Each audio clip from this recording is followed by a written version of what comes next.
C3% ICIIUJ//JakeV/6C/MTAT, T, daily xli plus or minus xj int underscore, uneasy face, rt/ie.ioc, C/zi6, e/ happy face, history of the Parsis, history of the Parsis including their manners, customs, religion, and present position by Dosabai Framji Karaka, C.S.L. Presidency Magistrate and Chairman of Her Majesty's Bench of Justices, Bombay, late Member Bombay Legislative Council, late Chairman of the Municipal Corporation, and late Sheriff of Bombay, author of Travels in Great Britain, etc. etc.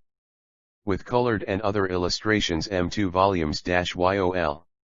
I Flonyan Macmillan and CO 1884. The right of translation and itiation is reserved to His Royal Highness Albert Etibjaryu, Prince of Sealers. These volumes can take 6x account of a community which descends from the ancient Persians, and claims to be the most loyal among the many millions of Eastern subjects who recognize the beneficent sway of the British Crown, are, with His Royal Highness's most gracious Pekmisiaks, dedicated, and commemoration of LLJT's auspicious Fsituanaya, by His most humble and grateful servant the Adho. Contents. Chapter I. Historical sketch. The Parsi community, their proud traditions, the early history of Persia, the heroic Detasti's Zoroaster, Cyrus the Great, Carabises, Darius, Xerxes, the Sasanian dynasty, the wars of Persia and the Aeaman Empire, the emperors Valerian and Julian, the glorious reign of Kaushirvan, origin of name of Parsi, the rise of Mohammedan aggression, the first invasion of Persia, the battle of Marwaha, repulse of the Arabs, Persian success neutralized by dissension. Yazd receives an Arab deputation at Ctesiphon, the commands of the Prophet, an unfortunate gift, the soil of Persia is ours. The Battle of Khadijah, the decisive Battle of Nahavand, Sir John Malcolm's account of it, the fate of Yazd changes affected by Mohammedan conquest, only a few Persians hold out their places of refuge, Khorasan, the island of Ormus, the Parsis sail for India, early intercourse with India, the Parsis arrive first at Diu, leave Diu for Gujarat, Ziril J meet with ship Yek, reach Sanjan, their own account of the religion, their * acquaintance with Hindu customs, the 16 shloks they adopt, the Gujarati language, Parsi settlements in other parts of India referred to by early travelers, attempt at wholesale conversion, how the Parsis said the Portuguese they abandoned Thana, a warlike incident, the Mohammedan invasion of Gujarat, the tragedy of Uriaf, the Parsis settle in Bombay, induced to do so by English, pages 1-52, chapter 11. The Zoroastrians in Persia. The Zoroastrians in Persia, the misfortunes of that state, majority of people adopt Mohammedanism, the Zoroastrian colonies, the Gilji Afghans, their invasion of Persia, the part taken by the Zoroastrians, their treatment by Nader Shah and his successors, they gradually lose their 8 contents. Ancient books, the wretched condition of Parsis in Persia, the poll tax or jizya, cruel exactions in order to raise it, the appeal to the Bombay Parsis called the Gwebris, made the victims of harsh laws, cases of tyranny, i.e. Leomedon, slaying a Parsi, the reverse, other offences. The Persian Zoroastrians retain their characteristics, their love of truth and morality, efforts of the Bombay Parsis in their behalf, views of the author, the Persian Zoroastrian Amelioration Fund, statement of its objects, abolition of the jizya pressure brought to bear on the Shah, deputations and letters, ultimate success, those who obtained it, other objects of the fund, picturesque legend atg slaughtering of cows, beneficent reform, the present condition of Persia, pages 53-90, chapter 3. The Zoroastrians in India, their manners and customs. The new Tunbars of the Parsis, small proportion of population, their divisions, foreign colonies, Yomors, about other settlements. Sir Alexander Burns quoted observations based on the last census, growth of population, low mortality, high average of children, great weight of children, statistical comparisons, Parsi occupations, their indifference to agriculture. Sir Richard Temple's exhortation, a laudable example, not a single Parsi soldier, reasons for this and regret at it. Parsi volunteers, Parsis fond of active exercises, desirability of some Parsis entering the army, the two sects of the Parsis, the Shihanshahis and the Kadmis, the sole point at issue between them, a question of dates, the Kabaisa, history of the dispute, satisfactory conclusion, differences of pronunciation, the Parsi dress, changes in costume, Parsi ladies and gentlemen, children, their mode of life, partiality for jewelry, improved residences.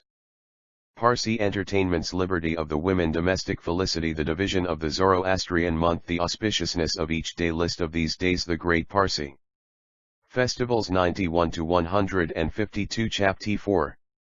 The Zoroastrians in India, their manners and customs continued. Parsi domestic life, births and their attendant ceremonies present, giving seclusion enforced after confinement, sanitary objections to this, various improvements suggested by experience, attempts to discover the child's destiny, mixture of good sense and superstition, the book of fate is contents. 9. Sealed, choosing a name, Parsi system of giving names, the Joshi list of Parsi names, investiture with the Sutra and Kusti, question of making converts.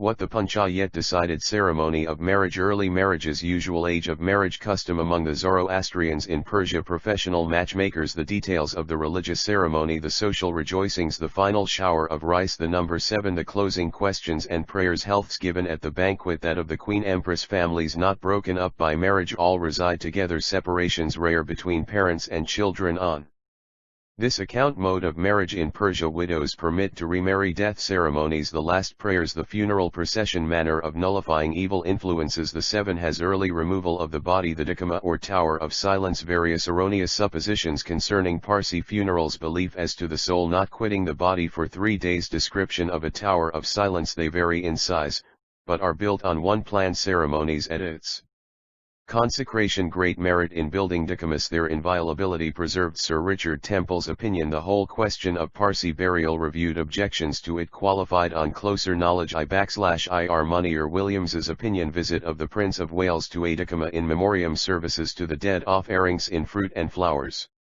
The Prayer of Repentance, pages 153 to 213. Chapter V. Internal concernment and laws.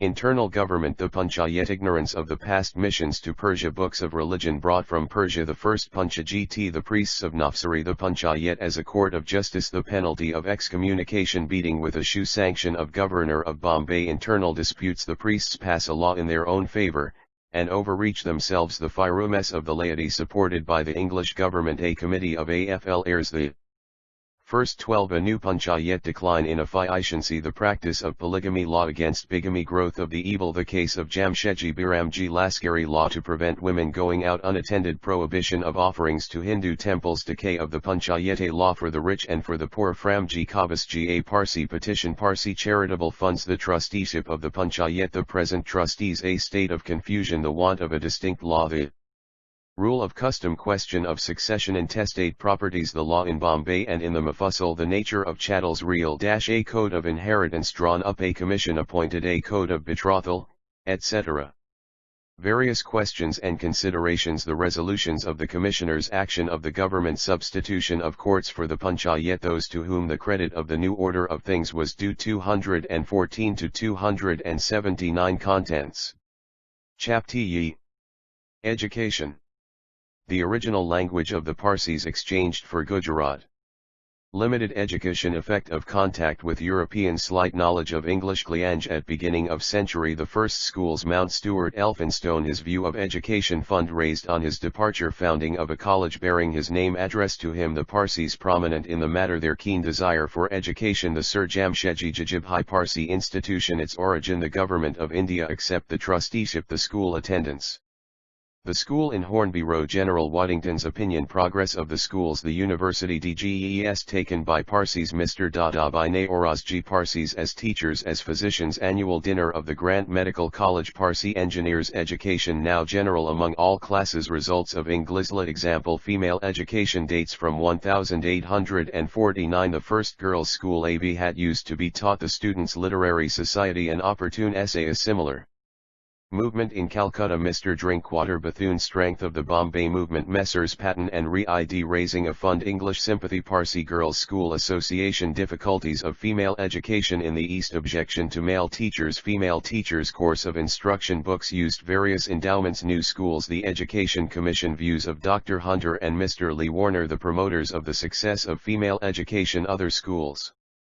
The study of English, the Alexandra Native GKLS School Institution, a bizarre interest taken by the Queen Empress, royal contributors opened by the Duke of Edinburgh, signal success, unusual spectacle, a national custom, spread of knowledge of English, knowledge now general, the Parsis ahead of their neighbors their lui eminence in different Jamersuits and professions pages 280 to 332 list of illustrations. Portrait of author frontispiece. A Parsi gentleman a Parsi lady to face page 119, 122 Sir Moxt of investiture with the Sudra and Kustii. A marriage ceremony, 166 180. Plan of a tower of silence, 200 Introduction. In placing before the great English reading public my this history of own race and people I feel that I shall not have to apologize for having selected a subject in which they feel no interest. The name of Parsi is known not merely for the recent claim of loyalty to the British government, although we are content to make that our best claim, but also by the honorable position which some of the greatest English writers have accorded the Parsis, or ancient Persians, among the leading nations of the world. If explanation is due from me, I feel rather that it should be of a personal character as to why I have undertaken this work, and not as to whether the history of the Parsis should be recorded in an ample manner from the early period of sovereign independence down to the present day of prosperous security and enlightened contentment. A question which covers so wide a field and which deals with such a variety of subjects seems to call for some explanatory introduction which may 14 introduction.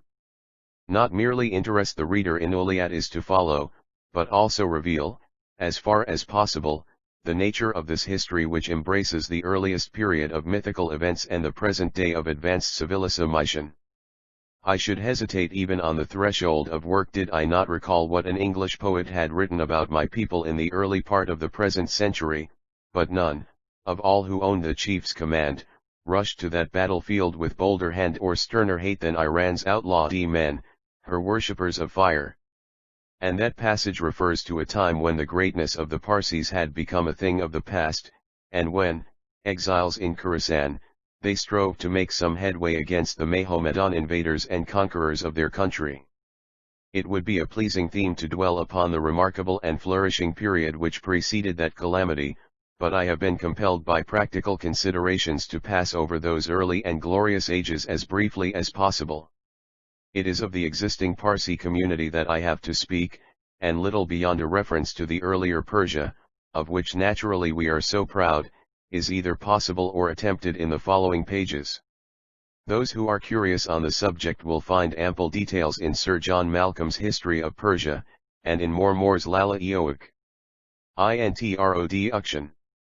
15 Then one eloquent passage of Gibbon's Decline and Fall. The name Parsi is now identified rather with good citizenship and commercial activity than with the martial and administrative attributes necessary to the supporters of a great empire. More important task commences in reality with the flight of the Persians from their country, when they abandoned the oaths of dominion sooner than sacrifice their most cherished religious convictions and their independence and self-respect. The Persian or Parsi fugitives, after underruina, numerous hardships and nearly incurring destruction in a manner which recalls the adventures of Aeneas and the surviving Trojans, succeeded in gaining the shores of India, where the rights of shelter and settlement were conceded by a Hindu ruler. Many centuries passed away without an event occurring to find mention in history or to vary the monotony of an agricultural existence. But at last, in the 12th century, the Mohammedan, different in race but the same in spirit as those who had expelled them from Persia, penetrated into the province of Gujarat, where they had found a place of refuge. In face of this formidable and unexpected danger the Hindu chief collected all his subjects capable of bearing arms, and the Parsis gladly co-operated in the defense of their new home. This event is remarkable as the first occasion after their exile on 16 introduction, which the Parsis were called upon to take up arms, and the struggle was creditable to their spirit and courage. The Mohammedans were repulsed, and the result of the encounter was admitted to be due to the valor of the Parsis. But the Mohammedans returned in increased numbers and with renewed zeal to retrieve their misfortune, and they succeeded only too well. The Parsis had to abandon their old settlement in consequence of this fresh and successful invasion, and they seem to have established their chief abode at Surat. But for several centuries the darkness of ignorance descends upon their movements, and no specific mention is made of the Parsis until the reign of Akbar, the enlightened contemporary of Queen Elizabeth. When a member of the race visited Delhi and pleaded the cause of his kinsmen with such tact and fervor that he returned to western India with some privileges, and the confidence that that Mughal emperor at least would bestow justice and protection. Shortly after this memorable visit to the court of perhaps the wisest prince who ever directed the destinies of an eastern people, which will be found recorded in its due place in the following pages, the most interesting epoch in Parsi history begins, for at an early period of the 17th century they had established a connection and intimate business relations with the different foreign factories which carried introduction 17 on trade in Gujarat and along the western coast of India generally. Of Tlistli principle at first was Surat, and there the Parsis were employed as middlemen or commission agents, not more by the Portuguese and Dutch than by the English.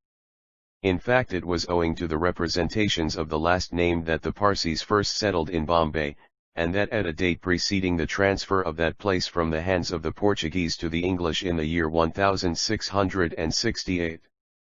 Parsi prosperity may be said to date from the first connection with the English, and still more precisely from the time of settlement in Bombay. But it is a characteristic fact in the history of people that they have invariably lived on good terms with the other races with whom they happen to have been brought into contact, no matter how different their creeds and their customs, and that they have always adapted themselves to circumstances, however unpleasant they might be.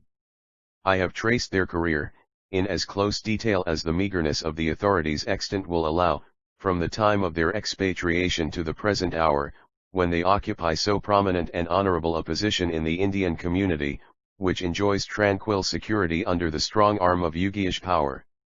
While it will be seen that they have throughout possessed the happy knack of getting on well with everybody, they have retained almost 18 introduction. Intact Tlier religion and traditions in Sliord, their individuality. More than 1,000 years have elapsed since they were a self-governing people, and in that period they have existed under governments of different creeds and characters, Hindu, Mohammedan, and Christian. They have been compared for this reason to the Jews, but, unlike that people, they have never known persecution. Until a recent period the Jews labored in Europe under many disadvantages, and were regarded as an inferior race, and even in the East their position was often far from being enviable. But the Parsis may be said to have never known persecution in India, and they have lived side by side with their Hindu neighbors during all these centuries without any occurrence that has been remembered as sufficient to rankle in the mind. The Variof tragedy, described in the first chapter of this volume, and the anniversary of which is still commemorated at Surat, is the exception which proves the rule. If some proof be asked of the homogeneity of the Parsis, I do not know that stronger could be furnished than is given by the sustained interest they have taken in those of their own kith and kin, who, remaining in Persia under the sway of the Mohammedan conquerors, have preserved their faith notwithstanding the persecution and ill-treatment to which they have in consequence been subjected. That interest introduction 19 has manifested itself not merely in a curiosity to discover what form Zoroastrianism preserved in the country of its origin and greatest fame, or in a desire to acquire copies of those early religious books of authority which seem to have been lost during the exile of the so-called Gwebris or fire worshippers in Khorasan, and on the way to India, it showed itself in practical acts, not for the gratification of the Parsis in India, but for the distinct benefit and amelioration of the Parsis of Persia. I have fully explained all the circumstances connected with the abolition of the hateful jizya tax, as well as the sustained efforts and protracted campaign which at last resulted in the removal of many unjust and tyrannical laws that placed the lives, honor, and property of our kinsmen at the mercy of fanatical exponents of the Quran. The Parsis of Persia have been reduced to the lowest straits of misery, but through the energetic efforts of their kinsmen in Bombay they are now, if not launched on the high road of prosperity, at least placed under such conditions as should enable them to have full play for those faculties and qualities with which we do not doubt that they are gifted. I do not think I go too far in declaring that the facts recorded in the second chapter of the first volume amply warrant the statement that the Parsis are inspired by a strong national feeling. Vol. IHXXINTR on Uction. When Bombay became a British possession, and gradually tested from Goa the commercial supremacy of the west coast, the Parsis at last found the opportunity of distinguishing themselves above their fellows, and of gaining a name. European travelers had called attention to their good qualities at an early period of Western exploration in the East, but it was only at the commencement of the 18th century that they can be said to have found scope for employing them. While much of their business was still done in the character of agents for the English and other Europeans, they were gradually extending their operations in directions which they had not previously thought of or attempted. Before the middle of the century was reached, they had established a wide and extending connection as contractors to the government for the supply of provisions to troops in garrison and in the field. They were also largely employed by shipowners and merchants. These transactions brought wealth in their train, and it was not long before Parsis began to trade on their own account, and to establish independent firms. When their attention was turned to China, they found the most profitable avenue that had been opened to them. Within a short period after the great victory of Trafalgar, the eastern seas were cleared of a hostile flag, and perfect security existed for all merchantmen sailing under English colors. From 1810 to 1842 intr on auction. The Parsis enjoyed no inconsiderable share of the profitable trade with China, which was steadily increasing during the whole of that generation. The greatest fortunes among the Parsis were made in this manner, and the well-known Sir Jamshedji Jajibhai amassed by this means the wealth which he was subsequently able to dispense with such generous beneficence. But, strangely enough, after the Treaty of Nankin in 1842, and also, it must be added, after the introduction of steam navigation, the share of the Parsis in the China trade gradually dwindled, and their place was taken by the large Jew firms of Bombay and Calcutta. I will not attempt to explain the causes of this to us regrettable loss of a foremost share in the most remunerative branch of the external trade of India, but the reader will find in the first 2 chapters of the second volume a sufficiently complete description of the principle of these merchants, and of the families of which they were the founders. But the Parsis did not restrict their attention to the China trade. They turned their energies into whatever channel seemed to afford a profitable return, and thus they were to be found in almost every industry and profession keenly emulating the enterprise of Europeans. In no other department was this more conspicuous than in shipbuilding, where it seemed as if the conditions were more arduous, and auction. Chances against success the more numerous. But still the result went to falsify these not unnatural anticipations, and the members of the Wadia family showed a skill as shipwrights that won the admiration of English admirals and naval constructors. They seemed to inherit the capacity just as they succeeded by family right to the post of master builder to the East India Company.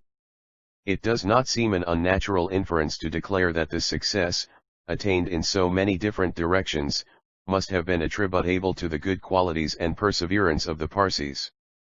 The Hindus and Mahomedans, who so far outnumber the descendants of the ancient Persians that the latter are only like a drop in the ocean, have had the same opportunities, and if they had only seized them there is no reason why they should not have attained the commercial preeminence that the Parsis long possessed, and still to a certain extent enjoyed.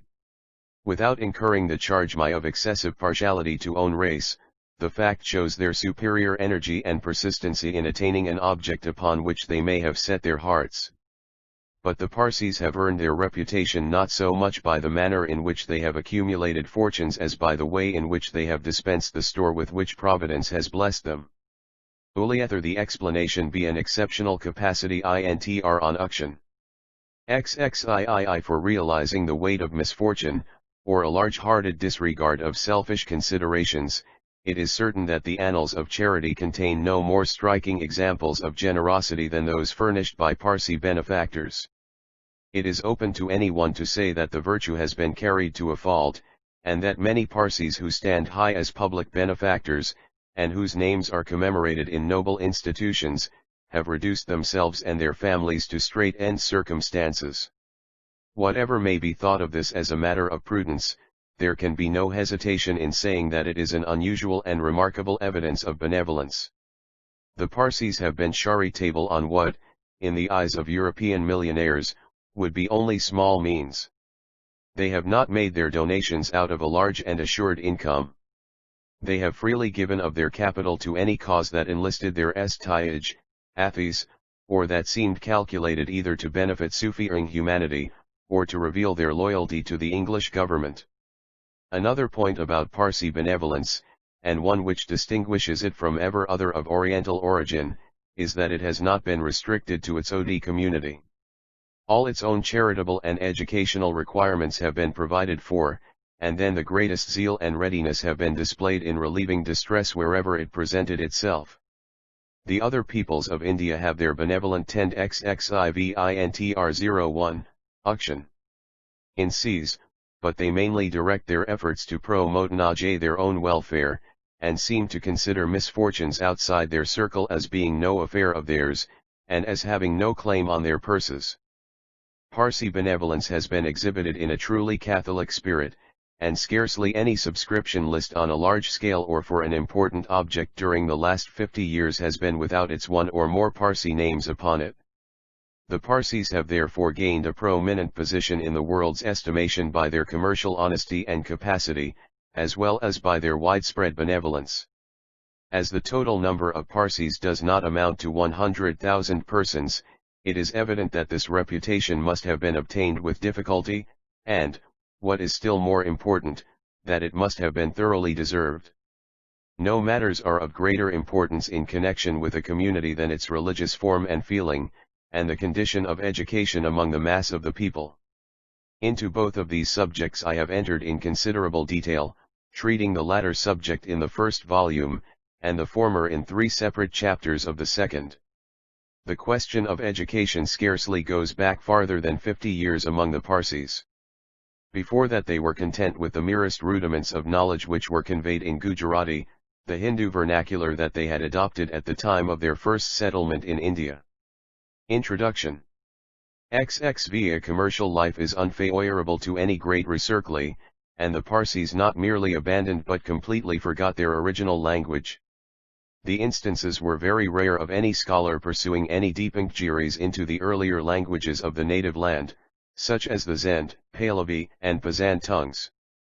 A knowledge of Persian itself sufficed to secure the fame of a scholar who in the earlier days was almost exclusively confined to the priestly class. The curiosity to ascertain some definite knowledge of the early creed and religious works of the Zoroastrians never allowed the lamp of knowledge, or perhaps it would be more correct to say of scholarship, to quite go out. But for the purposes of the trade to which Parsis long devoted their exclusive attention a scanty education sufficed. It was only when other openings of employment presented themselves, and when perhaps the example of Englishmen and closer contact with them revealed the advantages of education, and indeed its absolute necessity if the Parsis were to keep pace with the times, that they set themselves with zeal to learn whatever came within their reach. The credit of having set them the necessary example and of having showed them the advantages to be derived from the acquisition of knowledge belongs to Mount Stuart Elphinstone, one of the most enlightened of Anglo-Indian statesmen. The flourishing institution which bears his name was the 4XX6INTROD Action. Runner of many other agencies subsequently created for the spread of education by the efforts of the Parsis themselves. Their value is clearly shown in the result, for among no Eastern population has education made more rapid strides, or is it more generally spread, than among our community. The natural consequence has followed in the Parsis turning their attention to matters outside trade. They have adopted the professions with zeal, and their worldly success has grown with the increase of their opportunities, notwithstanding the great adversity through which they passed at the time of the share mania. I have supplied the facts in the chapter on education that bear out this statement, and the Parsis are naturally proud of the position which many of their members have gained in the government services, at the bar, and in the medical and other professions. The Parsis have attracted notice not merely by their general aptitude, but still more particularly for their exceptional fluency in speaking English. In all these matters the rising generation of Parsis promises to show as marked a progress over the last generation as that itself did over the Parsis of the olden time. On one point I feel sure that the sympathies of the English reader will be with the efforts of my people, and that is on the subject of female education. In Asiatic countries that question presents peculiar introduction. XXVII difficulties. Not merely is there doubt as to the necessity of educating women at all, but early marriage and the jealously guarded right of female seclusion have placed bars in the way of instruction which can only be gradually removed. It is something to be able to say that the Parsis, thanks, of course, to the absence of caste distinctions and prejudices, have been able to break through these fetters to a greater extent than any other Indian race, and while female education is becoming an accomplished fact instead of a mere phrase, it as only natural that a great reform should have been simultaneously carried out for the abolition of marriages between children. At the present time Parsi ladies are beginning to make that educational progress in which our men have reached an advanced stage. One of the most practical benefits that will thus be conferred on our community, in addition to the introduction into the domestic circle of Ohio, her influence through female knowledge, will be the gradual creation of a band of lady doctors, who will be able to minister to sufferers of the same sex not merely among their own race but also among the Hindus and Mahomedans, who have a reluctance to admit a man even on an errand of mercy and succor into their female quarters. But perhaps of all the subjects into which the condition of a community may be divided, that which will probably attract most attention in Con XXVIIIINTR on UC2Y0N. Connection with the Parsis is their religion. On that important matter I have allowed myself to dwell at considerable length, as I believe that both scholars and the reading public generally will take interest in learning what the Parsi religion consists of, as well as in becoming acquainted with the tenets first enunciated by Zoroaster, and which have been faithfully held by the Parsis ever since. Notwithstanding the long intercourse with the Hindus which has necessarily led to the introduction of some practices not free from the suspicion of superstition and at variance with the teaching of Zoroaster, the Parsi creed remains to the present day a pure and distinct religion. This is the more remarkable as many of the books on which it was based have disappeared, while others were lost sight of during many centuries. The religious doctrines flourish almost intact, and they constitute a system of monotheism which refutes the too common allegation that the Parsis are worshippers of fire rather than of God. On this point the opinion of the great historian Gibbon may be quoted: the theology of Zoroaster was darkly comprehended by foreigners, and even by the far greater number of his disciples, but the most careless observers were struck with the philosophic simplicity of the Persian worship. That people, says Herodotus, rejects the use of temples, of altars, and of statues, and smiles at the folly of those nations who imagine that the gods are sprung from, or bear any affinity with, the human nature. INTR on auction. XXIX The tops of the highest mountains are the places chosen for sacrifices. Hymns and prayers are the principal worship, the supreme God who fills the wide circle of heaven is the object to of whom they are addressed. Yet at the same time, in the true spirit of a polytheist, he accuses them of adoring earth, water, fire, the winds, and the sun and moon. But the Persians of every age have denied the charge, and explained the equivocal conduct which might appear to give a color to it. The elements, and more particularly fire, light, and the sun, whom they call Mithra, were the objects of their religious reverence, because they considered them as the purest symbols, the noblest productions, and the most powerful agents of the divine power and nature. I have made it my principal object in the chapters on religion to show beyond the shadow of a doubt that we are not fire worshippers, but God worshippers. Fire is a symbol of divinity in our eyes, and nothing more. In this we resemble the great number of Christians who belong to the Church of Rome. The charge has been repeated as much from habit as from any pretense to definite knowledge, and, as the historian of the Roman Empire has stated, it was one which the ancient Persians had to combat as well as the modern Parsis. It will be the greatest possible satisfaction to me if the facts collected in the following pages should put the last nail in the coffin of this popular fallacy. On the subject of our great prophet Zoroaster, who ranks by universal consent with Moses and Muhammad, Confucius and Sakya Muni, I have sought to give all the knowledge that we possess of this author of XXXINTR on auction. Our religion. Without discussing too minutely the different versions given of his birth and the age at which he flourished, I have shown exactly what the more intelligent and better informed among my people accept on the subject, and it will be admitted that their knowledge is as clear and precise as is desirable. If some of statements should disaccord with those made from time to time by the GT scholars and exponents of Sanskrit and of the primitive Aryan religions, it is only necessary to say that my province has been limited to playing the part of a faithful exponent of the views current among my own people. In the preparation of my chapters on Religio Uj, I must express obligations to Urvat Jivanji Jamshedji Modi, B.A., for his valuable assistance. Some of the materials used in these volumes have been taken from the Parsi Prakash, which is a record in Gujarati of events interesting to the Parsi community. In addition to the strictly religious portion of Zoroastrianism, I have dealt with the questions of marriage, betrothal, funerals, and other important ceremonies of human life in different chapters under the head of manners and customs.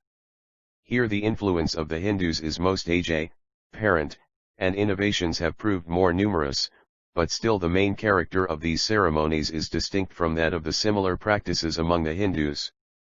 It is hoped intr on auction XXXI that the meaning of these ceremonies will be rendered more clear to the reader by the illustrations given in this volume. The reproduction of the illustrations in an adequate manner has presented many and unexpected difficulties. This fact supplies the explanation of the variety of processes that have had to be adopted. Had it been found possible to reproduce in chromolithography the faces in the two groups of the ceremony of investiture with the Sudra and Kusti and a marriage ceremony with the precision and clearness that was desirable, greater uniformity would have been attained. The indulgence of the critic and reader is asked for the variety presented in the character of the illustrations, on the ground that in no other manner could the same results have been obtained. I have only, in conclusion, to leave my volumes to the favorable consideration of their readers. More than a quarter of a century ago I visited England at a time when, on account of the Great Mutiny, the name and the persons of Indian races did not find much favor in the minds of the English my people. It had been privileged during the height of that revolt to publish a pamphlet which had an extensive circulation among the Parsis and Hindus, dwelling on the superior benefits conferred by English rule, and insisting that self-interest, if no higher XXXIIINTROD auction motive, bound all lovers of their country in allegiance to the English Raj. It was only natural that I should also wish to place my own people in a true light before the government and people of England.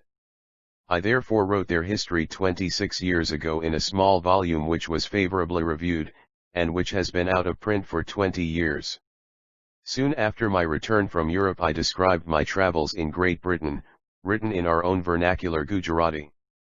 The work had a phenomenal success, gratifying to me on personal grounds, and also as showing the intelligence of my community. I have now completed in this enlarged, and I hope improved, history the labors that have occupied my leisure. If I have succeeded in making Englishmen and Parsis better acquainted with each other, I shall have realized to the fullest extent purpose.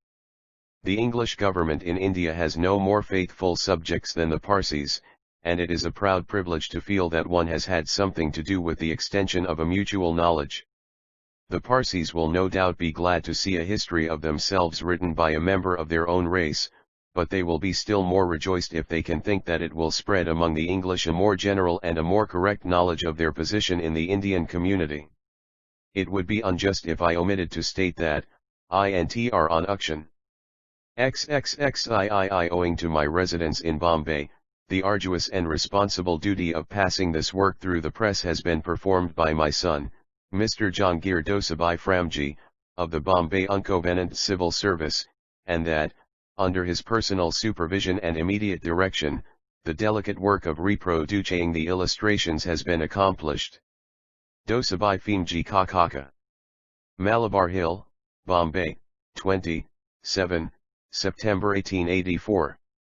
Chaptek I Historical Sketch. The Parsi community, their Pran traditions, the early history of Persia, the heroic dynasties Zoroaster, Cyrus the Great, Cambyses, Darius, Xerxes, the Sasanian dynasty, the wars of Persia and Roman Empire, the emperors Valerian and Julian, the glorious reign of Naushirvan, origin of name of Parsi, the rise of Mohammedan Aghayasin, the first invasion of Persia, the battle of Marwaha, repulse of the Arabs, Persian success neutralized by dissension. Yazdezid receives an Arab deputation at Ctesiphon, the commands of the Prophet, an unfortunate gift, the soil of Persia is ours. The Battle of Khadijah, the decisive Battle of Nahavand, Sir John Malcolm's account of it. The fate of Yazdezid changes affected by Mohammedan conquest. Only a few Persians hold out their places of refuge. Khorasan, the island of Ormus, the Parsis sail for India. Early intercourse with India, the Parsis arrive first at Diu, leave Diu for Gujarat, nearly meet with shipwreck, reach Sanjan. Their own account of their religion, their acquaintance with Hindu customs, the 16 shloks they adopt. The Gujarati language. Parsi settlements in outlier parts of India referred to by early travelers. Attempt at wholesale conversion. How the Parsis baffled the Portuguese, they abandoned Thana, warlike incident. The Mohammedan invasion of Gujarat, the tragedy of Variaf. The Parsis settle in Bombay, induced to do so by English. The Parsis are probably the smallest community in the whole world, for they number scarcely 100,000. They are chiefly to be found in India, where Bombay, the metropolis of the Western Presidency, has been for nearly a century their headquarters. In the midst of the many distinct races that form the Indian population, they are like but of all. Lb2 History of the Parsis. Chapter I. A drop Iltli Ocean. Full moiety of Tlier, total number reside in Bombay, the rest are scattered throughout the different cities of India. Low significant as they may thus seem to be in point of numbers, they occupy, nonetheless, one of the foremost places among Indian nationalities. Their peculiar position and foreign designation are apt to strike strangers on their first visit to India, and interest and curiosity alike prompt the not uncommon inquiry. Are these people, the Parsis? % The answer to this inquiry involves the relation of by no means an unromantic tale. The Parsis pride themselves on being the progeny of a mighty race of people who occupied Persia centuries before the Christian era. They declare, and can produce some evidence in support of the statement, that their grandeur, magnificence, and glory were unsurpassed by any other nation of ancient times, that their kings were at once the most powerful of monarchs and the wisest and most beneficent of rulers, that their armies were renowned for courage and military prowess, and, in short, that they were the foremost Asiatic nation of their time. These people, the ancestors of the Parsis, were well trained in all the arts of civilized life, and were remarkable for their valor and energy, bringing up their youth to ride, to draw the bow, and to speak the truth. They could boast of heroes as famous for their courage and chapai. The heroic age. 3. Activity, their generosity and humanity, as for their shivahi and spirit of enterprise, of women as brave as they were fair, and celebrated for the freedom allowed them and for their modesty.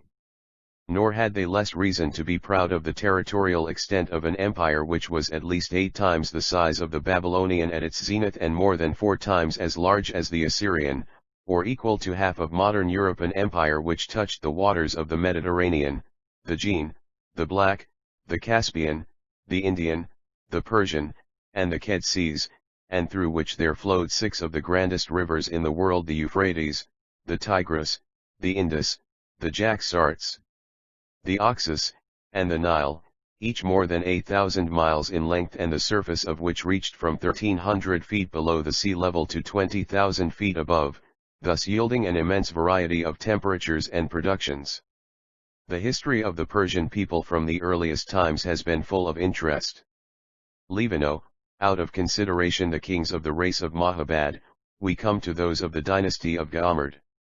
Their chief occupation appears to have been to fight demons and giants, but Ghamard's grandson, Hashang, taught his subjects agriculture, irrigation, and the making of iron tools for peace and war, and was called Peshdad, the legislator. The dynasty to which he belonged came consequently to be known as the 4 History of the Parsis. Chapter I. Peslididion.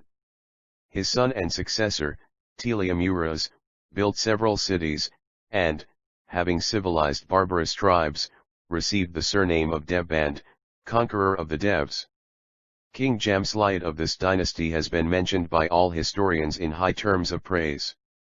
He was a wise and enlightened prince, much in advance of his time, and is considered to have been a great benefactor of the human race.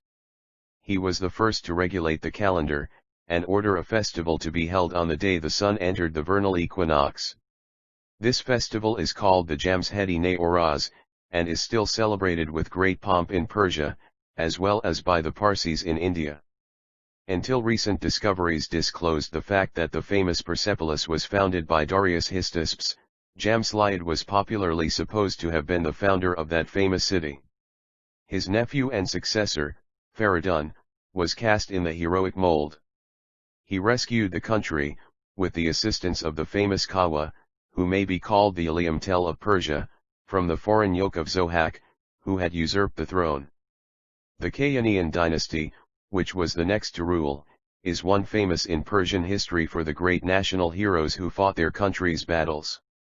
The most stirring portion of Ferdusi's great Ejdik, the Shahnameh, narrates the daring feats and wonderful achievements of those mighty men who overthrew the Turanians, the bitter enemies of their race, Chapai. The Kayanian rulers. 5. In a series of desperate battles. Zul and Li's great son Enstam, with a whole family of heroes born of their loins, form the group round which the Persians of every age have loved to associate their most cherished romance and their most intensely national aspirations. The traditional renown of their individual prowess and their military skill is claimed by the modern Parsi as animating his spirit and firing his blood even although now immersed in the peaceful pursuits of trade and commerce. The reign of Gushtasp, BC 1300, of the Kayanian dynasty evokes the most reverent feelings in the minds of the Parsis, as being the reign that saw the rise of their great prophet Zoroaster, and the first promulgation of their religion. It is not to our purpose to trace the history of the several dynasties of kings who swayed the Persian realm. Have only to give here a general idea of the race from which the Parsis have descended, and we therefore proceed at once to the most magnificent time in their history. The founder of the Persian Empire known to the Greeks was Cyrus the Great, BC 558. He was a powerful and magnificent king, whose mighty armies won the following artli names of the dynasties that reigned in Persia from the earliest times NP to the conquest of the empire by the Arabs, viz. 1. The Mohammedian, 2. The Peshtadian, 3. The Kayanian, 4. The first Median, 5. The Assyrian, 6. The second Median, 7. The Actemenian, 8. The Parthian or Ascanian, and 9. The Sassanian. 6. History of the Parsis. Chapter I conquered many kingdoms, and who was the foremost figure of his times, dreaded and admired throughout the whole of the then known world. He overthrew and destroyed the Median power, which before he ascended the throne possessed the rights of suzerainty over Li's country, and established a Persian empire in its stead. He also became the possessor of the accumulated stores of ages, the riches of the 9 Vede kings. His intrepid spirit was not satisfied with these early triumphs.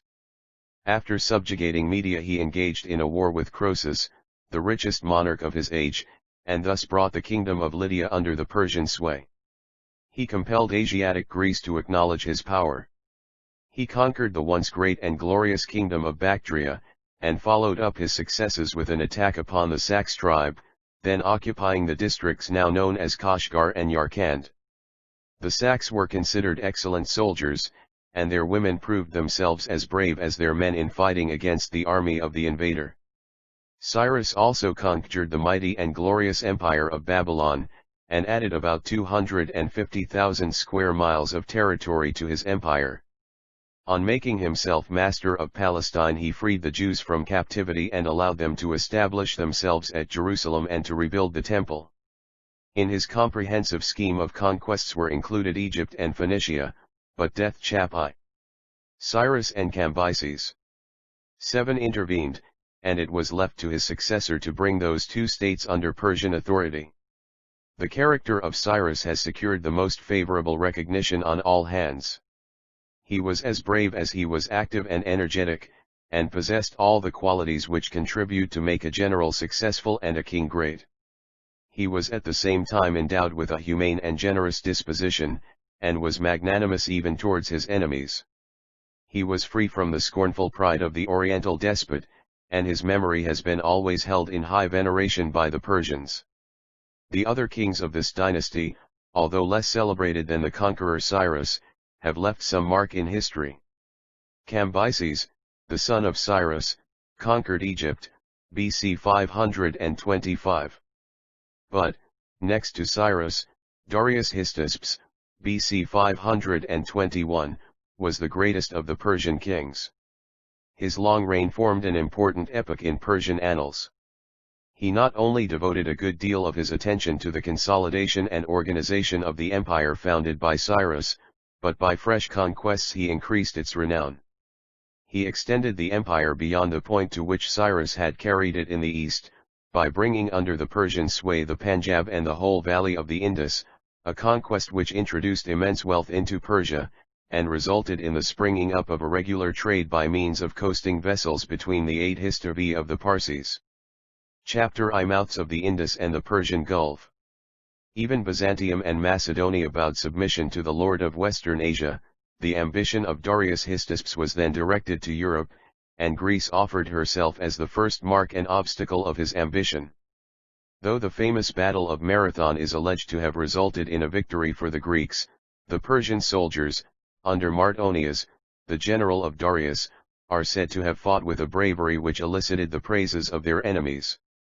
Undismayed by this battle, Darius was preparing for a second invasion, and only death prevented his leading a fresh expedition in person. His energy, vigor, foresight, judicious management of his military expeditions, and his administrative ability in the consolidation and extension of the empire conquered by Cyrus, have been highly praised. The well-known historian of the 5 ancient monarchies has said that he was an organizer, general, statesman, administrator, builder, patron of art and literature, all in one. Xerxes, BC 486, was another of the great kings of Persia. He caused the fate of Greece to tremble in the balance. Of his successes on land in his expedition against that country there is no suggestion, though his naval force met with rude reverses. When we come to the Sasanian dynasty, AD 226, most of the sovereigns of which were engaged in wars with the Roman emperors, we meet with the great Chapai. The Sasanians. 9 names of Arkelsir Babekin, Sleipur, and Nahshirvan. The first of these was Tly, restorer of Tly, mighty empire which, created by Cyrus, had been lost by Darius Kodomanus after his defeat by Alexander the Great. Ardashir was famed for his wisdom and goodness as well as for his bravery. He governed his kingdom on the principles of strict justice, and it was in his reign that the ancient religion of Zoroaster, which had been greatly corrupted, was restored to its pristine purity. Shapur is famous in history for his successes over the Aeaman armies under the Emperor Valerian, whom he took prisoner, AD 260. History has informed us how the Emperor Julian was defeated in his attempt to invade Persia itself with the view of avenging the humiliation the Aeamans had suffered under Valerian, and how he was compelled to sign an ignominious treaty, by which he restored to Shapur the 5 provinces on the other side of the Tigris and the strongest forts in Mesopotamia, and abandoned Armenia to the king of Persia, by whom it was subsequently subjugated. Nahshirvan, the last of the Persian monarchs of note, had a glorious reign of 48 years, beginning from AD 531. In the 13th year of Justinian, Nahshirvan undertook his first expedition against the Aeamans, in which he captured and destroyed Antioch. He waged war against them on several low history of the Parsis. Chapter I. Occasions, with more or less success, until his death. He also extended his conquests in other directions. Some of the countries beyond the Oxus, all those to as far as the Indus, with some of the provinces of India, as well as a few of the finest districts of Arabia, acknowledged the power of Nahshirvan. But Nahshirvan's memory is enshrined in the hearts of Persians by his indefatigable efforts to promote the prosperity of his dominions, and the happiness of the people confided by Providence to his care. He restored old cities and built new ones, and gave them a population. He constructed bridges, roads, and canals, introducing all the elements of material prosperity into his wide-stretching dominions. Above all, he was remarkable for his keen sense of justice, which he unflinchingly observed in his own public and private conduct, while he enforced it in that of his ministers and officers of all grades. He was therefore surnamed Adal, or the Just. His fame spread to the most distant countries. The emperors of China and India coveted his friendship, and sent him magnificent presents. Nayashirvan was the last of those monarchs whose virtues and talents shed a luster on the pages of Persian history. After him the kingdom was governed by sovereigns who, within the short space of 3/4 of a century, brought a flourishing empire to such a condition as to make it fall an easy chapai. Persia and Parsi. Two praetolords of barbarians Frodi Arabia, whom they had been wont to despise. Peace and luxury seemed to have done their enervating work on a once hardy and warlike people, and the mighty fabric which the arms of earlier rulers had raised fell prostrate at one stroke before the feet of the rude and fanatical Arab invader on the field of Nahavand. This is but a slight and passing sketch of the early greatness of the people from whom the Parsis claim an uninterrupted descent, and whose traditions they still cherish with unabated fondness as those of ancestors whose blue blood still runs in their veins in all its original purity. Their designation of Parsi is derived from their native country, Pars, or Pars. That province contained Persepolis, the chief city of the empire, and the most splendid of the royal palaces. From it in course of time the whole kingdom gained a name. To give a short history of the arrival of the Parsis in India, and a description of their manners, customs, religion, and present position, is the object of this work, and we now begin our task by briefly describing how the kingdom of Persia passed into Arab hands. It was in the time of Ardashir III that the fanatical and ambitious spirit evoked by Muhammad expanded into the bold design of invading and conquering the land of the Persian. The first invasion began by order of Caliph Omar, AD 633, when 12 History of the Parsis. Chapter I Khalid ben Walid marched at the head of 10,000 men, and Mozanna at the head of another 8,000, against Hormuz, the Persian governor of the lower portion of Iraq, and defeated him. After this victory Khalid marched further into the country and conquered Iraq after fighting several battles, but he soon lost at Ao, and in the battle called the Day of the Bridge, or of Marwaha and of Kirkis, near which place it was fought, AD 634. 4,000 Mussulmans lost their lives in the struggle and 2,000 returned to Medina. If Biman Jaduyeh, the Persian commander on this occasion, had followed up his victory, it would have been impossible for the Arab army to have escaped complete destruction. But two Persian factions, one under Rustam, the generalissimo of the Persian Empire, and the other under Prince Firuzan being at feud, and a civil war seeming imminent, Biman, instead of fighting his country's battles, hastened to support Rustam in Madain, the capital of the kingdom, against Firuzan. Encouraged by their first success and fired with religious zeal, the Arabs were not to be dismayed by a single defeat. They established their camp on the brink of the desert between Khalsaya and Kafian, where they were gradually reinforced by nomadic hordes of Arabs who joined them by order of the Caliph. The rivals, Rustam and Firuzan, who had at last merged their differences and become colleagues, Chapai. The Arab invasion. 13 On being informed of Tlia's concentration of the enemy, dispatched a force of 10,000 men under General Miran to disperse them. The two armies met, and a combat took place in which the Persians were overthrown. Miran was slain, one half of his army was annihilated, and the other put to flight. The Arabs pursued the fugitives, and, making plundering excursions, devastated the country along their route, and returned to their camp laden with an immense quantity of booty. Rustam and Firuzan had made no efforts to stop these marauding expeditions, Afhish soon extended to as far as Baghdad, and this inaction naturally displeased the people as well as the magnates of Persia, who attributed all the misfortunes of the state to the rivalry of these two men. So loud did the popular outcry become that the people rose and threatened to put them to death.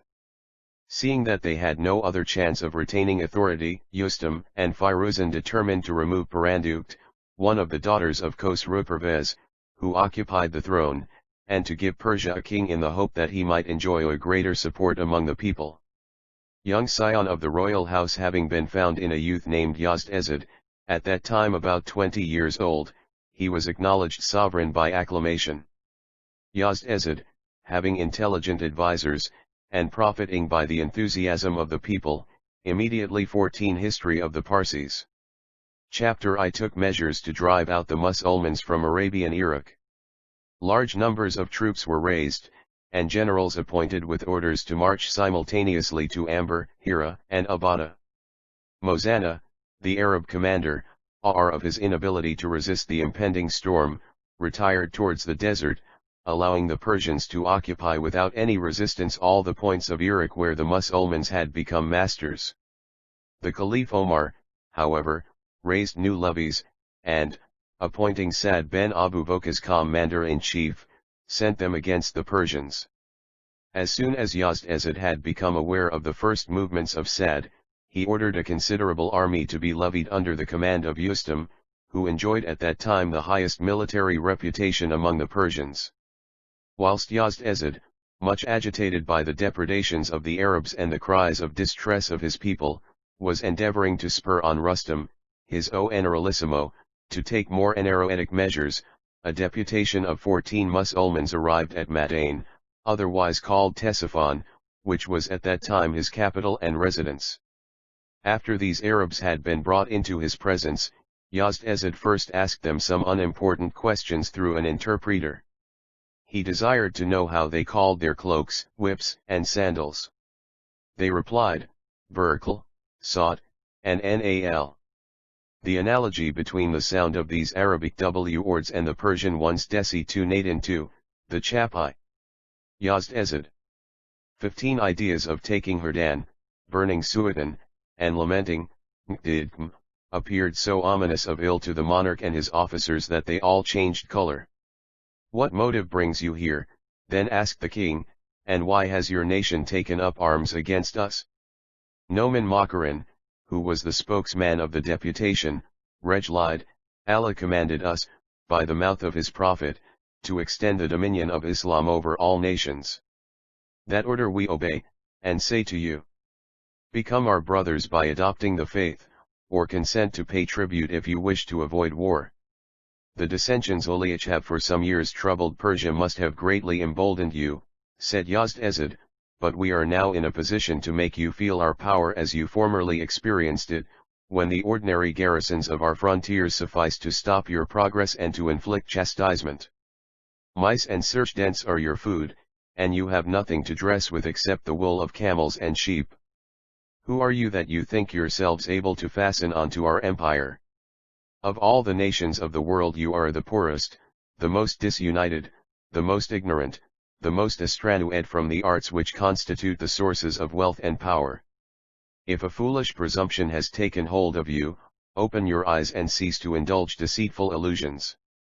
If misery and want have driven you out from your deserts, we will grant 16 History of the Parsis.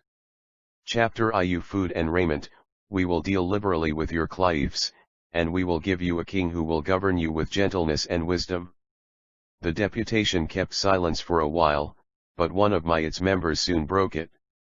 Companions, said he, are men of distinction among Arabs.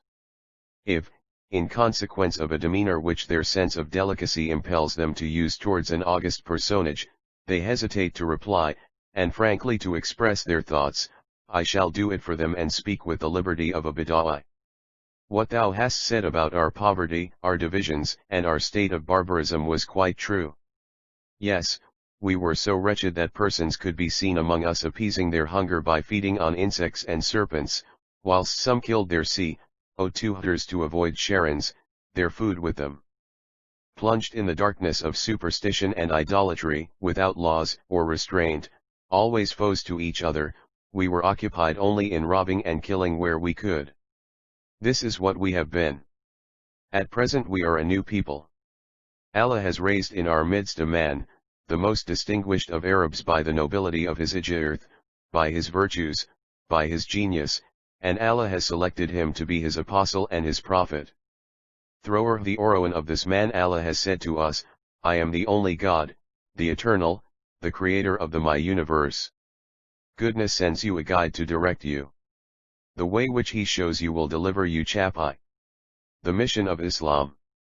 17 From the pain I reserve in thy life to come for thy mjadius and the criminal, and will lead you near me, to the sojourn of felicity. Persuasion gradually insinuated itself into our hearts. We have believed in the mission of the Projhet, we have recognized that his words are the words of Allah, and his commands the commands of Allah, and that the religion he announced to us, which he called Islam, is the only true religion. He has enlightened our minds, he has extinguished our hatreds, he has united and converted us into a society of brothers under laws dictated by divine wisdom. Then he said to us, complete my work, spread everywhere the dominion of Islam. The earth belongs to Allah, he gives it to you. The nations which shall embrace your faith will be assimilated to yourselves, they shall enjoy the same advantages and will be subject to the same laws. On those who will be desirous to retain their beliefs 3 you are to impose the obligation of declaring themselves subject to you, and of paying tribute, in consideration whereof you are to cover them with your protection, but those who shall refuse to accept Islam, or the conditions of tributaries, you are to fight them until you have exterminated them. Some of you will perish in the struggle. Those who fall therein will obtain paradise, and those who survive, victory. These are the destinies of power and glory towards which we confidently march. At present thou know Vol. TC 18 History of the Parsis. Chapter Ist us, it is for Tli to choose either Islam or tribute, or else war unto death. If I entertained no regard for your character of deputies, replied Yazdezid, I would instantly deprive you of life. Uttering these words, he ordered a bag full of earth to be brought, and ironic ally alluding to the tribute the envoys had ventured to demand, he said to them, this is all you will get from me. He turned to your general, inform him that Ustam will, in a few days, go to bury him with his whole army in the trench of Khadijah. Then he added, let this bag be placed on the shoulders of the chief of the deputation, and let the men be pushed out from the gates of Madain. Asim Amin hastened forward to receive this load, and, far from feeling humbled by taking it, he lifted it on his head with an air of satisfaction, which appeared to Yazdezid to be a mark of stupidity. The Arabs had scarcely departed when Ustam, having been informed of the details of the conference and of the manner in which it terminated, immediately understood the presage which had excited the joy of Asim. He sent persons to run after the deputies, in order to take from them the earth which they were carrying away as a pledge of future success. They had, however, progressed so far that all pursuit was vain, and when they reached their camp Asim, depositing the bag before his general, exclaimed, the soil of Persia is ours. Chapai. The Battle of Khadijah. 19 After this striking interview, our description of Oliach is taken from telegraphic pages of the great historical work of Tabari. Hostilities were resumed, and at the Battle of Khadijah, AD 636, the victory turned in favor of the Mussulmans after several days' severe fighting. Very soon afterwards, and without any further pitched battle, Madain, the capital, was occupied by the Arabs. Yazklezard fled from Madain, and retired to Holwan, where another great battle was fought on the plains of Jalila, November-December, AD 637. When the news of this fresh defeat of his army reached Yazdezid, he hurriedly quitted Holwan, and proceeded in the direction of Ray. The towns of Misbadan and Shirwan surrendered after a battle which raged fiercely for 3 days, January, AD 638, and thenceforth Islam prevailed over all Iraq from the heights of Holwan to as far as Mosul and Syria. By the end of October, AD 641, some of the towns of the province of Awaz were conquered by the Arabs, who also undertook an expedition to Bahrain, and forced the Persian general, Hormuzan, to capitulate after having besieged him for 6 months in the town of Tustar, which they only succeeded in entering by means of an underground canal. Yazdezid, when he had been at Eae a short time, became aware that the Mussulmans would soon invade that part of the country also, so he summoned to his aid the bravest of his generals, and collected an army to history of the Parsis. Chapter I exceeding 150,000 men. With these forces he decided to make a final effort to check Arab ambition. Fortune having already smiled upon Omar, he too followed up his advantages by sending large reinforcements from every part of the Arab dominions to the army in Persia, and a sanguinary battle was fought on the plains of Nahabankal, a village some 50 miles from the ancient city of Ecbatana. This battle decided the fate of the Persian Empire. The Arabs, kindled with enthusiasm, careless of danger, and insensible to fatigue, fought bravely with the Jainulians' dire zeal of their religion, which recognized the hero alone as worthy of paradise.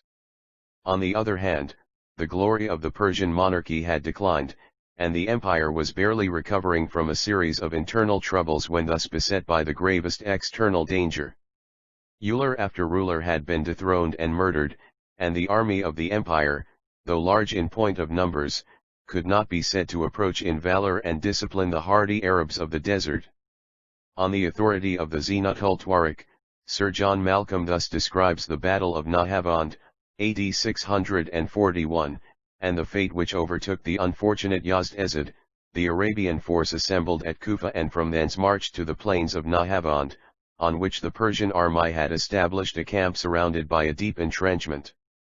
During 2 months these great armies continued in sight of each other, and many skirmishes were fought. The Persian general Forchapai. The Battle of Nahavand.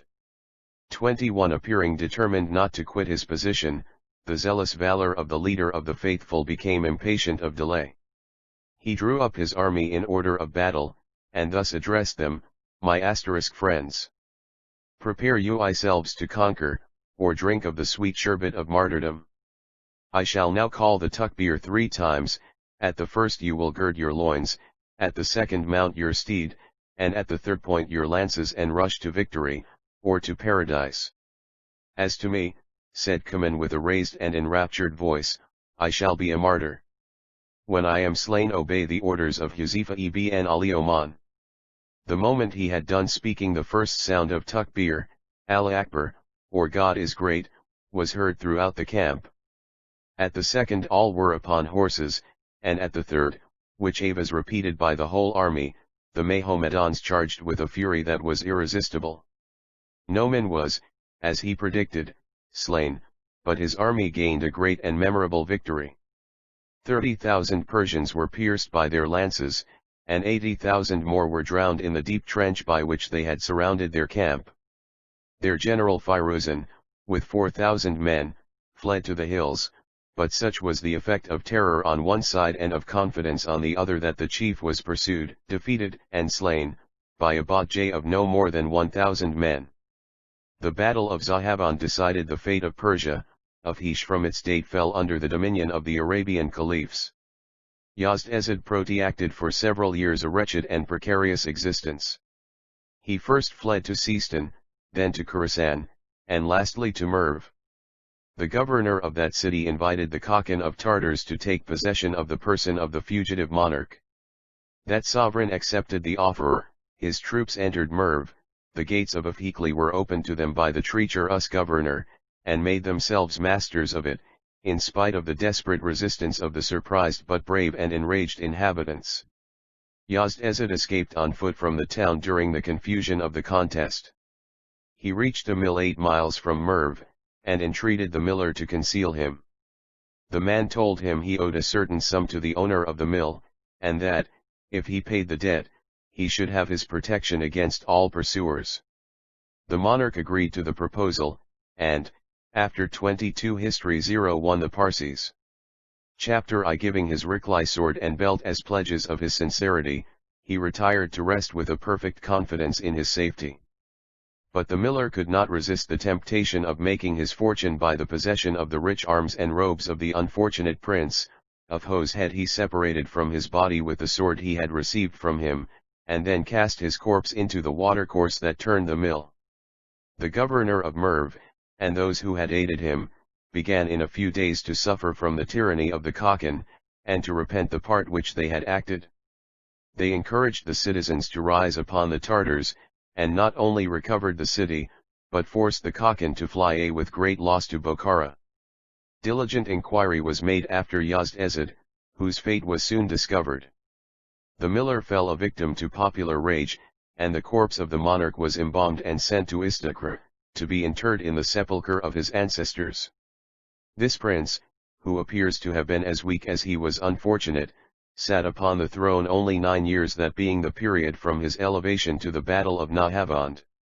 He was the last sovereign of the house of Sasan, a dynasty which ruled Persia 415 years, and the memory of which is still cherished by a nation whose ancient glory is associated with the fame of Ardashir, Shapur, and Nayashirvan. With the overthrow of the Persian monarchy, every vestige of its magnificence disappeared, and the empire with its glories became the inheritance of the Mohammedans, whose supremacy throughout the newly conquered kingdom was promptly established. History has faithfully and uniformly drawn the character of Mohammedan conquerors, for wherever they have appeared their footsteps have been traced in characters of blood. Toleration in religion is unknown to the haughty and bigoted believers in the Quran. Intense fanaticism is the highest virtue. Chapai. The Mohammedan persecution.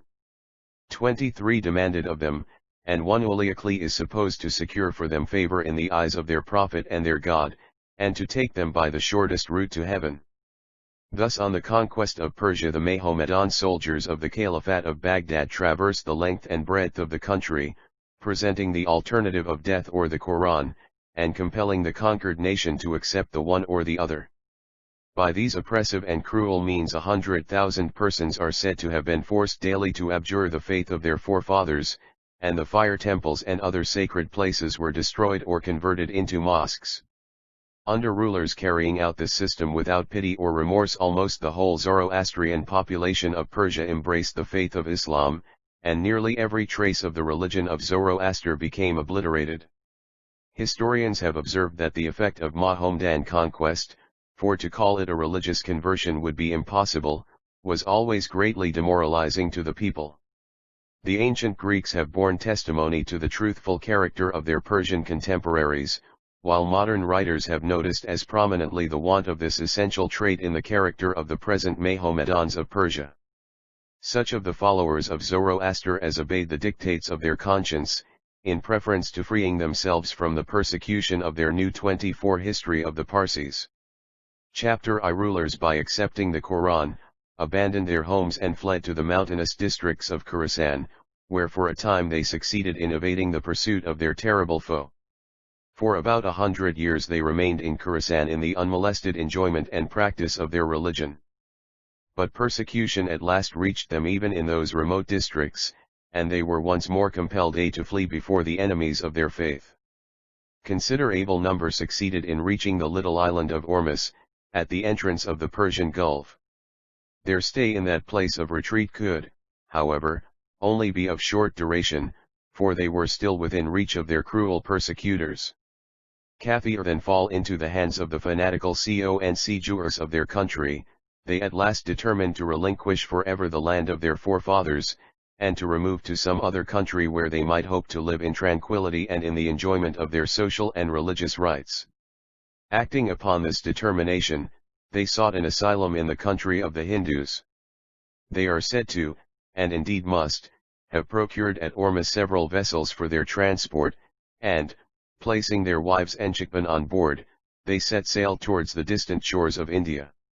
That intercourse of some sort or other had previously existed for many centuries between the ancient Persians and Hindus has been pointed out by many travelers and historians of Chapai. Persia and India. 25 Medieval and Modern Times. Some of the Hindus, who were famed for wisdom and learning, had even made Persia their residence on different occasions. One Persian connection with India was very old, and for some centuries before the Arab conquest of Persia it had grown more close. In mythic times there was the religion's connection of Zoroaster, not later than BC 1000, Hang's Essays, 299, with India and the Brahmin Changryacha, who was sent back to convert his countrymen, and Ferdusi's story of Prince Isfandiyar the son of Gushtasp, who was so keen a believer in Zoroaster that he persuaded the Emperor of India to adopt lyre worship, Eliot's History, v 568. Try Hindu account of the introduction of fire-worshipping priests from Persia into Dwarka in Kathiawar is probably of a much later date, Riano's Memoir sur Viand, 391-397. There was also a very early political connection in the mythic Concs of North India, which, according to Persian writers, have been repeated from time to time since BC 1729, Troyers Ternjanai, 2441. In historic times the Punjab formed part of the Persian dominions from its Conc used by Darius Histisps about BC 510 till the later days, BC 350, of the Achaemenian dynasty, R.A. Linson's Ancient Monarchies, 433. About the beginning of the Christian era the Kanarkis, the Indian Scythian rulers of the Punjab, from the fire altar on their coins, seem to have adopted the religion of the Magi, Lassen in JBAS, 9. 456, Princeps Note on History EES. From Bactrian coins, log. As regards the south of India, Ptolemy's, 150, mention of Brahmani Magi has been thought to show a connection with Persia, but the Kanarese word mag, or sun, seems a simple and sufficient explanation. Closer relations between India and Persia date from the revival of Persian power under the Sasanian kings, AD 226 to 650. In the 5th century the visit of the Persian prince Biram Ghor, 436, probably to ask for help in his struggle with the White Huns, Wilson's Ariana Antiqua, 383, his marriage with a Hindu princess, and according to Hindu accounts, his founding the dynasty of the Gardhaban kings, was a fresh bond of intimacy. Wilford, as ECS, 9. 219, Magadis Prairie's Door, 2. 191, Riano's Memoir sur Viand, 112, Eliot's History, 2. 159, in later times both Nayashirvan the Just, 531 to 579, and his grandson Pervez, 591 to 628, were united by treaties and by the interchange of rich presents with the rulers of India and Sind, Magadis Prairie's Door, 201. In connection with 26 History of the Parsis. Chapter I. It is impossible to suppose that this was the only exodus of the Persians from the land of their fathers. It can hardly be doubted that several migrations took place at successive periods, as the flame of the fanatical zeal and persecuting spirit of the Mohammedans burned more fiercely and spread further. Various meager and unsatisfactory traditions exist concerning these migrations, the manner in which they were effected, and the total number of those who left the shores of these treaties. It is interesting to note that Nayashirvan's embassy to Puliksi II, the ruler of Baklamai in the southern Maratha country, is believed to be the subject of one of the Ajunta cave paintings, and another of the pictures is supposed to be copied from a portrait of Pervez and the beautiful Shireen, Ferguson in Burgess's Ajunta Notes, 92.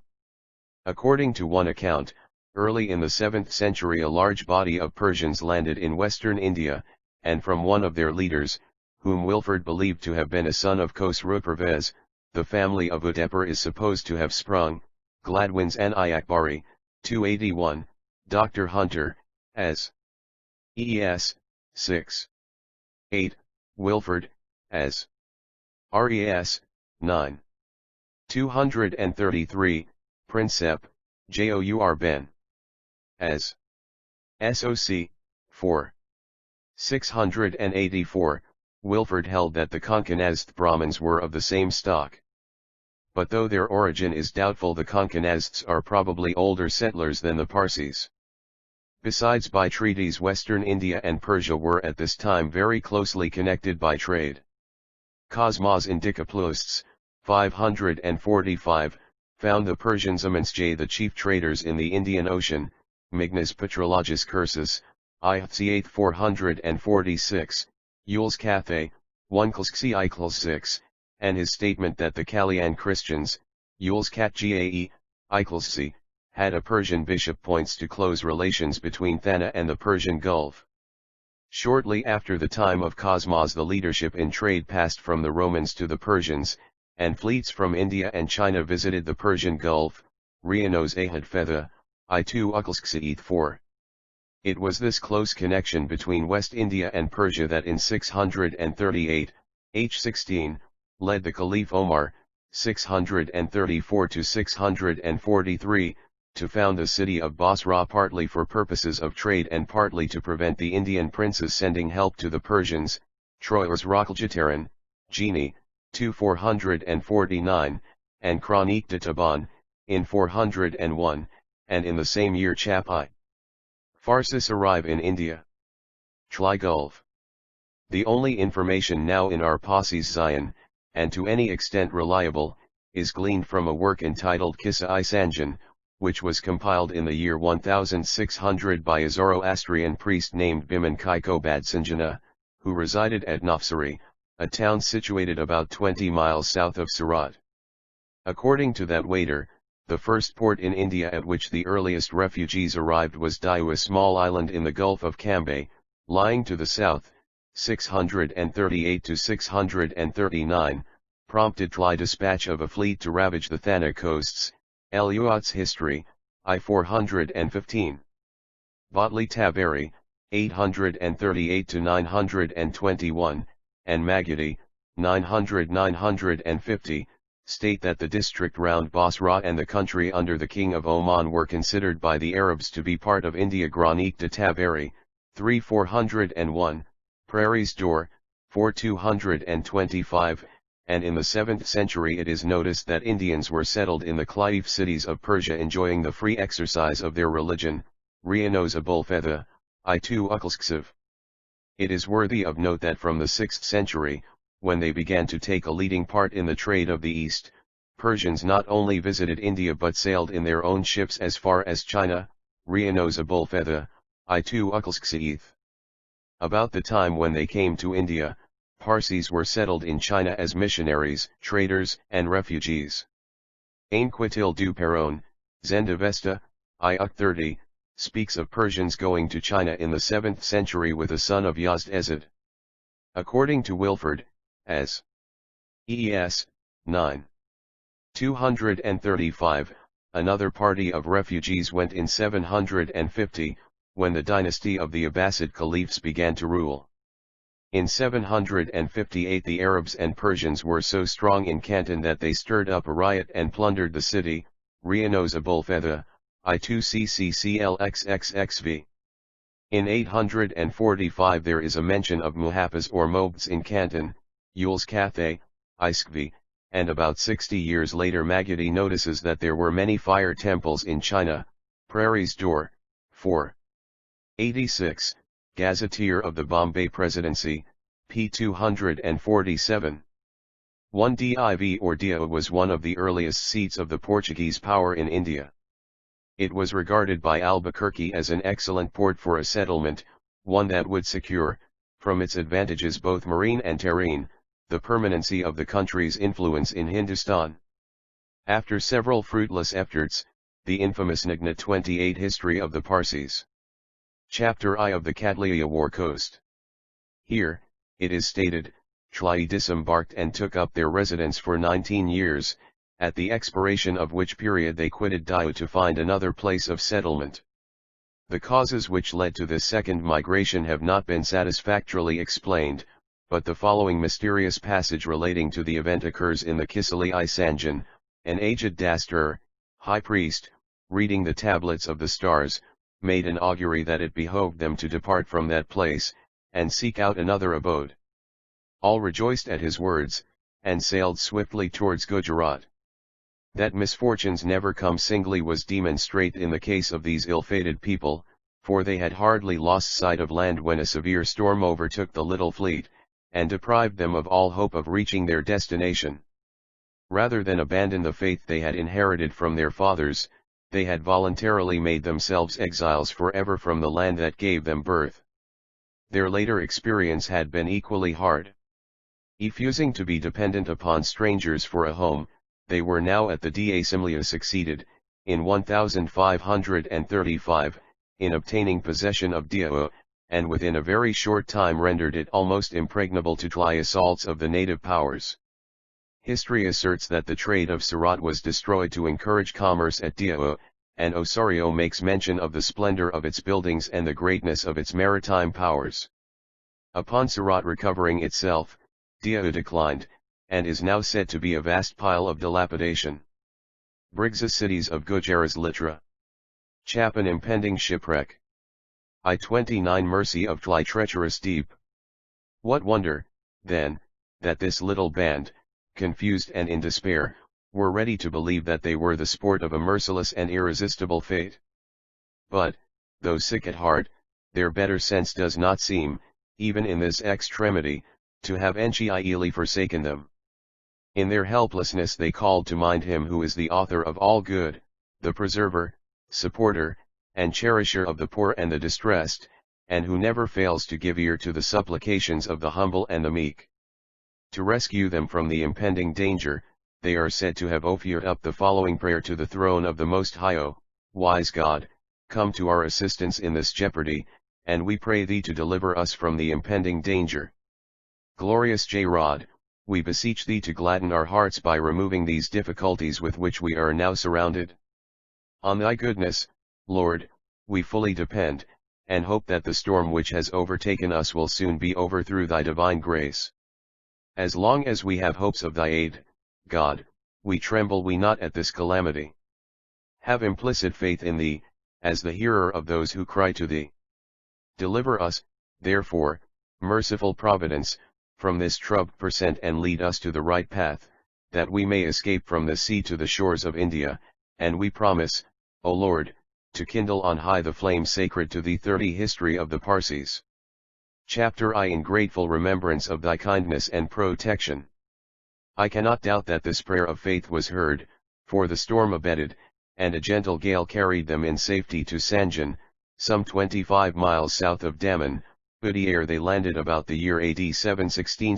The territory of Sanjan was then under the rule of a wise and liberal chief named Jati Ina, to whom a venerable dastur or high priest of the Parsis was sent, with suitable presents, in order to ascertain from him the terms on which they would be permitted to land. The dastur, on approaching the Ina, blessed him, and, having explained the reasons which caused the Parsis to leave their native country, and detailed their Sufi errings and misfortunes, one according to the Kissa-i Savjan, the Parsis settled at Sanjan in the year 775, but the generally accepted date of the settlement as stated by a dastur or high priest of Broch named Dastur Aspandi Arji Kamdanji, in a pamphlet written by him in 1826, on the question which was asked among the two sects of the Parsis, the Kadmis and Shihenshayas, about the Parsi date, an account of which will be given later on, is the Hindu date Sambat 772, Shravan Shud 9th, and the Parsi date Rosbiman, Mahatir. This Hindu year corresponds with 85 Yas Deserti and with the Christian year 716. Mr. Karsheji Rostamji Kama, a Parsi Oriental scholar, has, in a learned essay published by him in the year 1870, explained that these Hindu and Parsi days do not fall together till the Christian year 936. Mr. Kama thinks that by some mistake the name of the day is substituted for that of the month and vice reversed. Rostir, Mahabiman, instead of Rosbiman, Mahatir, gives the aforesaid Hindu date within 4 days of the accepted date. That there has been some confusion of dates is highly probable, owing to the accounts of the first and subsequent emigrations having been confounded with each other. Chap I. The Schloksr 31 he begged that his kinsman and he might be allowed to reside in Sanjan. It is said that the prince, struck with the warlike and hardy appearance of the men who thus came as refugees to his court, had first some fear for the safety of his throne, and before granting the desired permission requested the chief priest to explain to him the state of their affairs and the nature of their faith. During their stay at Diu the Parsis had acquired a nodido, of the Lano Uaoch, Rilioion, manners and customs of the Hindus which enabled them to answer the inquiries of the Ranas so satisfactorily that no opposition was made by him to their making Sanjan their place of abode. Consequently, Sanjan became the adopted country of the Parsis. The most learned among them prepared 16 shlokas or distihs, in which they briefly described the tenets of their religion and their mode of worship. As it will, doubtless, interest the reader to know what those shlokas contained, they are here given in their complete form, although they must not be supposed to convey more than a very vague idea of the Parsi faith. We /NT are worshippers of Ahura Mazda, Supreme Being, and the Sun and the five elements. Abe observe silence while bathing, praying, making offerings to fire, and eating. We use incense, perfumes, and flowers in our religious ceremonies. 32 History of the Parsis. Chapter I. We Tli are worshippers of Tli cow. We bth wear Tli sacred garment, the siadra or shirt, the layati or cincture for the loins, and the cap of 2 folds. We Kitli rejoice in songs and with instruments of music on the occasion of our merry Oes. 1th. We ornament and perfume our wives. We %TL/ are enjoined to be liberal in our charities, and especially in excavating tanks and wells. We Tli are enjoined to extend our sympathies towards males as well as females. We 10/I practice ablutions with Joma Itra, one of the products of the cow. 11th. We wear the sacred girdle when pra3dng and etno. 12th. I feed the sacred flame with incense. We 13a practice devotion 5 times a day. We 14fa are careful observers of conjugal fidelity and purity. We ibth perform annual religious ceremonies on behalf of our ancestors. We iqth place great restraints on our women during and after their confinements. The reader is here cautioned against supposing the foregoing to be the fundamental principles of the Parsi religion. The Parsis are not the idolatrous people which the preceding dogmas lead one to suppose, and ample opportunity will be given to chapai.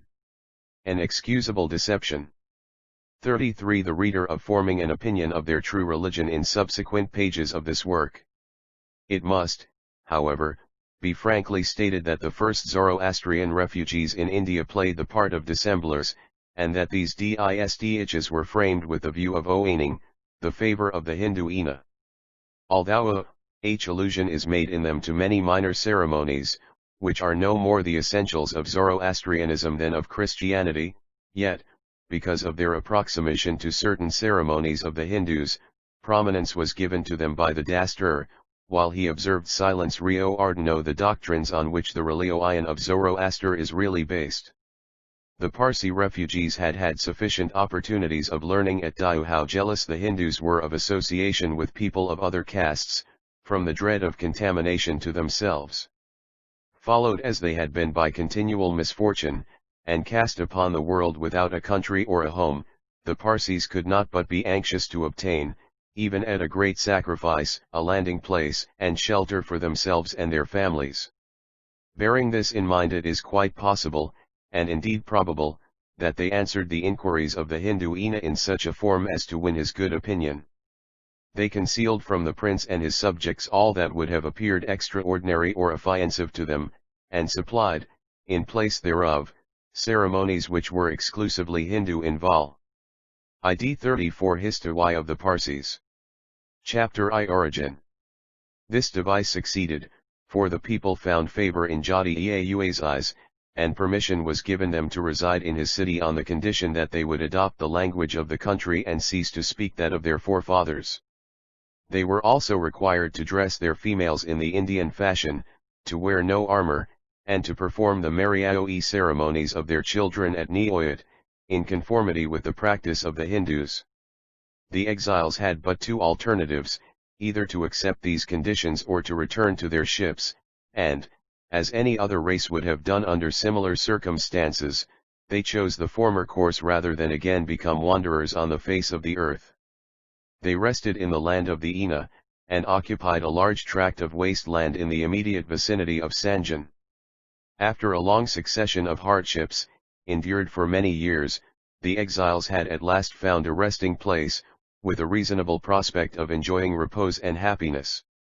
Every one then betook himself to his one profession, and the Parsi settlement, which but a short time before had been a sterile desert, became converted, according to early writers, into a garden of heaven. Neither did the Parsis forget him who had assisted them in their day of trouble. They remembered the vow which they had made on their voyage from Diu to Sanjan, to kindle on high the flame sacred Chapai, the Sanjan fire temple. 35 To him in grateful memory of their deliverance from the hand of death, and they embraced the earliest opportunity of intimating to the Hindu chief their intention of building, with his permission, a fire temple in Sanjan, in fulfillment of the solemn pledge which they had made. As the Hindus themselves hold fire in veneration, not only was the desired permission at once and cordially accorded, but every assistance was rendered to further the object. The fire temple was, however, wholly and exclusively constructed by the Parsis themselves. The INA did no more than supply various articles for the purpose of expediting the great work. Few years witnessed the completion of the temple, AD 721, and saw the sacred fire kindled on its altar in accordance with the rites of the Zoroastrian religion. For about 303 years after landing at Sanjan the Parsis are said to have lived in peace and without molestation. By that time their numbers had greatly increased. Many of them had moved into other parts of India with their families.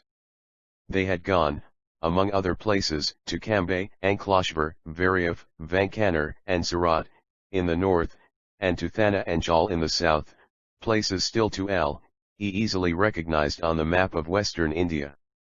The earliest emigration from Sanjan seems to have been to Cambay. According to Mr. Robertson's account of Cambay, published in the year 1813, they were 36. History of the Parsis. Chapter I. Attracted to Dly settlement by a variety of considerations, AD 942 to 997. Here they seem to have thriven well through their commercial enterprise and industry. The settlement of Variaf is supposed to be as old as that of Cambay. An inscription in Pahlavi on the well-known Canary Caves in western India shows that on the 2nd of December AD 999 a number of Parsis visited the caves. From another one some of Dly Parsis, who, since their arrival in India about 636, had remained in the south of Gujarat, were attracted to the settlement, 942 to 997, near the temple of the Amarika Kshetra at the mouth of the Mahi. The first comers succeeding in trade, others followed, and in time the Parsi element became so strong that, by their overbearing conduct, they forced the Hindus to leave the city. Among those who fled was a man of the Dasalar caste of Wanias, Kalyan Ray by name. He took refuge in Surat, where, in a short time, by trading in pearls, he acquired a large fortune.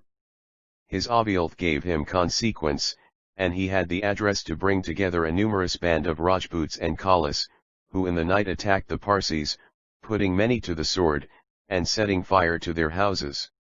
The rest took to flight, and not a Parsi was to be seen in Kumarika Kshetra. Kalyan Ray then formed the design of building a city on the ruins of the Parsi town. Account of Cambay from the Gazetteer of the Bombay Presidency. 2. The following translation of the inscription is from Mr. K. E. Essay on the Study of the Zoroastrian Religion, in the name of God, Amen. In the year 368 of Yazd Ezid month Avan and day Mayer, we have come to this place, namely Ihan Panak of Matan Aidbar, Mali Aidbar, Panjabokat and Patar Bakat of Mali Aidbar Mardansha of Karad Baram and Karad, Birain of Mardansha /Iyat and Aidbar of Barampana and Barampana, of Matan Aidbar, Farkojat and Jat Afrani of Aden Mali, Noma and Din Baram and Bujar Gaten and Karad Mard and Bijat of Mabajdi, Barampana of Matan Bandat and the engraver of the inscription and Homa of Avan. Bandat Mandun. Most of these appear to be related to one another. Chapai. Navisari. 37 Inscription in the same character. It appears that other Parsis again came to see them on the 5th of November AD 1021, They are next traced to Nafsari, and in the year AD 1142 a Parsi Mobt or priest of the name of Kamdan Yardosht is stated to have gone there from Sanjan with his family and relations for the purpose of performing the religious ceremonies of the Parsis residing at Nafsari. The Parsis gave this place the name it bears, if a note in an old family paper still in the possession of the descendants of Merjiina, the celebrated and learned high priest who flourished at Nafsari about 300 years ago, is to be trusted. According to this authority, when the Parsis arrived there in the year 511 of Yazdezid they found its climate quite as good as that of Mazandaran, one of the provinces in Persia. They named the city Nabi-Sari, or New Sari, and from that time it has been known as Nafsari Naumandal instead of by its former name Nagmandal. From the accounts given by early travelers in the follow FTDNG is a translation of Tli's second inscription, in the name of God, Amen. In the year of Yazdezid 390 month Mater and day din we have come to Tlias Phxce, viz. /Ia Farubag and Mahade Bar, Panjabokat of Mahade Bar, Martin Sat of Karad Baram, Ivi Habitabat of Baram Din Abar, Bujargatan of Mahbajdano, Clearad Farkliuna, Mali Adbar and Bunsat and Mali Bandat of Ilar Mah. The editor of the Gazetteer of the Bombay Presidency considers that this is incorrect, as Nafsari is shown on Ptolemy's map, AD 150. 38 History of the Parsis. Chapter I India. It appears that the Parsis had largely settled in many cities of Upper India before the middle of the 9th century. Either they went there from Avi's turn India or direct overland from Persia by a subsequent migrations it is now impossible to say. Mahomedan traveller in the middle of the 9th century, Al-Istikhiri, makes mention of some parts of Hind and Sind as having been occupied by the Gwebris, the name generally applied to the Parsis by Mahomedan writers. Ibrahim the Ghaznavid is said to have attacked in AD 1079 a colony of fire worshippers at Dehra Dun, which shows that there were Parsis in the city prior to that event. That there were Parsis in the Punjab before AD 1178 rests upon more certain evidence, as a Parsi priest named Mahayar is affirmed to have gone in that year from Uk, a city at the meeting of the 5 rivers of the Punjab, to Sistan in Persia, for the purpose of acquiring a thorough knowledge of the religious rites of the Parsis. After 6 years of study under learned Dasturs in Persia he returned to India in AD 1184 with a copy of the Pahlavi translation of the Vendidakal, an important work on the Parsi religion. There appears to have been communication between the Cambay and the Punjab Parsis, as in AD 1323 the former possessed copies of the Vendidad which were brought from Persia by Mahayar. In the accounts of Timur's invasion of India we find the Parsis referred Chapai. Farsi settlements. 39 to under Tli name of Magians, as being among Tli captives taken by him. The people who have been described as believing in the two principles of good and evil, and acknowledging Yazdan, God, and Arman, devil, / and who offered a fierce resistance to Timur at Tenglikpur, were undoubtedly Parsis. It is said that the Gujarat colony was strengthened by a large number of Parsis who fled from the tyranny of that cruel conqueror. The mention by a Mahomedan writer of the destruction of fire altars by the Emperor Sikandiyar in AD 1504 shows that Lono, before that date a large number of Parsis must have lived in several cities of Upper India. Sir H. M. Eliot in his History of India supports Professor Dowson's opinion that the Gwebris of Yohilkund, the Magyas of Malwa, and the Maks of Tughlakpur are relics of the old Upper Indian Parsis, though they seem to have no religious peculiarities at the present day. From a manuscript account of Mount Abu by Sir Ivy Alexander Burns, referred to in the Bombay Gazetteer, it appears that about the middle of the 15th century there was a Parsi settlement at Chandrafli near Mount Abu. The Parsis are supposed to have settled in Anklesvar in the middle of the 13th century of the Christian era, as the Visparad, one of the religious books of the Parsis, is believed to have been copied there in the year AD 1258. There is no doubt they were established at Broach before the commencement of the 1440 History of the Parsis. Chapter I Century, because Adikama, or Tower of Silence for the Disposal of the Dead, was built there in the year 1309 by a Parsi named Pestanji. The ruins of an older one still are to be seen at Yajalpur, a suburb of Broach. Some accounts state that direct migration from Persia to the several cities in Gujarat occupied by their kinsmen took place long after the landing of the first colony at Sanjan. The Parsi settlements at Thana and Chal must also have been founded at an early date, as reference is always made to them by Mohammedan and other travelers of early times in the accounts they give of those two places. Although not mentioned by name, yet from their descriptions we may conclude that the Parsis are the race spoken of, and the idea is confirmed by what Adaric, an Italian monk who traveled in India in the beginning of the 14th century, says: the people thereof, Thana, are idolaters, for they worship fire and serpents and trees also, and here they do not bury the dead, but carry them with great pomp to the fields and cast them to the beasts and birds to be devoured. As the natives of India either burn or bury their dead, the above must apply to the Parsis, who subsequently deserted this place in a body. Traditionary accounts of Thana give an amusing instance of the manner in which these people escaped wholesale conversion from the religion of their forefathers to that of Christianity. That the Chapai, an attempted conversion.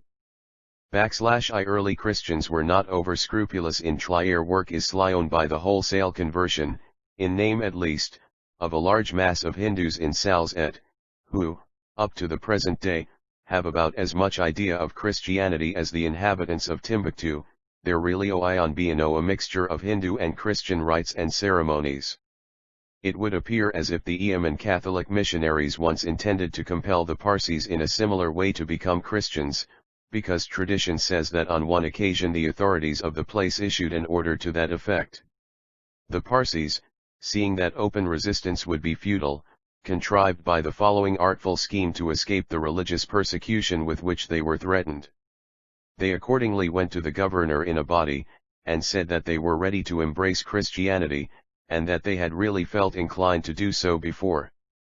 They also expressed themselves willing to be baptized on the follow-t/DNG Sunday, but requested 2 or 3 days grace to enable them to worship their sacred fire for the last time, and also to have a day of rejoicing among themselves prior to their conversion. The Portuguese were so gratified at this readiness to be converted that a proclamation to this effect was issued, namely, that on the day fixed no one should interfere with the Parsis in the performance of their rites and ceremonies or in their mode of rejoicing. The Parsis then prepared a Sum 242 History of the Parsis. Chapter Ius Feast, to which all the officials of the place were invited. Wine flowed freely, and the guests heartily indulged themselves. During this bacchanalian feast the Parsis, accompanied by music and dancing, took the opportunity of making their exit out of the city. Their stratagem succeeded so well that they made their way without molestation to Kalyan, 20 miles south of Thana, and settled there. Thana was thus deserted by the Parsis for about 3 centuries. In the year 1774, however, they returned after the English took possession of it by the terms of a treaty made with a Maratha Sardar Gunathro Dada Sahib. Kavasji Eastamji Patel, or headman, of Bombay, was induced by the English to encourage the Parsis to settle at Thana once more, and in order to accomplish this he himself went with his family to that city for a time, and was entrusted with the Padals Liap of Charnabanda, Munpisar, Trombi, Muth, Merv, Manora, Vesava, Danda, Pandora, Kalyan, Bhimardi, and other places in Sals et.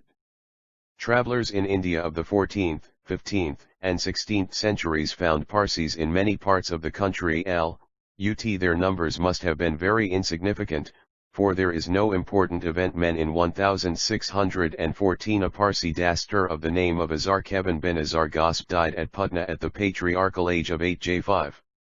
He was an intelligent and a pious man. His early years were spent in seclusion and prayer in Persia, and at the age of 28 he arrived in India and settled at Putna in Hindustan. He had brought with him Chapai. Invasion of Gujarat. 43 Tionid in connection with Tliam. After Tli had spread from Sanjan to other places in Gujarat, 2 or 3 centuries elapsed during which we may suppose that not lying of importance occurred, and certainly no mention is made of anything if it did occur. All that we are told is that the Parsis chiefly occupied themselves wherever they settled in agricultural pursuits. They seem to have lived amicably with the Hindus, for during this long period of 500 years no misunderstanding between them and the children of the soil is ever mentioned. About the year 1305 a circumstance occurred which roused the old fire and warlike spirit of the Parsis. In that year they are affirmed to have greatly distinguished themselves in assisting the Hindu chief of Sanjan against the aggression of Mohammed Shah or Alauddin Khilji. This chief formed a design for subverting the independence of Sanjan, and dispatched to Gujarat a large army under a skillful general named Alp Khan to a fight that object several Zoroastrian disage, lay from Persia, and a number of Mohammedans and Hindus are said to have become his followers. He was a philosopher, and taught the religion philosophically to his disciples, and also wrote a work on the philosophy of religion entitled Mukasifal Azar Kevin, Dabistan. One Dr. J. Wilson, /BBEAS, I-182, has suggested that the Mahmud Shah of the Kissa-i Sanjan was /Iamud Begeda, who reigned in Gujarat from 1459 to 1513. The mention of Champaner as his capital makes it probable that the avaritor of the Kissa-i Sanjan thought the Musulman prince was the well-known Mahmud Begeda. But the completeness of Alp Khan's conquest of Gujarat 44 History of the Parsis. Chapter I. The Mohammedan general, with 30,000 men, arrived before Sanjan, and the Hindu ruler, conscious of his insufficient resources to enable him to cope with the hardy soldiers of the enemy, trembled for his crown and country.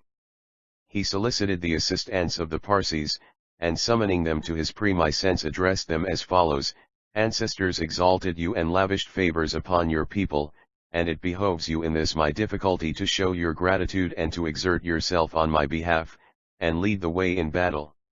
The Parsis were not unmindful of their obligations to the former rulers of Sanjan, and at once undertook to defend the country which had so hospitably welcomed their forefathers to its shores. They replied to the address of the chief, "Fear not, Prince, on account of this army, all of us are ready to scatter the heads of thy foes, and we will fight as long as a drop of blood remains in our veins. In battle we never give way, not one man of us will turn his back though a millstone be dashed at his leaves. Little doubt that Sanjan fell to his arms. The conqueror might, possibly, though much less likely, be Muhammad Shah Tughlaq, who reconquered Gujarat and the Thana coast in 1348. It cannot be Mahmud Begeda, as authorities agree that, after long wanderings, the Sanjan fire was brought to Nafsari early in the 15th century, 1419. Alp Khan may be Ulugh Khan, Alauddin's brother, who is sometimes by mistake called Alp Khan, or he may be Alp Khan, Alauddin's brother-in-law. Ulugh Khan conquered Gujarat, 1295–1297, and Alp Khan governed Gujarat, 1300 to 1320. The Alp Khan of the text was probably Ulugh Khan, Eliot, 3–157–163. Gazetteer of the Bombay Presidency. Chap 1. The hero Ardeshir. 45 head. In Makkina, this resolved the Parsis were not unmindful of the persecution sustained by their ancestors, and they determined that the Mohammedan invaders should be repelled if by any sacrifice of theirs victory could be achieved. The cause of the Hindu ruler was their own. They knew that if the army of the Sultan was successful their religion would again be imperiled, and that a second persecution of their faith would follow. Notwithstanding their oath never to bear arms, they considered that this extremity fully justified them in drawing the sword to defend the territories of the Hindu ruler, and accordingly a force of 1400 Zoroastrians, under the leadership of one Ardeshir, was immediately added to the Hindu army. This accession to his force caused the Hindu prince to take courage. Every preparation was made for the impending struggle, which was to decide the fate of his kingdom. Soon the opposing armies met, and a fierce battle was fought a few miles beyond Sanjan. Sword, javelin, and arrow did their deadly work, and many fell on both sides. In the thick of the battle the Hindus were unable to keep their ground against the furious onslaught of the Mahomedans, and fled from the field. The noble band of Persian allies, however, was not dismayed. Fighting for their faith and their homes, the important interests involved in the issue of the contest made them regardless of their 46 history of the Parsis. Chapter I Lives. Their brave leader, Ardaslir, heroically led them on, and at length they broke the enemy's ranks and threw them into confusion. The whole force was soon discomfited, and Alp Khan fled, leaving Ardashu and his little band conquerors on the field. In the old wars which disturbed India before the British rule, Mahomedan armies were generally successful over Hindu from the more hardy and warlike character of their soldiers. This defeat of many thousands of their number was rendered the more humiliating from the fact of its having been caused by a handful of comparative strangers. The blow to their proud spirit was more than they could tamely endure. Alp Khan raised reinforcements and again appeared in the field. Ardashir, emboldened by success, was not, however, to be daunted, and he addressed the Hindu chief in the following spirited terms: "Prince, the enemy has appeared in greater numbers than before. They are 100 to our 1, but behold our courage. Ave will either yield our lives or take those of our foes, and in this resolve may God befriend us, since he always removes our difficulties." In the battle that followed, Ardashir enoed in single combat one of the most notable of the Mahomedan chiefs. The gallant Parsi general hurled him from his horse and killed him with his sword. Alp Khan, it is said, on witnessing the scene, became furiously excited, and led in person a heavy charge. Chapai. Flight from Sanjan. 47 against the Parsis. The two armies joined in battle, the carnage on both sides was great, and blood flowed in torrents. Fortune did not favor the allies on this occasion. Dart struck the Parsi leader, who fell headlong from his saddle, and, as is the case with all Oriental nations, the army, having lost its chief, hesitated and gave way, and was completely routed by the enemy. The Hindu prince is also said to have fallen in this battle.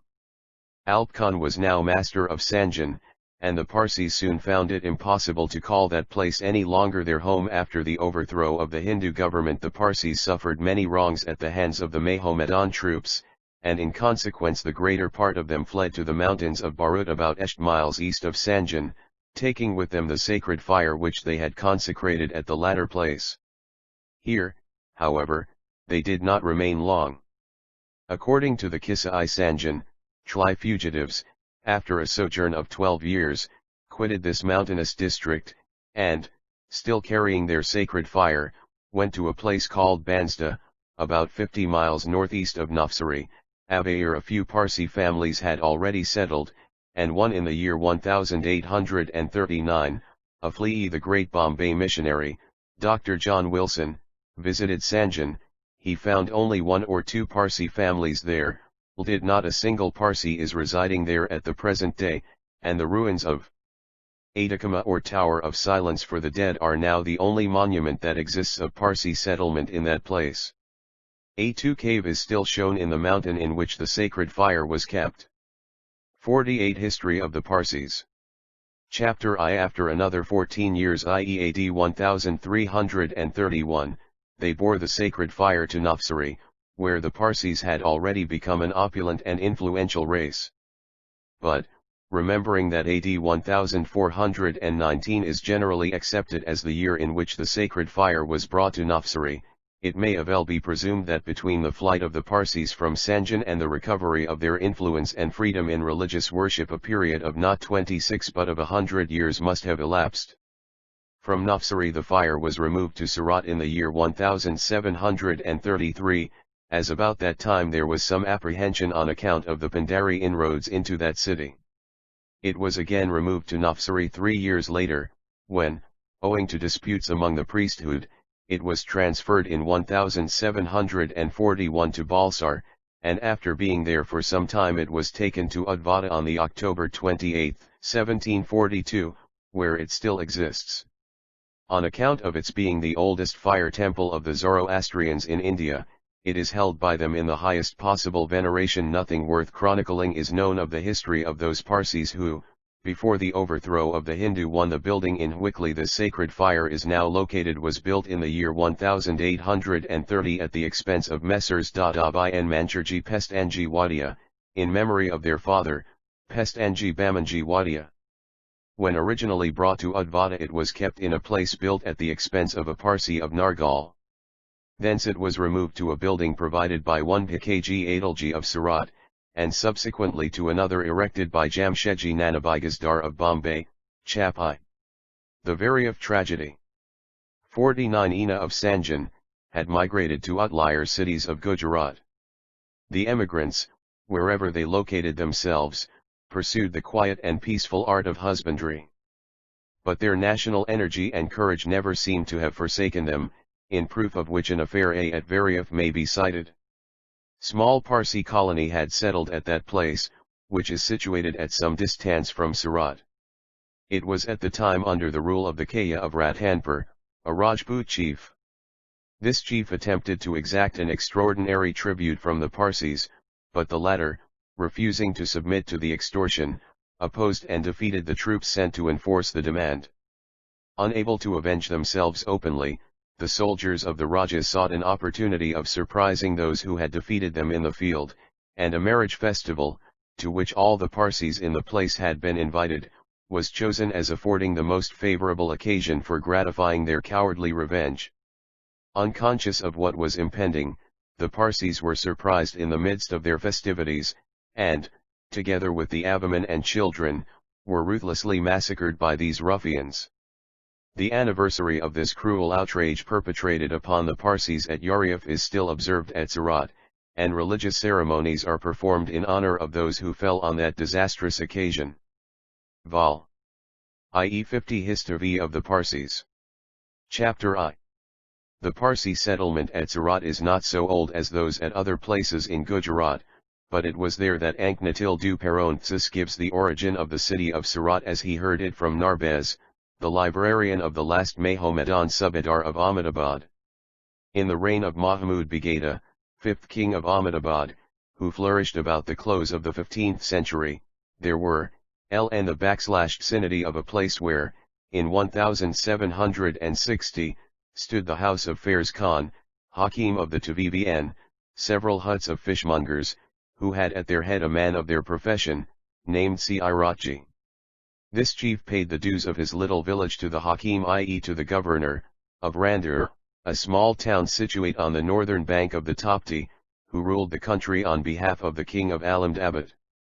The Portuguese, in their incursions, having plundered the banks of that river, Suratji, whose people were without any means of defense, and who had Sufi-aired considerably, carried his complaints to the king of Ahmedabad. This prince, having inquired what the land of these fishermen could produce, ordered Khadavand Khan, governor of Randur, to erect a fortress, of which might place the town of Suratji under shelter from every insult. Khadavand Khan at first chose the site on the place where there now is his tomb, near the house of Fairs Khan and that of Fakir Khairi, but as it was at some distance from the river, the choice of it was abandoned. He then pitched upon another site near Bahtalau, where there now are shrafs, bankers, about half a kos from the river. This was also abandoned for the same reason, it being found difficult to carry water from the river to that distance, in order to fill up the ditches with which he intended to surround the fortress. At last its foundations were laid in the place where it now stands, and Khadavand Khan promised Suratji to give the latter's name to the city, as a reward for the site which he ceded to him, Khadavand Khan. This city was then called Surat after Suratji. An inscription informs us that the fortress was completed only in 931 Hijri, AD 1524. The town rose with the times. In 1666 it had yet only some walls of earth in very bad state. The first enceinte was constructed some years after, and the second some more than 50 years ago, under the nabobship of Hyder Quli Khan. Each has 12 gates, and is adorned with round towers where some guns are to be seen. Translation of extracts from the Zendavesta of Ainquatil du Peron, by Kavasji Adilji Kanga. Chap I. The Parsis in Bombay. 51. The Parsis first gained some considerable importance and came into contact with Europeans. The earliest period at which we find any mention of them in the city of the Great Mughal is in the year 1478. No authentic records exist to show the exact date of the arrival of the Parsis in Bombay, nor can we authoritatively explain what was the motive that first led them there. It seems probable that the English merchants of Surat induced some of them to settle in Bombay for purposes of trade. This much may, however, be safely affirmed, that their first settlement in that island was a little before the time when it was ceded to the British by the Crown of Portugal, as the dowry of Catherine, Princess of that country, who became the wife of Charles II of England, AD 1668. Dr. Fryer, who visited Bombay in the year 1671, says, on the other side of the great inlet to the sea is a great point abutting against Old Woman's Island, and is called Malabar Hill, a rocky woody mountain, yet sends forth long grass. On the top of all is a Parsi tomb lately raised. The first work of the Parsis wherever they settle is to construct a tower of silence, or what Dr. Fryer calls a tomb for the reception of their dead, and his statement that the tomb Wandastikama still exists on Malabar Hill. It was built by Onherji Waspa, an ancestor of T.B. Watkliya Gandhi family of the present day. 52. History of the Parsis. Chapter I. In question had been recently raised is a sufficient proof that no considerable number of the Parsis could have settled in that island prior to its cession to the English. We have now brought down our history to the arrival of the Parsis in Bombay. Their rise and progress in this island will be described in subsequent pages. In the immediately succeeding chapter it is Pro 30 said to inquire into the state of those of the Zoroastrians who are still to be met with in their native country. Chapter 11. The Zoroastrians in Persia. The Zoroastrians in Persia. The misfortunes of that state. Majority of people adopt Mahomedanism. The Zoroastrian colonies. The Gilji Afghans. Their invasion of Persia. The part taken by the Zoroastrians. The treatment by Nader Shah and his successors. They gradually lose their ancient books. The wretched condition of Parsis in Persia. The poll tax or jizya. Cruel exactions in order to raise it. The appeal to the Bombay Parsis called the Gwebris made the victims of harsh laws. Cases of Tijatani Mahomedan slaying a Parsi. The reverse. Other offences. The Persian Zoroastrians retain their characteristics, their love of truth and morality. ESBRTS of the Bombay Parsis in their behalf. Views of the author. The Persian Zoroastrian Amelioration Fund statement of its objects. Abolition of the jizya. Pressure brought to bear on the Shah. Deputations and letters. Ultimate success. Those who obtained it. Other objects of the fund. Picturesque legend. The slaughtering of cows. Beneficent reform. The present condition of Persia. Acts. Inquiry into the present state of Those who profess the religion of Zoroaster would manifestly be incomplete if it did not embrace those members of the race who have held fast to their faith in the mother country even after its conquest by the Moslem.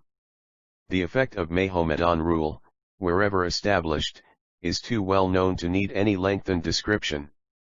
Within 100 years of the time when the followers of the Arabian prophet first set foot on Persian soil, the condition of the country had entirely 54. History of the Parsis. Chapter 2 changed. Lands once fertile had become dreary wastes, and fields where the golden corn had waved, now deserted by the husbandman, afforded pasture for wild animals, while the plowshares were beaten into swords, and the pruning hooks had been exchanged for spears. Hence the country which had been the home of peace and prosperity was thrown into the greatest confusion, and hordes of robbers, driven to crime by the distress of the times, traversed every part of the land, perpetrating the most cruel atrocities. Persia once fallen never revived, but sank gradually into its present insignificance. Perhaps no country in the world has witnessed so many revolutions as that unhappy land. The tyrants who have filled the throne owed their elevation to treachery and bloodshed. The followers of every religion, with the exception of that of Islam, have endured constant persecution, while those of the inhabitants who adhered to the ancient faith of Zoroaster have experienced the greatest barbarities. Constant oppression and tyranny have naturally reduced their numbers. In less than 2 centuries after the invasion, the greater part of the population had embraced Islamism. In the 10th century of the Christian era, remnants of the Zoroastrian population were only to be found in the provinces of Pars and Kerma, and the reader may form an idea of Chap 2. The Persian settlements. 55. The rate at which that remnant has declined even in recent times, when it is stated that, while about 150 years ago it numbered 100,000 souls, it does not at present exceed 7 or 8,000. The Zoroastrians of Persia are now almost exclusively confined to Yezd and the 20-4 surroundings Valeo, es. From accounts furnished to the Persian Amelioration Society of Bombay by its agent in Persia, it appears that in the year 1854 there were in the first mentioned city and the surrounding villages 1,000 houses or families, representing a population of 6,658 souls, of whom 3,310 were males and 3,348 females. Of these about 20 or 25 were merchants, but by far the larger number gained a scanty subsistence as tillers of the soil. Few of the poorer class worked as artisans, bricklayers, carpenters, and weavers, or followed other mechanical occupations. At Kerman the number of Parsis does not exceed 450, while in the capital of Persia, Tehran, there are only about 50 merchants of this race. A small number of the humbler class are, however, employed as gardeners in the palace of the Shah, and at Shiraz some families are found occupying the grade of shopkeepers. At no time after the overthrow of their ancient monarchy were the Zoroastrian residents of Persia 56 History of the Parsis. Chapter 2. Happy under the succeeding rulers. In a letter received in the year 1511 from them by their brethren at Nafsari, they stated that never since the rule of Qaimars had they suffered more than what they were then undergoing. In sooth, they declared that they were more oppressed than their race had ever been at the hands of the tyrants Zohak, Afrasiab, Tur, and Alexander. Within the last 200 years 4 revolutions have greatly conduced to the destruction of the Zoroastrian population of Kerman, which is now reduced to the insignificant number we have mentioned. The Gilji Afghans, who had long groaned under the misrule of Persia, determined at last to emancipate themselves, and raised the standard of rebellion under an able chief named Mir Vais, who in a short time made himself master of Kandahar. The Persian monarch Sultan Husain, unable to reduce them by force of arms, sent emissaries to persuade them into submission, but the messengers were treated with contempt. The next Afghan chief who succeeded to the authority of Mir Vais determined to invade Persia, and a favorable opportunity soon presented itself. At the moment when the northeastern frontier of the kingdom was threatened by the Abdali Afghans of Herat, and while the Arabian ruler of Muscat was seizing the country bordering on the Gulf, Muhammad, who had succeeded his father. Chap 2. The Gilji invasion. 57 Mir Vais, in the government of Kandahar, carried out what had been his father's desire, and invaded the empire whose rulers had so long oppressed his nation. The following account, by Sir John Eel Kalm, of the Afghan leader's first entry into Persia gives a terrible picture of the misery to which the inhabitants of Kerman were subjected by both the invaders and their own rulers. He, Mali Ahmad, resolved to penetrate that country by the province of Kerman, preferring a march over the desert of Seistan to the obstacles which presented themselves in every other direction. Though he took every precaution to surmount the difficulties of the march, he lost many men and horses, but his appearance was so unexpected, and his force so considerable, that the city and province of Kerman immediately submitted to his arms. This ready acknowledgment of his authority did not save the inhabitants from suffering the most intolerable oppression, and it was with joy they learned that Lutf Ali Khan had left the sea coast and was hastening to their relief. That chief, who had collected a considerable force, attacked and defeated the Afghan prince, and compelled him to fly to Kandahar. Kerman, however, was only exposed, by this victory, to a repetition of what it had before suffered, and when Lutf Ali Khan marched from that province, it was difficult to say whether the invasion of the Afghans or the advance of the Persian army to their relief had been most ruinous to its inhabitants. During this invasion by the Gilji Afghans the Zoroastrians of Kerman drank their full share of the cup of suffering. Indeed, it would almost seem as if they were made the special objects of the vengeance of the Persian troops, at whose hands they suffered heavy losses both by massacre and compulsory conversion. 58 Hijri of the Parsis. Chapter 2. In the second invasion of Persia by Muhammad, he raised levies among the Zoroastrians of both the provinces of Kerman and Yezd, persuading them to join his banner by appealing to their miseries. They, remembering their ancestors and the wrongs which they endured at the hands of the Persians, eagerly seized what seemed the opportunity to obtain revenge at the same time that they might gain some honor and renown. The proposal seems to have been readily accepted, probably in the hope that the success of the Afohan chief would tend to alleviate the oppression to which they had been constantly subjected by the Persians. It is unnecessary to follow Muhammad in his various successes, or to describe his final victory at Isfahan and the capture of that city. How the Zoroastrians, who formed a portion of the army of Muhammad, fared at the hands of the chief in the hour of victory we are altogether ignorant. Are not even told what became of them afterwards, but we can imagine that, however valuable their services, they received little substantial reward from the Mohammedan leader. We might even infer, from the condition of their descendants, that they obtained very much the reverse of what they had expected or deserved. It is stated that in the reigns of Nader Shah and his successor the remnants of this persecuted race were again offered the alternative of death or convert. Chap 11. A persecuted race. 59 Zion. Moreover, about 100 years ago, when Aga Muhammad Khan Kujur conquered Kerman in a war with Lutf-X/Khanzand, many of the Zoroastrian race were put to the sword by that merciless ruler. When these various circumstances are taken into consideration, it ceases to be a matter of wonder that a population very recently numbering many thousands of people should have been nearly exterminated by the cruelties of successive tyrants. The numerous ruins of fire temples in the city of Kerman, at this day, prove that it must have been, at no very remote period, the abode of a considerable population of the Zoroastrian persuasion. We could not expect, after the revolutions, persecutions, and oppressions to which the small body who may claim to be the descendants of the ancient Persians have been subjected, that they should today possess any of their religious books or be well informed respecting the tenets of their religion. Among all the vicissitudes of their race they have, however, adhered most devotedly to the form of faith which descended to them from their ancestors, and they could give no stronger proof of their staunchness.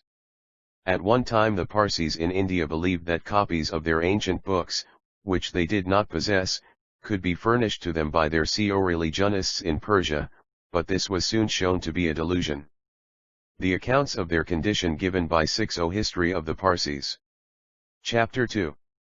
European travelers, by the Parsis who had gone to Persia to obtain information connected with their religion, and also by the Iranis who have visited India in our time, set all expectations at rest on that point. They showed that, instead of being in a position to impart knowledge, the Zoroastrians of the fatherland needed advice and instruction from those in India. They have still, it is true, their fire temples, 34 of them, both great and small, are situated in Yezd and its vicinity, but they possess no ancient liturgical books except those in the possession of their brethren in India. Professor Westergaard of Copenhagen, who visited Persia in the year 1843, wrote to his friend, the late Dr. Wilson of Bombay, as follows on this subject: I stopped at Yezd 11 days, and though I often went out among them, I did not see more than 16 or 17 books in all, 2 or 3 copies of the Vendidad Sada and the Isasgian, which they call Yagna, and 6 or 7 of the Cordovesta, of which I got 2 and part of a third. These, besides part of the Bundish and part of another Pahlavi book, were all I could get, though I tried hard to obtain more, especially part of the Isashian with a Pahlavi, or as they say, Pazand translation, of which there is only 1 copy in Europe at Copenhagen. The same learned traveller, speaking of the Zoroastrians now residing in Kerman, says, the Guebres here are more brutalist than their brethren at Yezd. They had only 2 copies of the Vendidad Na, but a great many of the Cordovesta, which, however, they chap to. The Jazia 61 would not part with. No one here can read Peli/I. They complain that when Aga Muhammad Khan gave the town up to indiscriminate plunder and slaughter, most of their books were destroyed, and great numbers of the race were killed. We have seen lo wretched is the general condition of the Zoroastrians remaining in Persia. The few who can be called rich belong to the merchant class, and besides these there are perhaps none who can be said to be even in good circumstances, while the great majority are in a state of extreme poverty. One of the severest hardships under which these people suffered, until recently, was the ley of the poll tax, called jizya. The Muslim population alone was exempt from this tax, all unbelievers residing in the kingdom, such as Armenians, Jews, and Parsis, being compelled to pay it. The Armenians at Tabriz and in other places of Persia contiguous to the Yushan frontier had been exempted from the payment of it, a favor which they owed to the influence of the Russian government. The straits to which these races were driven in order to meet this tax were often deplorable. Have no means of knowing the exact amount of the impost which the Armenians and Jews were required to pay, but it has been ascertained that the annual tax leviable on the Parsis, according to the imperial order, was 667 tomans. As is the case, however, in all Oriental kingdoms, the governor's 62 History of the Parsis. Chapter 2 or collectors and magistrates enhanced amount by their own commissions, and consequently the sum required to be paid by these poor people often amounted to as much as 2,000 tomans according to statistics supplied to the author from authentic sources. It appears that about 1,000 grown-up Parsis were required to pay the tax. Of these, 200 were able to bear the burden without difficulty, 400 paid it with great inconvenience, while the rest were unable to do so at all, even at the point of the sword. Upon the annual collection of the tax, the scenes presented at the homes of those who were unable to pay it were most terrible to witness. Unheard of cruelties were practiced in the vain attempt to extort money from those who had none for even their own wants. Some, to save themselves from torture, and as the last resource, gave up their religion and embraced the faith of Muhammad, when they were relieved from the payment of the tax. Others, who would not violate their conscience, abandoned their homes to escape the exactions of the tax-gatherer. These determined individuals, even when they escaped, had always to leave their wives and children behind them. Ground down by poverty, it is not strange that they were unable to pay the smallest tax. In this miserable condition the Zoroastrians of Persia looked to us equivalent to 1,000 pounds of our money. Chap 2. The Gwebris. 63 There Religionists in India for rescue. The few who from time to time have found their way to Bombay often ask the question, cannot the influential Parsis of Bombay do something to relieve our countrymen in Persia through the representation of the British ambassador to the court of Tehran? The court of St. Petersburg, and other European powers, have obtained various rights and privileges for the Christian inhabitants of Persia, and why cannot the English do as much for the Parsis?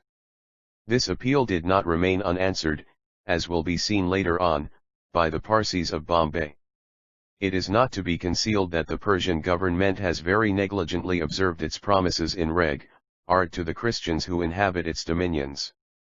In the capital, where these people are immediately under the protection of the ambassadors of the Christian courts, their condition is comparatively easy, but in the provinces they are a prey, equally with the Jews and the Parsis, to the tyranny of the local governors and the fanatical race among whom they dwell. The treatment which the Zoroastrians endure at the hands of the Mohammedan subjects of the Persian monarchy is harsh and oppressive. They are contemptuously styled Gwebris, and experience from the Mussulmans much the same sort of treatment as the low-caste Mahar in India receives at the hands of 64 History of the Parsis. Chapter 2 The High-Caste Hindu. A.M. Homdan, who, without prejudice to himself, holds intercourse with every other caste, considers the touch of a Gwebra as a pollution, and the latter is consequently debarred from following such occupations as are likely to bring him into contact with his oppressor. Many other causes stand in the way of a Zoroastrian gaining a profitable or even an easy livelihood in Persia. In trade, credit must often be given to the purchaser, and the extreme difficulty which Zoroastrians find in recovering their claims from true believers is a great bar to the hardy or effective pursuit of commerce.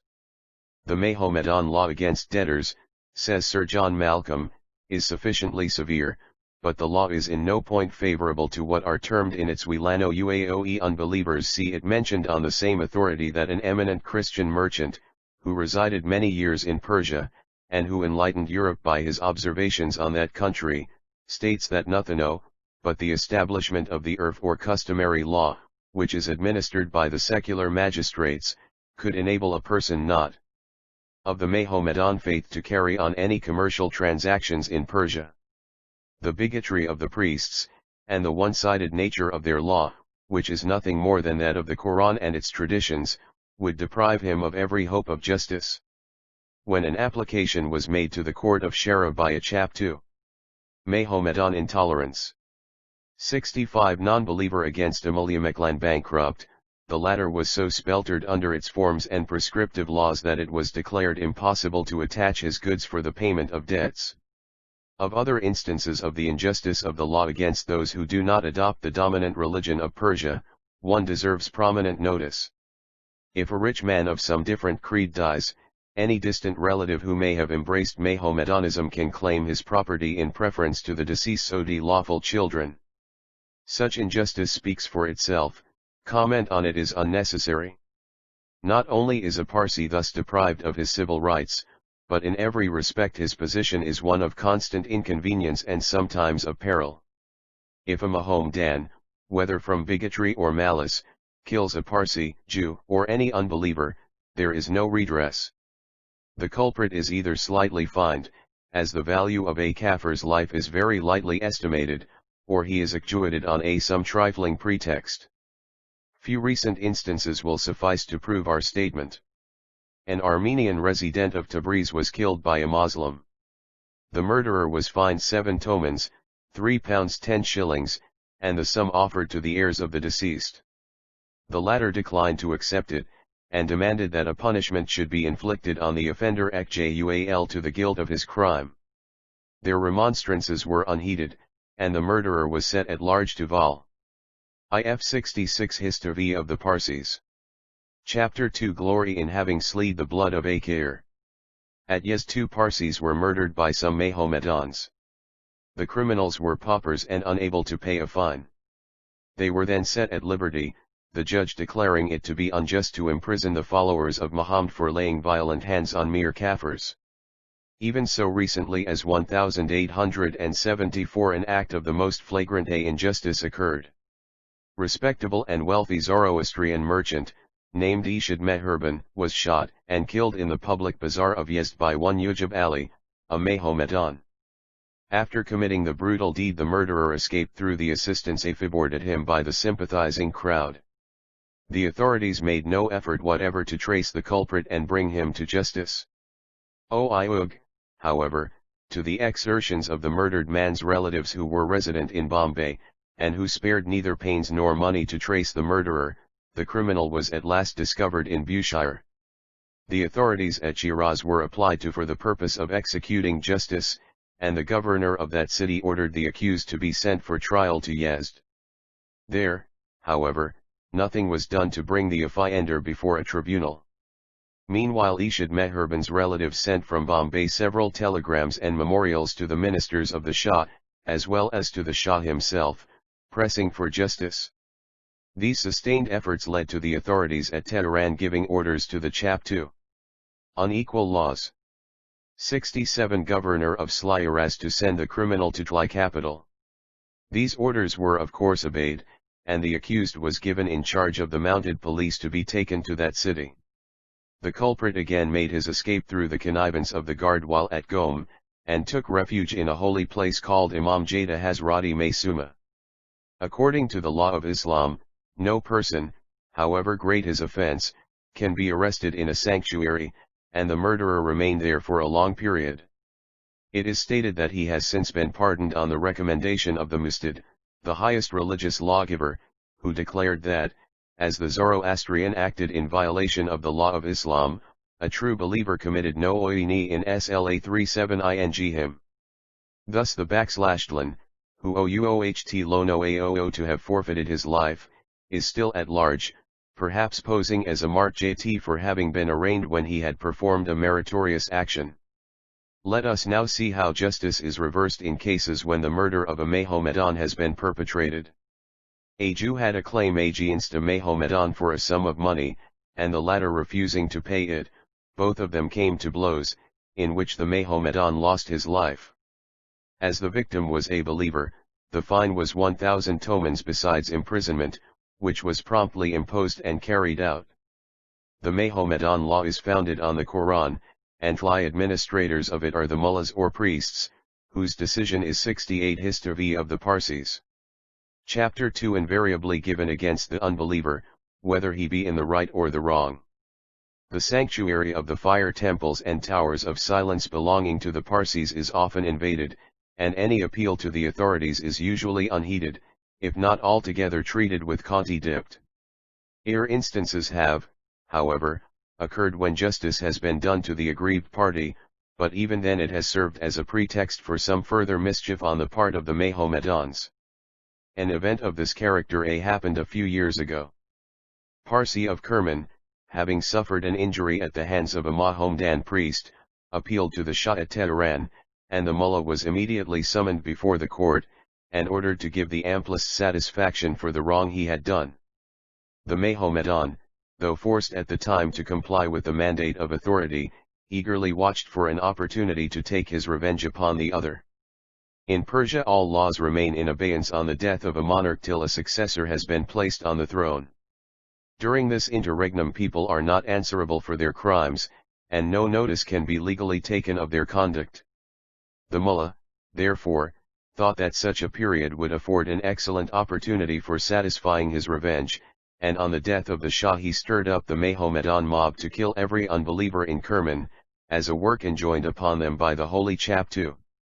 Persistent administration. 69 Quran.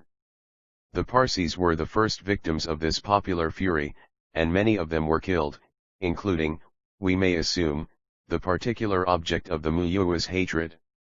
Such instances are of frequent occurrence. It is said that the present Shah and his ministers are not willfully guilty of injustice. There is merely, as must be the case in all half-civilized despotic states, no uniform system of law under their government for the guidance and regulation of the conduct of officers entrusted with the administration of justice and charged with the security of the lives and property of the subjects. The principal check upon these officers is the dread of superiors to whom the injured can always appeal. They regulate their actions according to the disposition of the despot of the day, and are active and just, or corrupt and cruel, as he happens to be vigilant and virtuous, or avaricious and tyrannical. That the majority of the sovereigns who have sat on the throne of Persia have belonged to the latter class is not to be disputed, and we hope that the present Shah, who has often proved himself a humane and enlightened monarch, will long be spared to make his crown renowned for clemency and justice to his subjects of every creed. The physical and moral condition of the Parsis in Persia has remained little changed since the time when they called the country their Adti. Centuries 70 History of the Parsis. Chapter 2 of Oppression have not destroyed the strong, hardy, and muscular appearance of the Zoroastrian. He is greatly superior in strength to the modern effeminate and luxurious Persian, and is ever willing to work when he can find employment. Contact with a weak and idle race has not exercised any perceptible influence on those habits of industry for which his early ancestors were remarkable. The Zoroastrian is taught by his religion to earn his bread by the sweat of his brow, whereas the Moslem is brought up to believe that he will be the favored of God by becoming a fakir and living on alms. It is a fact creditable to the blood which flows in Zoroastrian veins that the race has not degenerated by contact with those to whom fate has made them subject. As much may be said of their moral conduct. Even the Mahomedans, their inveterate enemies, admit the fact. Their women, the majority of whom belong to poor families, are noted for their chastity, while the men are known for their morality. In the garden adjoining the harem of the Shah none but Zoroastrians are employed as gardeners on account of their good moral character. They are also remarkable for their love of truth, a virtue which has been highly extolled in their ancestors by both ancient and modern historians. We have now to describe the efforts which the Bombay Parsis have made for the mitigation of the Chap 2. Appeal to Bombay Parsis. 71 Oppression and for the removal of the various disadvantages under which their brethren in Persia have so long been suffering. The author, in a work on the Parsis published a quarter of a century ago, after reciting the hardships to which they were subjected, expressed himself as follows: "But can we ourselves do nothing for our unfortunate co-religionists in Persia? Our community possesses considerable weight, and includes amongst its members names known all over the world for their exertions in the cause of humanity, and the amelioration of the condition of their countrymen generally. Deputation, therefore, of our race to the Persian court, duly accredited by the English government, and presented by the British ambassador at Tehran, might, we believe, remonstrate with success against the cruelties now practiced upon our Zoroastrian brethren in Persia, the amount raised by the capitation tax now levied upon them, and which is attended by circumstances of so much cruelty, must be to the imperial revenue insignificant in the extreme, and it is not improbable that a dignified representation on the subject made by a suitable embassy from the Parsis of India might succeed in abolishing it. Persian princes seldom know the true state of their subjects, and we cannot but think that our countrymen old reflect honor upon themselves by an adequate effort to relieve the miseries of our Zoroastrian brethren in the fatherland." 72 History of the Parsis. Chapter 2. This was written 25 years ago, and the means which the Parsis of Bombay adopted for obtaining redress of the grievances from which their poor co-religionists suffered in their parent country have been exactly those which we then suggested, as will be seen from the following narrative.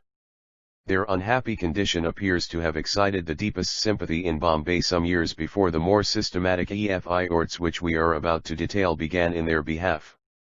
These date as far back as 1854, when the first Parsi emissary was sent to Persia. From that year the exertions of the Parsi community in this cause have been conducted with a zeal and a pertinacity which reflect the greatest credit on those concerned from time to time with the management of the charity known as the Persian Zoroastrian Amelioration Fund. The public appeal made by the trustees of an earlier fund, at the beginning of 1854, led to their deputing to Persia Mr. Manakji Limji Antaria, a gentleman well qualified by previous experience for the duties to be performed during so important a mission. Subscription list which was put in circulation among the Zoroastrians of Bombay was cheerfully and liberally filled up, and Mr. Manakji was dispatched on the 31st of March 1854 with explicit instructions to inquire into and report upon the social, political, and intellectual condition of the Zoroastrians in Persia. The impetus thus given to this benevolent under Chap 2. The Amelioration Fund. 73 taking was quickened by the pathetic details received from Persia regarding the deplorable state into which the victims of Musulman misrule had fallen, and an influential meeting was held in Bombay on the 11th of January 1855, under the presidency of the late Mr. Manakji Nasirvanji Petty, for the consideration of Mr. Manakji Antaria's report. It dwelt in great detail on the impoverished condition of the Iranis, which chiefly arose from the levying of the oppressive poll tax, called the jizya, on the varied forms of individual tyranny, and on their utterly defenseless position in the midst of a fanatical population. These circumstances, the recital of which aroused heartfelt sympathy at the meeting, led to the unanimous adoption of the chairman's proposal to establish a distinct fund, having for its object the general amelioration of the condition of the Persian Zoroastrians.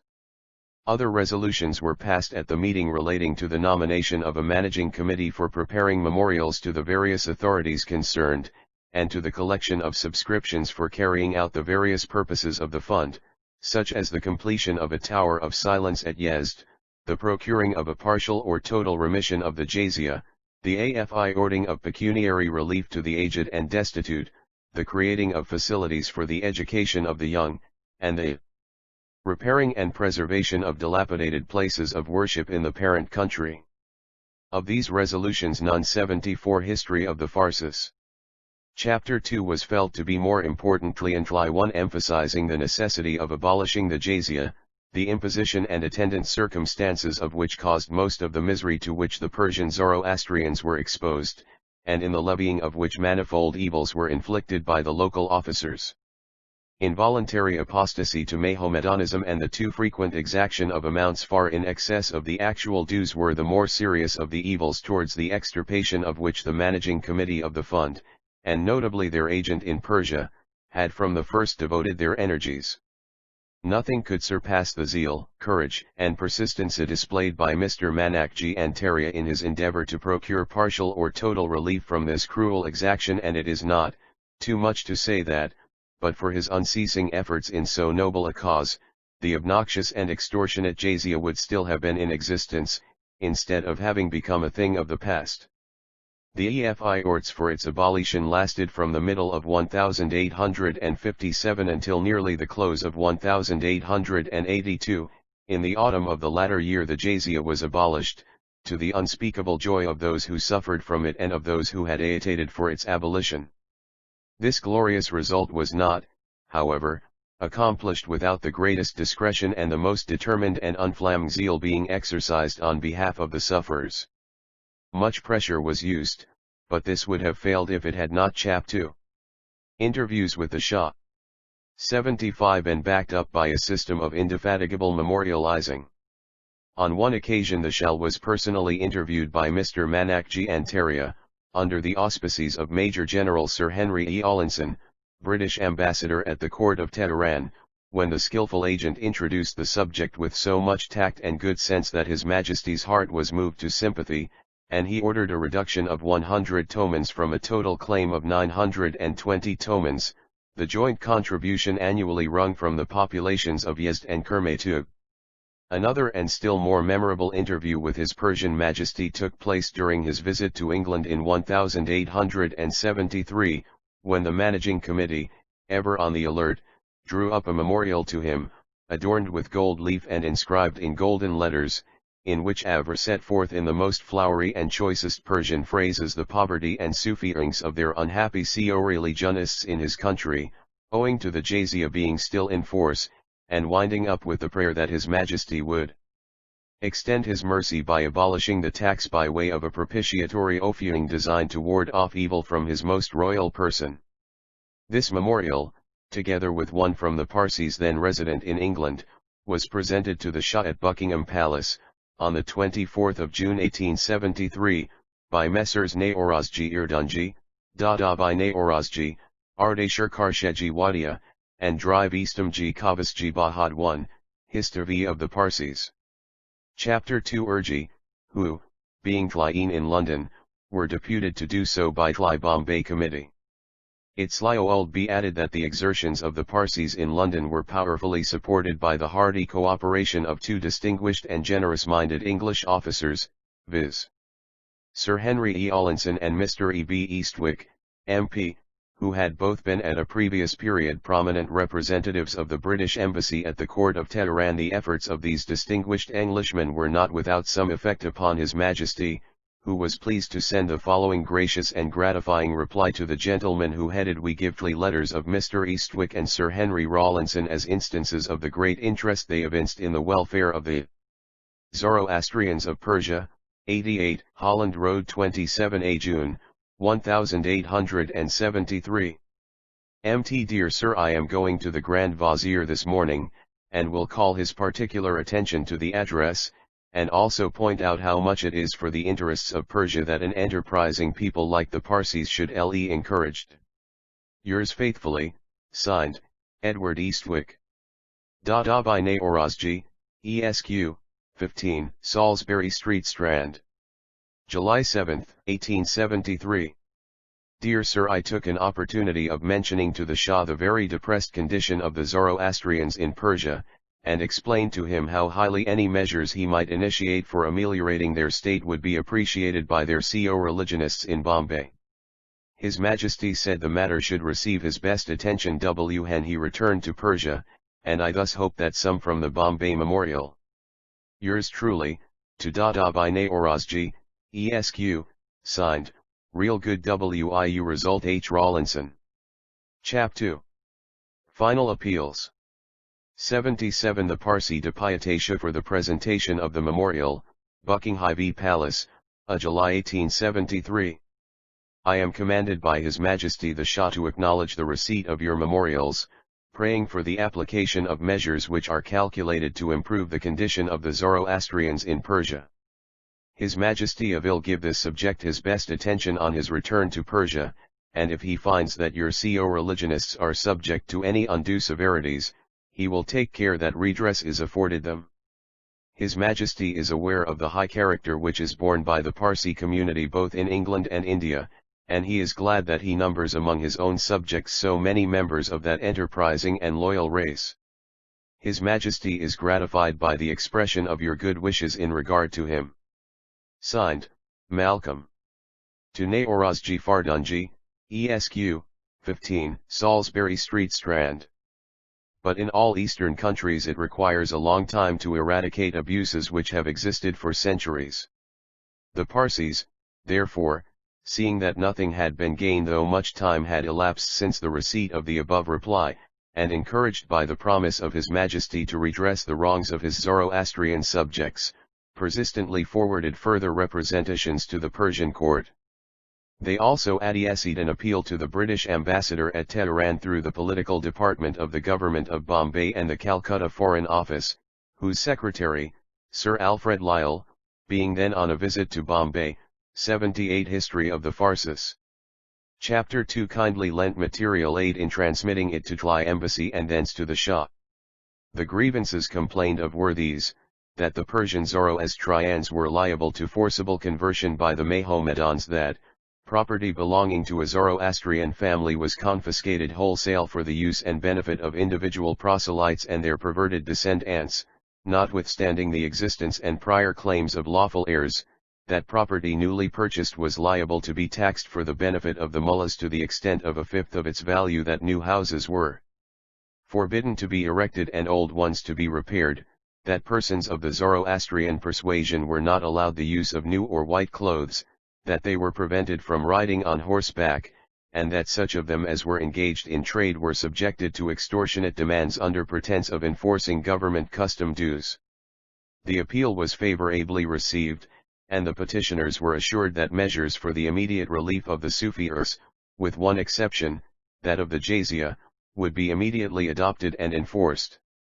This reply did not realize all the expectations of the Parsis, who rightly felt that so long as the jizya existed it would leave the door open for all sorts of enormities, and they therefore persevered in their efforts to procure its total and permanent extinction. His Majesty the Shah was thanked through the British ambassador. Chap 2. Abolition of the jizya. 79 for Lee's kind and gracious reply, but the important question still continued to be agitated, and, as it happily turned out, not without success. The petition of May 1882, containing a prayer to His Majesty for its abolition, met with the desired result, and the jizya was declared to be finally doomed. Communication to that effect, dated September 27, 1882, was received by Mr. Diashah Manakji Petty, President of the Zoroastrian Amelioration Fund Committee, from Mr. Ianald Thompson of the British Embassy. With Mr. Thompson's letter was also transmitted a copy of the Roval Firman J in Persian, decreeing the immediate abolition of the impost, together with an English translation executed by the translator to the embassy. We give below the British ambassador's letter conveying this welcome announcement, and the royal firman which promulgated the same glad tidings. Tehran, September 27, 1882. Sir, with reference to the letter addressed to Nye by the Committee of the Persian Zoroastrian Amelioration Fund on the 8th of September 1881, I have much pleasure in transmitting to you herewith copy and translation of a firman of Hish has been issued by the Shah wholly abolishing the jizya tax, and i.e. leaving the Zoroastrian community from its payment from the commencement of the present Jif the 21st of March 1882.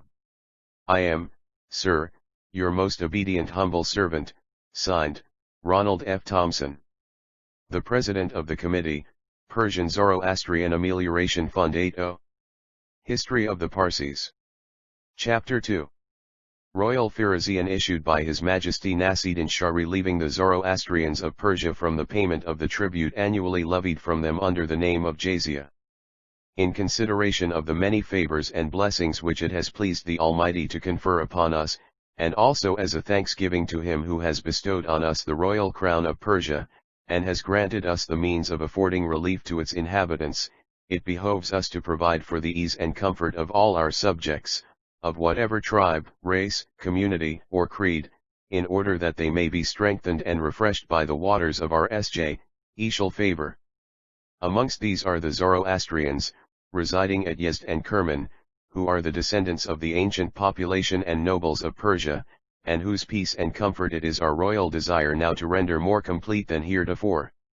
Therefore, by the issue of this royal firman, we order and command that the same taxes, assessments, revenues, and all other government imposts, trading dues, etc., which are taken from our Mahomedan subjects residing in the towns and villages of Yezd and Kerman, shall be taken in like manner from the Zoroastrians who also reside there, and nothing more nor less. And whereas in consideration of this arrangement the exaction of the sum of 845 tomans, 845, of Hesh was annually levied under another's name from the said community will be abolished. Therefore from beginning of the present auspicious year of the horse we remit this sum, and absolve the Zoroastrians from its payment henceforward and forever, and now we hereby order and command our mustayufis and revenue officers of the royal exchequer to strike out the said sum entirely from the revenue returns of Yezd and Kerman. The present and future governors of these provinces are to consider the claim for the payment of this tribute as now surrendered forever, and during the present year, and hereafter, should a sum or a part thereof be exacted, they will be held responsible and punished, and in levying the tithes and assessments on water and landed property, all the trading dues, etc., Chap 2. Nasiruddin Shah. 8. The Zoroastrians must be dealt with in the same manner as our other subjects are treated. Given at Tehran in the month of Irazan, 1299, August, 1882, translated by, signed, J. Ibrahim. Such was the happy issue of a long-sustained and well-fought battle by the Parsis of Bombay against this grievous and obnoxious impost on behalf of a remote and obscure, albeit kindred, community. No one who reflects on their complete disinterestedness as well as their unflagging persistence can help being impressed with the conviction that their action throughout was highly laudable, and calculated to shed no common luster on the records of Bombay philanthropy.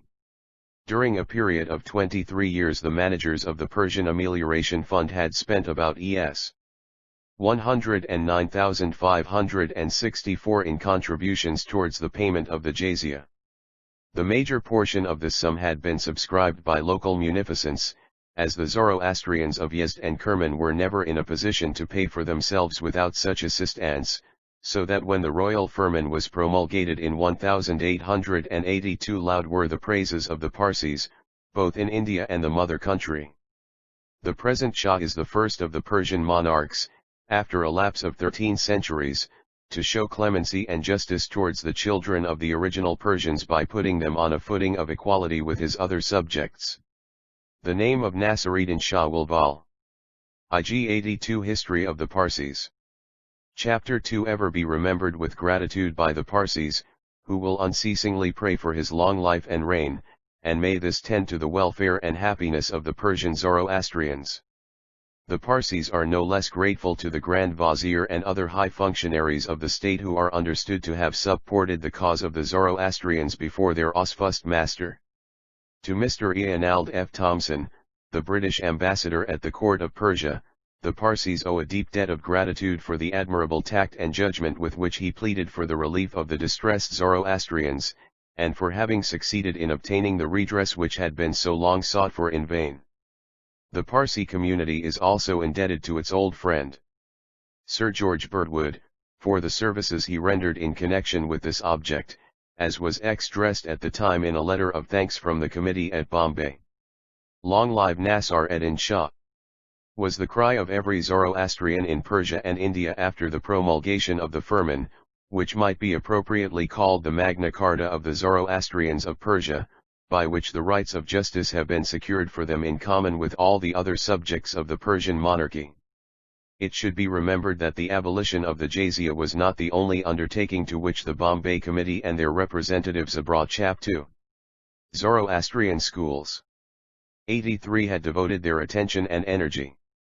Theirs was a comprehensive scheme of philanthropy, tending to the general amelioration of the ill-used community in Persia, and in the practical realization of which they were not one whit less zealous than in framing and forwarding memorials praying for the redress of a specific grievance. It must be added that they had found in Mr. Manakji and Terria an apt and willing agent for giving effect to their generous aims.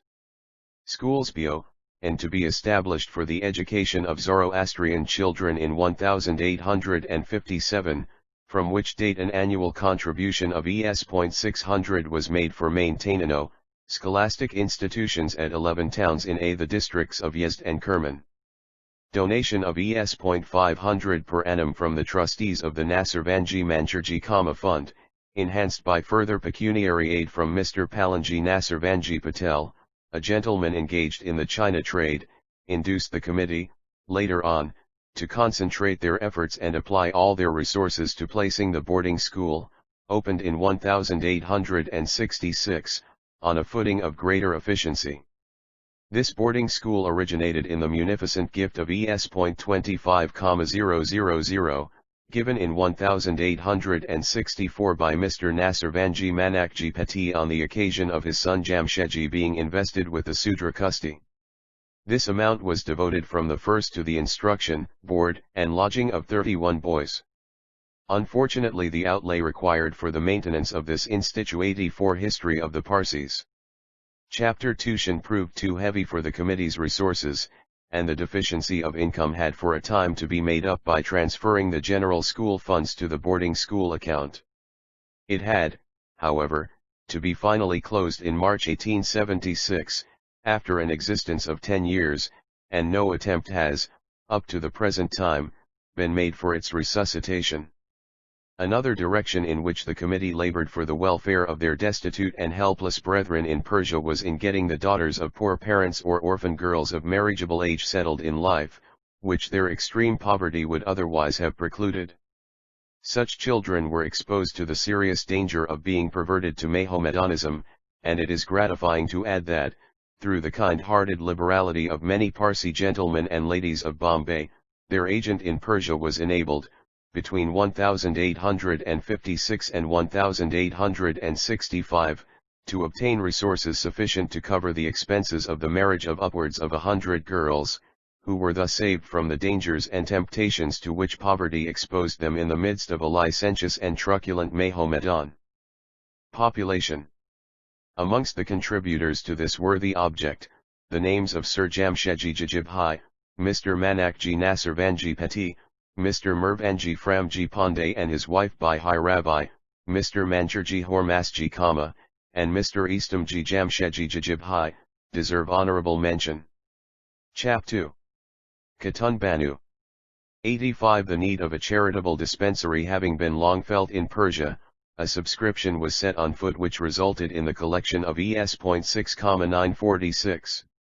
The amount, however, was insufficient for the purpose, and was therefore appropriated to the erection of a poorhouse in Tehran, which, besides furnishing, in ordinary times, the destitute poor with food and lodging, afforded relief and shelter to the victims of starvation, who took refuge there during the dreadful and desolating famine of 1862. It only now remains to briefly notice charitable works of another kind, which, if not of equal importance, have been carried out by the benevolent efforts of the Zoroastrians of Bombay, at two of the localities rendered sacred by popular tradition and as enshrining memories of the last days of the old Persian rule. One of these legends, which has obtained general credence, relates to Katun Banu, the daughter of Yazd-Ezid, the last of the Persian monarchs. After the overthrow of the Persian Empire, the family of Yazd-Ezid, unable to take shelter in Madain, escaped with their lives and sought a safer refuge in the fortress of Haftajar, the home of their ancestors. As the victors, however, were in hot pursuit and their numbers were overwhelming.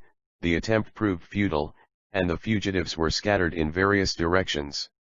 One daughter, Mayor Banu, sought and obtained relief in the stronghold of Gorab, another, Khatun Banu, 286 History of the Parsis. Chapter 2, whom the legend relates, directed her flight to a more distant retreat. Overcome by thirst her way thither she applied for a drink of water to a verdigar or farmer, who was occupied in tilling the soil. He was unable to give it, but offered her milk instead from his cow. This was thankfully accepted, but, unfortunately, just as he had finished milking the animal, it kicked the basin, which, being an earthen vessel, was dashed to pieces. The milk was, of course, lost, and the unhappy Khatun was deprived of the only remaining hope of being able to wet her parched lips. Proceeding thence with her attendants to a secluded spot among the hills, a mile or two away from the scene of her disappointment, she flung herself down in despair, and besought the Almighty to shield her from harm, and either to stop the pursuit of her ruthless foes or to screen her from mortal eye. Scarcely had this prayer been breathed when a deep chasm opened on the hillside, and into it she descended and vanished forever from human sight, its mouth miraculously closing over her. Meanwhile the verdigar, who had gone in search of water, traced her retreat, but to his astonishment found on his arrival the band of attendants in deep mourning bewailing the loss of their princess. He was still further amazed when told of the manner of her disappearance. In a fit of grief and anger he rushed home and brought the cow which had spilt the milk. Chap 11. An annual pilgrimage. 87 He had intended for the princess to the spot where the chasm had opened, and sacrificed her in expiation of her offense. As the news spread, his co-religionists, fired with the same emotion and grieved at the sad fate of Khatun Banu, made similar sacrifices, and the practice continued for many years afterwards. This place was named Dar-e-Din, the door of faith, and thousands of Parsi pilgrims periodically crowded thither from the remotest corners of the empire to pay their homage. The spot commemorating this mysterious disappearance was in Okhta, a town or hamlet in the vicinity of Yezd. The annual slaughtering of cows at this place being repugnant to the feelings of the Bombay Parsis, one of the first measures which Mr. Malakji adopted was to put a stop to this practice. He substituted in place of it the performance of more legitimate observances prescribed in the Zoroastrian code of belief. His directions appear to have been willingly obeyed, and the barbarous practice of cow killing was permanently abandoned. Anxious, however, that the commemoration of so touchano, and interstino a tradition should be encouraged and perpetuated, Mr. Manakji caused a dome of great size, together with cooking places, to be erected at the expense of the late IV2. Mervanji Framji Pandey of Bombay, who also built extensive masonry squares for the accommodation of the large number of pilgrims who assemble there at each celebration. 88 History of the Parsis. Chapter 2. Tly other legend referred to Hayat Banu, a nutlier of Yezdezerd's daughters, who was believed to have likewise vanished from mortal sight at a place called Kohichukmaku, not far from Yezd. Here was a reservoir of considerable size, which received a large supply of water from the numerous adjoining rills. This, together with the wall that surrounded it, having got into a dilapidated condition through long neglect, was repaired, at the expense of Mr. Mervanji Framji Pandey, the same liberal gentleman who provided the funds for the erection of the buildings at Okhta. In several other directions the charity and philanthropy of the Bombay Zoroastrians have been extended, but we refrain from filling these pages with matters of minor importance. After the statement of these instances it will be admitted that no more striking illustration need be adduced of the deep-seated feeling of sympathy with which the Zoroastrians regard their co-religionists in every clime, and the bond of union that connects them together. Separated by distance and the dissociation of centuries, widely differing in language, customs, and habits, the exiles in India have, nevertheless, always cherished and acknowledged a strong fellow-feeling with their brethren in Persia, to whom they have ever extended their sympathy and generous assistance. It now only remains for us to record that these chap 2. Fleeting glory 89 happy results have been secured through the indefatigable zeal and disinterested exertions of the late Mr. Manakji Nasirvanji Peti, Mr. Framji Nasirvanji Patel, the late Mr. Mervanji Framji Pandey, J/Ir Dinshaw Manakji Peti, and Mr. Karsheji Nasirvanji Kama, the first four of whom were successively presidents of the Persian Zoroastrian Amelioration Society, and the fifth has been honorary treasurer from the formation of the association up to this day. We are inclined to hope that the account we have attempted to give here of the remnant of the ancient Persian race, who have remained true to the religion of their fathers, and have continued on Persian soil, will not be without interest to the general reader. The instability of human grandeur receives no more striking illustration than is afforded by the overthrow of the great monarchies which ruled in Asia before the Christian era. Inheritor of the old glories of the Assyrian and Babylonian empires, the Persian power spread its dominion from the Isles of Greece to the tableland of Thibet, from the Caspian Sea to the confines of India. The ruins of ancient Persepolis tell of the splendor and the power of the Persian princes. The remains of mighty causeways, cut step by step on the Baktiri mountains, which divide the valley of the Tigris from the plains of Isfahan, and form the natural defense on that side of the modern Muslim Empire of Persia, speak of the 90 histawai of the Parsis. Chapter 2 Passage of myriads of busy feet and the march of heavy bodies of soldiery in ancient times, where now even the caravan dare not pass, and the mid-robbers of the hills gain a precarious subsistence by plundering the plains, or by tending cattle, which form their sole source of wealth. In short, here is a country, once the most powerful, groaning under fanatical and despotic rulers, while the few descendants of the ancient race that created its glory are we sunk into utter insignificance. Again say that the history of no other race more forcibly reminds us of the instability of human grandeur. To a Parsi, however, the decline and fall of the old Persian Empire are and must always be a subject of peculiar interest. That stronger feeling of association which binds to the present the memory of the last stages of a man's private existence, that same feeling recalls vividly to our minds the memory of what our forefathers were. Our race in India enjoys, under the English rule, all the blessings of an enlightened and liberal government, and our only wish is that our brethren on Persian soil may yet be as happy and as fortunate as we are ourselves. Chapter 3. The Zoroastrians in India, their manners and customs.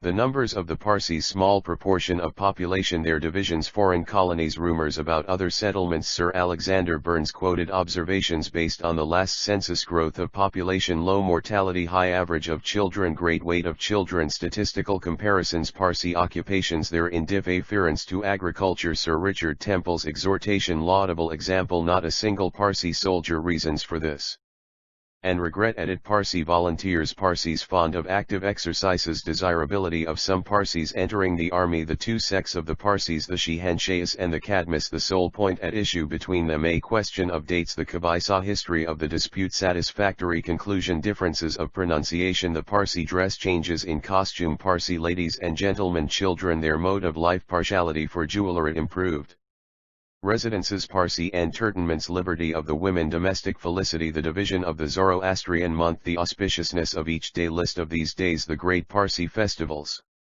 The numerical strength of Parsis in India, according to the census taken by order of the Government of India on the night of the 17th of February 1881, was 85,397, a number which must be considered extremely insignificant in proportion to the whole population of India, being no more than one Parsi to every 2,973 persons.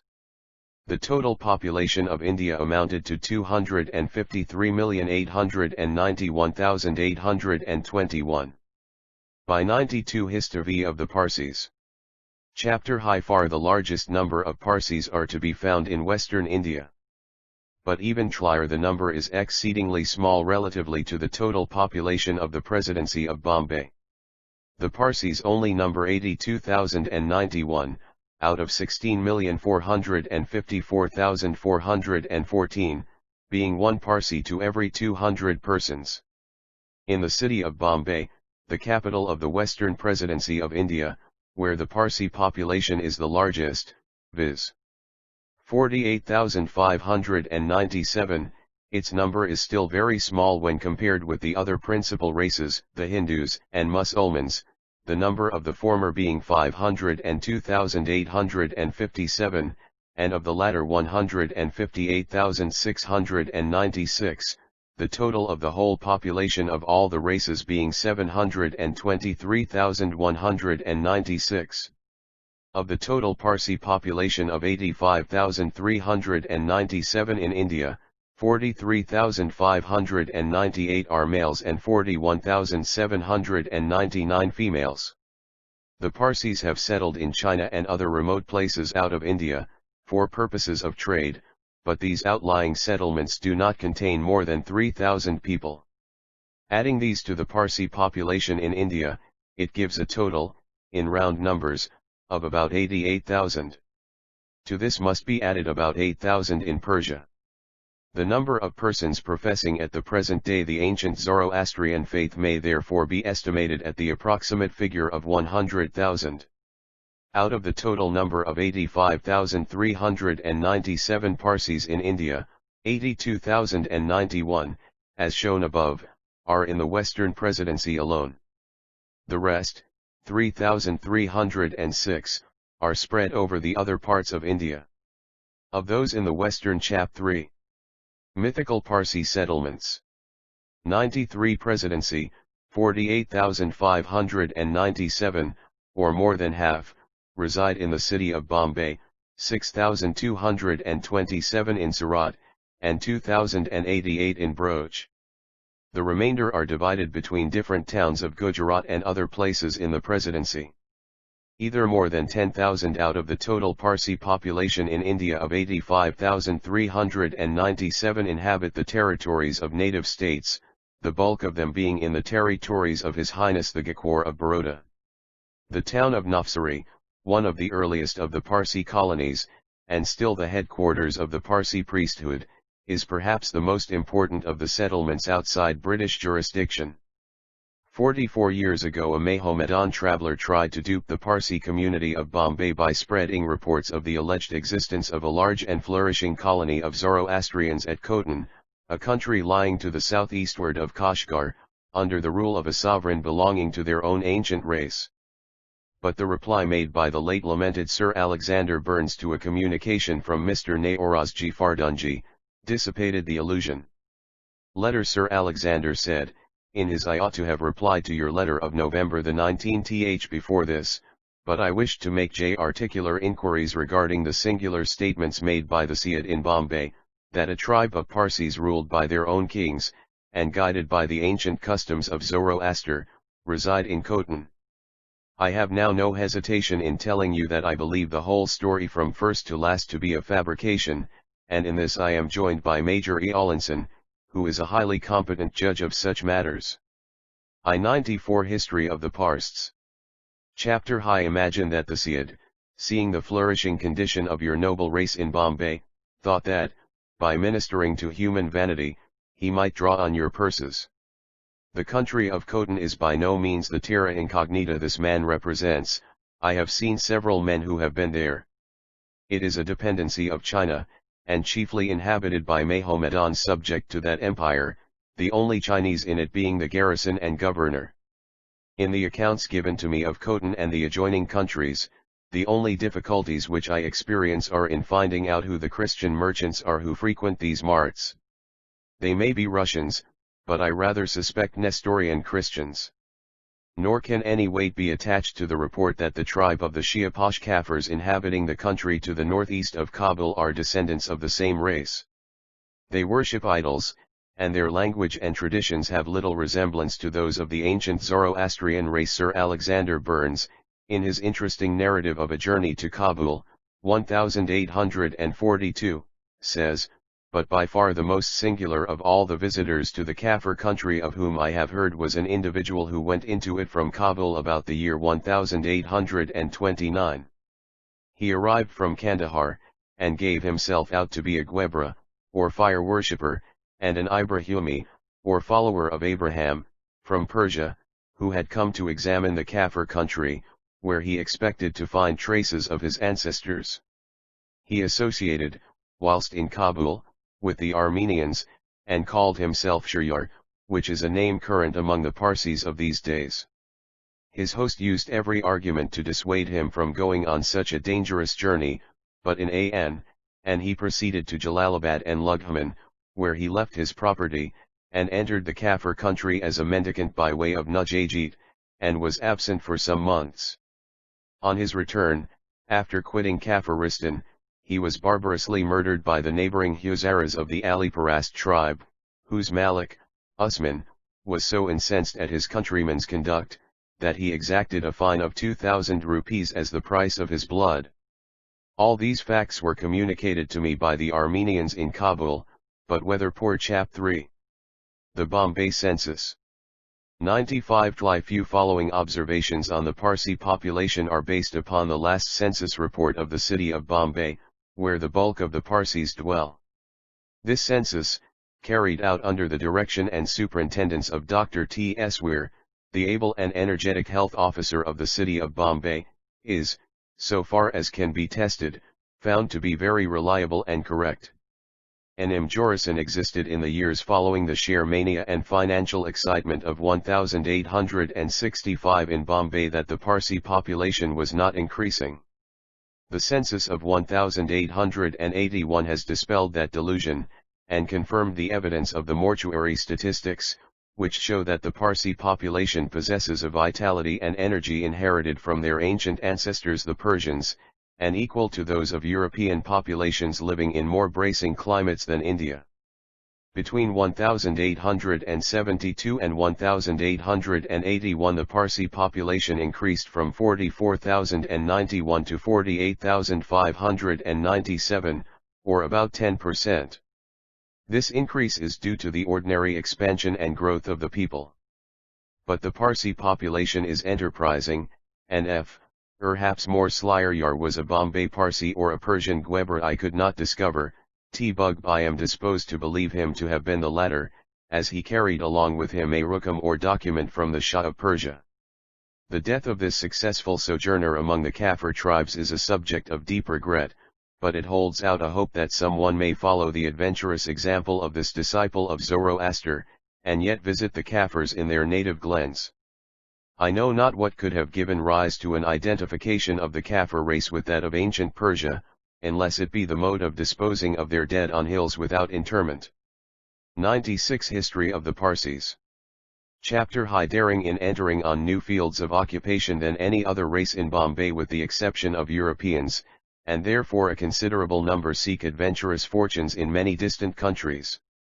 Were this not the case, the increase of the population would be seen to have been far greater than is shown by the census returns of Bombay alone.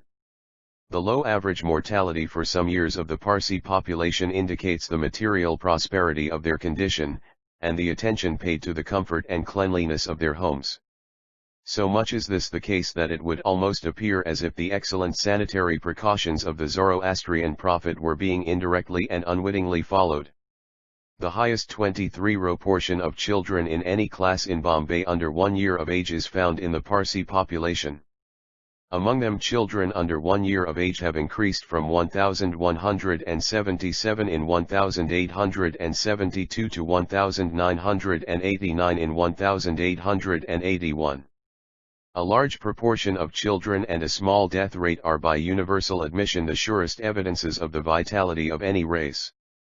From an examination of the mortuary returns of Bombay we also find that the Parsi population is distinguished by the lowest mortality / the average death rate of 2 years, 1881 and 1882, per thousand of the population among the several races was as follows: Jains, 54 to 47, Brahmins, 20 to 4, Lingayats, 35 to 98, Bhattiyas, 29 to 94, Hindus of other castes, 20*11, Hindu low castes, 33 to 6, Musulmans, 30-46, Europeans, 20 to 18, Parsis, 19 to 26.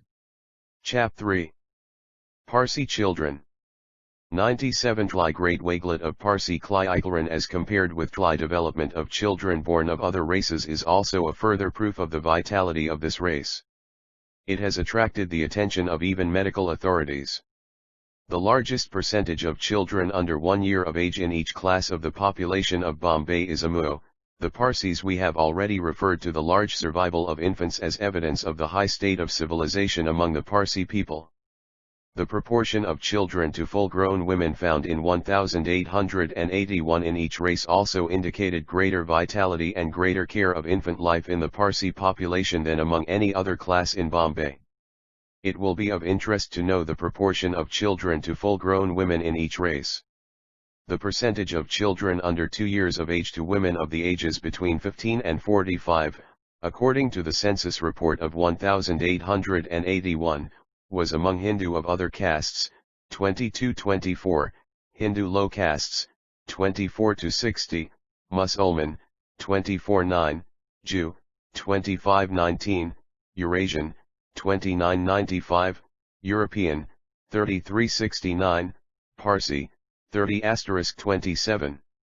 The proportion of males to females in 1881 among the Parsis was 108-100, but the balance of the sexes was more equal than in 1872. In the indigenous popula 1 Jain, 1-83, Brahmin, 2-51, Lyugaet, 2-23, Bliataya, 2-7, Hindus of other castes, 2-79, Hindu low castes, 3-54, Musalman, 3-03, Negro African, 1-16, Jew, 3-44, Native Christian and Goans, 2-49, Eurasian, 3-77, European, 3-12, Buddhist, -59, Parsi, 4-09. Vol. IH 98 History of the Parsis. Chapter Hishantli numbers of the sexes were still more equal, the proportion of males to females being 102-100. As we have said before, the bulk of the Parsi population dwells in the city of Bombay, and we find, moreover, that the Parsi population is more entirely native to Bombay than any other class in that city can be said to be. According to the last census, 70% of the Zoroastrian population of Bombay were born within the city, while 22% came from the old home in Surat, and the rest from other parts of India.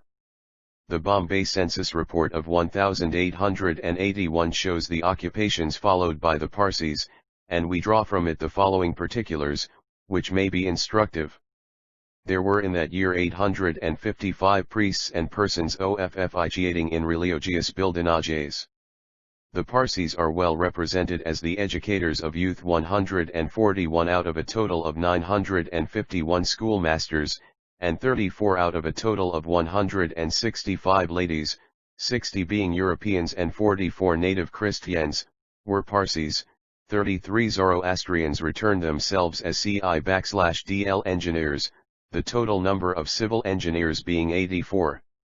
In business pursuits we find a much larger number of Parsis, 1,384 were enumerated as ordinary clerks, and 115 as office managers or as connected with offices. The early enterprise and capacity of the Parsi people in the industry of shipbuilding will be referred to in another chapter, and in the census we find that at the present day, out of 46 chap 3. Parsi occupations. 99 shipbuilders and boat makers, 26 are Parsis.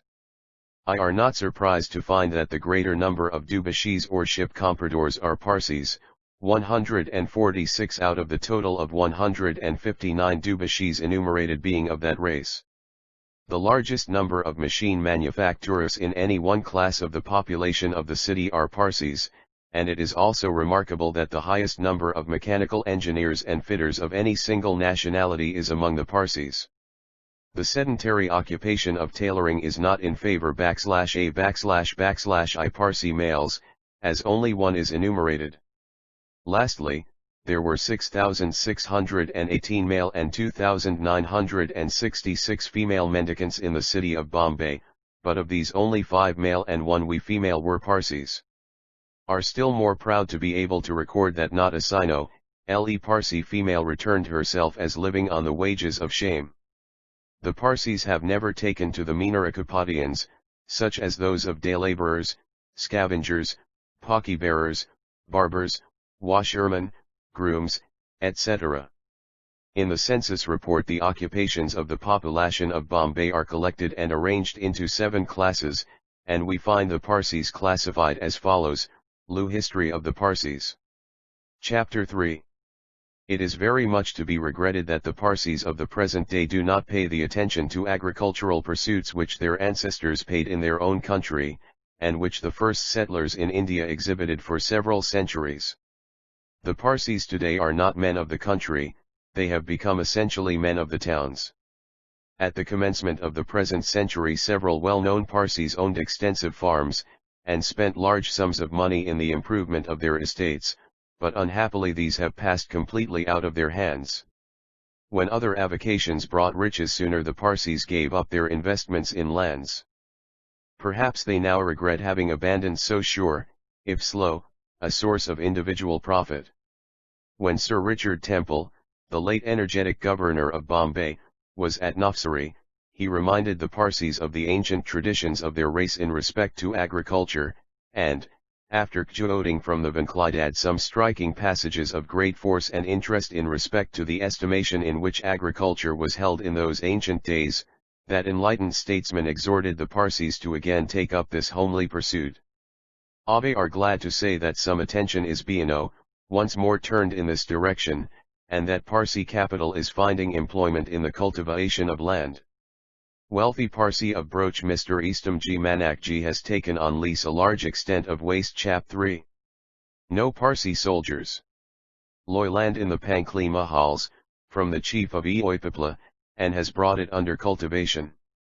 He has already reaped the fruit of his industry and enterprise, as the land, which 5 years ago was barren, is now a fertile tract yielding cotton, wheat, and other products. It is to be hoped that Mr. Kastamji's example will be followed by other Parsis. Not a single Parsi appears in the census returns as a soldier. It may perhaps strike the reader as curious that the Parsis, whose ancestors were remarkable for their martial spirit, have not embraced the profession we of arms. The matter can be easily explained. Must, in the first place, observe that there is no objection whatever to a Parsi embracing the profession of a soldier on religious grounds, as has been erroneously supposed by some European writers. The veneration the Parsis have for fire has been the groundwork of this supposition, and in this belief it has been assumed that they would not fire a gun or a pistol. This representation is almost ridiculous. The Parsis hold fire in veneration, but only in a certain sense, as will be explained in the chapters on religion, but a legitimate reverence of fires no impediment to their employing firearms as offensive or defensive weapons.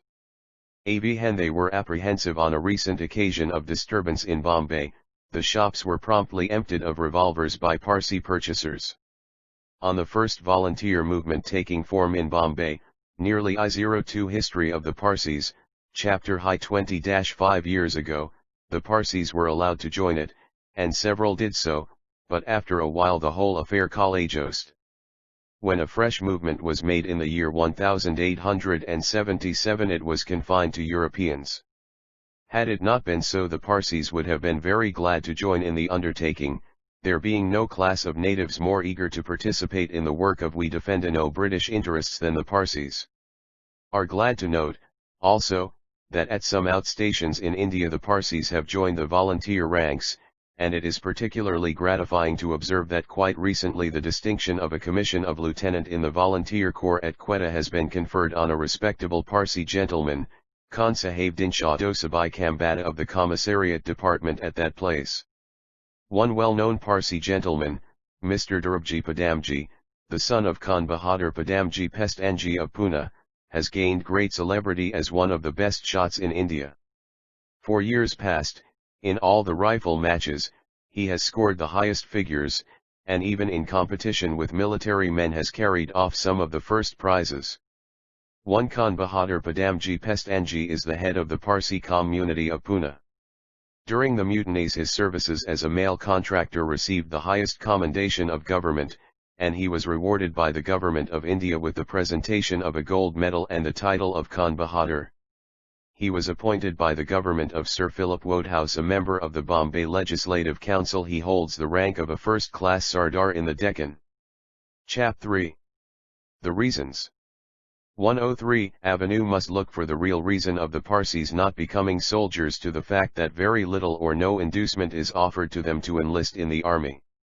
The native, Hindu or Mahomedan, soldiers are paid 7 rupees or 14 shillings a month, inclusive of rations, while a Parsi, in the lowest employment that he can enter upon, namely, that of a cook or domestic servant, earns nearly double the sum which is paid to the sepoy. During the mutinies, when Bombay was denuded of European troops, many Parsis would willingly have enlisted in the army if the pay of European soldiers had been accorded to them.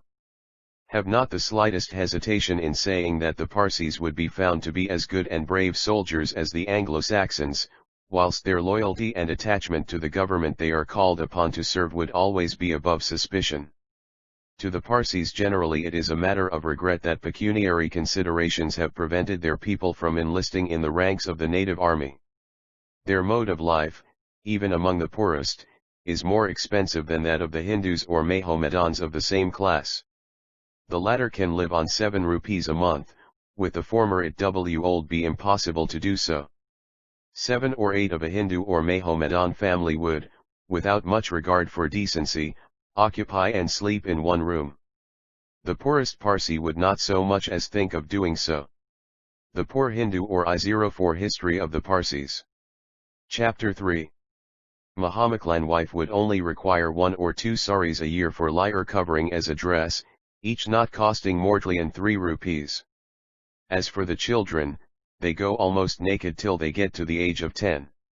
The poorest Parsi woman would want at least 2 silk saris a year, costing at least 10 rupees each, besides trousers, shirts, shoes, etc., with proper covering for the children. How can a Parsi, then, become a soldier on 7 rupees a month? If, however, a few Parsis could be induced to take service as soldiers, however poor the remuneration might be, a bright future would after a time open out for them. They would have the opportunity of proving what good soldiers they could make. We venture to predict that the state would also benefit by their service in the army.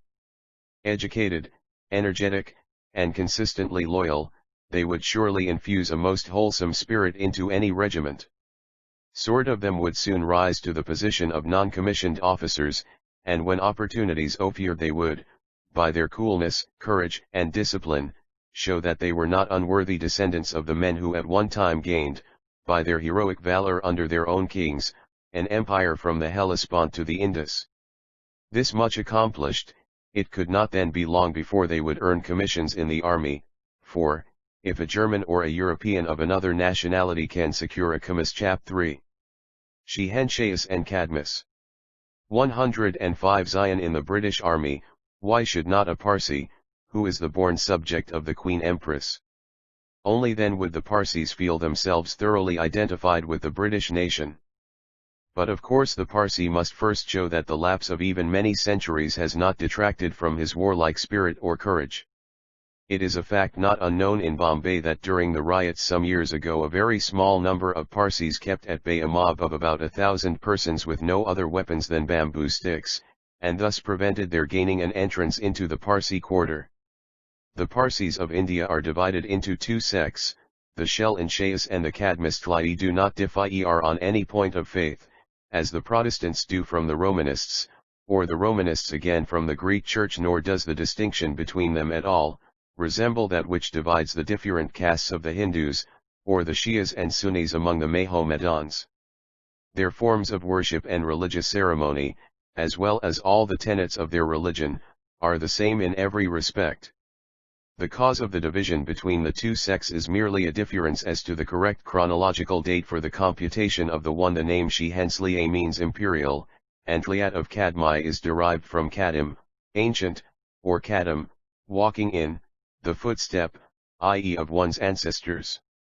The Shehenshahs are also called Razmai, derived from Razam, custom that is, according to the custom obtaining in India. P.I.O.6 History of the Parsis. Chapter High Era of Yazd-Ezid, the last king of the ancient Persian monarchy. No such contention, it may be stated, exists among the Zoroastrians in their fatherland.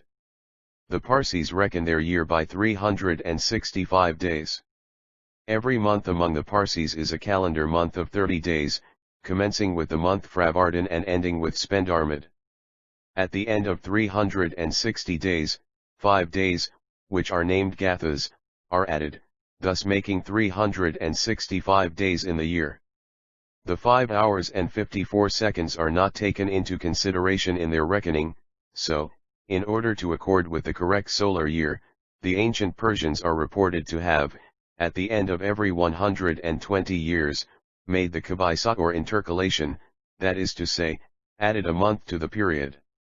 The Persian Zoroastrians, either from want of knowledge or mere forgetfulness, discontinued the kabisat after they lost the sovereignty of their land, while the Parsis are reported to have once intercalated during their residence in Khorasan, and this fact has brought into existence the two sects, as will be explained hereafter.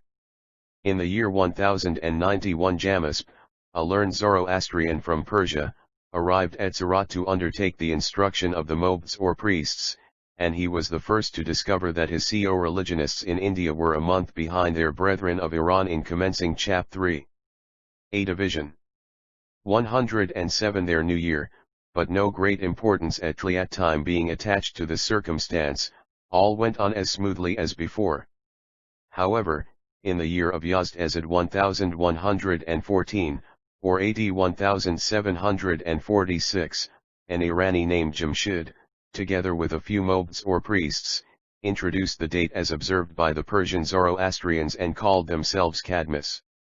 The bulk of the people, who became known as Shehenshahs, stuck to their old date. However, as time went on, the adherents of Jamshid now and then gained a little accession to their number.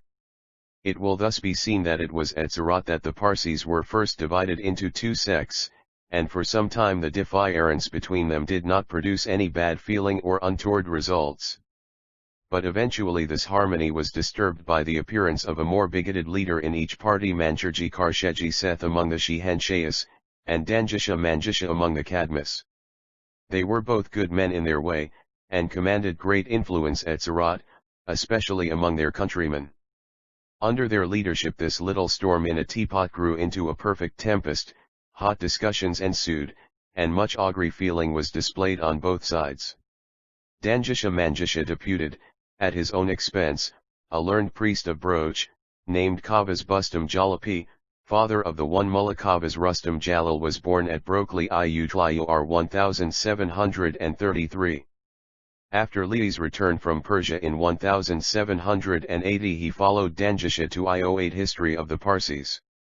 Chapter High well-known Mullah Firaz, to Persia to obtain any information calculated to advance the views of the sect he represented. Mullah Kavas was reputed to be an excellent Persian and Arabic scholar. To fulfill the object of his mission he lived in Persia and Turkey for 12 years, during which time he visited Yazd, Isfahan, Shiraz, and Constantinople. Having made all the necessary inquiries, he returned to Surat in the year 1780. While in Persia he had an audience with His Majesty the Shah Muhammad Karim Khan. A few months before the return of Mullah Kavas his patron Danjisha Manjisha came to Bombay, and laid there the foundation of the Kadmai sect, under the influence and auspices of Dadist, one of the most opulent and influential Parsis of the time. Mullah Kavas followed Danjisha to Bombay, and soon ingratiated himself with Dadist, who afterwards built an Atishbiram, or the chief sacred fire temple for the Kadmai Parsis, and appointed Mullah Kavas as their chief dastur.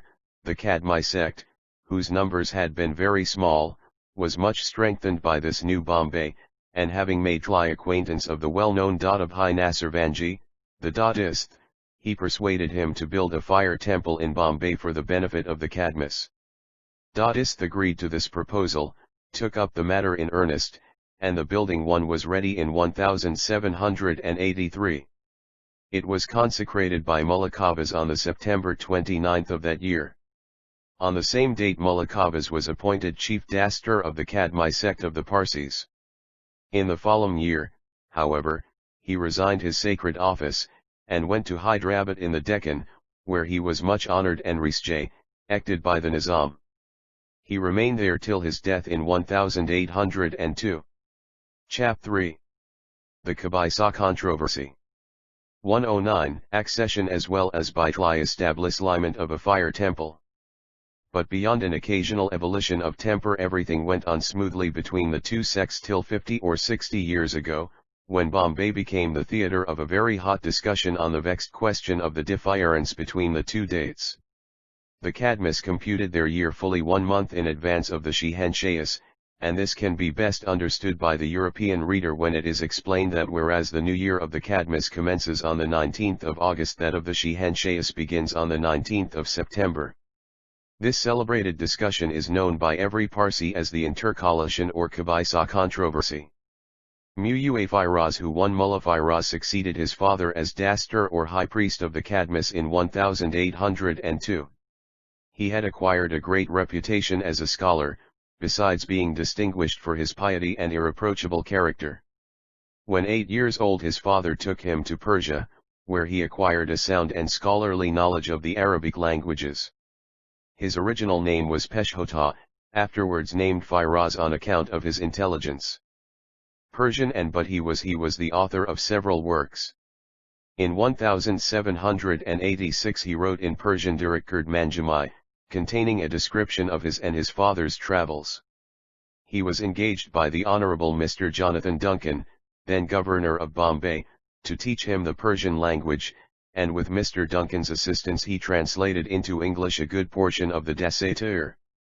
The Governor, however, died before the completion of the translation, but Mullah Firaz asked Mr. William Erskine to complete it, and published it in the year 1819. Mullah Firaz's greatest work was the George Nama, a poem on the conquest of India by the English. Unfortunately, however, he died before its completion, which was undertaken and finished by his heir and successor Dastur Rostaniji Kaikobadji, and dedicated to Her Gracious Majesty Queen Victoria. No history of the Parsis. Chapter in succeeded Li's father Mullah Qabas as chief priest, and another learned priest, Fardunji Martbanji, who assisted him, were the two champions on behalf of the Kadmai sect, while the mass of the people, headed by a popular and influential member of the community, the late Karsheji Manakji Shraf, and under the religious leadership of the pious, able, and learned chief dastur of the Shehenshahis, Adalji Darabji Sanjana, represented the other side and supported the date observed by themselves ever since their arrival in India. Meetings were held to which learned Mughals residing in the city and others who could throw any light on the subject were invited, and many animated discussions took place over it. Newspapers and pamphlets were published to represent the views of the respective parties. The English local journals were also filled with correspondence on the subject, and a good deal of violent writing was indulged in by both sides. When arguments failed, abuse was freely resorted to, and the outside mob showed a tendency to resort to sticks in order to effect a settlement of the question. Dastur Adalji Darabji Sanjana was the head priest of the Shehenshai community. He was greatly admired for his piety and learning, and highly esteemed and respected for his amiable qualities and superior attainments. In his day he was considered the most learned Zend and Pahlavi scholar among the Parsis of western India. He was not only thoroughly versed in the ancient languages of Persia, but was also well acquainted with Sanskrit. He was the author of several works on the Parsi religion. Chap 3. Both sides wrong. 111 The Slihensliyas explained that the Zoroastrian religion acknowledged 1 month's intercalation at the end of every 120 years, and that, after the fall of the Persian Empire, there was one such intercalation while they lived as fugitives in Khorasan, but that when they arrived in India the Raktas had not been continued. Hence their date was 1 month behind that of the Kadmis. The Kadmis, on the other hand, maintained that intercalation was forbidden in the Zoroastrian calendar. They declared that it occurred in political calculations alone, and that, as a matter of fact, No such intercalation ever took place in Khorasan, as asserted by the Shehenshahis. With the light of recent knowledge thrown upon it, the question would seem to lie in a nutshell, and if the actors in the drama of the Kabaisa controversy were to rise from their graves, they would probably wonder how they could have spent so much time and money over so small a matter. Mr. Karshedji Rostamji Kama, who is a Kadmai, and of whose studies of the Zoroastrian religion we have spoken in another place, has, in a work on the computation of the Yazdezerti era published in 1870, essayed to show that both the Shehenshahis and the Kadmis were wrong in their respective contentions. The Kadmis were wrong in denying that the Parsi New Year properly commenced on the 21st of March, 4, with 112 History of the Parsis. Chapter High. The better knowledge at Tli present day of the Avesta language, as well as by the deciphering of Persian coins by European scholars, it has been ascertained that the Zoroastrian really Orianic Naladu et intercalation. The Shehenshahis were Rano, inasmuch as since the fall of the Persian Empire there had been no intercalation, as was said to have been the case by their advocates. The assertion of the Kadmis, supported by the date current among the Zoroastrians in Persia at the present day, that no intercalation took place after the empire passed into the hands of the Mahomedan, is correct, but they were wrong in maintaining that intercalation is not enjoined by the Zoroastrian religion. It appears, therefore, that in the hot-headed Kabaisa controversy both parties were in the wrong. The Gahambars of the Parsis are festivals denoting the several seasons of the year, and if the Parsi year began on the day stated, viz. the 21st of March, the festivals would take place in the proper seasons instead of their recurring, as they do at present, out of their seasons, owing to the intercalation not having been enforced during the last 1300 years.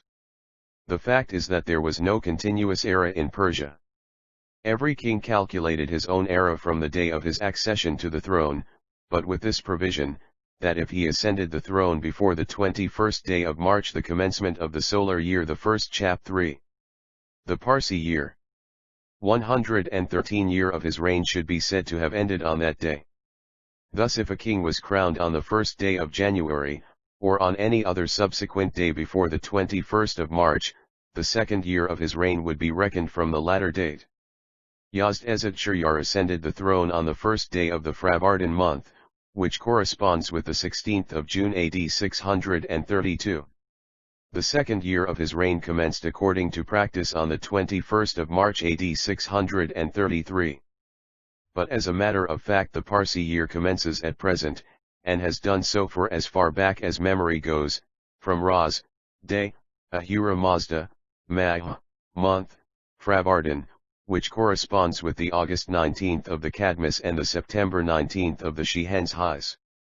If regular intercalations had taken place after Yazdezerti up to the present day, it is computed that the Parsi New Year would have corresponded with the solar year, which commences on the 21st day of March, a day celebrated with great pomp in Persia by both Mahomedans and Zoroastrians. This is a clear solution of the question which so much vexed the Parsis during the earlier part of the present century. The next question, which suggests why itself, is: do not the Parsis of the present day do away with this defiance? The answer is a simple one. The change would create so much confusion in the dates of old events and records that they one see account of Jamslidi Naoraz in the notice of Parsi festivals. Vol. II 114 History of the Parsis. Chapter I prefer to do as they have hitherto done. This feeling is strengthened by there being an entire absence of discord between the Shehenshahis and the Kadmis, and every probability that old passions will never be aroused again among them, at least upon this subject. It may be interesting, however, to recall some of the disputes which arose from the bad feeling between the Shehenshahis and the Kadmis during the earlier and latter years of the Kabaisa controversy. In 1782–83 the Parsis of Broch grew furious on the subject. They had recourse to violence rather than to argument. One Hamaji Jamshedji was accused of kicking a pregnant woman, thereby causing miscarriage. He was sent to Bombay for trial in the Mayor's Court, which at that time did some of the work of the High Court of the present day. Hamaji was convicted of murder and sentenced to capital punishment. Several other persons who were engaged in the affair were also punished by imprisonment and fines. The latter amounted to Rs.3,900, and these were paid by the Cadmus. The angry feelings engendered by the controversy continued to exist for some years. At Bombay the Shehenshahs used to show their abhorrence of the Cadmus by applying many undeserved and opprobrious epithets to them. They called them Kurigars. 1 Kumri equals bangles, gar equals maker or dealer, hence a term denoting effeminacy. Chap 3. Good sense prevails. 2 and similar terms, and Fertlier insulted them by pretending to observe fast on their New Year's Day. The writer of these pages well remembers when he was a boy seeing a lazy bull wandering about the streets of Bombay, being teased by mischief-making Shehenshai boys, who shouted at him Kurigar. This irritated the brute as much as if a red rag had been shown him, and the boys, while running away from the onset of the animal, cried out, "Lo, the Kurigar is angry, even the being called a Kurigar." When the strife was at its brute does not like height, a felinage of strong dislike had sprung up among them to give or take daughters in marriage from the one side to the other, but the Parsis, with their natural shrewdness, soon saw the stupidity and disadvantage of indulging their resentment in this form. And they found that their interests were affected by their prejudices. They wisely gave ear to better counsels. There is consequently no bar at present to intermarriage between the two sects, and this has to a great extent been the means of obliterating all those party feelings which ran so high at the time of the Kabaisa controversy. There are today in many families a Shehushni husband and a Kadmai wife, or vice versa, and the children of such parents invariably follow the sect to which their father belongs. We have said before that there is no important II6 history of the Parsis. Chapter M. Difference in the forms of worship or religious ceremonies of Tlishulian Sliaeus and the Cadmus. The following minor exceptions may, however, be noticed. The vowel which the Shehenshahs pronounce as U is pronounced by the Cadmus as E. Thus, whilst the Cadmus would say a he, the Shehenshahs would say ahu, and so on. In the forms of prayers in Pazan there are slight differences, but they do not in any way affect the tenets of the religion professed by both sects. Parsi when he prays has to recite the names of the month and day on which he offers his petition. The mention of the date, therefore, is the principal distinction between the prayers of a Kadmai and those of a Shehenshai. The Shehenshai sect greatly outnumbers the Kadmai. Out of a total population of 100,000 souls the Cadmus are hardly 10 or 15,000. But the smallness of their number has been no hindrance to their gaining a prominent position in the community, or to their advancement in life. Within the last 50 years some of the most influential Parsis have belonged to this sect, and even at the present day it includes very distinguished men. The late Mr. Framji Kavasji, a most enlightened Parsi, belonged to it. In our own day the sect is represented by the highly respected Mr. Framji Nasirvanji Patel, by the liberal, enterprising, and wealthy members of the Kama family, and by the Dadist family. Chap 3. The Parsi dress. 117 whose ancestors were known for their public spirit and generosity. The more numerous class, the Shehenshahs, is represented by Sir Jamshedji Jajibhai, Baronet, the wealthy and liberal petties, and many other rich and respectable families. All the festivals of the Parsis are observed by both sects in exactly the same manner, only on different dates. We have now to describe the costume of the Parsis. The dress of the modern Parsis of India differs from that worn by their ancestors in Persia and by their present co-religionists in that country. They have adopted the present costume in accordance with their agreement with the Hindu princes who received them in India, and to this is attributable the great resemblance of the angraka, coat, and turban of the men, and the sari of the women, to the dress of the Hindus of Gujarat. This costume is, moreover, well adapted to the climate of the country. Beginning with the child, we may mention that its dress, till it attains the age of 7, when it has to be invested with the sudra and kusti, or the sacred shirt and girdle, is simple and not less becoming. It consists of a single garment, a loose shirt of cotton, flannel, or silk called jabaitla, extending from the neck and reaching below the knees. Among the well-to-do classes, the habit of putting I8 history of the Parsis. Chapter High on light trousers has been recently introduced. The topi or skull cap covers the head, and light shoes protect the feet. The dress of both boy and girl up to the age of 6 or 7 is the same, the girl being distinguished by her long hair and the ornaments on her person. When she is 2 or 3 years old, both her ears are bored, and rings of thin gold wire are worn in them.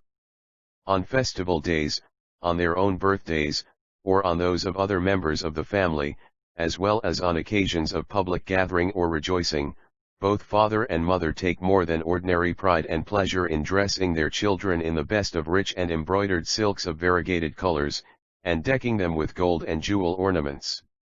Thus attired, their smiling bright faces present, when driving out of doors, a most pleasing picture to the eye.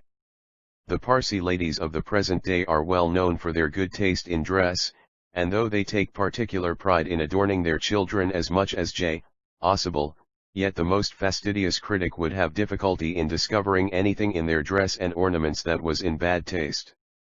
The home costume of a Parsi consists of a long muslin shirt, sudra, and girdle, kusti, waistcoat of white cloth or chintz with sleeves, loose cotton trousers, slippers, and a China silk skull cap. When going out he puts on, over the muslin shirt, or chap 3, the jama and pikori. 119 waistcoat, according to his means, an angraka, or loose coat without a belt, the sleeves of which are twice the length of the arm, and consequently fold up in creases above the wrist. The growing fashion is, however, to make the sleeve exactly fit the arm, as will be seen from the illustration we give in this volume of a Parsi gentleman. The turban, which is generally of a dark chocolate color, flowered fancifully, forms the outdoor covering of the head, and is placed over the skull cap. Shoes or boots are worn on the feet. The well-to-do wear silk trousers, socks, and English shoes or boots, and are fond of decorating their fingers with gold and diamond rings. The full dress of a Parsi consists, in addition to the above, of a jama and pikori of white linen. The jama is a long double-breasted coat, always made of cotton, the lower portion hanging in folds to the ankle, and resembling the gown of an English lady. The pikori is a long piece of cloth about a yard wide and several yards in length.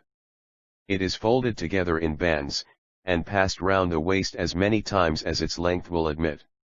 This dress is only used at funeral and wedding parties, but some people wear it on state occasions, such as a ball or reception at Government House.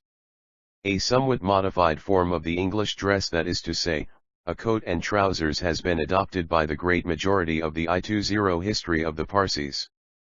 Chapter High. Parsis of the present day, loath on the ground of appearance and convenience. But they have not discarded the turban, although it is a cumbrous and inconvenient head-dress, not even affording protection against the sun. What may be called the jeunesse dorée among the Parsis are inclined to go still further, and it is impossible to say what changes will be effected in the dress of the next generation. The dress of the Kadmai sect of the Parsis does not differ from that of the Shihenshayas. Few priests of the former wear a peculiar garb of their own in imitation of that used by their late high priest, Mullah Firaz, which in a great measure resembles the dress of an Armenian or a Turk. The Shihenshai priests generally adopt the Sama costume as laymen, with the one difference that it is made solely of white cotton cloth, including the turban. In appearance the males do not compare unfavorably with the other natives of India. Some of those who adopt European dress might even be mistaken for Europeans if they happen to be fair-skinned and well-built.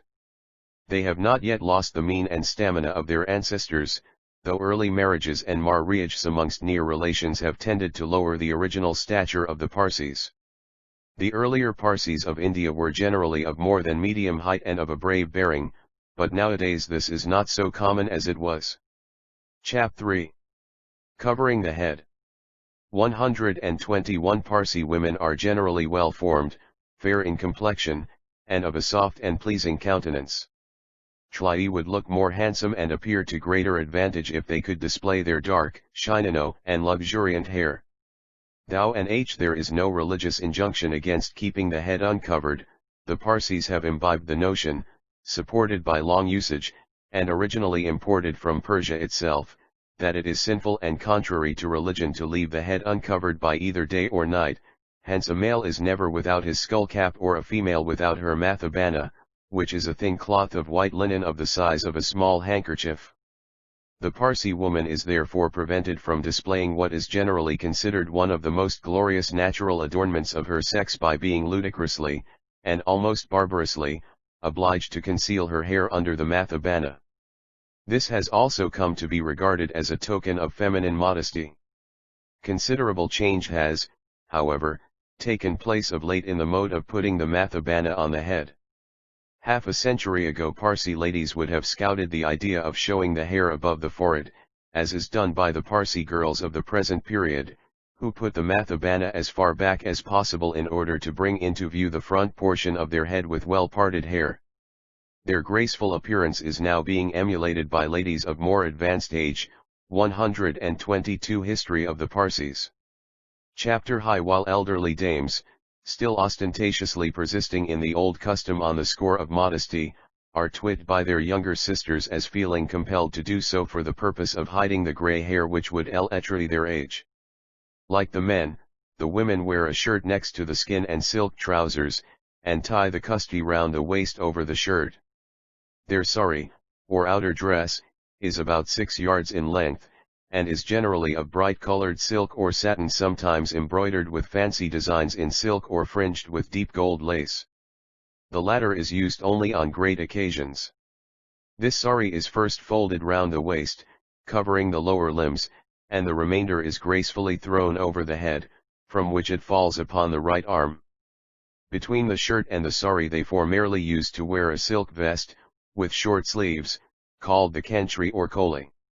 This kantri or koli has, however, been now almost entirely superseded by a bodice more after the English fashion, and sometimes made of very rich and costly materials. On the wrists are displayed glass, gold, or jeweled bangles, the latter being more generally worn on festive occasions. The glass bangles have always to be worn, and they denote that the lady is not a widow. In imitation of Hindu and Mohammedan women, the Parsi ladies were, until the last generation, in the habit of wearing a nose ring. A Parsi lady. Chap 3. Ladies J. E. Weller v. 123. This ornament was made of 3 pearls in a gold ring an inch in diameter, one of the pearls being a pendant supposed to fall gracefully upon the upper lip, but their good taste at last led them to abandon the barbarous practice of perforating the nose. Parsi ladies possess jewellery worth from £500 to £20,000 sterling. They generally wear slippers at home, and a good many of them still use them for outdoor purposes, but the practice of wearing boots and shoes now largely prevails. The slippers worn by Parsi ladies are undoubtedly a graceful mode of covering the feet. Lord Lytton, the late Viceroy and Governor-General of India, when presiding at an exhibition of a Parsi girls' school, expressed himself agreeably pleased with this particular item of their dress. The Parsi mode of life may be described to be an eclectic ensemble, half European and half Hindu. As they advance every year in civilization and enlightenment, they copy more closely English manners and modes of living. The Greek historians have remarked that of all nations the ancient Persians were most distinguished by their readiness in imitating foreign manners and customs. This peculiarity their descendants have retained to the present day. During their sojourn in Gujarat they willingly adopted the language, dress, and other social customs of that country, and they now have taken as 124 History of the Parsis. Chapter High completely to European manners and customs. The educated and influential classes have already adopted in their domestic life the comforts, conveniences, elegancies, and, we may also add, the costliness, of the European style. The domestic arrangements of their residences have also undergone of late a vast change. Their houses are generally built in good taste, upon well-conceived plans, and they are well ventilated. Their villas or garden houses are some of the best in Bombay. The drawing rooms are richly furnished and decorated, and the walls adorned with landscapes and historical pictures, while the particular boast of a Parsi is to have his house brilliantly lit up with lamps and chandeliers of all descriptions. The best private dwelling house in Bombay is Patti Hall, which is owned by a Parsi gentleman, the highly respected Mr. Dinshaw Manakji Patti. A great imrovement has taken place among the Parsis in their mode of takano, meals. Years ago they used, like the Hindus, to eat them squatting on the ground, and the viands were served to them in a brass dish, on which they were all spread out at the same time, a practice still in vogue among the poorer classes. The better classes have, for a long time past, adopted the table and chair with all the usual accompaniments of a European dinner. At large parties the table is spread out in the English fashion. Chap 3. Parsi meals. 125 instead of as formerly, when hundreds sat in a line in rows upon an oblong sheet of cotton cloth laid upon the floor, each eating his food off a plantain leaf upon which it was laid out. Even now, on occasions of large gatherings such as take place on marriages or similar joyful occasions, when invitations are issued by hundreds, the guests eat in batches of 200 and 300 at a time. At such large parties the primitive plantain leaves are brought into requisition, and a leaf of about 16 or 18 inches square is put on the table opposite each chair, and the attendants place the different viands upon it. When the first batch have finished their meal, the soiled leaves, with the remnants of the dinner, are removed, the table cleaned as dexterously as possible, and fresh plantain leaves and viands are placed upon it. This process is repeated until all the guests have been served. The host and his immediate relations and intimate friends dine with the last company at table. Generally well-to-do Parsis take 3 meals a day. In the morning, after ablutions, they have, between 7 and half past, their breakfast, which consists of tea, bread and butter, and eggs. Between 12 and 1 lunch or tiffin is served, at which rice and curry, with mutton, vegetables, and fish, form the principal dishes. The poorer classes are, however, content with simple rice and dal, a thick grain curry.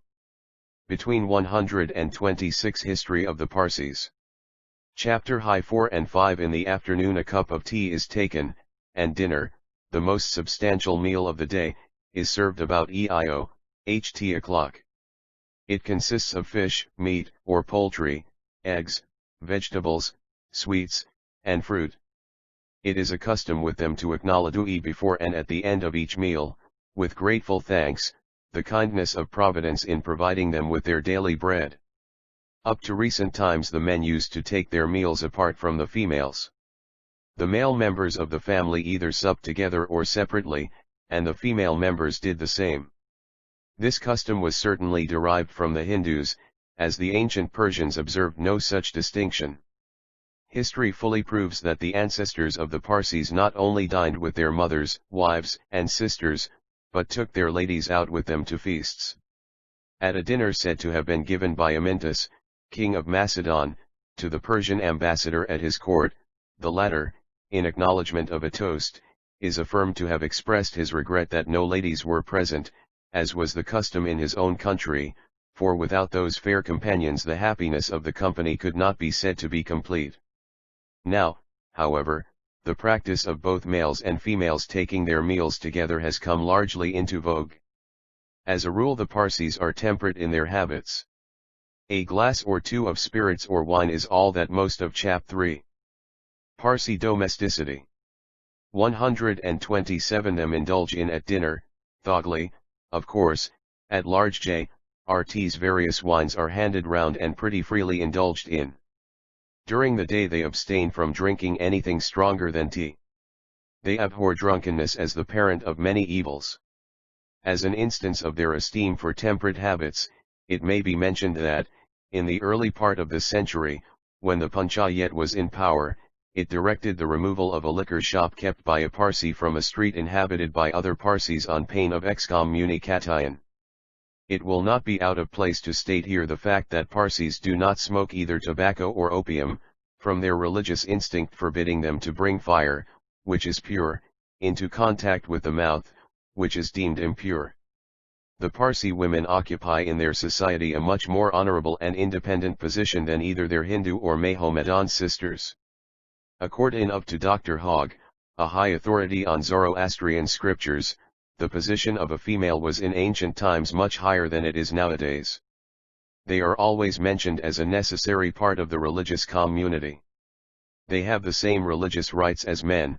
The spirits of deceased women are invoked as well as those of men.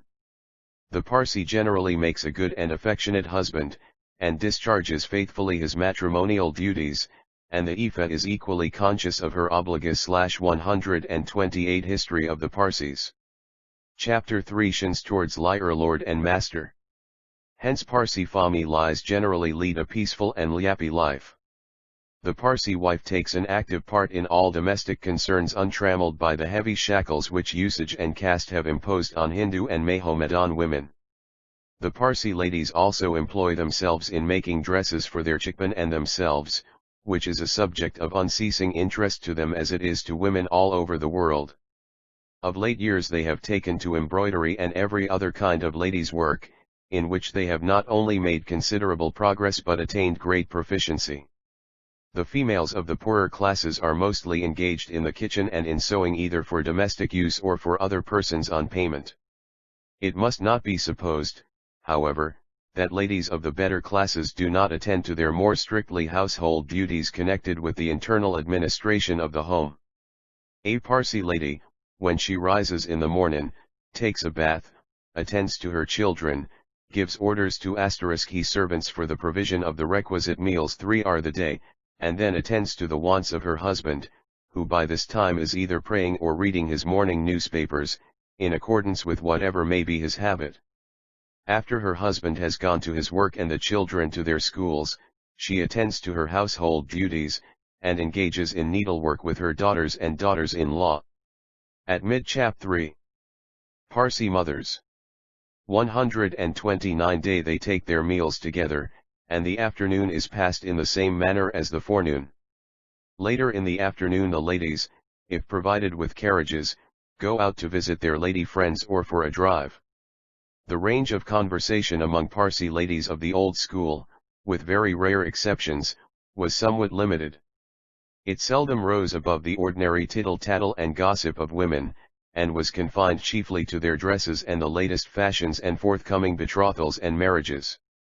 The most momentous questions of current war or politics stirred them but gently, and their criticism seldom went beyond the limits of innocent wonder. All this is happily changing, as Parsi ladies are now taking the lead in female education. The highest ambition and the most earnest wish of a Parsi girl is to obtain a good husband. When that object has been attained, her position is assured and her happiness may be considered complete. As a woman she is generally loving, cheerful, and fond of children. She is always to be seen with them grouped around her. In short, the mother is the soul of the family and the center of all its happiness. Without her the house would be a desert and life a burden. It is a feature of her mental progress, which is worth noticing, that the careful education of her children is a subject of great solicitude to her, for, while a few years ago the father was the sole superintendent of all. IKI 30 History of the Parsis. Chapter High His children's education. The mother now actively participates in all his cares and anxieties on the subject. She is even willing to stint herself in her household expenses to secure additional facilities for their tuition. Private tutors are now a common institution in Parsi families for both boys and girls. Parsi women are not wanting in kindly offices towards their neighbors. On occasions of rejoicing they are the first to entertain, however slender may be their means. They are equally willing to be entertained in return. In distress and affliction too they always render mutual assistance. If a neighbor falls ill, the ladies of the next house are constantly with the family of the patient to afford all the help and consolation in their power. This commendable practice of being useful to one's neighbor has passed into a proverb: our neighbors are levu fathers and mothers. In former years Parsi ladies of TL upper and middle classes had, like the Mohammedans and Hindus, an objection to appear in public. They never joined the company of the men, nor did they venture to drive out in open carriages even by themselves. On occasions of public illumination or at fairs they would go out in closed carriages with Venetians drawn, and peep through them like so many birds imprisoned in cages. This prejudice has now almost entirely worn away. Parsi ladies of all classes may be seen in public. Chap 3. Parsi husbands. 131. Just like the ladies of the Western world, they freely accompany their husbands and other male relatives, and walk and drive out with them as best suits their own tastes and habits without exciting any objection or remark. 30 or 40 years ago the ceremony of laying a foundation stone or the opening of any public institution would have been a mystery to Parsi ladies, but now there is no public occasion, whether it be the landina of a new governor or a viceroy, or of a prince or princess of the blood royal, or the opening of any public institution, at which Parsi ladies are not only conspicuous by their presence, but at which they do not also lend an additional charm and grace to the assembly by their comely faces and the elegant dresses of a variety of colors in which they array themselves. Half a century ago Parsi ladies of the middle and better classes were seldom seen on foot, but in this also a great change has taken place in recent years. Since the reclamation of Back Bay in Bombay, hundreds of the Parsi fair sex can be seen every evening promenading there and enjoying the pure sea breeze. A word now about the men. Parsi husbands in all conditions of life are generally kind to their wives. Cases of ill treatment are very rare indeed, and still more seldom brought before the police courts, as is only too common among the other races of the population. Little scoldano, and some roh treatment. 132 History of the Parsis. Chapter High were not unknown in the domestic circles of past generations of Parsis. In this they copied the other natives of the country, who considered such a mode of treatment no more than a wholesome discipline for the other sex. This has now become a thing of the past, and such conduct is considered both cowardly and unmanly. As a race the Parsis are highly social, and they embrace every opportunity of visiting or entertaining their friends and relations. Religious festival or holiday, a birthday, or a marriage, are the great occasions of their social enjoyment. As an indication of increasing intellectual taste among the Parsis, it may be noted that of late English music has formed one of the amusements of their evening parties, instead of the ugly and absurd natches of native dig girls, accompanied by musicians who were being great masters of their profession, but who grinned, nodded, and made horrible faces in their excitement, with a view to delude the audience into the belief that they were absorbed in the spirit of their art. The natch, however, is not entirely superseded. Each day of the Zoroastrian month of 30 days has its name. In the 4th century of the Christian era there flourished in Persia a dastur who was reputed to be very wise. His name was Adarbad Mirzpand, and he is said to have written a tract in Pahlavi as an admonition to his son Zarathustra. It describes Chap 3. The auspiciousness of days. 133 in detail the peculiar virtues of each clay of the Zoroastrian month, and is entitled Maidgan Alakyam. Great stress is laid in it upon the importance of each day in its bearing upon certain relations and transactions of life. Beginning with the first of the month, which is the proper one to choose for entering a new dwelling or garden, we find that every single day is set apart as the fittest and most auspicious for certain special works, of either devotion or worldly business. Some are best for beginning a journey or voyage, others for the regulation of matters of domestic economy, some again for social gatherings and festivities, and others again for the pursuit of learning, while not a few are reserved for rest and pious contemplation. Thus find from a glance at the list of days and their appropriate works that the Zoroastrian, in both his spiritual and his temporal life, should be guided, in the selection of a proper time for every new work, by a knowledge of the auspiciousness or otherwise of the several days of the month. We therefore owe an English translation of Dastur Adarbad's description of each day's significance as being highly interesting and as showing what an important part his teaching must have played in the regulation of a Zoroastrian's life and conduct at that period. Translated from Pelil_D for the author by Dastur Darisha Peshhotanji Sanjana, BA 134 History of the Parsis. Chapter High. 1. Ahira Mazda being the name of the Creator of the universe, be this clay devoted to the remembrance of God, abstaining from all worldly business.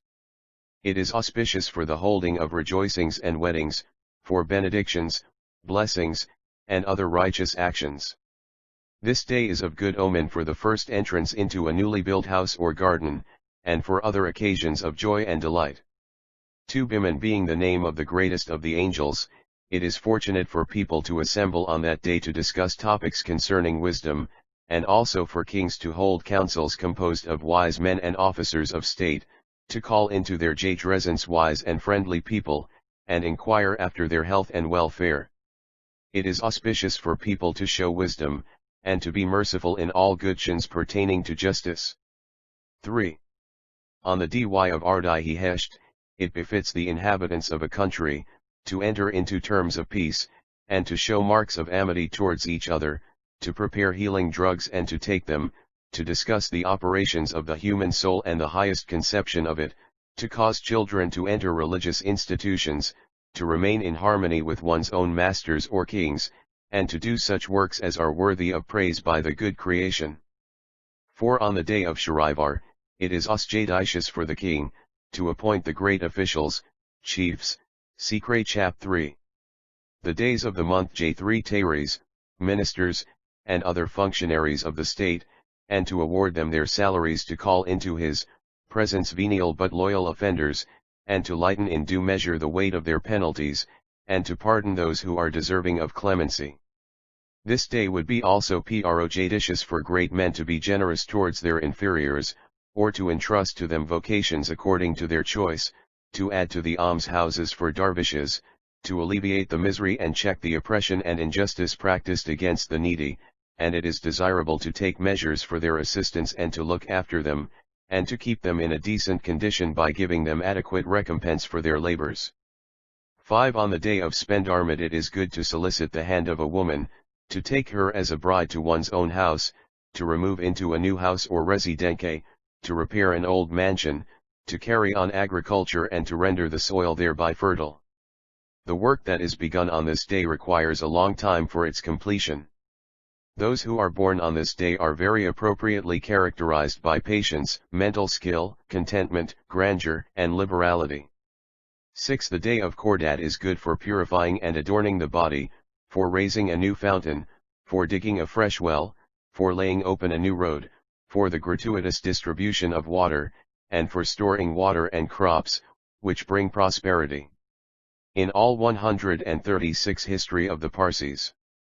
Chapter High Kindred Actions. The auspiciousness of this day is witnessed. 7. The day of Amavdad is the last day of the first week of every Zoroastrian month. This day is set apart as one of rest. On this day a man should be at his ease in body and soul.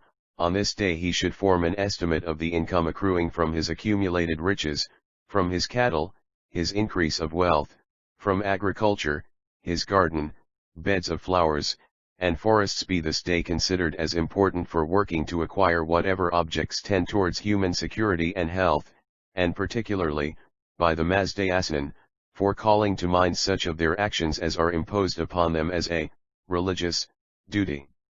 8. The day of Dpadati is the day of the Creator of the universe. On this day it is fit that the sublime knowledge of the Zoroastrian rely be acquired, and that pious people be endowed with charitable gifts and be maintained in delight and prosperity.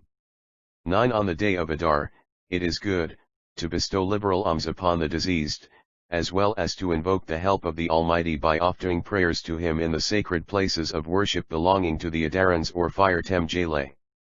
Hence on this day, too, let numerous firings be presented to fire temples, and all solemn intentions for performing deeds of righteousness be fulfilled. Chap 3. The day of Khur. 137:10. The day of Avan is for making a voyage over the sea, for irrigation, and the digging of canals for the passage of water, for cleaning the waters of a well, for planting trees and sowing corn. This day is reckoned as the principal one for undertaking works that are advantageous and beneficial to agriculture. On the other hand, let all such actions as contaminate the pure water of God be guarded against and avoided.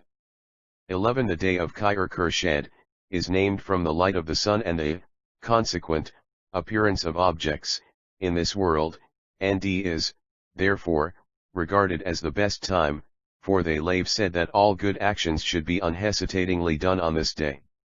12. The day of Mali is favorable to the fullness of earnings. On this day let prayers be recited for the acquisition of happiness and delight unto the soul, and let good works be commenced. The Yazdan Parists, God worshippers, of Iran disapproved of occupying themselves on this day in any worldly business or profession, and regarded it as necessary, for those who are submissive to the Almighty, to acquire a high knowledge respecting Him. Such also is their precept, that to keep himself in comfort and to earn a good income one should labor with great eagerness in any work connected with Regayon. 13. On the day of Tir one might enter a scientific institution and there learn the 4 branches of 138 History of the Parsis. Chapter High Science, viz. 1. Letters, 2. Astrology, 3. Navigation, 4. To erect fountains of water, how to dio wells, how to form canals for the passage of river and other water, to learn the art of building bridges, boats, ships, and other like conveyances, and for the improvement of the body and the soul, mind, to learn the art of swimming. This day is reckoned as the best one for numerous sorts of actions. 14. The day of Gosh is the last day of the 2nd week. On this day, it is auspicious, to saddle and 1 quadrupeds, such as mules, horses, etc., to reflect upon the actions done during the past week, and perform such deeds as would improve one's own jadursun and soul, and to render oneself worthy of a good reward. On this day one should not make cattle, oxen and other species of cattle or sheep work, but keep them in ease. He should not eat their meat, but only use their milk. On the day of Gosh, as on that of Anaran, it is good to clean the hoofs of beasts of burden, and to shoe them, and to keep them in good condition. 15. The day of Dipmelir is the fitting one for undertaking new works concerning wisdom and religion, and let this very day be regarded as J. Roper and according to Rule 4, giving a religious mandate for legal decisions, and for the distribution of property. 16. The day of Mithra, as amongst the Yazdas Chap 3. The day of Srosh. 139. Only Mithra decides upon the good or evil actions of all creatures. On Tlia's day it is fitting to better the condition of criminals, to increase one's love for the good Pojle, to arrange a feasting party for the entertainment of friends, to have an earnest regard for deserving people, to repent of one's sinful actions, to perform public penance, to forgive the guilty and to relieve them from the fear of their guilt, to occupy oneself in J.E.S. actions and to repress and relinquish any vengeful thought or struggle, and to be continually kind and friendly towards fellow creatures. 17. The day of Srosh / S glorious and life-giving, for the god Aliura Mazda / appointed Srosh a ruler and watcher over this world. On this day it is incumbent upon the Mazdayasnan to abstain from sinning, to preserve himself from guilt, and to approve of actions which can absolve him from moral crimes by means of repentance. Those also who are respectable and venerable, of famous power, and possessing the kingly throne and crown, should wash their faces and carefully comb their hair. 18. On the day of Rashno thou shalt never utter falsehood or practice deceit of any kind, and never commit any blemishing deeds, and thou shalt attend to such acts as are of a higher character. Never utter any false promises. Speak only what is true and just. Abstain from swearing and from doing any action of a doubtful nature. I-40 History of the Parsis. Chapter High. 19. The clay of Fravardan is itself the time, for the coming, of the Frahars, into this world. Hence on this clay let the Yazashni, Daron, Mayazd, or the Afrinan ceremonies be performed in the name of all the pious Frahars, and, moreover, let the Frahars of all who have skillfully worked, in this world, be extolled and remembered. Be this day passed in the doing of as many meritorious actions, enjoined by religion, as possible, and in forming familiar acquaintance and friendship with many people. 20. The day of Biram. Amongst the invisible Yzdis Biram is the commander-in-chief of the army, and possesses the most splendid banner. In his konuman he is called the courage and victory of the religion.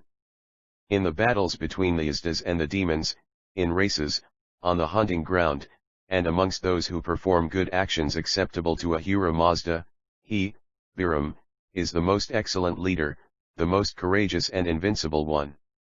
Everywhere does he go to make people daring, and to grant them victory.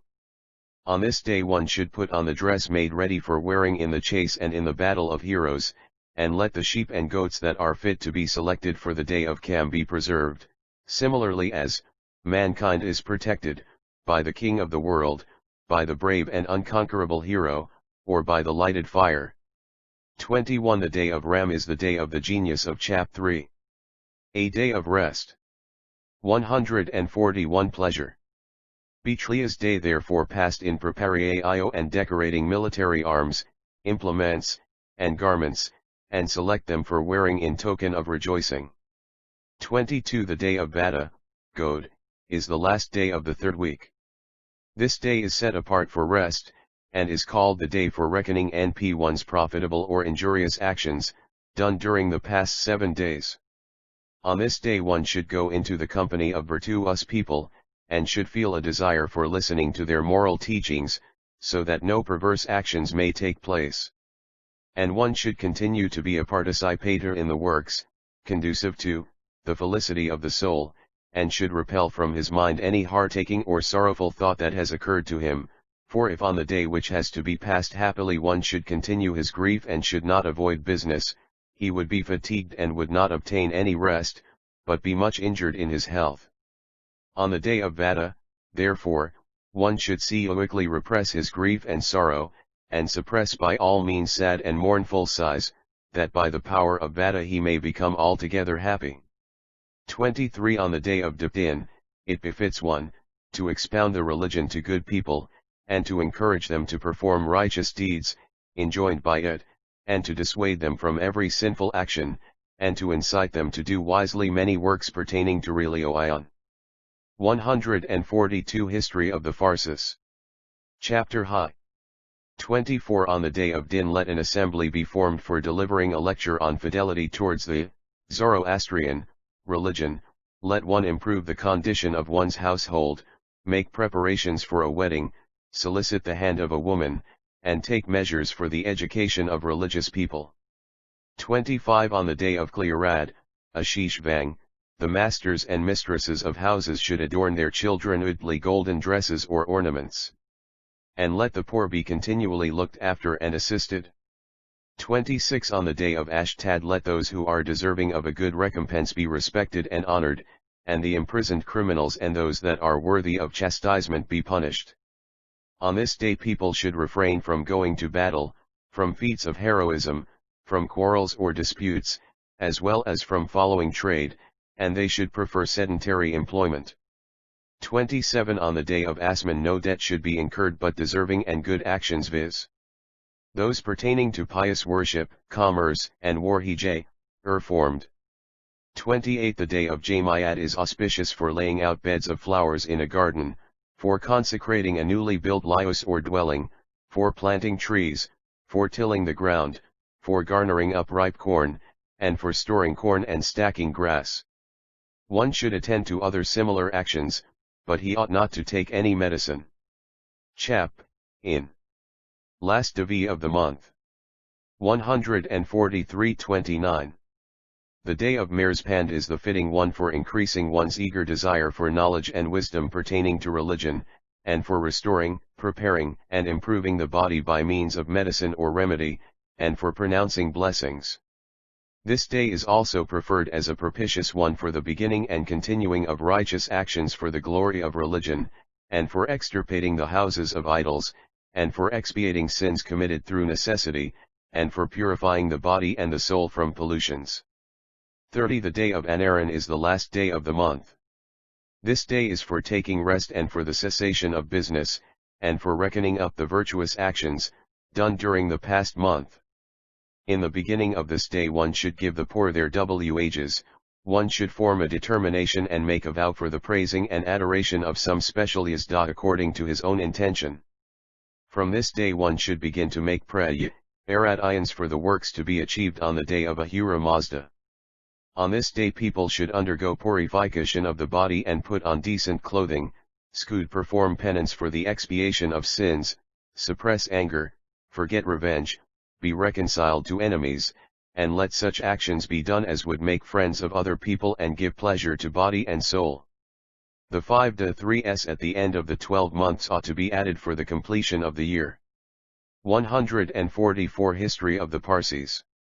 Chapter High of Tlisahunavatgas resembles the day of Ahura Mazda, and the other four namely, Ushtavatgas, Spendamangas, Vohukshatargas, and Vyashtoyashgas resemble Vohuman, Biman, Atro D. Amadar, Mithra Mare, and respectively. It is scarcely necessary to say that these precepts so laboriously framed by Adarbad no longer form a guide to the actions in the daily life of the present Parsis.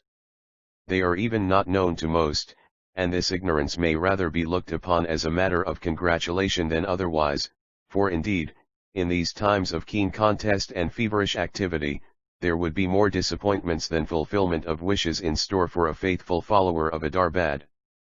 I may now describe the most important of Parsi festivals. The chief aim of these religious observances is to promote social harmony, charity, and philanthropy. Zoroastrianism inculcates sublime moral principles of benevolence, charity, and brotherly love, combined with innocent pleasures. Paiteti or New Year's Day. Of all the Zoroastrian festivals, the so-called Paiteti holiday is observed with more or less religious fervor by Parsis of every rank and condition. It is the day of Ahura Mazda in the month of Fravardin, which should be properly called Naoraz. Amongst the Cadmus it falls 1 month earlier than amongst the Shihanshayas. The name Paiteti, which is a corrupt form of the Avesta chap 3. New Year's Day. 145 Word Paiteta literally signifies fallen into repentance, hence it denotes the day on which one prays to God for absolution from sins committed during the past year.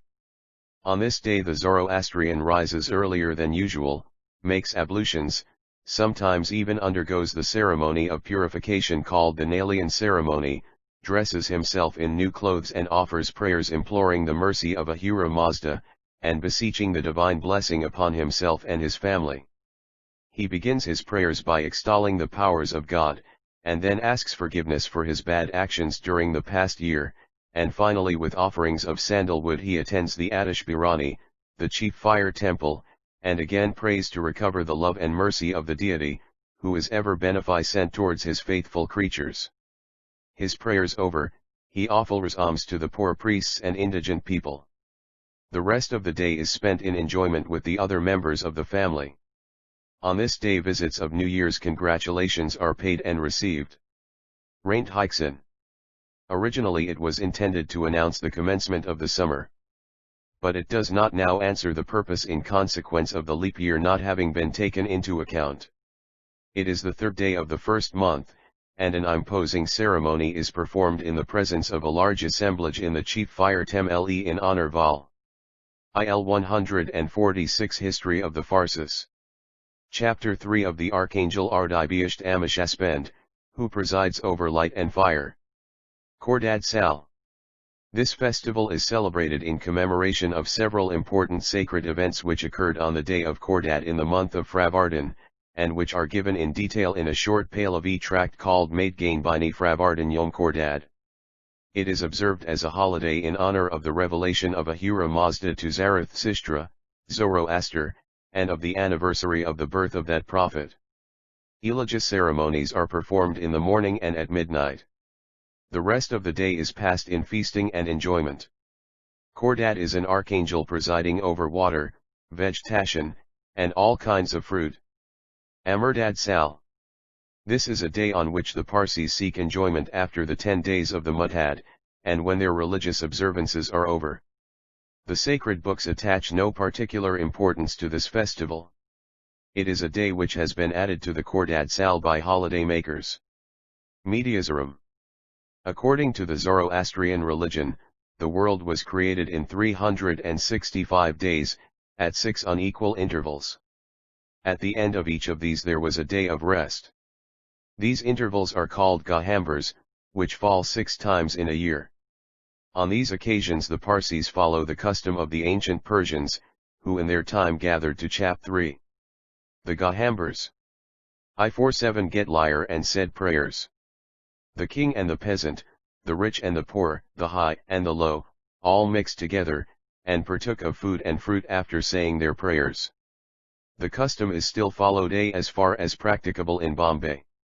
Public feast is held of lane food, and all, whether rich or poor, partake of it. By these means social intercourse is promoted, harmony and goodwill towards each other cultivated, and philanthropy engendered. The Mediozaram is the first of the 6 Gahambars, and lasts for 5 days, from the 11th to the 15th day of Ardibiyasht, the 2nd month. The 2nd Gahambar falls on the 11th day of the 4th month, Tir. The angel presiding over the Tir Jazan is said to be the dispenser of wealth, and to bring duty water from the celestial ocean to fertilize the earth. In times of drought the help of this spirit is invoked. The 3rd series of Gahambars commences on the 26th day of the 6th month Sharivar, and is known as the Patasham, the season of gathering the harvest. The 4th Gahambar is called Ithram, summer farewell, and represents the creation of the trees. It is celebrated from the 26th to the 30th day of the 7th month Mer. In this month the 16th day is observed as a Jazan in honor of the sun. The 5th Gahambar, Mediaram, denotes the period when the lower animals were created, and 148 history of the Parsis. Chapter High is observed from the 16th to the 20th day of the 10th month Det. The 6th and last of the Gahambar festivals, called Hamaspatmadin, winter farewell, consists of the 5 days after the end of the year of 360 days, thus making up 360-5 days of the year. These days are called Gathas, from the 5 Gathas of the Asna, and they are observed with great respect and sanctity. The Parsis recite the Gathas or sacred songs, as man was created during this period. The priests also are employed to pray for the souls of the departed. Adishbiram Salgari or Srash Ras. The sons of the late Hormasji Bamanji Wadia built a large fire temple in honor of their deceased father in Bombay, and the 17th day of the 2nd month is the anniversary of the inauguration of this Adishbiram. On this day the Dastur or high priest performs the Jazan ceremony in the presence of Parsis, who assemble in large numbers in the fire temple, and a sermon is preached at the conclusion of the ceremony. The day is observed as a Parsi holiday, on which, after their prayers, they enjoy themselves. The Parsi ladies also go to the fire temple in their rich holiday attire and join with their relatives and friends in keeping this anniversary as a day of rejoicing. The Jamslidi Ne Oraz. This festival derives its name from King Jamshid of the Peshtadayan dynasty. Chap. In. The Jamshedi Ne Oraz. 149 Ulio was the first to celebrate it in Persia.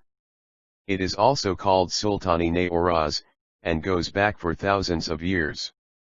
On this day the sun enters the sign of Aries, and it is also the day on which the ancient Persians began their new year and made great rejoicings. The Parsi New Year's Day ought to commence from this date instead of the Pateti Day, as it does at present.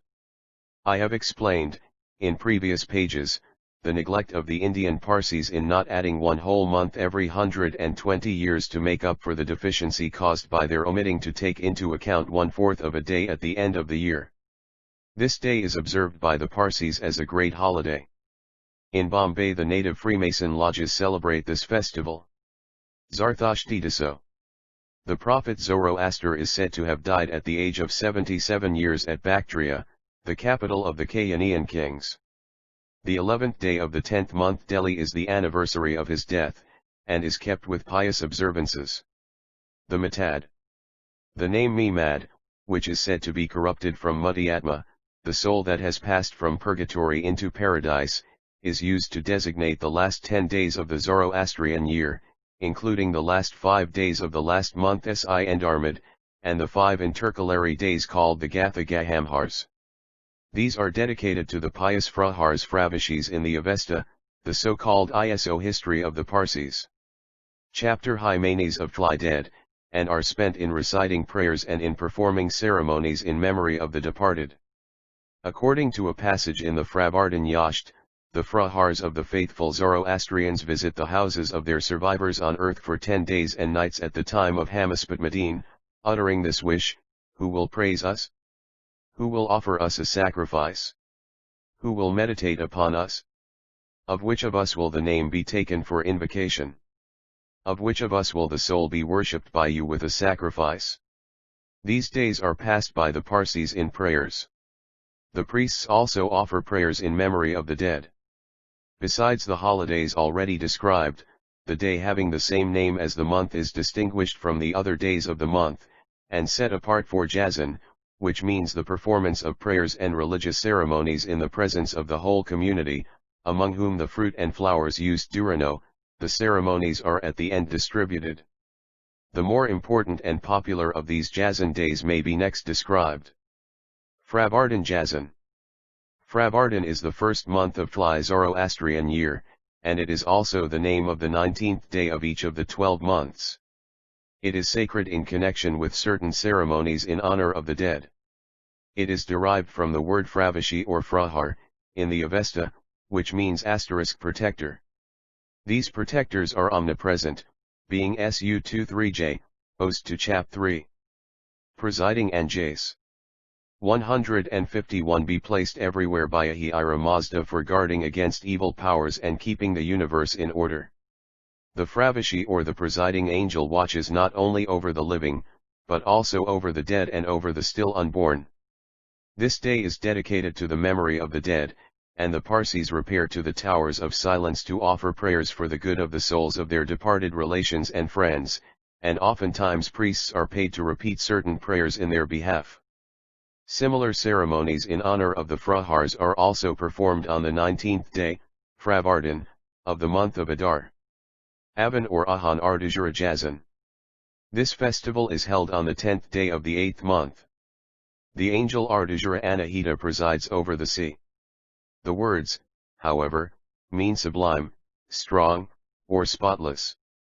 The Parsis, on this day, approach the sea or river, and having lived so long with their Hindu brethren, have borrowed some of their objectionable customs, such as offering sugar, flour, coconuts, etc., to the sea. But the more enlightened portion of the Parsi community have discarded such customs. A grand fair is held in Bombay, at which all sections of the inhabitants of the city join for purposes of pleasure and enjoyment. It is observed as a Parsi holiday. Adar Jazan. Adar is the name of the 9th day and the 9th month of the year. It is dedicated to fire. On this day the Parsis, both male and female, 152 History of the Parsis. Chapter High go to the fire temples in Lyudrids to say Tlier prayers. A fair is held in Bombay on the occasion, and the Parsis observe it as a holiday. They apj, here in public in their holiday attire, and rejoicings are continued till late in the evening. Biman Jazan. This festival is held in honor of the spirit which rules over the animal kingdom.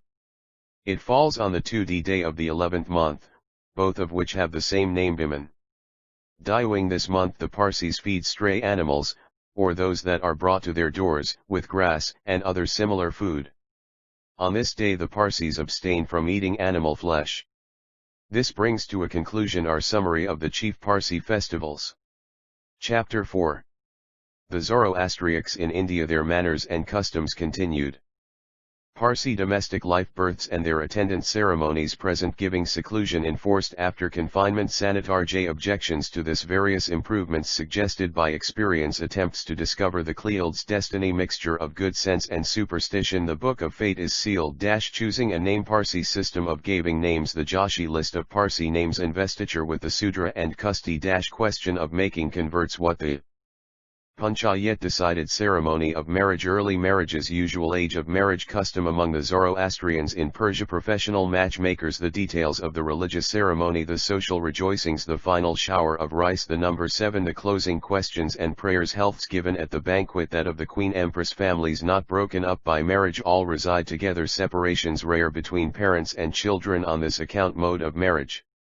In Persia, widows permit to remarry. Death ceremonies. The last prayers. The funeral procession. Manner of nullifying evil influences. The 7 has early removal of the body. The dakama or tower of silence. Various erroneous suppositions concerning Parsi funerals. Belief as to the soul not quitting the body for 3 days. Description of a tower of silence. They vary in size, but are L.U.I.T. on one plan. Ceremonies at its consecration. Great merit in building. Documus - their inviolability. Gyre served Sir Richard Temple's opinion. The whole question of Parsi burial reviewed. Objections to it qualified on closer knowledge. Mr. Munier Williams's opinion. Visit of the Prince of Wales to a Dakama in Memoriam. Services to the dead. Offerings in fruit and flowers. The prayer of repentance. We now proceed to give an account of the domestic life of the Parsis. Sle'll begin with the infant. Before it is ushered into the Warail, the young Heidi. 154 History of the Parsis. Chapter 4. Olio is about to become a mother. Is made to perform certain ceremonies, a description of which we think will be interesting. As soon as it is known that such an event may be shortly expected, there is much rejoicing in the families of the parents of both husband and wife. When the wife has advanced 5 months, she is presented by her mother-in-law with a new dress, which she puts on and then goes to the house of her own parents, who also give her a dress. After she has advanced either 7, or sometimes the full 9 months, what is called the agarni or pregnancy ceremony is performed. It is as interesting as it is novel in character.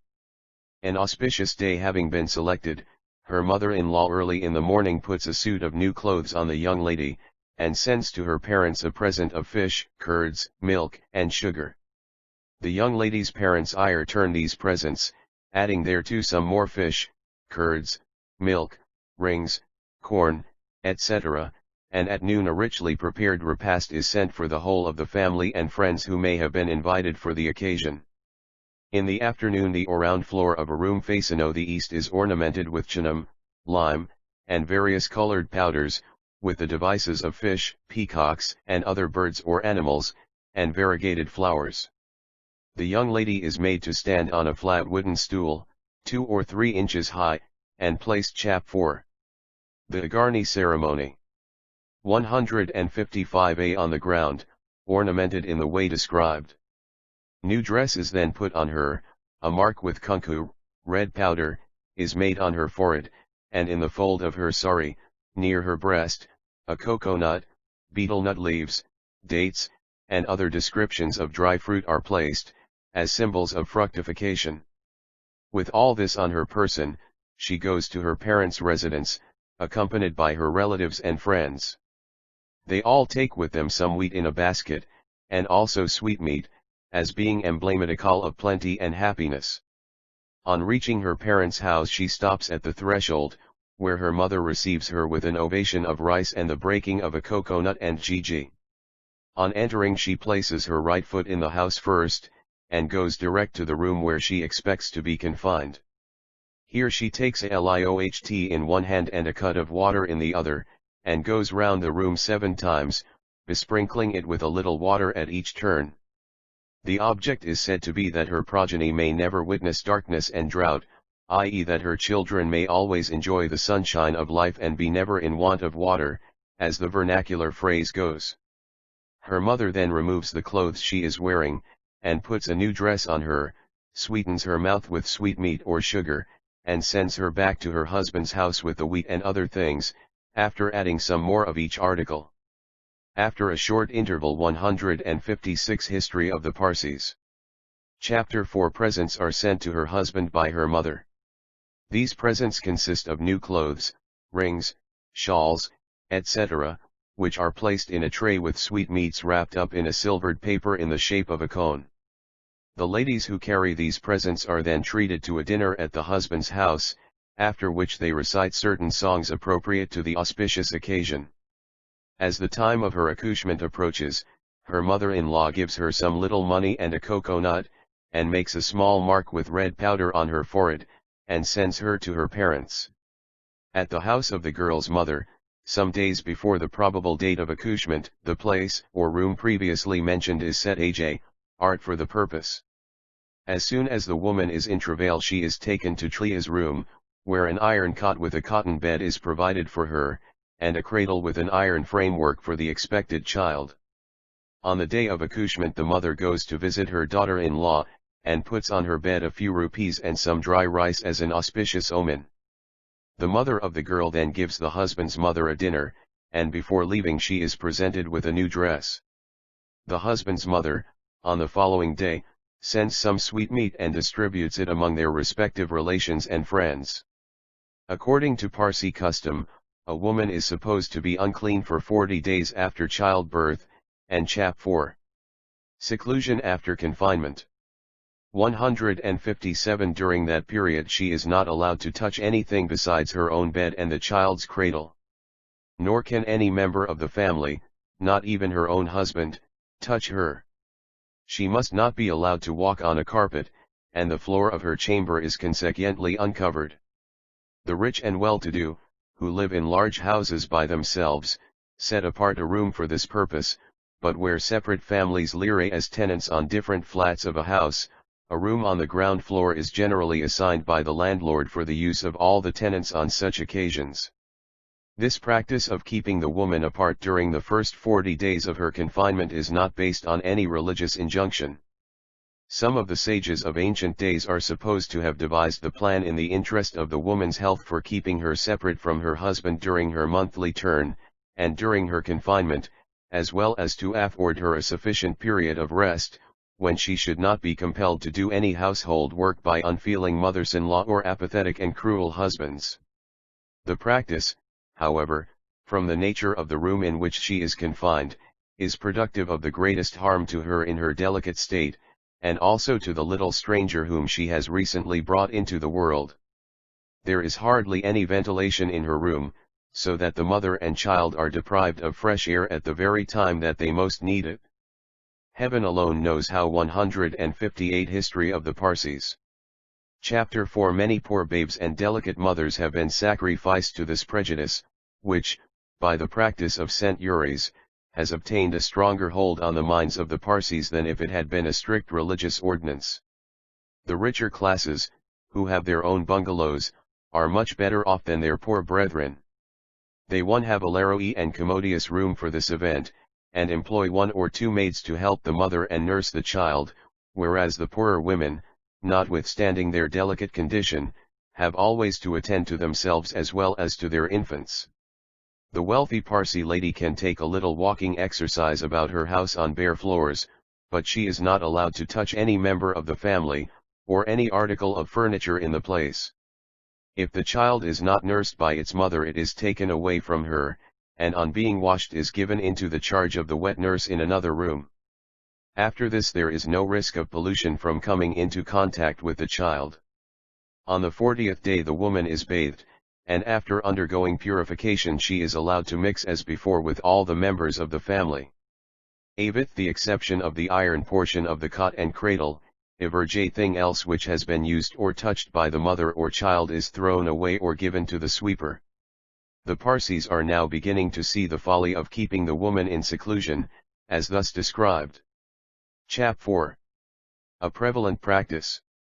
159 While Sly is in a delicate state of health, but none dare break through the practice except in cases of serious illness, when the doctor may order the mother and child to be removed to some other place. When the woman is so ill as to be considered in danger, the prejudice nowadays vanishes, and the other members of the family attend upon her, believing that in such extremity there is no sin in breaking what they still imagine to be a religious injunction. Those, however, who have been polluted by the touch of the woman under confinement cannot touch others till they have washed their bodies and changed their clothes. Among the better classes of Parsis, when a European doctor is called in to see the woman or child, he is of course considered polluted when he touches either of them, and the orthodox head of the family, or other male members, refrain from shaking hands with him on leaving the house. The latter, being acquainted with their manners and customs, takes no offense when he finds everybody standing at a respectful distance and showing him the way out. Some of the Parsi doctors, however, under such circumstances, bathe and put on fresh clothes before departing from the house, which is very gratifying to the old ladies, who are loud in their praises for this attention to decorum. The younger members of the community, belonging to a more advanced school, only laugh at such prejudices as being absurd. I60 History of the Parsis. Chapter 4. We should mention that as soon as a woman is seized with the pains of labor, a correctly set watch or clock is assigned to the care of a member of the family, whose duty it is to note down the exact time, even to a second, when the child comes into the world. If all goes on well, the 5th day after this interesting event is one of rejoicing in the family, and a large bhona, meal consisting of various choice viands, is sent by the parents of the girl to her husband's family. On the night of the 6th day a curious practice obtains founded on superstition. Near the girl's bed is placed a tray containing a sheet of blank paper, ink, pen, a coconut, and red powder, for the intended service of the goddess who presides over the destiny of the child, and who is such aid post to determine its good luck. It is a common notion that the child's destiny is fixed on the 6th night from the day of birth. On the following morning, when the paper is scrutinized, of course no writing is visible as to the child's fate, but the anxious parents console themselves with the happy idea that the writing is invisible, and that the book of fate is sealed. Few days subsequently, suits of clothes for the child and its mother, a few silver toys, a silk handkerchief, betel nut and leaves, cardamoms, cloves, nutmegs, etc., are sent for them by the mother-in-law.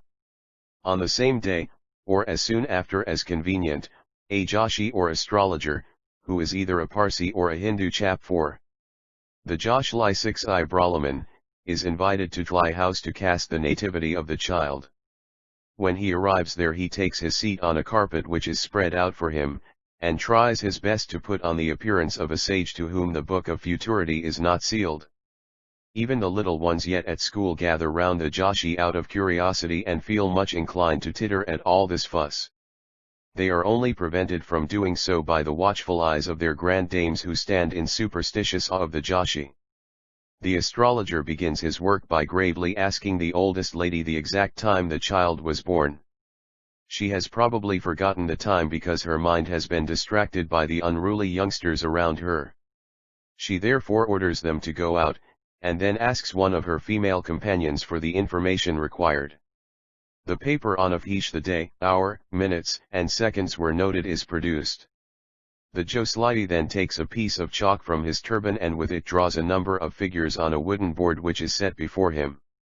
His dexterity in counting and recounting the stars under whose region or influence the child is born is greatly admired by the superstitious creatures around him. All the relatives of the child, especially the female portion, press forward to hear the Joshi predict the future life and prospects of the baby. He first gives out the names the child can bear according to its affinity to the stars under whose vol. IM 162 History of the Parsis. Chapter 4 Influence. It was born, and the parents afterwards make the choice of one of them according to their own pleasure. Should one of the names mentioned have been borne by an ancestor, preference is naturally given to it.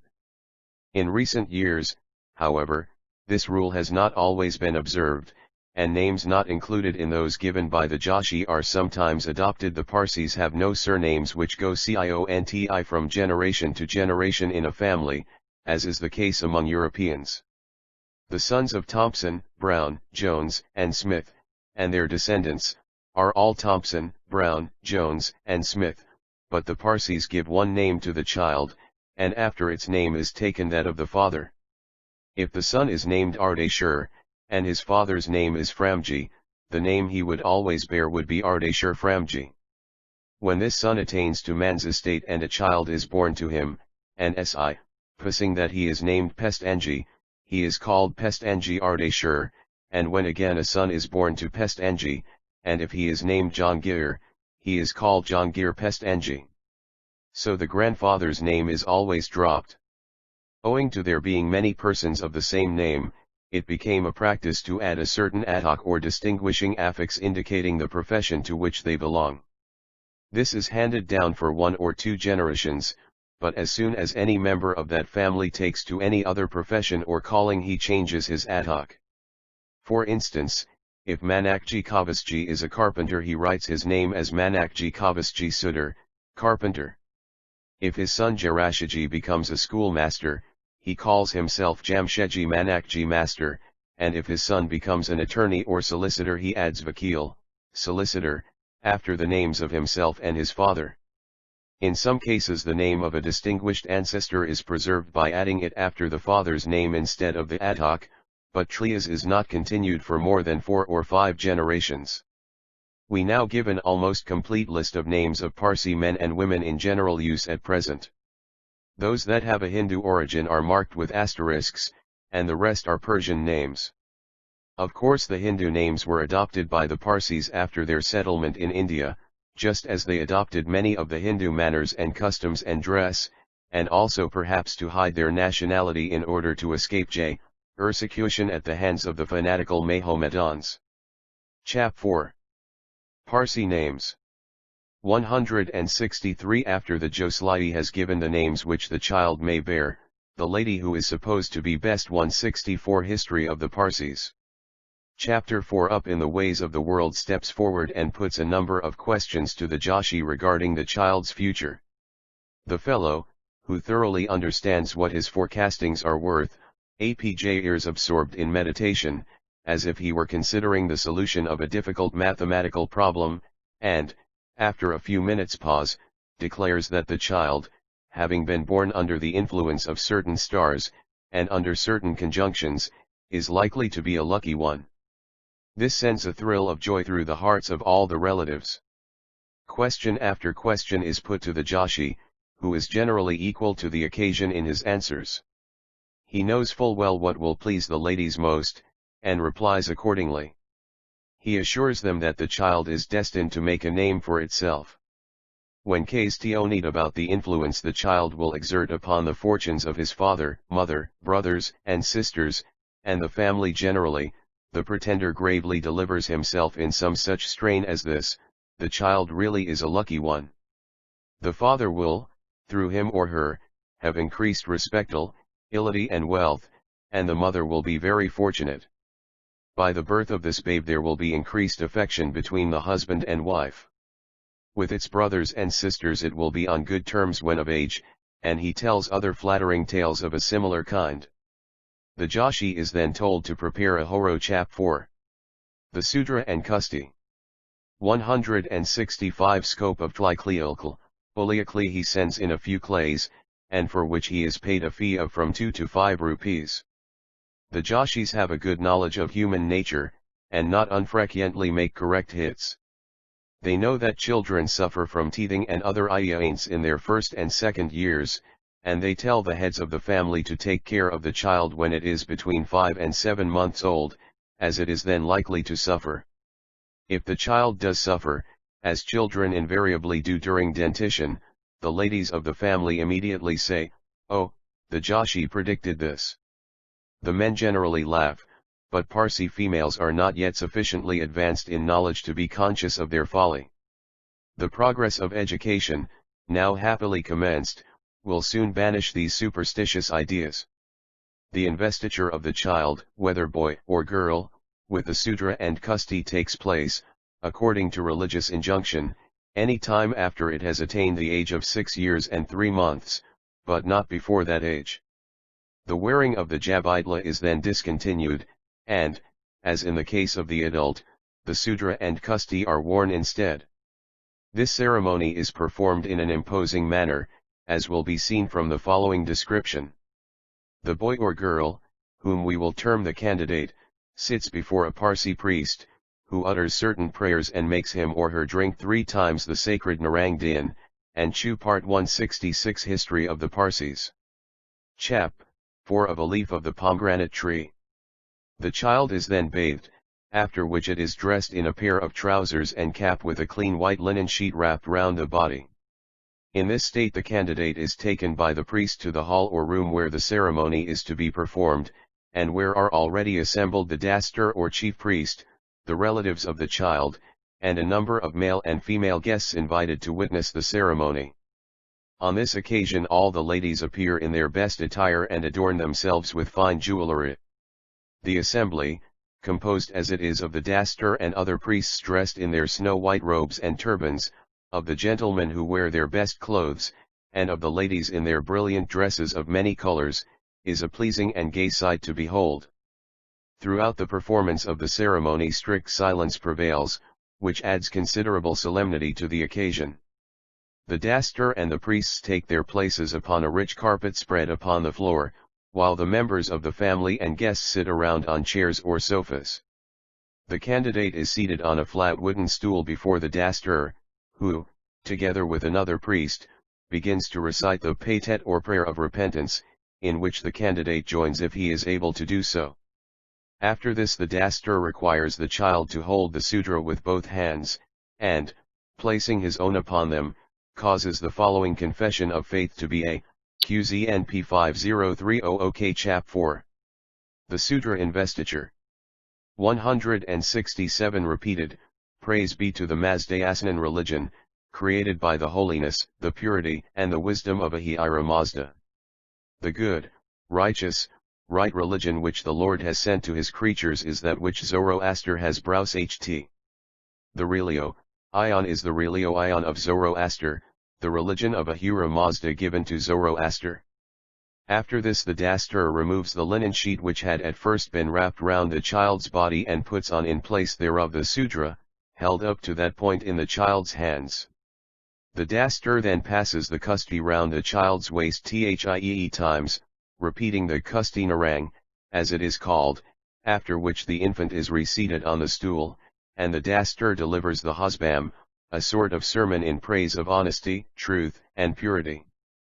This over, he pronounces blessings upon the candidate, throwing over his head the whole of a mixture composed of pieces of coconut, rice, and almonds. The full ceremony occupies about an hour, and when it is concluded the head of the family gives presents of money to the dastur and the other priests according to their rank. After this the assembly disperses. The boy or girl who has been thus initiated into the Zoroastrian religion is forthwith dressed in new and fine clothes, which are put on over the syudie. Friends and relatives then hasten to present their gifts in money or dresses to the child and its parents. All 168 History of the Parsis. Chapter 4 The members of the family and the guests finally partake of a sumptuous feast. In the case of the rich it is usual to give a dinner party on the same evening, when appropriate toasts are proposed and drunk. The sudra, which is always worn next to the skin, is made of fine linen gauze or net, while the kusti is a thin woolen cord, or cincture of 72 threads. These threads represent the 72 has or chapters of the sacred book of the Parsis, called Yazishja. The sudra means the garment of the good and beneficial way. The kusti is passed round the waist 3 times and tied with 4 knots, 2 in front and 2 behind, during the chanting of a short hymn. At the first knot the person says, "There is only one God, and no other is to be compared with him." At the second, "The religion given by Zoroaster is true." At the third, "Zoroaster is the true prophet, who derived his mission from God." And at the fourth and last, "Perform good actions, and abstain from evil ones." Whether the Parsi religion sanctions proselytism is a question which the learned in that religion have not yet been able to decide, but, as Zoroaster came to convert the godless, the limit of his mission could hardly have been considered the first conversion of the Persian Empire to the creed which he preached. It is said that many of the Persian exiles, when they came to India, took to themselves Hindu wives. These, Chap 4. The question of conversion. 169 must have been received into the Zoroastrian faith after having performed the ceremony just described.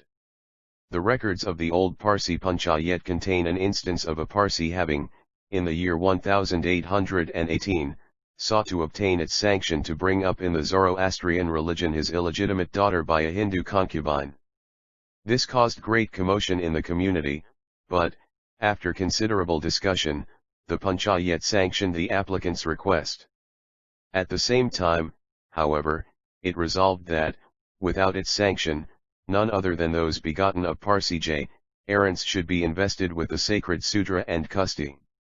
Many similar recruits were stealthily admitted into the Zoroastrian religion in after years, but in all these cases the Parsi priest had to be first bought over with old. Within the last 3 years a number of illegitimate Parsi children, begotten of other than Parsi mothers, have been invested with the Sudra and Kusti under the auspices of some respectable Parsis, as well as of one of the Dasturs, but the general voice of the Parsi community being unfavorable to the admission of aliens as members of the Zoroastrian faith, the trustees of the chief fire temple in Bombay have prohibited these persons from coming within its sacred precincts. We now come to the most important event in the life of any person, and particularly of the Parsi, lo history of the Parsis. Chapter 4 mean his marriage. With him it is an event of the greatest rejoicing in which all the families interested partake. The one hope of a Parsi father and mother is to see their sons and daughters suitably married and settled during their lifetime, and when that object is about to be attained rejoicings take place for days, and in some instances for weeks even, before the nuptials. According to the law of Zoroaster, a boy or girl ought not to be married before the age of 15, and this rule must have been observed by the ancient Persians, but among a number of customs which the Parsis in India adopted from the Hindus must unfortunately be included that of early marriages. Hindus are most strictly enjoined by their Shastras to have their girls married before they have attained the age of 9 years, on failure whereof great shame attaches to their parents. This idea of shame appears to have been to some extent participated in by the Parsis, and hence the early marriage of their daughters until recent times. There were other causes also which greatly contributed to create an anxiety among them as to the early marriage of their children.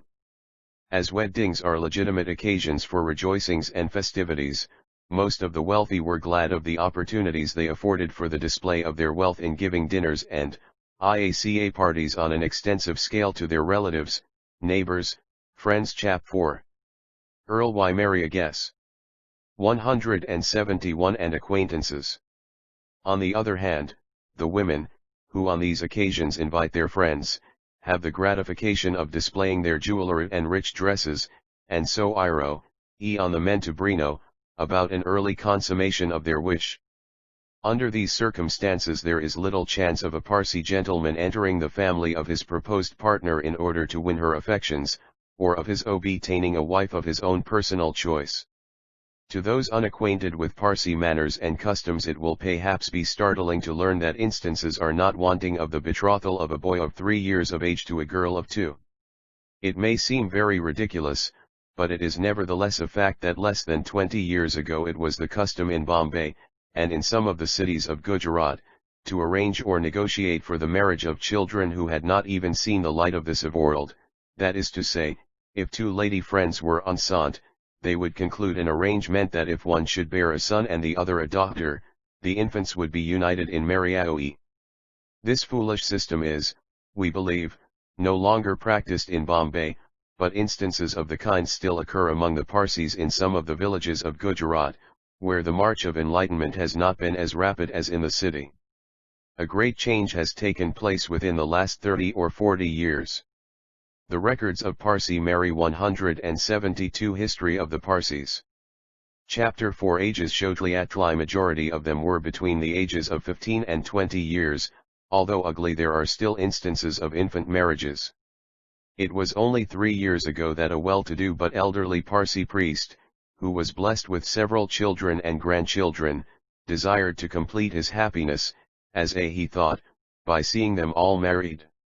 Day was accordingly fixed for this great event, much to the amusement of the guests, of whom only a very few could have approved of child marriages. The Parsi newspapers raised a cry of indignation when they heard about it, and public condemnation was so unmistakably expressed on this occasion that such marriages are not likely to recur.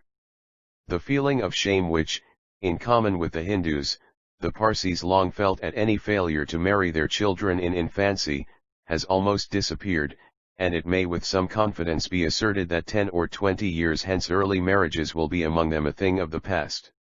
It must, however, be recorded that from the earliest times of the Parsi arrival in India there had not been wanting sensible men who always disapproved of the custom.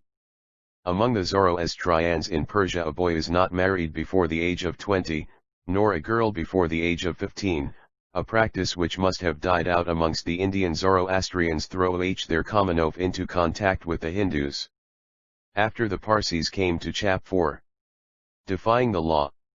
173 Bombay, and their numbers increased, many sensible persons among them perceived the absurdity of infant marriages and did all in their power to check the evil, but unfortunately without success. In the year 1777 the Parsi Panchayat issued an edict against the practice, but it remained a dead letter.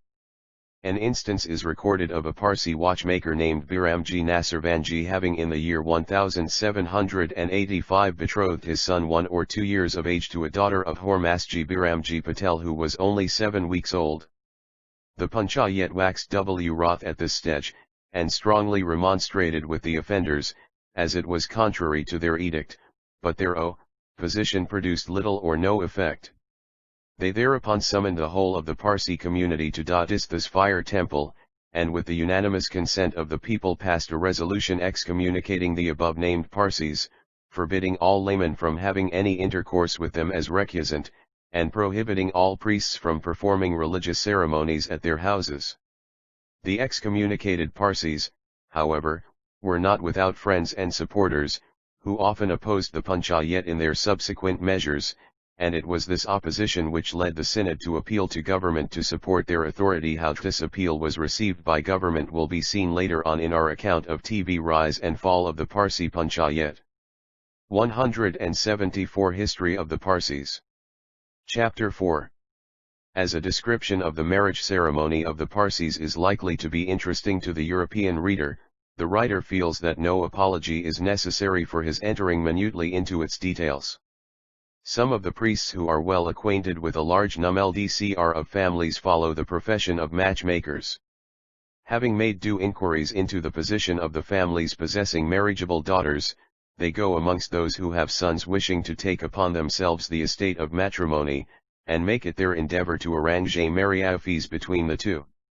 In a few cases the parents of the boy or girl commission some of these matchmaking priests to find out a suitable party for their children. The parents or guardians of the boy institute inquiries as to whether the parents of the girl mentioned are respectable persons. On being satisfied of this, the priest's recommendation is favorably received, and direct communication is opened with the parents of the girl by requesting them to lend for a day or two the horoscope or birthpicture of the maiden in order that the astrologer may be consulted as to the eligibility or otherwise of the match.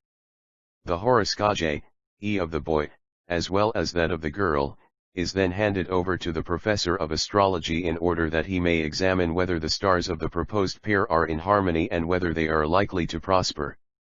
Much depends on the answer of Chap 4. The betrothal.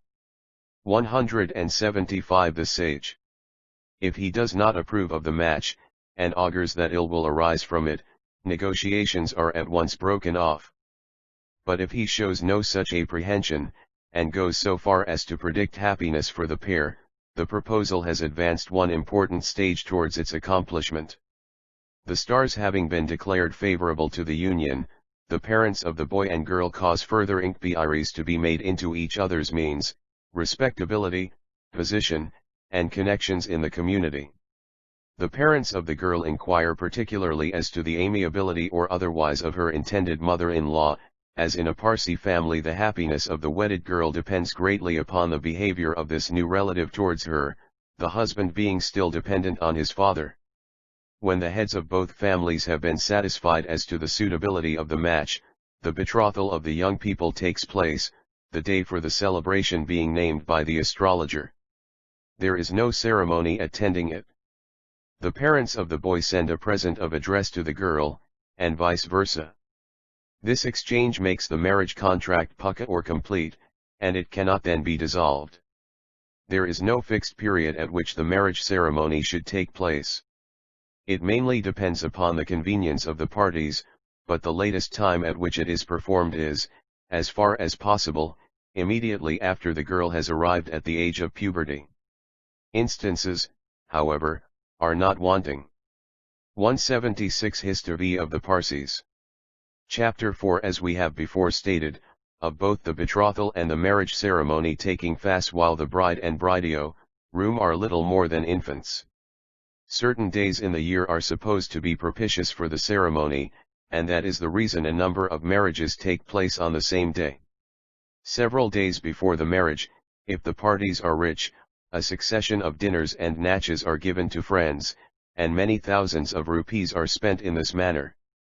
It is also customary on such occasions for the parents and kinsmen of the bride and bridegroom to exchange presents of ornaments, rich dresses, or both. To the bride valuable ornaments are presented by her father-in-law. These practices are all very well among those who can afford to incur the expense, but they are extremely injurious to the poorer classes, who often ruin themselves by attempting to imitate their richer neighbors. If their own means are insufficient to bear the expense which they wish to incur, the money lender is resorted to, and a loan secured at so heavy a premium that the borrower is in consequence frequently embarrassed for the rest of his life. On the wedding day large parties are invited by the parents of the bride and bridegroom to witness the nuptial ceremony, which takes place in the evening, after the custom of the Hindus, and according to the promise given to the Rana of Sanjan by the chap 4. A wedding party. 177 ancestors of the present Parsis on their landing at that place. The wedding party in a wealthy family often numbers from 1,000 to 1,500 persons. The gentlemen are accommodated with chairs and benches in the veranda and along the two sides of the road facing the house where the ceremony is to be performed, while the apartments are gallantly left to the ladies. On this occasion the former dress in jamas and pikori, the full costume of the Parsis, while the latter array themselves in jewelry and dresses of variegated colors richly ornamented with galkal. Shortly before the marriage procession starts, a large number of the female friends of the bride go to the bridegroom's place with a present of a rich dress and a ring of gold or diamonds according to her parents' means. All of these are arranged in a rich tray of silver or brass, which is carried by the bride's mother in her right hand. They quickly return after executing this errand, and at or about sunset bouquets of roses or other beautiful and fragrant flowers and small triangular packets of pansopari, i.e. betel for the benefit of those who have not sufficient accommodation in their houses for the entertainment of large parties. The sons of the late Mr. Adalji Framji Alblas erected a building known as Alblas Bag, where many marriages and other festivities are celebrated without payment. The Alblas family is one of the most highly respected of the Parsi families in Bombay. Its liberality has recently founded an institution, the want of which was much felt, viz. a lepers' hospital. It is to be established in Trombai, an island within 20 miles of Bombay. Vol. IN 178 History of the Parsis. Chapter 4. Leaf and nut wrapped in gold leaf, are distributed to each member of the assembly, upon whom also rose water is sprinkled from a gold or silver jar. After this has been done, the whole of the party proceed in due order to the house of the bride. The procession is headed by a European or native band of music according to the means of the parties.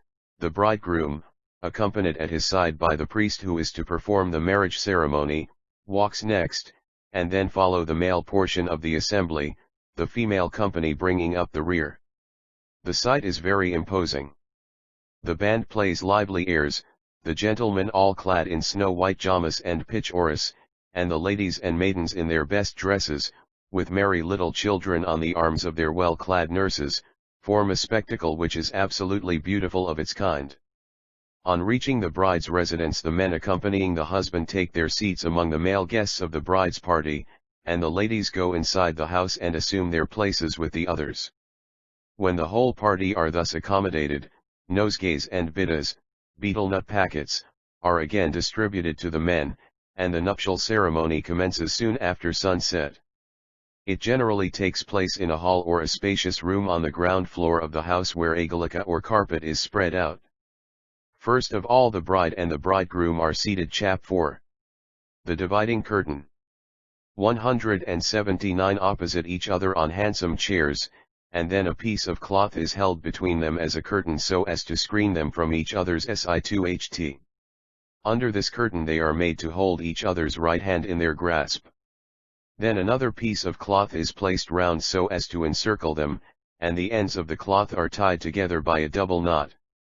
In the same way raw TV is taken and wound round the pair 7 times by the officiating priests, who during this performance repeat the short prayers of Yathahu Vario. On completing the 7th round, the twist is tied 7 times over the joined hands of the couple, as well as round the double knot of the ends of the cloth previously put about them. When this is over, incense is burnt on a fire placed in a flat metallic vase, after which the curtain is suddenly dropped down, and the bride and bridegroom, who have each been provided with a few grains of rice, hasten to throw them at one another. This is followed by a clapping of hands from the ladies, who are seated round the bridal pair, and the applause is taken up by the gentlemen outside. After throwing the rice the couple sit side by side, when the recital of Ashirwad or blessings by 2 dasters or chief priests follows. One of these stands before the brideotum and the other before the bride. Before giving a description of the Ashirwad ceremony, it seems necessary to explain the meaning of Ayato history of the Parsis. Chapter 4. The preliminary ceremony just related. The holding of the curtain between the bride and the bridegroom, and its subsequent removal, are meant to show that up to the time of the ceremony they were separated from each other, but that they are so no longer. Their being made to sit opposite to one another at first and side by side a little later on also expresses the same notion. The grasping of their right hands by each other, and their being tied by a string, signify that they are thenceforth united. The putting round of the string and the cloth, so as to encircle them with a double knot at the ends, means that they are now joined and made one.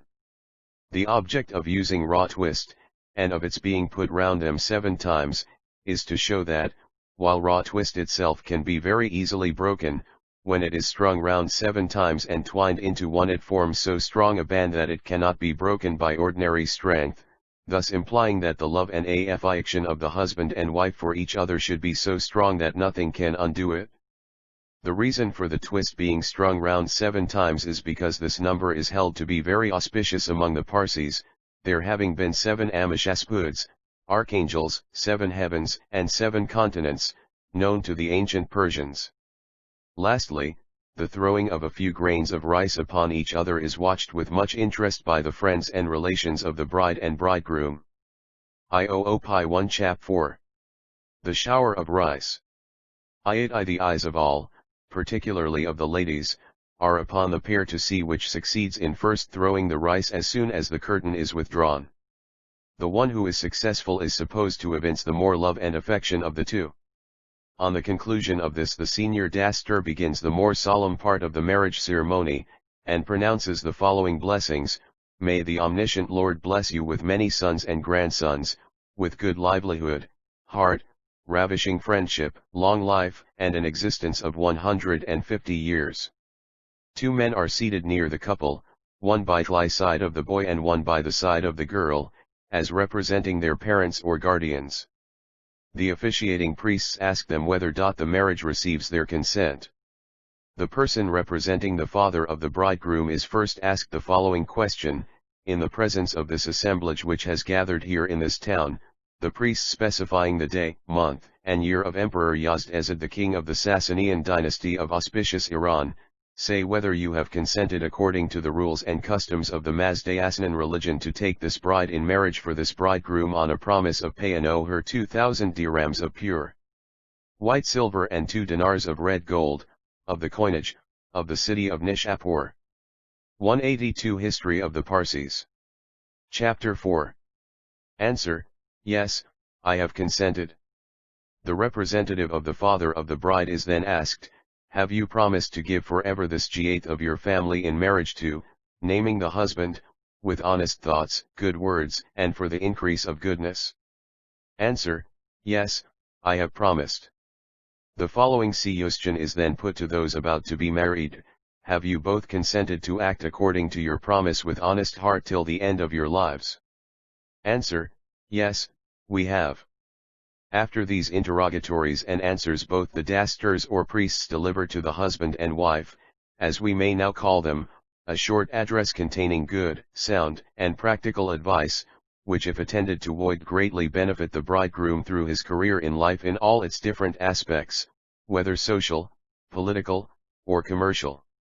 The names of some of the departed worthies of ancient Persia are mentioned, whose example they are advised to follow.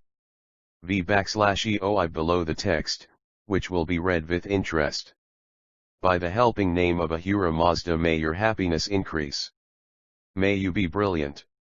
Try to do good deeds. Be increasing. Be victorious. Lkam to do deeds of piety. Chap 4. Good advice. 183 Be worthy to do good deeds. Think of nothing but the truth. Speak nothing but the truth. Do nothing but of that is proper. Shun all bad thoughts. Shun all bad words. Shun all bad actions. Praise deeds of piety. Commit no acts opposed to piety. Praise the Mazdayasanan religion. Do nothing without mature consideration. Acquire wealth by good means. Say of that is true before your superiors, and act according to their orders. Be courteous, sweet-tongued, and kind towards your friends. Do not indulge in scandals. Avoid being angry. Do not commit sins for the sake of avoiding shame. Do not be ambitious. Do not torment others. Do not entertain wicked jealousy. Do not be naughty. Avoid evil thoughts. Avoid evil passions, revenge. Deprive not others of their property. Keep away from the wives of others. Be industrious in following good professions. Do good to the pious and to the virtuous. Do not quarrel with the revengeful. Never be a partner with an ambitious man. Do not become a companion of a backbiter or a scandal-monger. Do not join the company of persons of ill fame. Do not cooperate with the ill-informed. Fight with your enemies only by fair means. Treat your friends in a way agreeable to them. Do not enter into any discussion with persons of ill fame. Speak in an assembly after great consideration. Speak with moderation in the presence of kings. 184 History of the Parsis. Chap. 4. Preserve the good name of your father. In no way annoy your mother. Keep yourselves pure by means of truth. Be immortal like Kaikosru. Be well informed like Kos. Be as brilliant as the sun. Be as pure as the moon. Be as illustrious as Zarathustra. Be as strong as Rustum. Be as fertile as the earth. As soul is united with the body, so be you united, friendly with your friends, brothers, wife, and children. Always keep good faith, and preserve a good character. Recognize only Ahura Mazda, the omniscient Lord, as your God.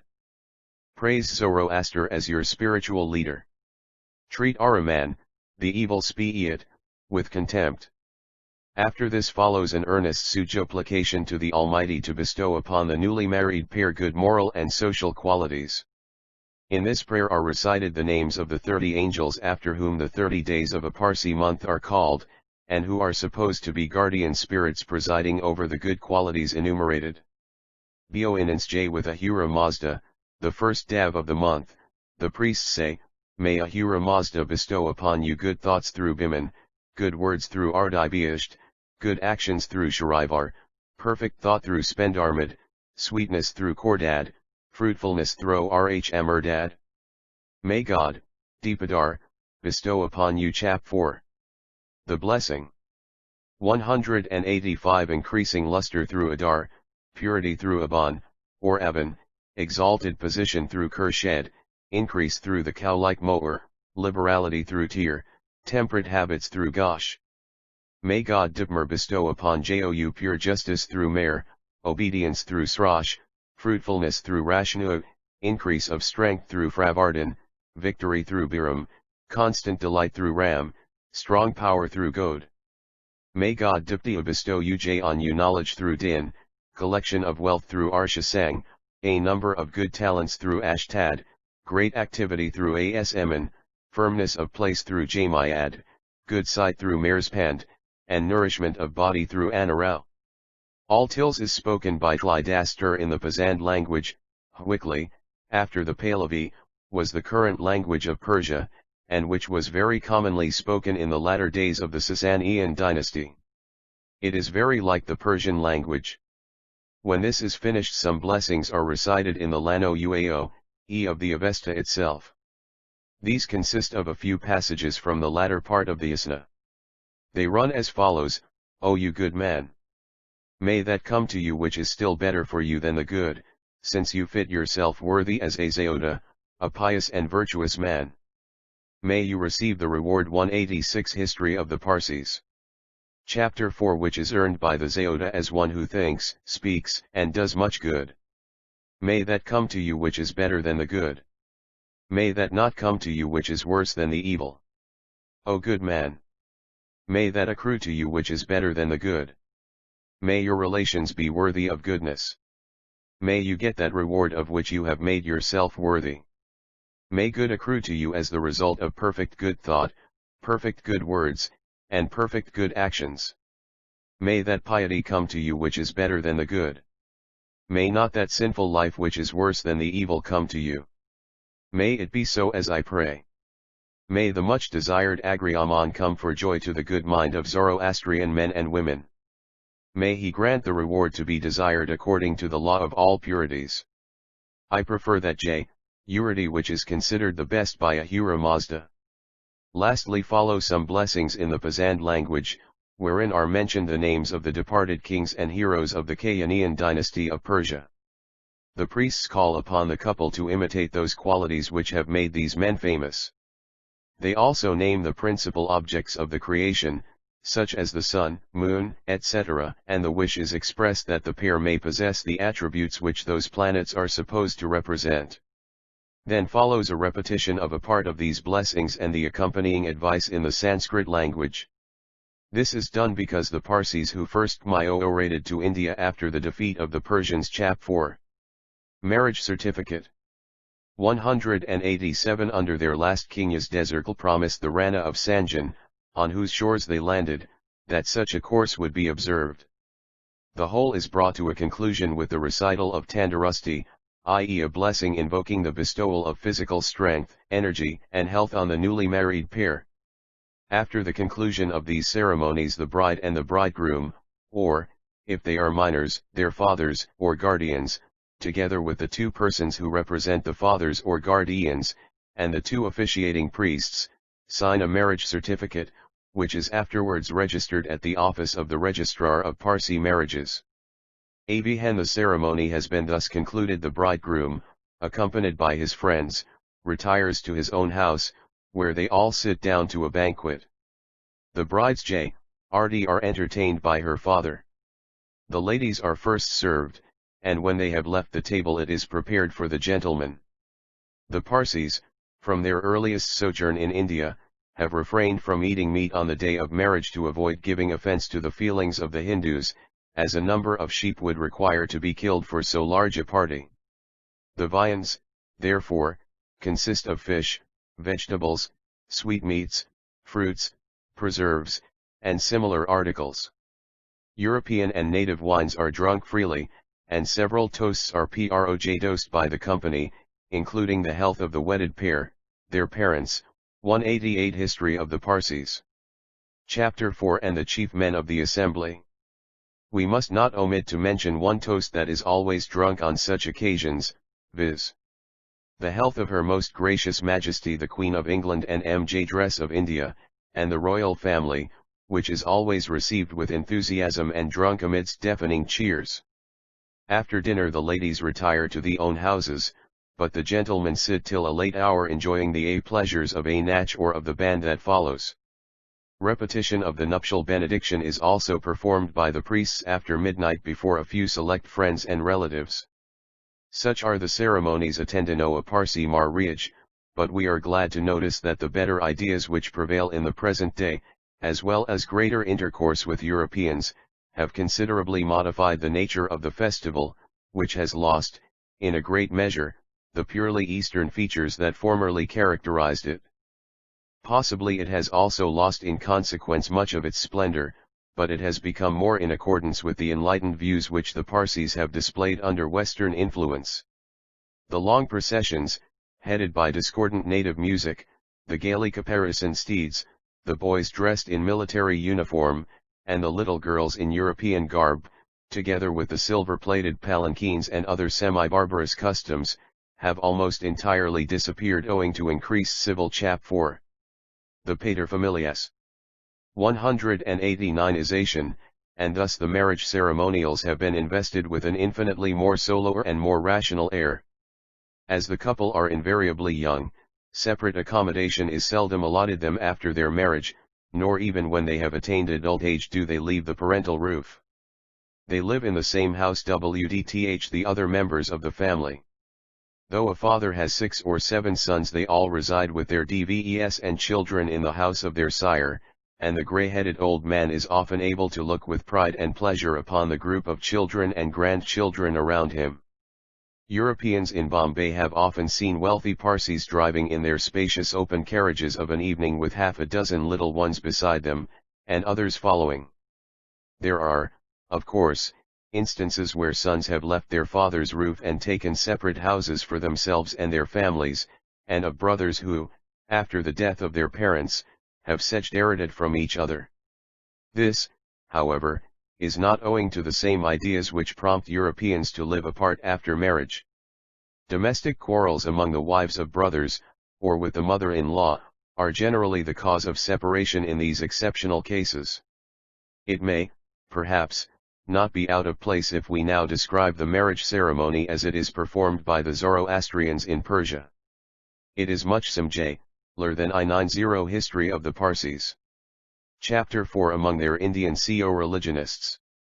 On the wedding day a number of male relations and friends of the bridegroom go to the house of the bride, where, on arrival, they are regaled with sweetmeats and sherbet. One of the elders of the bridegroom's party asks the girl whether she is willing to accept as her husband the man who has been selected by the respective families. On receiving an answer in the affirmative, the bridegroom's party, along with that of the bride, return to the former's house.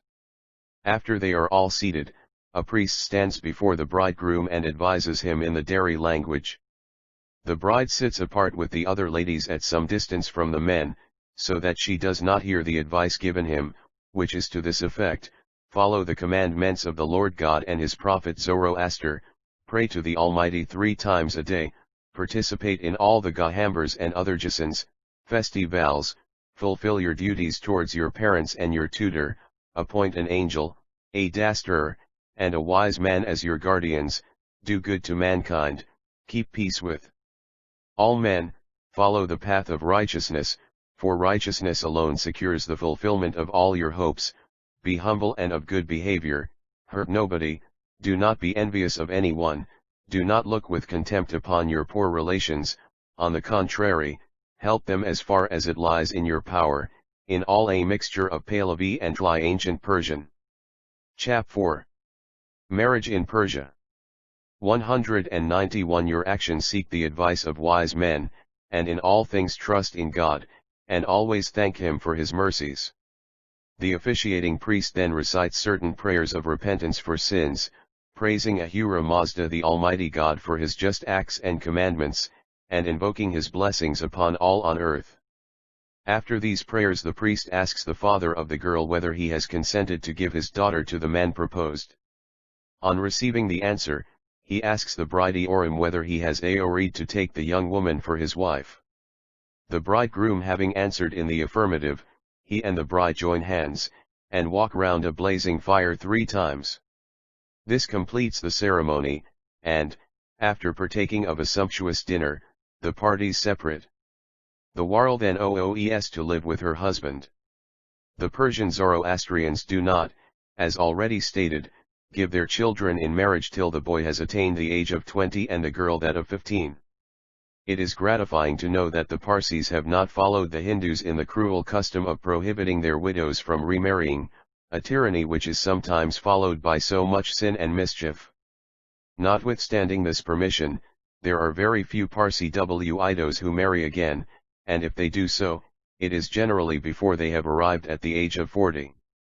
In the case of those who have reached this 192 History of the Parsis.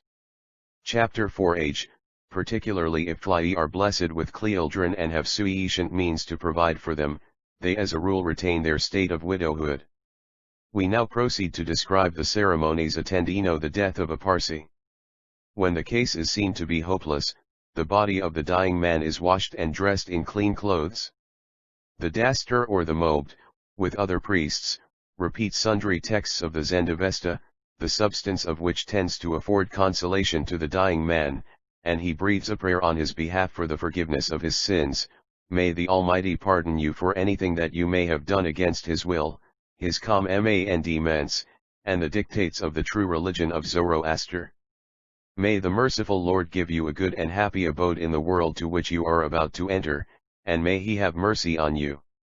If the dying man be in possession of his senses, he himself joins in these exercises; if not, his son, or nearest relative, or the family priest, bends over him, repeating the words in his ears.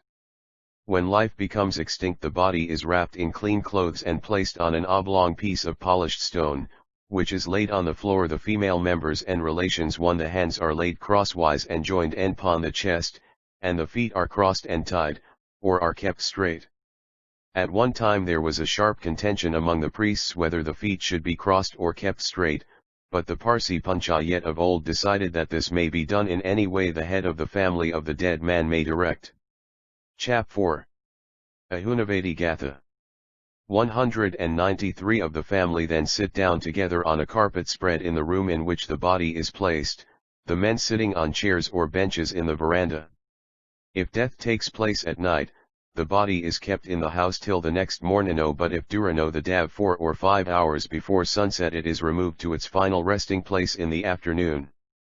Until the last funeral ceremony, described hereafter, has been performed, a priest continues saying certain prayers before the corpse, burning sandalwood over a fire all the time. When the time for the removal of the body approaches, it is placed upon an iron bier which is brought in by the corpse bearers. 2 priests then stand facing the corpse, and recite the 7 has, called the Ahunavadi Gatha. These has contain no special reference to the dead, but their recital is intended as a sermon upon our transient life in this world, addressed to those who attend the funeral, and upon the benefits accruing from leading a life of morality and virtue, indeed, that to do so is the surest, if not the only, way of enjoying happiness in the next world. The priesthood of the present day are unable to explain why the sermon is recited before the dead body instead of being preached directly to the persons attending the funeral, but it is believed that the recital of the Gatha, originally composed by the prophet himself, is sufficient to destroy any evil influence. I-194 History of the Parsis. Chapter 4 Instances that may affect the soul of the departed. In the 10th Pargarat of the Vendidad, an ancient religious work of the Parsis, Zoroaster is said to have asked God, "How shall I combat the drukshare which flies from the dead upon the living? How shall I subdue the nasush which defiles the living from the dead?" The answer of God, Ahura Mazda, was, "Speak the words which are in the Gathas," and this is most probably the reason why these has are repeated before the dead body. Of this we are certain that its recital was not introduced in later times, because it is enjoined in some of the earliest religious books as being the most ancient Avesta composition. The Ahunavadi Gatha, which is recited before the dead body, as above explained, is the first of the 5 Gathas ascribed to Zoroaster. It is a metrical composition, to be recited in a chanting tone, and is divided into 7 has, chapters, which contain 101 verses, each consisting of 3 lines, and each line having 16 syllables. It contains short prayers, songs, and hymns, which generally express philosophical and abstract thoughts about metaphysical subjects. The first ha contains a short prayer imploring God to bestow right-mindedness and piety, which are essential for the good of man, in both the corporeal and the spiritual world. The second ha is a mystical and allegorical de chap 4. The 7 has 195 scription of the order of Ahura Mazda to cultivate the earth, because, as expressed elsewhere in the Avesta, cultivation entails health and prosperity, and hence mental strength, which latter, in its turn, leads to purity and piety. The third ha is a sermon by Zoroaster himself upon the evils of polytheism and the advantage of worshipping only one God.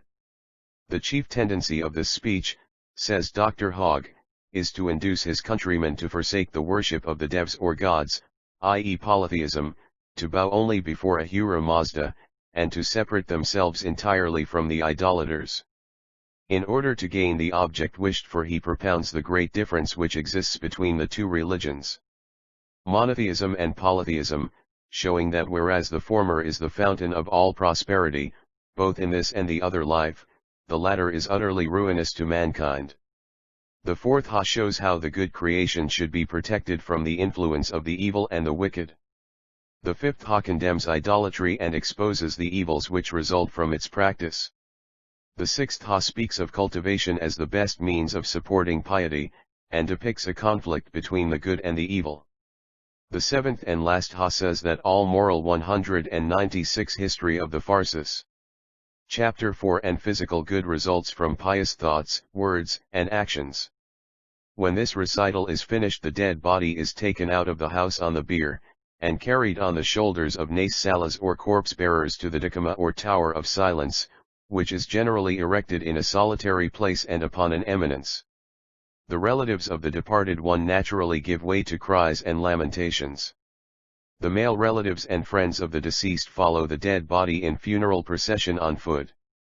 After the dead body is removed from the house, cow's urine is thrown as a disinfectant on the spot where it had lain, as well as on the path by which the corpse was taken out. Arrived at its resting place, the iron bier is put upon the ground, the face of the deceased is uncovered for a few minutes in order that a last look may be taken of it, and the whole assembly bow before it. After a few minutes the body is carried by the bearers into the dikama, and the vultures which are always in its immediate vicinity soon denude it of flesh. There is one point in connection with the ceremonies performed over a dead body about which in Persia the Zoroastrians do not keep the body after life is extinct in the dwelling house.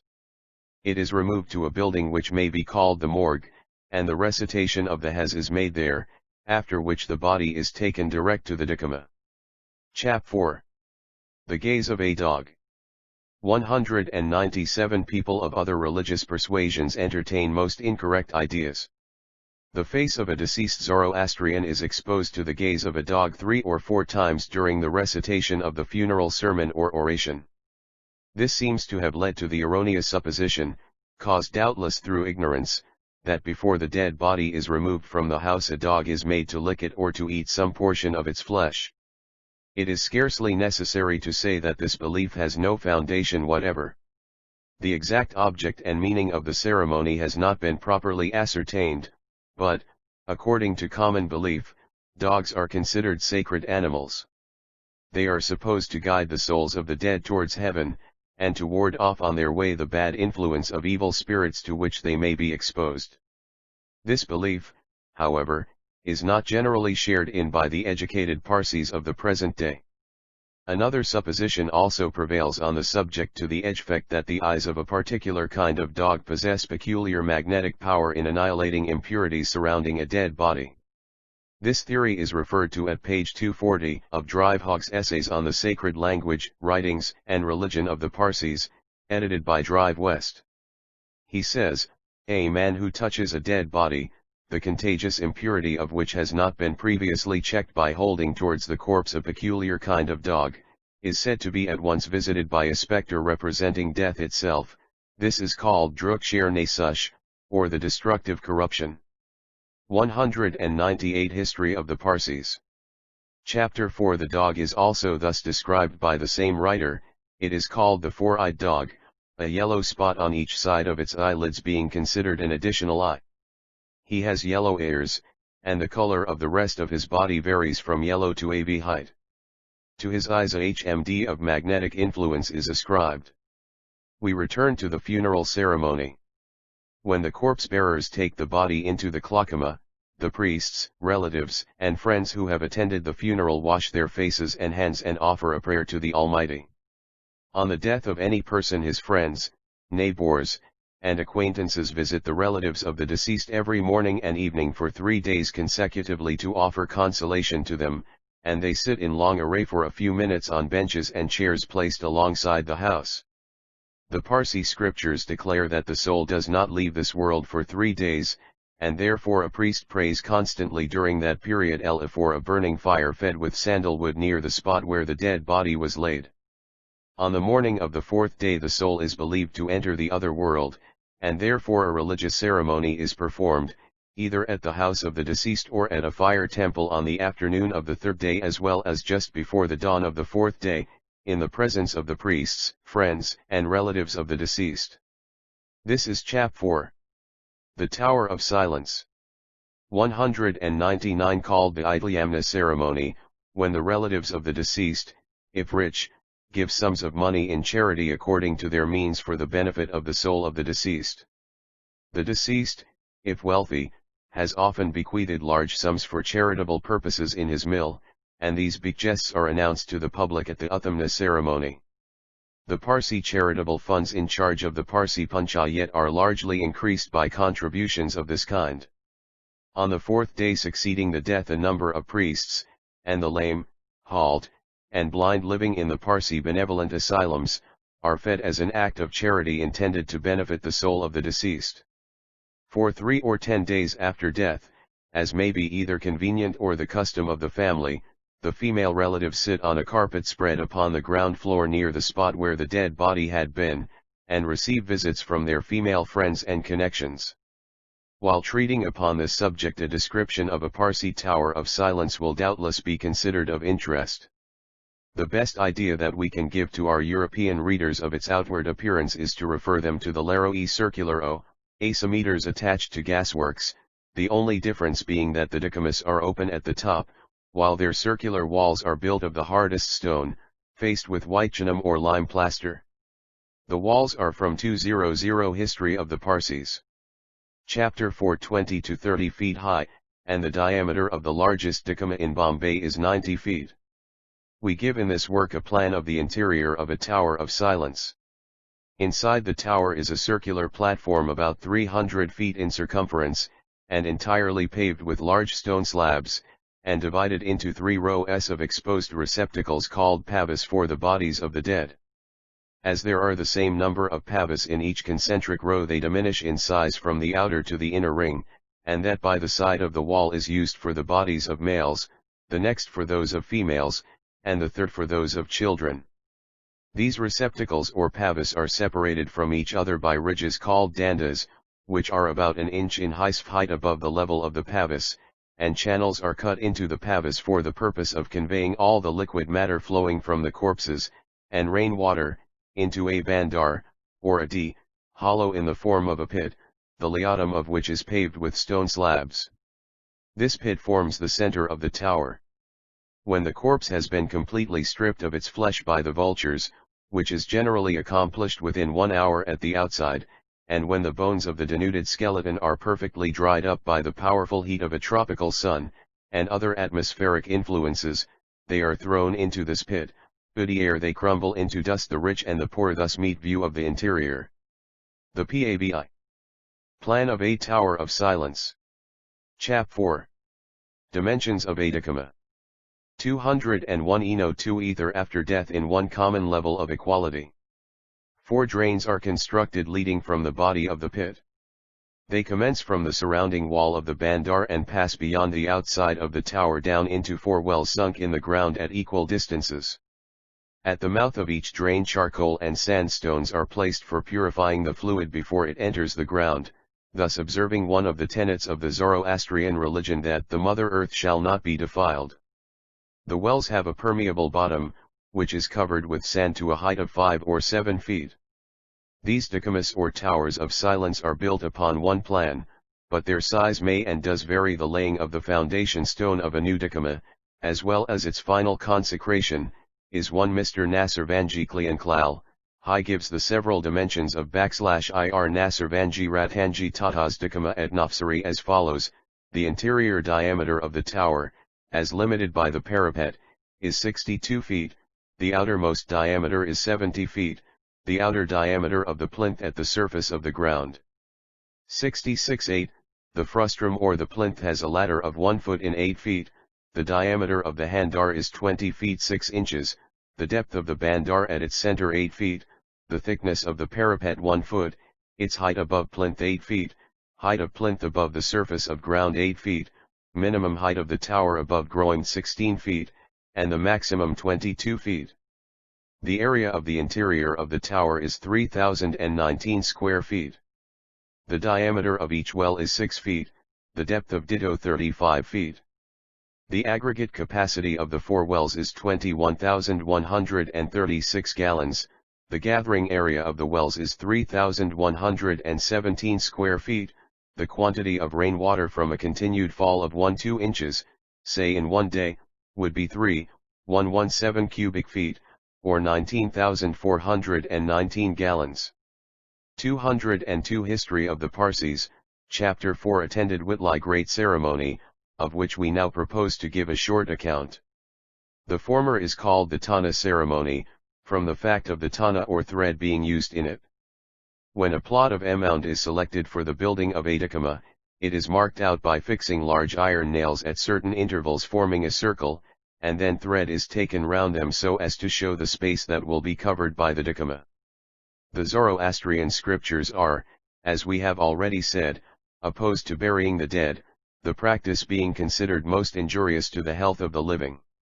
When the Parsis begin to build a dikama, they know that some part of the earth must necessarily come into contact with the bodies of the dead, and therefore, as a precautionary measure, they fix nails in the ground and enclose it by thread, indicating thereby that only that particular portion of the ground should be set apart for the dead.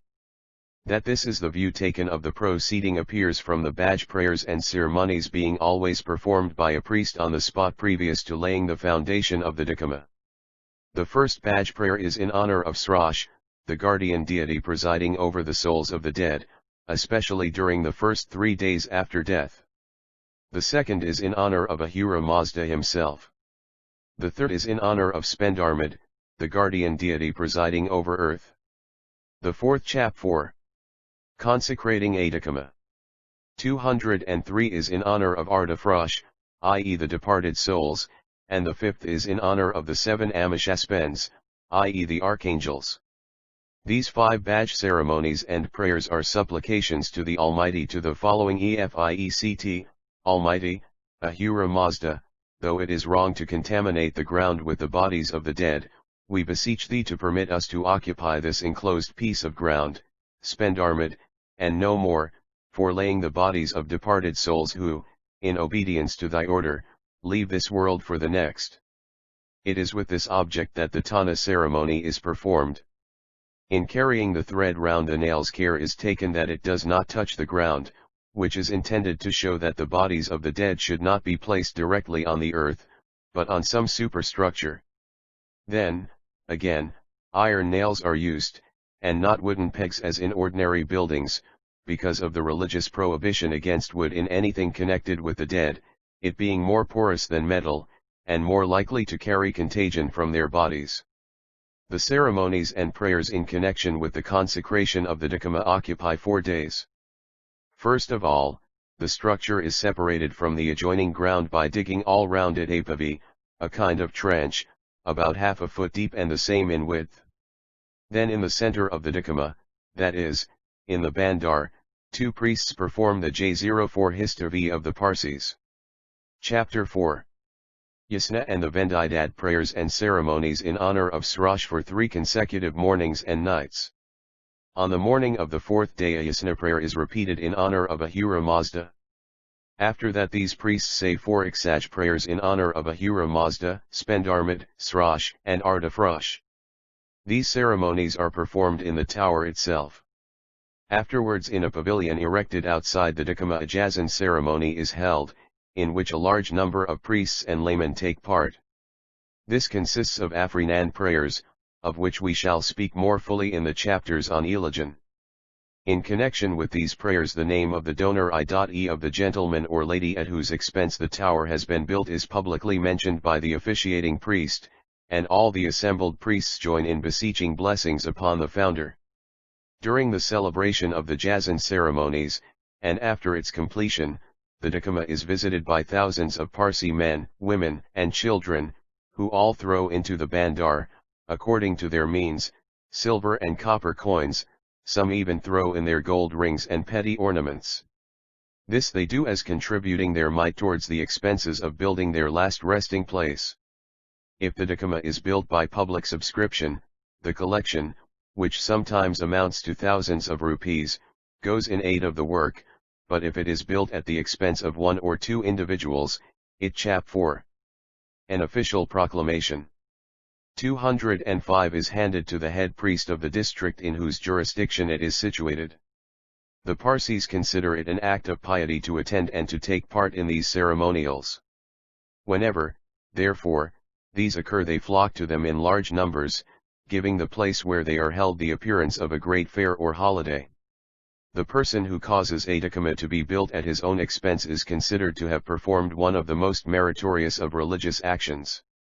Before the dakama is consecrated it is open to the inspection of all, but afterwards it is rigidly closed to every person, whether they be Zoroastrians or non-Zoroastrians. The brief opportunity of visiting these in the year 1792, a European resident of Bombay secretly climbed up the wall of a tower of silence in that city and looked into it. The feelings of the Parsis were greatly outraged by this act, and they complained of this sacrilege to the governor in council at Bombay, who issued the following proclamation, a proclamation. Whereas it has been represented to government by the caste of Parsis that a European inhabitant of this island, unobservant of that decency which enlightened people show to the religious ceremonies of the natives of India, had lately entered one of the repositories for their dead, to the great distress, inconvenience, and expense of the said caste, the acting president in council has thought fit to reprimand the person alluded to for his improper conduct, and in order to mark in the strongest manner his discountenance of such unwarrantable proceedings, and to deter others from the commission of like indignities in future, he hereby causes it to be signified, that whoever shall obtrude themselves on the temples, tombs, or religious ceremonies of the natives, residing under the protection of this government, will be suspended the honorable company's service, if in their 206 History of the Parsis. Chapter 4 Solemn edifices is therefore freely taken advantage of by all races. In year 1878 a new dakama was built at Navsari by Mr. Nasirvanji Eatonji Tata / a wealthy and generous Parsi gentleman of Bombay, who claims the former town as his birthplace. Sir Echard Temple, at that time governor of Bombay, went by Mr. Nasirvanji's invitation to see the dakama, and the Parsi engineer, Mr. Nasirvanji Chandabai, under whose supervision it had been constructed, described and explained to him on the spot its internal arrangements. Sir Echard Temple expressed himself as being much pleased with the sanitary precautions which were adopted by the Parsis in their method for the disposal of the dead. To any other persons than Parsis this mode of disposing of dead bodies, namely, by allowing vultures to devour them, seems revolting, but usage from time immemorial has not only reconciled the most sensitive Parsi to it, but has led him to think that it is the best that could be adopted under all employ, or if free mercliates, rariners, or others, be adjudged to have forfeited their licenses, and will be sent to Europe. By order of the acting president in council, Bombay Castle, signed, William Page, Secretary. February 29, 1792. 1. This gentleman has recently built at a cost of Rs 65,000 an ajari or fire temple for the use of the Zoroastrians at Bandora, a town 10 miles from Bombay. Chap 4. The Zoroastrian belief. 207 The circumstances of the case. Cremation, doubtless, is the best of all existing methods, but according to the law of Zoroaster it is sinful to pollute fire with such an unclean thing as a dead body. The answer of the Parsis to other races when they express their abhorrence of this practice is the same as was given by Mr. Nasirvanji Biramji, the secretary to the Parsi Panchayat, to Mr. Munir Williams, professor of Sanskrit in the University of Oxford, when that learned gentleman went to see the Tower of Silence on Malabar Hill at Bombay during his first visit to India. Professor Munir Williams asked him how it was possible to become reconciled to such a usage, and he received the following answer: Our prophet, Zoroaster, who lived 3,000 years ago, taught us to regard the elements as symbols of the deity. Earth, fire, water, he said, ought never, under any circumstances, to be defiled by contact with putrefying flesh. Naked, he said, we came into the world, and naked we ought to leave it. But the decaying particles of our bodies should be dissipated as rapidly as possible, and in such a way that neither Mother Earth, nor the beings she supports, should be contaminated in the slightest degree. In fact, our Prophet was the greatest of health officers, and, following his sanitary laws, we build our towers on the tops of the hills, above all human habitations. Spare no expense in constructing them of the hardest materials, and we expose our putrescent bodies in open stone receptacles, resting on 14 feet of solid granite, not necessarily to be consumed by vultures, but to be dissipated in the speediest possible manner, and without the possibility of polluting the earth or contaminating a single living being dwelling thereon. God, indeed, sends the vultures, and, as a matter of fact, these birds do their appointed work much more expeditiously than millions. 208 History of the Parsis. Chap.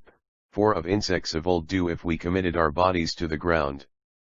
In a sanitary point of view, nothing can be more perfect than our plan. Even the rainwater which washes our skeletons is conducted by channels into purifying charcoal. Here in these 5 towers rest the bones of all the Parsis that have lived in Bombay for the last 200 years. Form a united body in life, and we are united in death. The effect produced upon Professor Munir Williams's mind after hearing the above observations is thus described by himself in a letter published in the Times.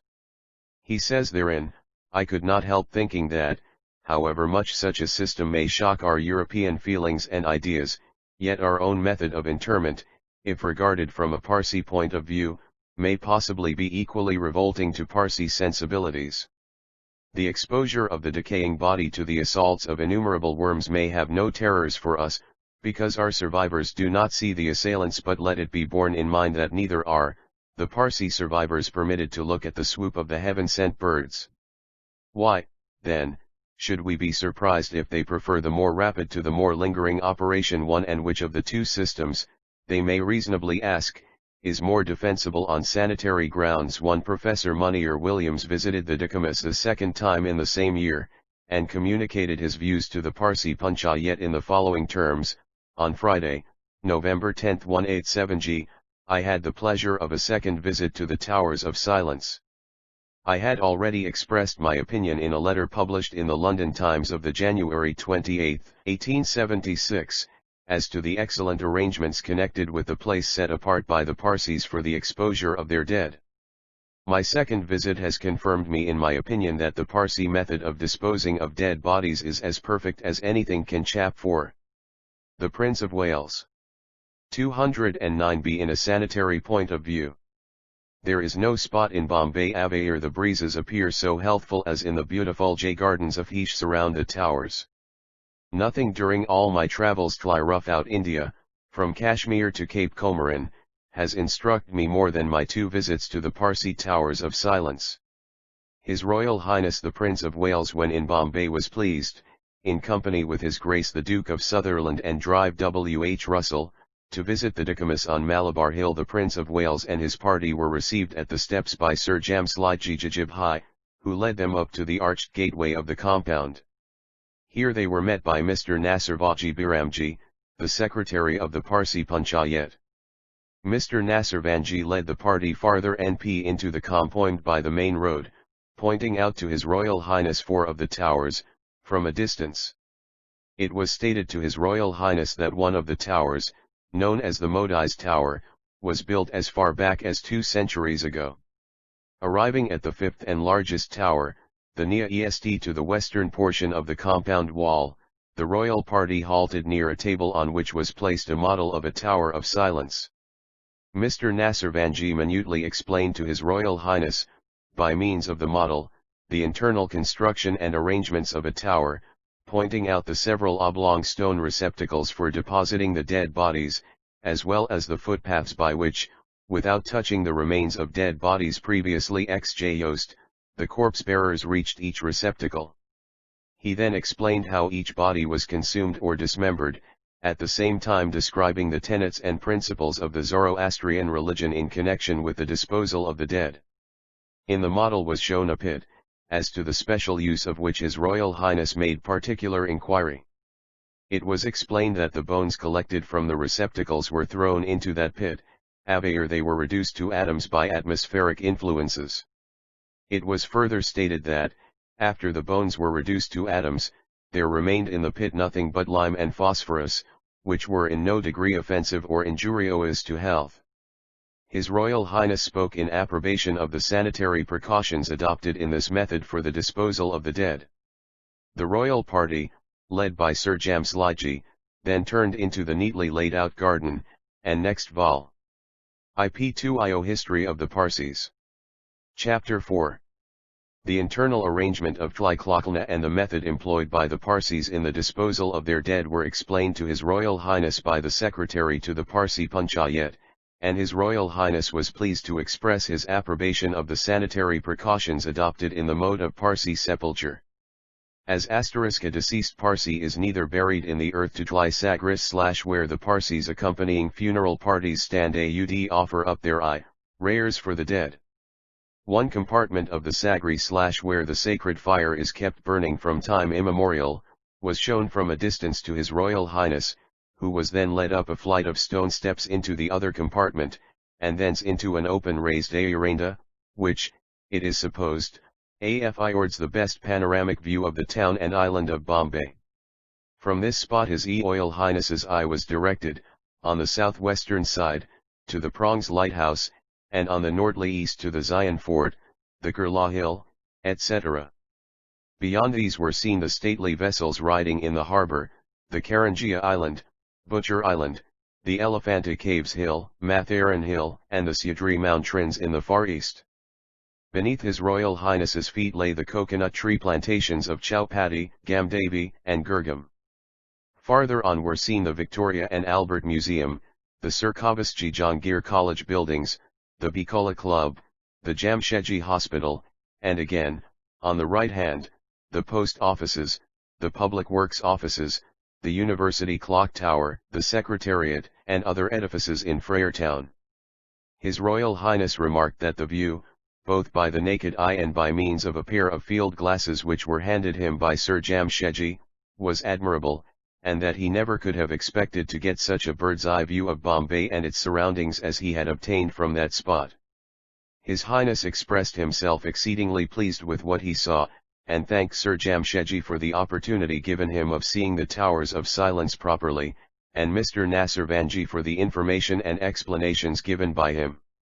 Sir Jamshedji Tlaeen led the royal party down the steps, where the prince cordially shook hands with him and drove to Malabar Hill. Bombay Gazette, November 18, 1875. Chap 4. Burying the living. 211 nor burned in fire, but simply exposed in towers of silence which are not closed at the top, he can escape from the tower if by any chance life should be restored after the body has been laid within it. They are not aware of any such case having ever occurred, although reports to that effect have at times been falsely circulated, but no definite evidence has ever been forthcoming as to resuscitated persons who have either escaped or who have been killed by the Nace Salas, or corpse bearers. In the year 1826 it was widely rumoured that a Parsi had come to life in Adikama at Bombay, and that he had escaped from it and was hiding in that city or at Thana for fear of being killed by the Parsis. The relatives of the deceased and the Parsi Panchayat made all possible inquiries, yet no clue whatever could be obtained. The Panchayat then issued a proclamation to the Parsis showing the utter groundlessness for any such apprehension, and, to disabuse the public mind altogether, they offered a reward of 200 rupees to any Nace Sala or person who would in future aid anybody who showed signs of vitality after being taken into Adikama, in making his escape, and in restoring him to his family. It must be admitted that Parsis of old had an impression that if a resuscitated person were allowed to come out from the Dikama, he would bring an epidemic among the people, and that the Nace Salas therefore murdered him. But 212 History of the Parsis. Chapter 4. There was no foundation whatever for so monstrous an idea. It should be stated that the Parsis do not forget their deceased relations who have quitted the sublunary world for another. Ceremonies are performed by the well-to-do on every day during the first year and on every anniversary of the melancholy event. The last 10 days of the Parsi year are specially dedicated to the memory of the dead, and the ceremonies then performed are known as the Fravardigan, or Muthat as they are popularly called. According to the 13th section of the Fravardan Yasht, the souls of the departed desire to be remembered during these days by those whom they lived with and left behind in this world. They are said to express their desire in the following words: who will praise us? Will offer to us? Will consider us his own? Who will bless us? Who will receive us with hands barano, food and barana clothes? And who will pray for us? This passage explains, to a great extent, the ceremonies of the Fravardigan during the 10 days when one of the rooms of the house is thoroughly cleaned, whitewashed, and set apart. In it every morning the choicest flowers and best fruit of the season are placed in trays upon stands, and prayers are offered during the day. The room thus specially sanctified is made as fragrant and appropriate for the purpose. Chap 4. Remembering the dead. 213 as possible, in order that the memory of the dead may be revered, and that the living may be able to pray for their dead relatives in an earnest, quiet, and composed frame of mind. Fruit and flowers are essential in most of the Parsi ceremonies for either the dead or the living. The practice of performing ceremonies and saying prayers for the dead is much insisted upon among the Parsis. It is also affirmed in Pahlavi books that the souls of the dead are extremely gratified and pleased in heaven at seeing that the dear ones on this earth have not forgotten them, and that their memory is preserved in the minds of their relations. To the living also the ceremonies are a matter of consolation, inasmuch as they constantly recall to them those to whom they were joined by worldly ties of love and affection. They also have the effect of bringing before us our transient life, and the unseen world to which we are all hastening, and where many of those near and dear to us and for whom we pray have gone before. During the days we have referred to, the living engage in prayer to Almighty God, especially in reciting the Paytet, or prayer of repentance, beseeching Him to forgive their past sins, and soliciting His guidance and support in the paths of piety and virtue in the year to come. Chapter V. Internal Government and Laws.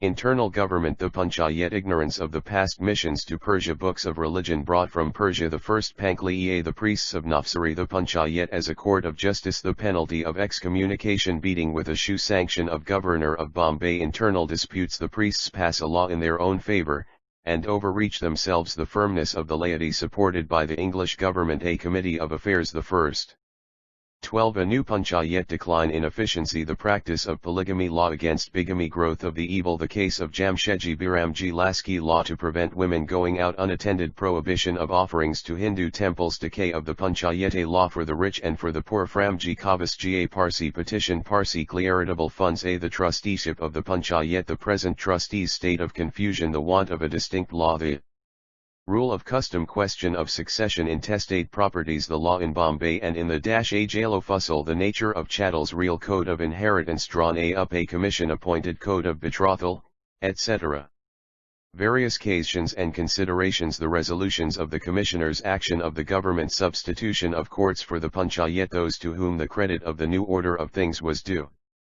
As there is no authentic record of the early history of the Parsis after they left their mother country and took up their abode in India, we are in ignorance as to the particular laws by which they were guided, and also of the manner in which their religious, social, and other disputes were decided in the earliest years of their exile. But it can well be imagined that, as is the case in all small and large communities, the chap v. Internal Government.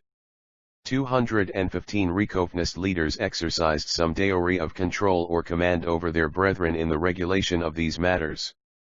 After leaving Sanjan, the Parsis settled in different towns of Gujarat, and those who, by reason of their wealth or knowledge, rose to a higher position than their brethren doubtless exercised considerable influence over their fellow countrymen. In the course of time the Hindu system of governing the caste by a panchayat, or an assembly of a certain number of leading men, found favor and became established in the Parsi community. Do not find, however, any mention of a regularly organized panchayat until the commencement of the 18th century, although it is almost certain that the Parsis offloaded as a body, from the early years of their expatriation from Persia, complete submission to the head men of their community wherever they happened to be located. As might naturally be expected, owing to the circumstances under which the Parsis left their native country, the vicissitudes they had undergone, and the way in which they had scattered themselves among a people different in their manners, social life, and religion, without possessing any of the important books of even their own religion, they had become less informed about, and more ignorant of, the true tenets and practices of their creed as time went on. Amy never they required any information or enlightenment to I6 history of the Parsis. Chapter V. On these subjects they had no alternative but to refer to their brethren in Persia. The necessity for such inquiry having presented itself about the end of the 15th century, an influential and wealthy Parsi resident of Nafsari named Changa Asa deputed at his own expense, on behalf of the Zoroastrians of Nafsari, Surat, Broch, Cambay, and Anklesvar, a talented Badin, layman, of the name of Nariman Hoshang to proceed to Persia. He was instructed to obtain answers to a number of questions relating to their religion. Nariman Hoshang was thus the first Parsi who went to Persia after the exodus of the Parsis from that country. After an absence of some years he came back to India with replies to the questions mooted, but he returned 8 years later on a similar errand to Persia. He brought back with him from this second visit all the further information that he could gather.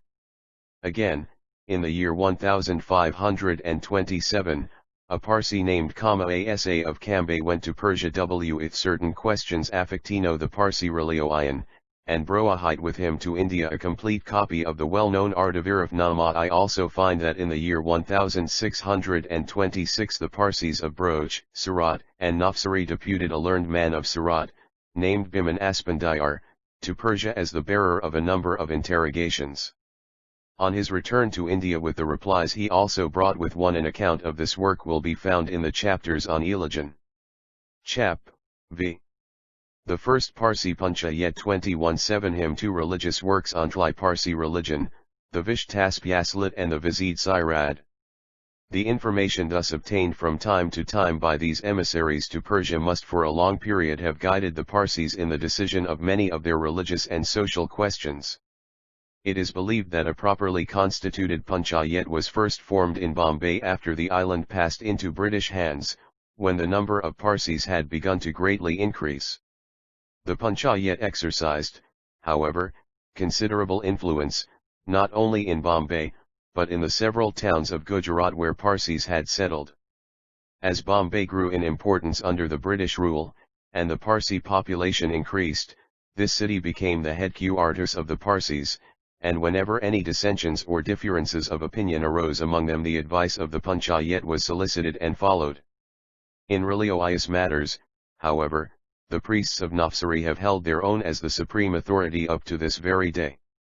The first Parsi Panchayat was a self-constituted body of the elders and influential members of the community, and so long as the majority of the Parsis remained poor and ill-informed, that body received implicit obedience from its co-religionists, and the authorities of Bombay were never appealed to in consequence of any dissension among the Parsis. 2. History of the Parsis. Chapter V. The Panchayat was the court of justice, and its decisions, being invariably given after great deliberation, and without fear or favor, were never disputed by the contending parties. Anyone refusing to obey the decision of that tribunal was excommunicated from the caste, and his co-religionists held no further intercourse with him. He was not invited to their feasts, religious ceremonies, or marriage festivals. He could not attend either funeral processions or the fire temples, nor, if he died while in the state of disgrace, could he receive the rites of Parsi burial. Priests were prohibited from performing any religious ceremonies in his family. In fact, all intercourse between the person excommunicated and his countrymen was completely broken off. So great, therefore, was the penalty of excommunication that the Parsis seldom failed to accept without demur the decision of their governing body. This state of affairs seems to have continued until about the middle of the 18th century, when the Panchayat of Bombay found that it could no longer rule the Parsi community with its old authority. Under the earlier system, offenders were punished by being beaten with a shoe, but it was found almost impossible to enforce this mode of punishment when the Parsis passed under British rule. The Panchayat therefore, about the year 1778, petitioned the governor of the time, Mr. Williams Hornby, for legal authority chap. v. Beating with shoes. 219 to inflict Trias punishment / the J-Drayer was granted, and the Panchayat, for the first time we believe, exercised this power with the sanction of the government. About EIOHT years after this circumstance a violent dispute arose between the mobeds or priests, and the badins or laity, which again rendered government interference necessary. Altercation sprang out of a regulation or ordinance made by the Panchayat of Bombay, with the consent of its community, in the year 1777, which prohibited the badins from giving their daughters in marriage to the mobeds. The Panchayat took this step in order to counteract the 1t. You honor all William Hornby, Esq., President and Governor of His Majesty's Castle and Island of Bombay, etc. The humble petition of the J/Fanajjas of the Panchayat of Parsis M or St.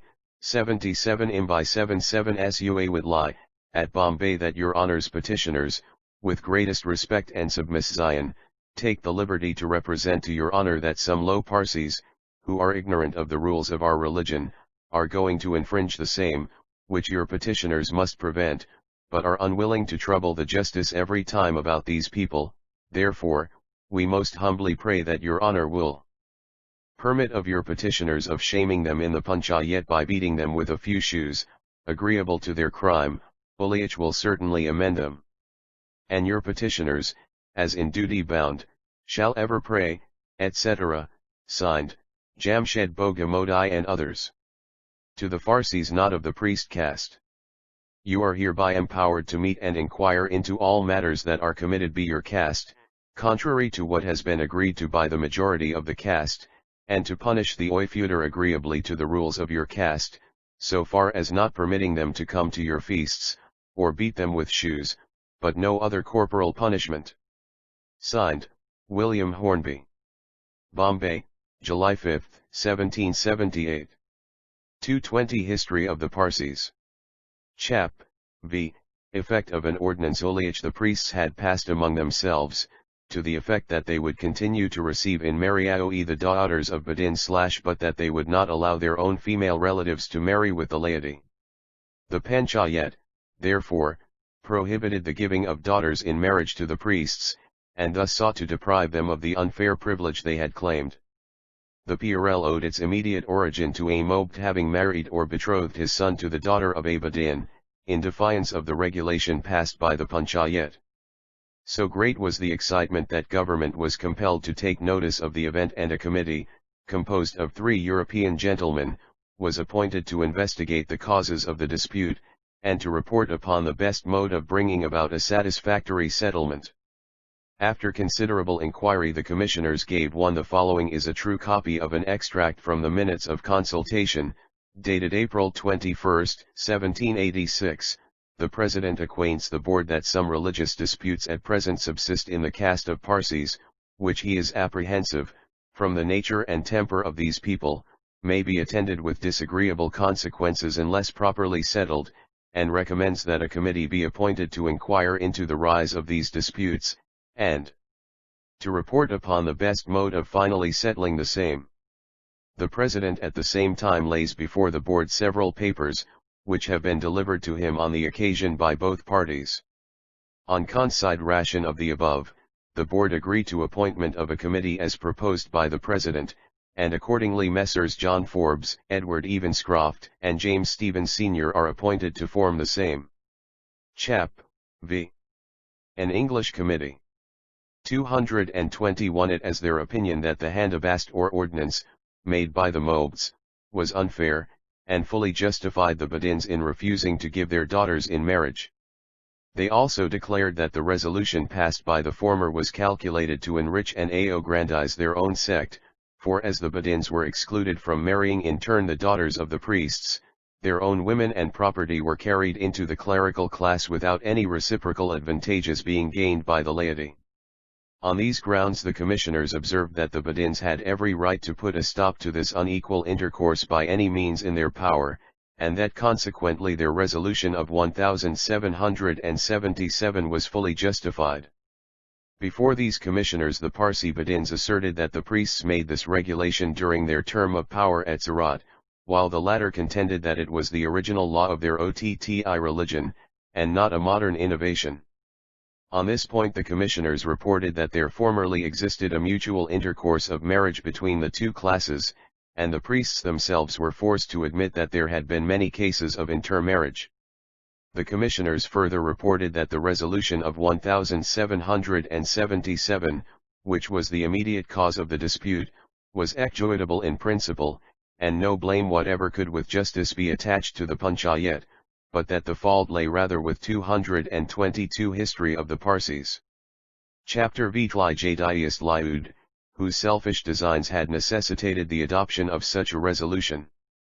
In order to prevent the recurrence of these disputes, and to preserve peace and good order for the future, the commissioners recommended that the Panchayat should be formed upon a more equitable basis, and that its authority, which seemed to them to have been rather assumed than conferred, should be defined by government, which would thus invest it with a formal sanction. In order to effect this, they recommended that some instrument should be expressly drawn up which would have the effect of giving more weight and efficacy to the decisions of the Panchayat. They further advised that the Panchayat, thus constituted on a new basis, should have powers given to it for settling petty disputes and matters of religious form and ceremony. But they likewise gave it as their opinion that the powder of punishing with the shoe, which the Panchayat had exercised by special Zion, was objectionable, and recommended that it should be withdrawn. With the general tenor of this report the governor in council concurred. It was decided that the Panchayat, or General Assembly of the Parsis, had a right to make regulations for the common benefit and good of the community, as is customary with the races of every denomination living under the protection of the British government. Chap. v. A new Panchayat.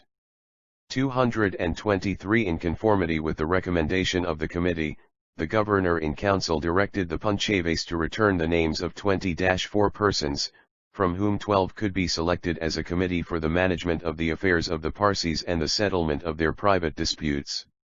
It was hoped that a committee thus appointed would be the best means of putting a stop to further discussion and dissension among the Parsis. The heads of the Parsi community responded to the call from government, and out of the 20-4 names submitted 12 were selected, 6 of them being priests and 6 laymen. On the 1st of January 1787 these gentlemen were appointed to form a Panchayat for the purpose of adjudicating on all social and religious matters concerning the Parsis, and were emphatically enjoined to do strict justice to all artis without fear, favor, or affection to any one. The decisions of a body thus expressly appointed by government carried Oriat influence and YOHT with the Parsis, and its decisions on all matters affecting them were generally respected and implicitly obeyed. During the lifetime of the members of this properly and authoritatively constituted Panchavas all went one. The 12 appointed were Yanisht Bugamodi, Nanabai Biramji, Manalji Zaorazji Wadia, Dadabli Nasirvaji, Hiiji Jivaji, Sarabji Manchurji, Zbapuji Bamanji, Dastur Kavasji Rostanji, Sarabji Nanabe Seth, Durabji Frauji, Ka/Asji Bkji, and Doyabji Farduaji. 224 History of the Parsis. Chapter v. Oil fairly and smoothly, but after the lapse of about 20 years the power of the Panchayat again dwindled and its decisions failed to command the respect and obedience previously accorded to them. Death had considerably thinned the ranks of the original members of the Panchayat, and proper steps had not been taken, either by the community itself or by government, to fill the vacancies as they occurred. The sons of the old members assumed seats on the Panchayat without any authority from either, and, as is usual in such cases, their position began to be estimated at a lower value. In short, the reputation of the Panchayat steadily waned. In 1818, however, the leading members of the Parsi community exerted themselves to resuscitate the old panchayat. Public meeting was held in Dadistha's fire temple, and 18 members were elected, 12 being laymen and 6 priests. The panchayat thus formed convened a public meeting, 1 Badins, or lame senior Davar Framji Nanabliye. Wadia Jamsliji Bamanji. Seth Karsheji Artis Li Dalanjil, Liye Sarabji Iat Jamani. Wadia Hormasji Bamanji. Sarabji Wachik Bandla Barj Orji Darabji Dada Barjorna. Karsheji Manakji Shraf, Dada Vai Kavasji Sayer. Pest Anji Bhikaji Pande. Framji Kavasji Banaji. Zayorazji Mahai Arji. The Dasters and Mobeds, chief priests and priests. Daster Karsheji Jamsheji of Seth Rostamji Shapurji. Nafsari. Darabji Framji Panthaki. Mullafai Raz Kavasji. Andi Aru Hormasji Darabji La Seth Merv Anji Ne Orazji. Kari. Chap, v. Monogamy. 225 And certain rules for Tli conduct of business were passed with Tli unanimous consent of Tli Parsi community. Various wholesome regulations were also established, chiefly against bigamy, a crime then on the increase among Parsis. Bigamy has always been strictly prohibited among them. The law against it was rigidly adhered to by the ancient followers of Zoroaster, and by their descendants in India for hundreds of years, but in more recent times some Parsis, either because of their disunion with their first wives, or on account of their barrenness, began to take to themselves second wives. But it must be said to the credit of the earlier Parsi leaders, and of the panchayat which adjudged social and religious disputes among the people, that they always set their face against this evasion of the law. Whenever special cases occurred, and parties sought permission to take an additional wife, the ruling body reserved the right of deciding as to the validity or otherwise of the application, and sanctioned or rejected it accordingly. This practice lasted for centuries after the Parsis arrived in India, but about the beginning of the 19th century it was found that they were gradually infringing the law, and that many innocent and unoffending wives were forsaken by vicious husbands on trivial grounds, and new ones taken with impunity. The evil engaged the attention of the Vol. IQ 226 History of the Parsis. Chapter V Pankli and they resolved by every means in their power to arrest its progress among their country. Amen. Public meeting of the Parsi inhabitants of Bombay was therefore convened, as already stated, and rules strictly generally abiding bigamy were adopted by the unanimous decision of the assembly. As these rules are not only interesting in themselves but afford an insight into the special cases under which a person was then allowed to take a second wife while the first was alive, we give a literal translation of them. Further, we, the whole panchayat now assembled, have this day resolved that from and after this day no person who has a wife living shall marry another, and if any person feel compelled to marry another wife, he shall put his case in writing, and represent the same to the above members of the panchayat. After oliage the said members will fix a certain time, as they shall think proper, for the investigation of the case and the hearing of the petition of the complainant, which shall be admitted by the complainant and by all the people, and those who will not admit such decision shall be punished as mentioned below by the panchayat, as to them shall appear fit.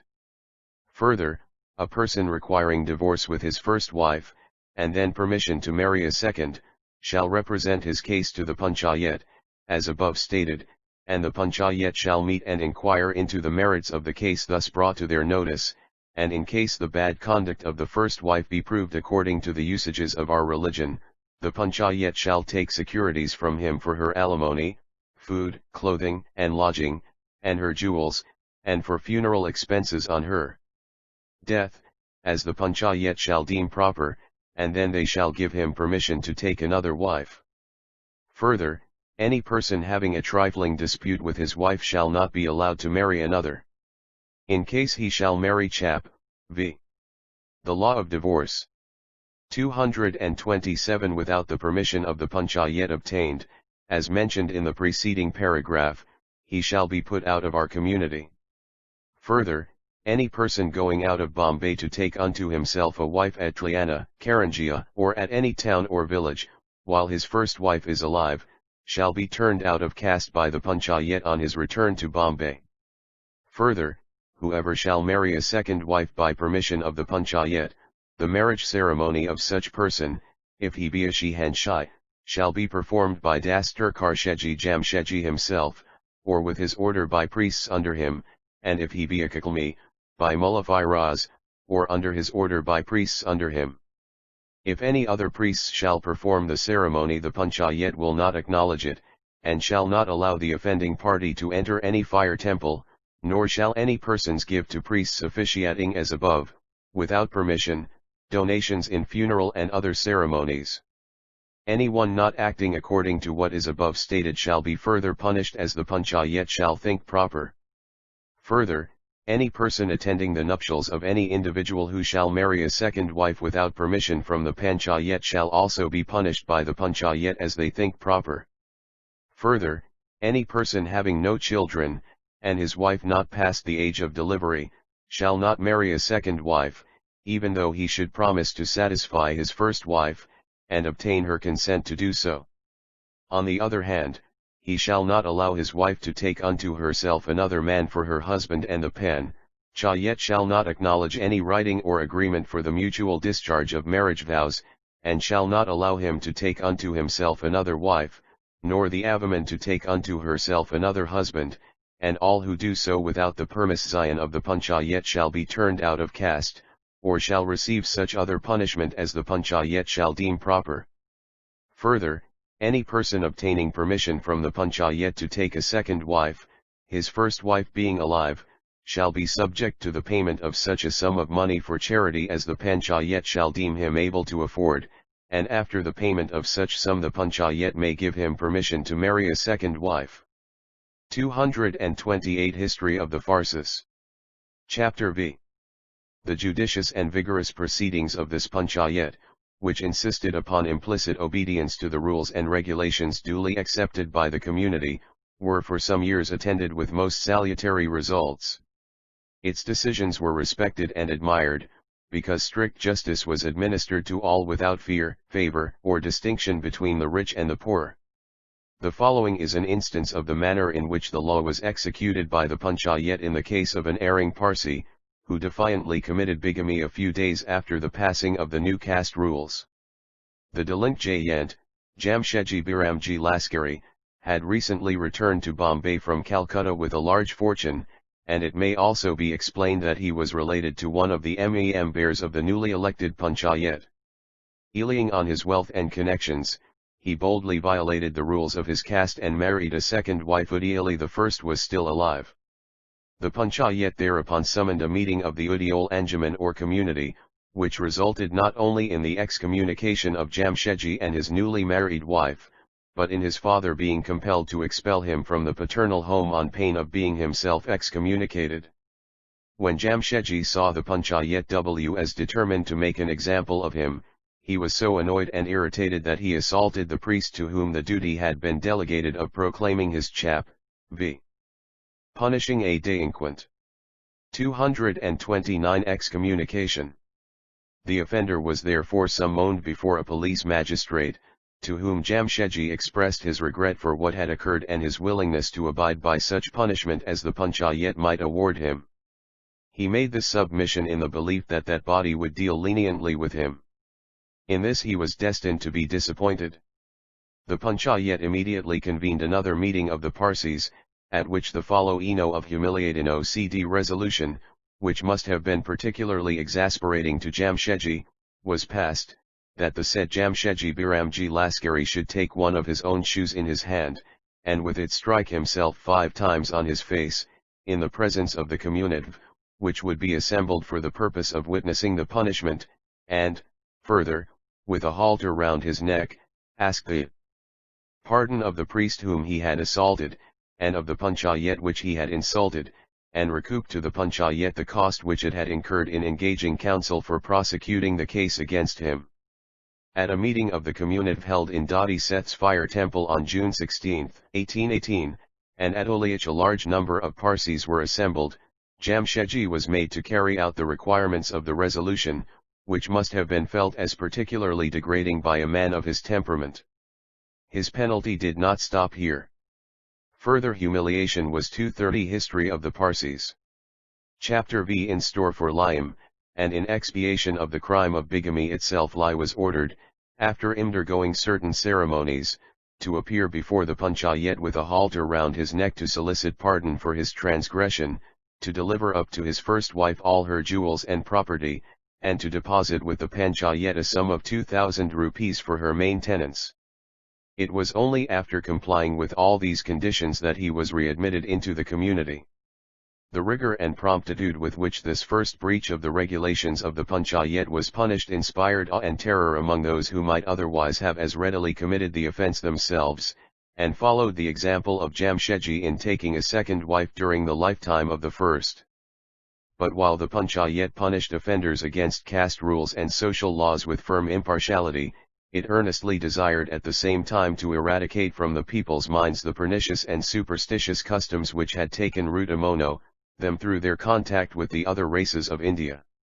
Little by little practices which were regarded almost as outrages to the purity of their religion had crept into vogue among the Parsis, and these the panchayat considered itself bound to extirpate.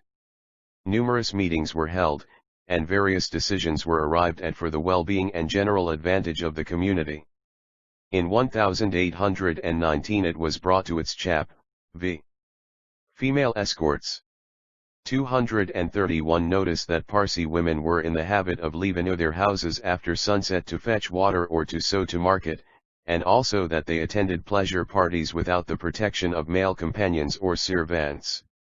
The panchayat held this conduct to be discreditable to the good name of the Parsi community and especially of the female portion. Reclamation was therefore issued to the effect that no woman was to go out of her house alone on any pretense whatever before sunrise or after sunset, and that if any woman was unavoidably detained at the house of a friend or relative she should not return without a servant and a lighted lantern, and if any woman was found walking on the road unaccompanied as above, she would be seized by nace salas, corpse-bearers, or persons employed for that purpose, and publicly disgraced and confined in the Nasakhana. This edict proved so effectual that for some time after it was proclaimed a Parsi woman was scarcely ever to be seen in the streets of Bombay before sunrise or after sunset, because the panchayat, true to its threat, did actually punish such offenders as were detected by placing them in their so-called prison, the Nasakhana. It must be admitted that these were high-handed proceedings, and we can only account for the passive submission to them by remembering that the authority of the panchayat in those days was a place where funeral biers are kept. 232 History of the Parsis. Chapter V. So greatly dreaded that none of the community dared to question its behests. Another important step which the panchayat took in the direction of reform was that of prohibiting Parsis from sending offerings to Hindu temples. Parsi women in the earlier days were very credulous and full of superstition. They believed everything which was poured into their ears by crafty and designing persons, whether they were Parsi priests, Hindus, Brahmins, or Mahomedan fakirs. They were ready to make vows to Hindu gods and Mahomedan saints for the fulfillment of their desire to be blessed with children if they were barren, or to secure the undivided affection of their husbands if they happened not to be on good terms with them, and for the general attainment of any wishes they might cherish. It was further brought to the notice of the panchayat that many Parsi women and men also were in the habit of wearing charms, amulets, and threads, obtained from conjurers and magicians in the belief that by wearing them they would not only be protected from evil spirits, but that they would also secure their own happiness and the realization of all their hopes. In these objectionable practices the men too often connived at the weakness of their better halves. The panchayat therefore, with a view to effectually suppress these pernicious customs which were dishonorable to the Zoroastrian religion, pro-chap, v. superstitious practices. 233 claimed on the 4th of November 1819 that no one should make vows or give offerings to Hindu temples or Mahomedan mosques, or wear charms or amulets or threads, and that if any one was found to break these orders he or she would be seized and publicly disgraced. This threat had a good effect upon erring Zoroastrians, but only for a time, and through fear of public disgrace. In after years, when the power of the Panchayat was again on the wane, the objectionable practices were revived, but happily the greater enlightenment of the present day has resulted in their almost entire discontinuance. The Panchayat also directed its efforts towards correcting the evils arising from many injurious customs which prevailed about this time among Teak Parsis, and passed some very salutary rules for that purpose at a public meeting held at the fire temple of Dadi Nasirvanji Seth on the 15th of December 1823. One in a letter published in the Bombay Times of December 9, 1844, Mr. Manakji Ki Aishaji Shroff gave an abstract of these rules which we quote below, as they are not only interesting in themselves, but also show the nature of the social excess from which the Parsis were then suffering. It was usual previously to the passing of the above-mentioned regulations for Parsi priests, who form a begging fraternity, and they are some hundreds in number, to flock uninvited to the houses of any Parsi who might have any ceremony to perform, for the purpose of obtaining, as if by rifjalit, their share of the azodad, gift in money, and not unfrequently were they riotous on such occasions. Independently of this, how exceedingly hard upon individuals having very limited means was it to be compelled to distribute azodad to all. However, such was the influence exercised at that time by the priests. 234 History of the Parsis. Chapter V. But the healthy influence of the Parsi Panchayat did not last for any lengthened period. So long as its members were elected by the voice of the whole community, and so long as it conscientiously and impar that parties preferred to incur debt rather than the displeasure of the priests by sending them away without any azodad. Under these circumstances the late Panchayat wisely ordained by the said regulations that no priest should go uninvited to the house of any Parsi, on any occasion, for the purpose of asking azodad, nor was any layman to give it to any priests other than those whom he may have invited, and he might invite unrestrictedly as many priests as his inclination prompted or rather his means would admit of his doing. On the 4th, the 10th, and the 30th day of every month in the first year, and afterwards on every anniversary of the death of any Parsi, either male or female, custom obliged them to circulate trays loaded with sweetmeats, fruits, cooked dinners, and even pots and pans, both copper and earthen, among their relations, friends, and acquaintances, in addition to giving extensive feasts and dinners to the whole caste, on such occasions. All these practices appeared to the late Panchayat to be both extravagant and unnecessary, and merely indulged in to vie with each other and for the gratification of vanity, and therefore it was ordained by the aforesaid regulations that neither cooked dinners, nor sweetmeats, nor fruits, neither pots nor pans, either copper or earthen, should be sent from one house to another amongst the Parsis, that they were not to give extensive feasts nor dinners to the whole caste on the performance of any ceremony for their dead, that any Parsi who chose to invite a limited number of guests from amongst his relations, friends, and acquaintances might do so, but their number should not be so great as to consume more than 200 pounds of meat, which was the maximum quantity allowed to be purchased for a single feast, nor should any poultry be used at such feasts, that any individual wishing to give a dinner to the whole caste might do so, but only during the days of the Gahambars, and that such caste dinner should consist, as hitherto, of plain rice and curry, without any kind of emmet or poultry. Another, and a most abhorrent practice, sanctioned by custom, borrowed entirely from Hindus, which prevailed among the Parsis, was the going backwards and forwards, on the part of the women, to the houses of their relations and friends and acquaintances daily for chap, v. Sharp measures. 235 Tiley dealt out even-handed justice to all, its acts commanded the respect and obedience of the people. But the Panchayat began very soon to decay from the old cause, viz. the seats of the originally elected months after the death of any male or female member thereof, and when assembled to cry, and beat their breasts, and bemoan their loss. They were also in the habit of keeping fast, and denying themselves beds to lie upon, in order to indicate their excess in grief on such occasions. This being forbidden by the Parsi religion, and found also to be injurious in the extreme to the health of those who indulged in such displays of their feelings, the late Panchayat most humanely ordained that such practice should be checked as much as possible, and that on the death of any infant the meeting of the women should be as short as possible, on that of children from 1 to 7 years of age, they should meet for 3 days, and on the death of any one above that age, to meet 10 days, and 10 days only. Mr. Manakji Karsheji then goes on to state it so happened that, shortly after the passing of the aforesaid regulations, one of the sisters of Hormasji Bamanji Wadia, Tlaeen the most distinguished and influential gentleman among the Parsi community, and one of the leading members of their Panchayat, transgressed one of the said regulations by sending round-dressed dinners from her house to her relations. As soon as the information of this circumstance reached another member of the late Panchayat, he directed his informer to seize upon the pots and dishes containing such dinner, even if in the most conspicuous part of the town, which was accordingly done, and the pots and dishes were sequestrated by the said member of the Panchayat, who collected a number of indigent Parsis together in his church, where they were allowed to feast upon the dainties seized as above mentioned. The said member of the Panchayat, after having Tlius acted, intimated to the said Hormasji Bamanji Wadia what he had done, which was nothing more nor less than his duty to the Panchayat, and he now called upon his distinguished friend and colleague, the said Hormasji, to do his also, by causing a general assembly, and making an example of her who had thus disregarded the Panchayat's order, although so intimately connected with him.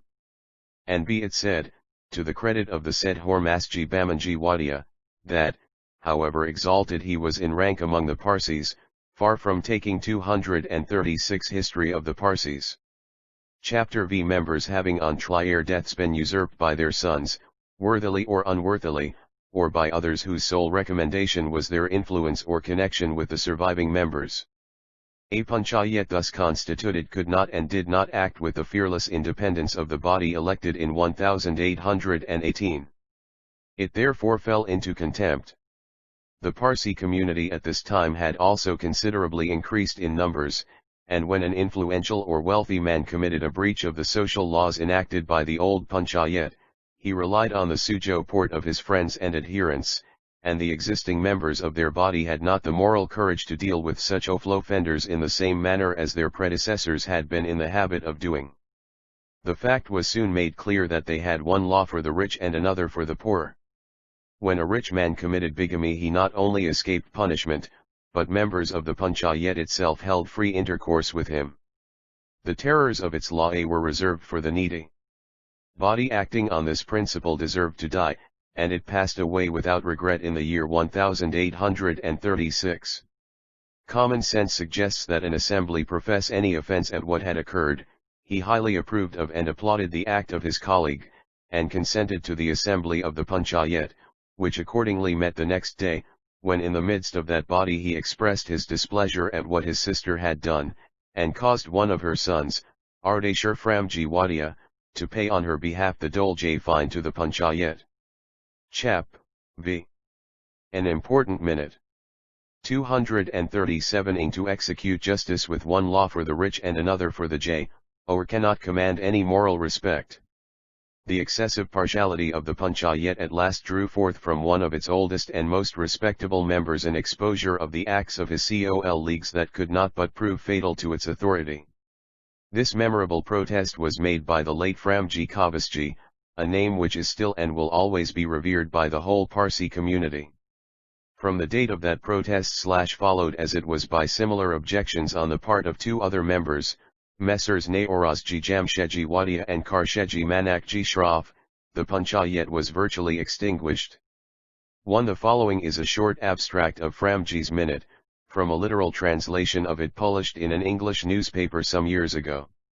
The minute was addressed to the members of the Panchayat, and fully exposes the extent to which corruptions had reached the Parsi community, and the utter apathy and carelessness with which the Panchayat overlooked the unhappy state of things. I have resolved, says Framji, that I shall not hereafter join with you in transacting any of the Panchayat's business.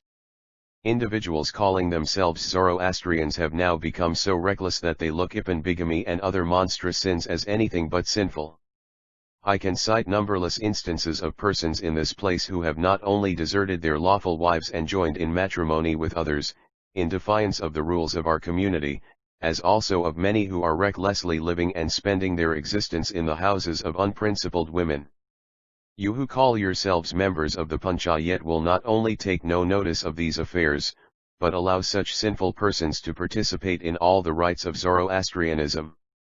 You will not bring such offenders to punishment, but, on the contrary, sometimes think very lightly of their offences.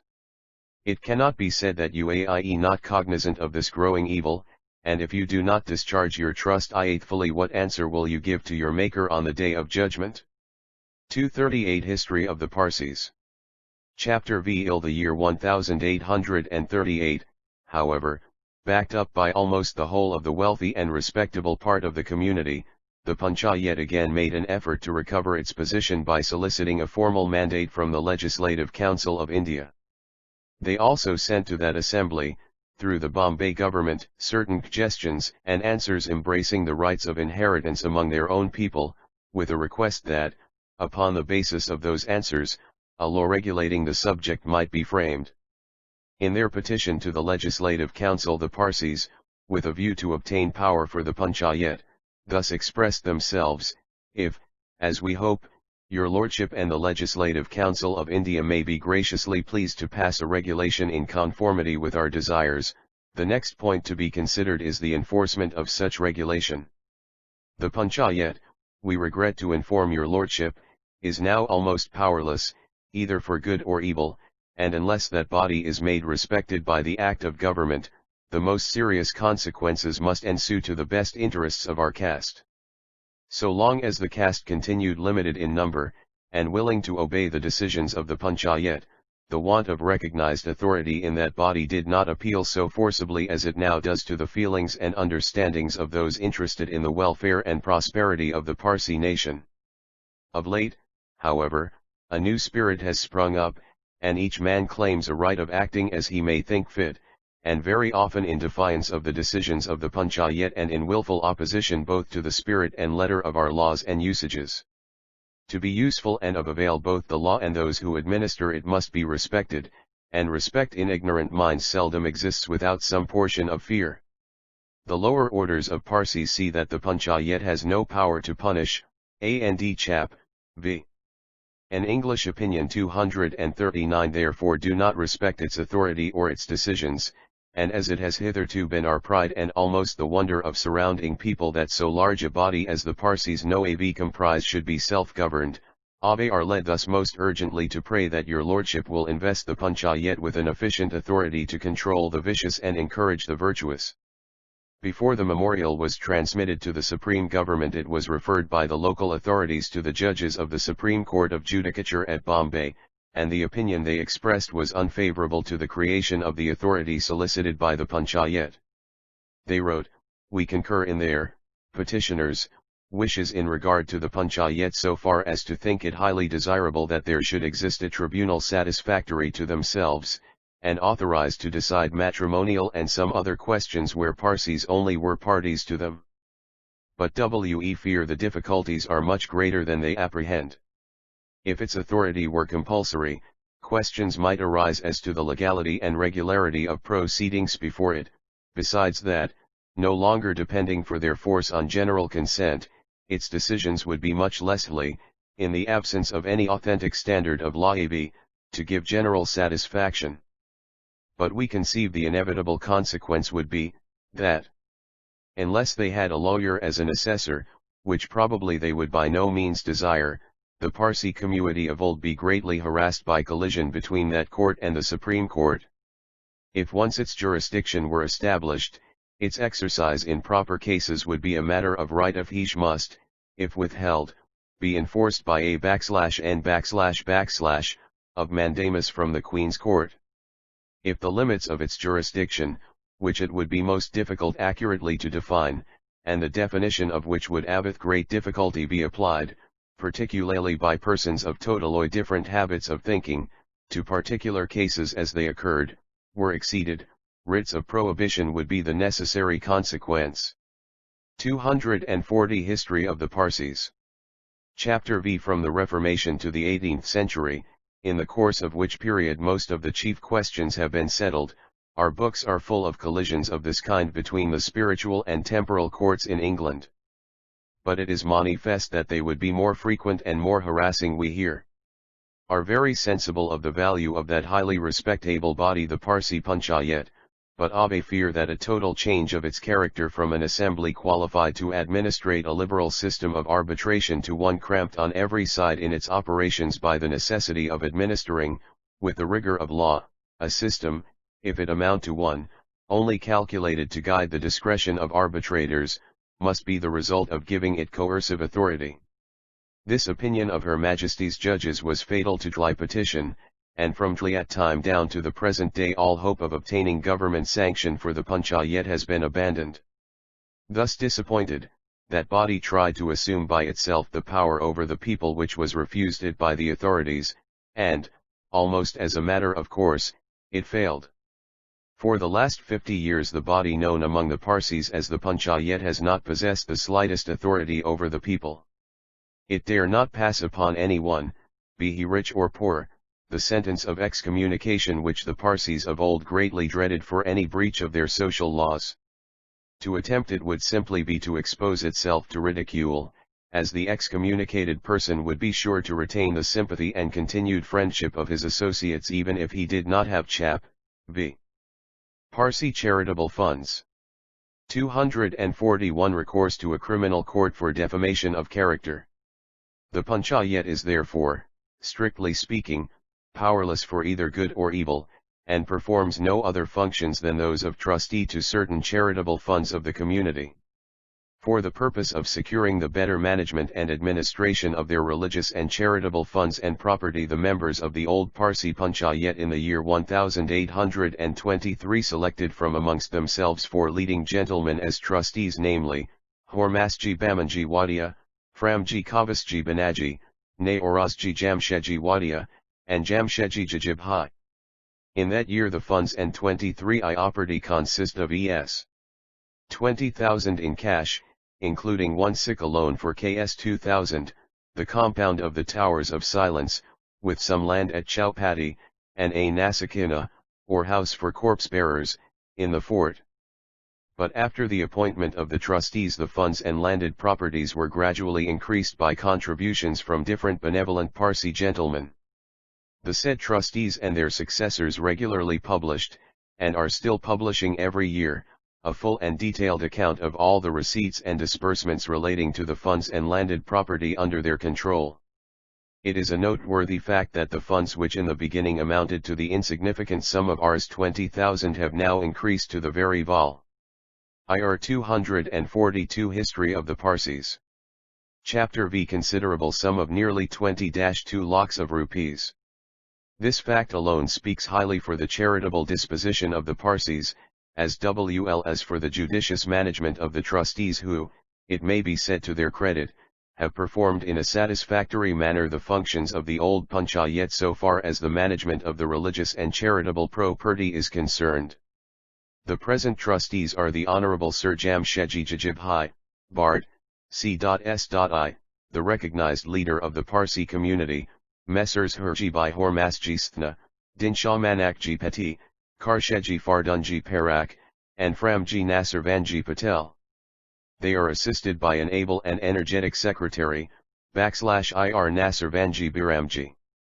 The funds under their management are devoted to religious, charitable, and benevolent purposes and objects, such as supporting poor and disabled Parsis in Bombay, Surat, Navsari, Broach, Udvada, and other towns and villages in the Bombay Presidency, giving religious and moral education to the children of poor Parsis at the above-named places, maintaining a college or madrasa for teaching the Zend and Pahlavi languages to the sons of Parsi priests and laymen, carrying the remains of Parsis to the Towers of Silence in Bombay and other places, and such other various purposes and objects relating to the Parsi community generally in Bombay and the Mufassal as may appear commendable.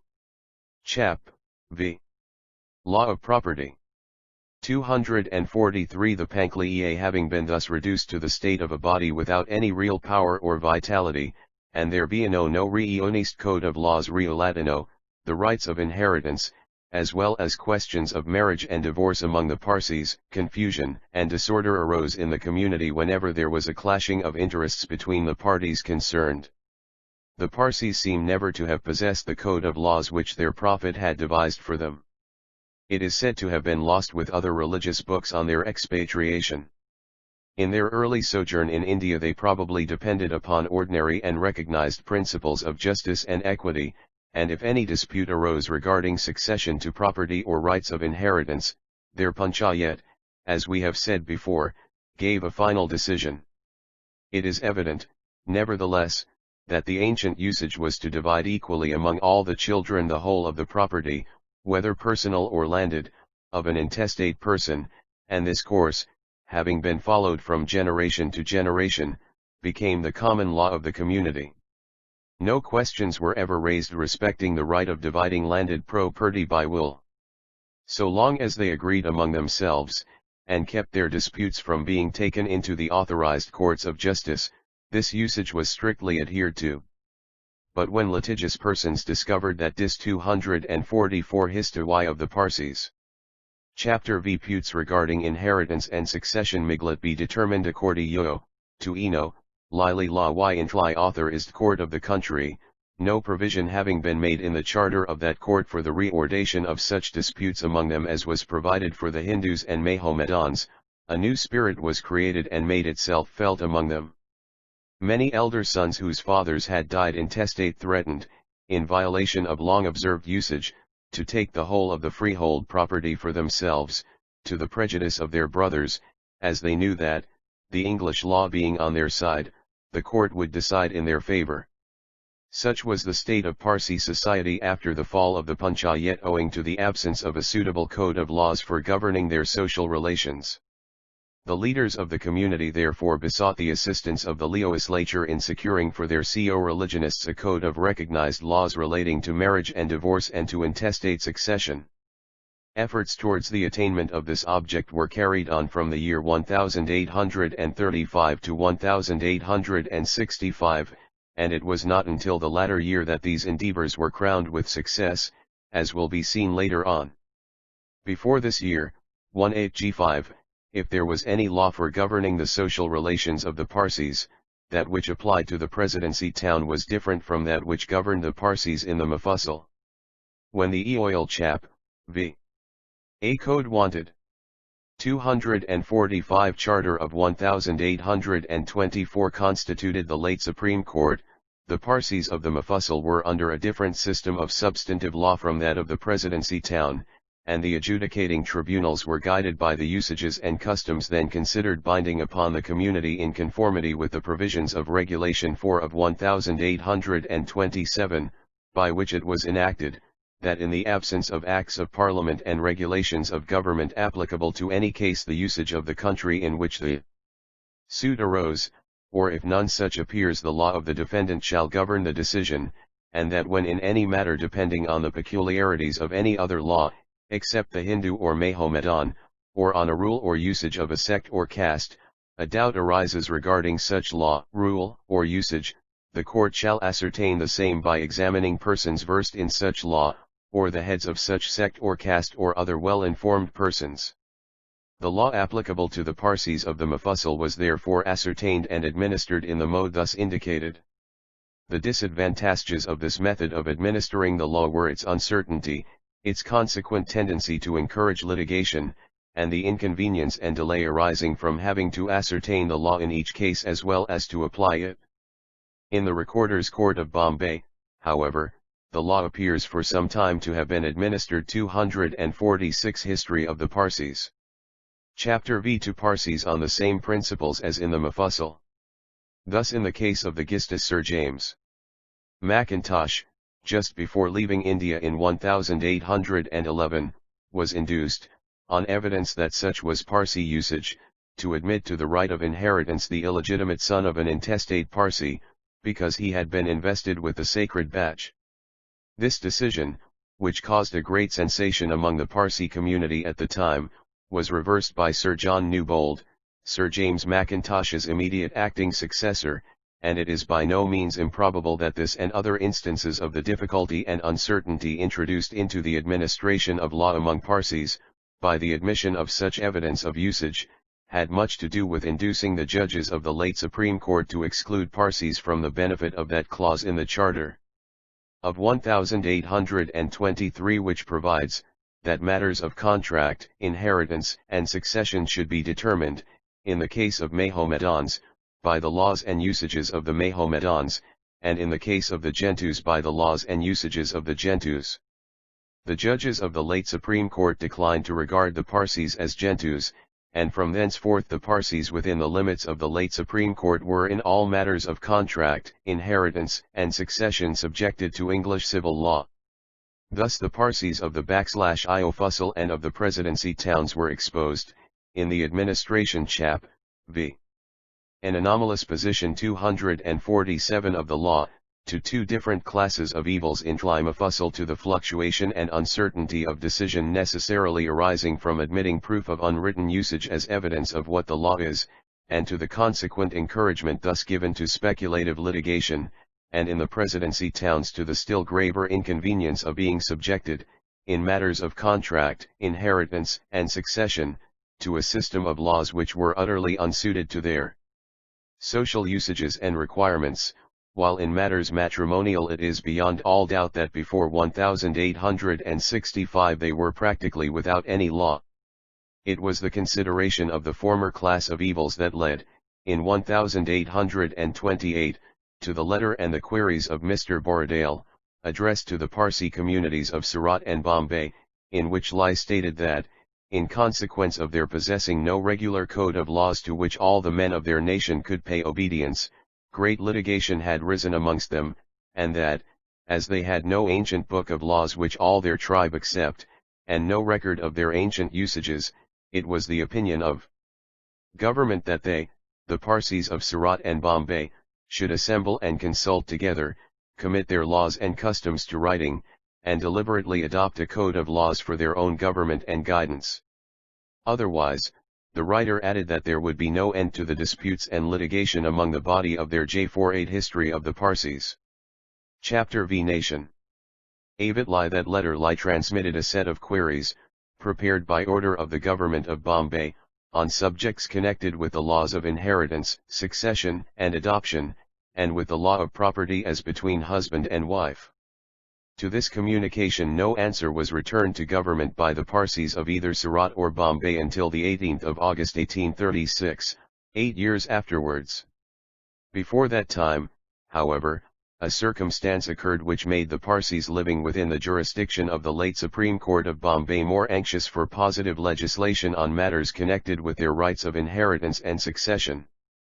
The circumstance referred to was the institution of a suit in the Supreme Court, in which the eldest son of an intestate Parsi claimed, by virtue of the English law of primogeniture, to be declared sole heir to the immovable estate of his deceased father. The Parsis took alarm, and on the November 20, 1835 transmit to the Legislative Council a petition, very numerously signed, praying to be protected against this threatened application of the English law. The petition had the desired effect. Resolution was passed by the Legislative Department on the 13th of January 1837, whereby the principle was affirmed that, though the national usages of the Parsis were not, like the Hindu and Mahomedan rules of inheritance, marriage, and succession, recognized chap. v. a wise exception. 249 by law, yet that Parsis who were in possession of land within the jurisdiction of the Sujadream courts, which they have inherited according to their national usages and with the acquiescence of all interested parties, ought not to be disturbed in that possession, and it was declared that this appeared to his lordship in council to be one of those cases in which the strict enforcement of law I vold defeat the end for which laws are made, I void render javoperty insecure, and I vold shake the confidence of the people in the institutions under which they live. These are the principles on which the Indian legislature proceeded in passing Act 9 of 1837, Appendix A, which, as is well known, provides that immovable property, within the jurisdiction of the Supreme Courts, shall, as regards its transmission by the will of a Parsi testator, or on the death of a Parsi intestate, be taken to be and to have always been of the nature of chattels real. This act applied solely to the Parsis residing in Bombay as regards their immovable property, thus a further distinction was made between the Parsis living in the Presidency town and in the Mufassal. The Parsis, however, did not regard this as a permanent and satisfactory settlement of their laws of inheritance and succession. They therefore forwarded another petition in November 1838, on the basis of the answers to Mr. Borradail's queries, praying that 250 History of the Parsis, Chapter V a regulation Miglet be passed in terms of those answers which they presented as embracing the rights of inheritance and succession that are acknowledged by the Parsi nation. But owing to another petition having been transmitted to the Legislative Council by some of the Zoroastrians, embodying adverse opinions, and owing to several other causes, the matter remained unsettled. In the answers to Mr. Borradail 2 points were principally noticeable. In the case of intestacy of a male Parsi they proposed to give a right of inheritance to the widow and daughters, fixing the amount at oneinth for each. They proposed to give the Parsi wife a power of disjadosing by will, in her husband's lifetime, with or without his consent, of all property she must have brook ht from her father's house. 4 years after the passing of the Chattels Eel Act of 1837, the Parsis of Bombay, in a letter dated 5 March 1841, and addressed to Mr. Borradail, who had meanwhile become a member of the Indian Law Commission, expressed their opinion on the evil arising from subjecting, as regards inheritance, all the property of intestate Parsis within the limits of the Supreme Court to English law, notwithstanding the partial relief afforded by the Act of 1837. In that letter they urged the necessity for something being done at once, on the ground that the English law in cases of intestacy was still wholly unsuited to their chap. v. Legal differences. 251 requirements. Every day, Schley said, was bringing forth stronger proofs of the necessity of some action to meet their wants and wishes, as, in the event of persons dying intestate, their property was liable to the operation of the English law, which was quite at variance with their customs and usages. They cited a case of recent occurrence, in which a Parsi had shortly before his death married a second wife, leaving children, minors, by the first marriage. According to English law the widow in that case was entitled to a third, and the children, in equal shares, to the residue. This, they said, according to their laws and customs, was a most unfair and improper distribution of property, as by it the son was deprived of the means of carrying on the father's name, while the daughters, if any, were invested with a large share of property, which they could not watch over themselves, and which must surely expose them to the machinations of bad and worthless relatives or other persons into whose hands they might confide their affairs. The evils which have been mentioned were admitted by the judges of the late Supreme Court. They frequently suggested to the Parsis that they should remedy the unhappy state of things by preparing and submitting a code of laws, which, if agreed upon by the mass of their people, would be accepted as law in the English courts of justice. The late lamented Sir Erskine Perry, Chief Justice 252 History of the Parsis. Chapter V of the Supreme Court of Bombay, than whom none among those who have sat upon the bench of any of the Supreme Courts of this country has ever been a greater well-wisher to the natives of India, wrote in the year 1843 to a well-known member of the Parsi community in these words: I have been so fully impressed for some time past with the necessity of a legislative enactment for the Parsis, that I had determined to draw up a report to government, pointing out what the subjects are on which legislation is required, and discussing the different provisions which it might be expedient to adopt. Acting upon such hints and advice, 2 or 3 efforts were made to devise a code for the Parsis, but they proved unsuccessful, owing to the want of unanimity among them. The last step, however, which the Parsi community took in this matter in the year 1855, aided by the wisdom and experience of its elder, and the vigor, activity, and industry of its younger and more educated members, met with the success it deserved. In response to advertisements which appeared in all the Gujarati journals, a public meeting of the members of the community was held on the August 20, 1855, at Bombay, in the hall of one of their fire temples, for the purpose of adopting measures for declaring the laws binding upon the professors of the Zoroastrian faith. There were present on the occasion, W. Chap, v. The Farst La Association. 253 besides the heads of the community, many of its most influential members. The whole assemblage numbered upwards of 3,000 persons. The object of the meeting was fully explained by Mr. Naorozji Fardunji, who recounted at some length the history of the previous efforts of the Parsis to obtain for themselves a uniform system of laws. The Parsi Law Association was then formed. The meeting having declared that it was deeply impressed with the necessity of procuring for the community the enactment of laws adapted to their race, and such as might be recognized and enforced by the local authorities and by courts of justice, a managing committee of 150 gentlemen was appointed. These again selected by ballot 20 from Amono themselves to form a subcommittee, to which was entrusted the task of preparing a DIB/Aft code of laws, and of petitioning the Legislative Council of India for their due and formal enactment. The late Mr. Jamanakji Nasirvanji Pati was the first chairman, and after him Mr. Framji Nasirvanji Patel acted in that capacity, while Messrs. Naorozji Fardunji and Sarabji Shapurji Bengali were the joint honorary secretaries. The committee set earnestly to work in the business which had been entrusted to it by the voice of the whole community, and, after much labor, careful investigation, and exhaustive inquiry, it prepared a 254 history of the Parsis. Chapter V Code of Inheritance, Succession, and other matters, and sent it into government. It was then submitted to the Legislative Council of India by the late Mr. Lageet, who was at the time the Bombay member in the Supreme Council. The subject was carefully considered by a select committee, and on the 19th of May 1860 the Legislative Council directed the institution of certain inquiries by the Government of Bombay with a view to ascertain the general feelings and wishes of the Parsi community with respect to the several provisions proposed in the draft code.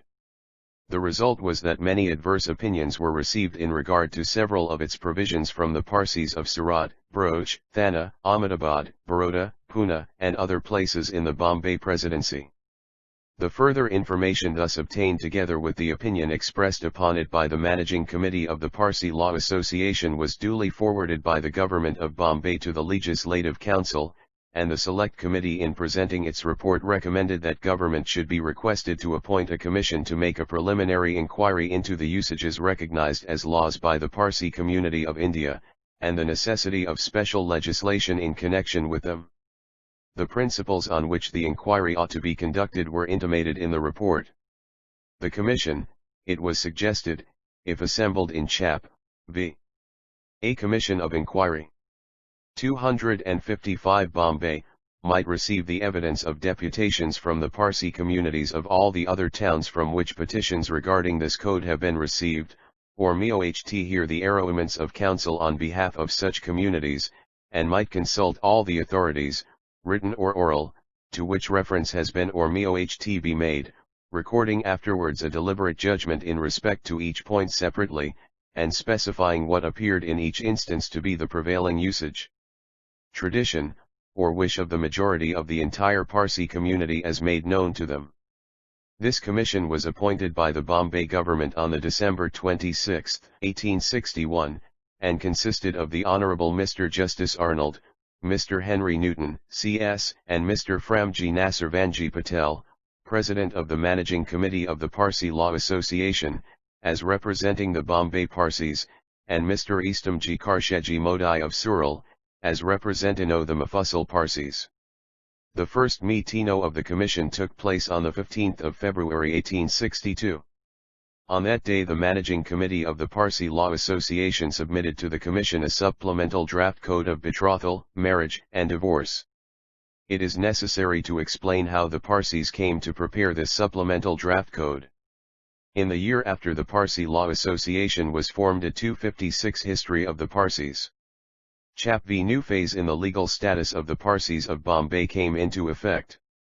On the 17th of July in that year the Privy Council decided, in the case of Ardeshir Karshegi vs Pirasbai, that the late Supreme Court of Bombay, on its ecclesiastical side, had no jurisdiction to entertain a suit brought by a Parsi wife against her husband for restitution of conjugal rights, and for maintenance, intimating at the same time that the late Supreme Court, on its civil side, might possibly administer some kind of remedy for the violation of the duties and obligations incident to or arising out of the matrimonial union between Parsis.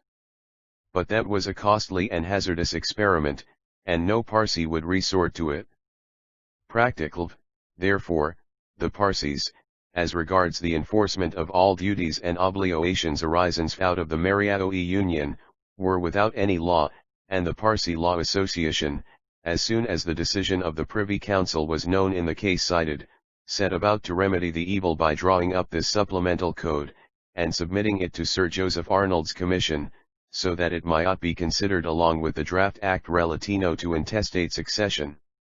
The Government Commission, after a very searching and exhaustive inquiry extending over a period of about 8 months, made its report on the 13th of October 1862. That lucid and most interesting document will well repay perusal. But we think Chap. v. 2 important acts. 257 It needless to reproduce here the various reasons adduced by the Commission on the strength of the evidence, written, oral, and traditional, given by the witnesses examined before it. It will be sufficient for us to state the several heads of inquiry to which the Commission directed its attention, and to record briefly the conclusions to which it came and which led that body to recommend to the legislature the passing of the Parsi Succession Act, No. 10 of 1865, and the Parsi Marriage and Divorce Act, No. 15 of 1865. The first point which presented itself to the Commission for consideration was, what, if any, are the usages recognized as law by the Parsis of India as to the right of females to inherit from intestate male Parsis? On this question, after full inquiry, the Commission came to the same conclusion as that arrived at by Mr. Borradaile in the year 1825, viz. That the Parsis had no law, for such books as they had before they emigrated from Persia were at that time all lost, and the rules which, by their engagement with the Hindu chief of Sanjan, they bound themselves to obey formed, together with the custom of the country which they insensibly adopted in their intercourse with the people, a body of rules or common law differing in few respects from that custom of the country founded on Hindu law which regulates the whole of a Hindu's life. Vol. Is 258 History of the Parsis. Chapter V. Subject to these observations, the Commission reported that such usage as had been hitherto regarded as law by the Parsi community was generally against the right of females to inherit any portion of the property of a male Parsi dying intestate. The fair result of the evidence on that point was, that in such cases high usage Parsi widows and daughters had generally, except in Bombay during some years, been held entitled only to maintenance, and not to a heritable share.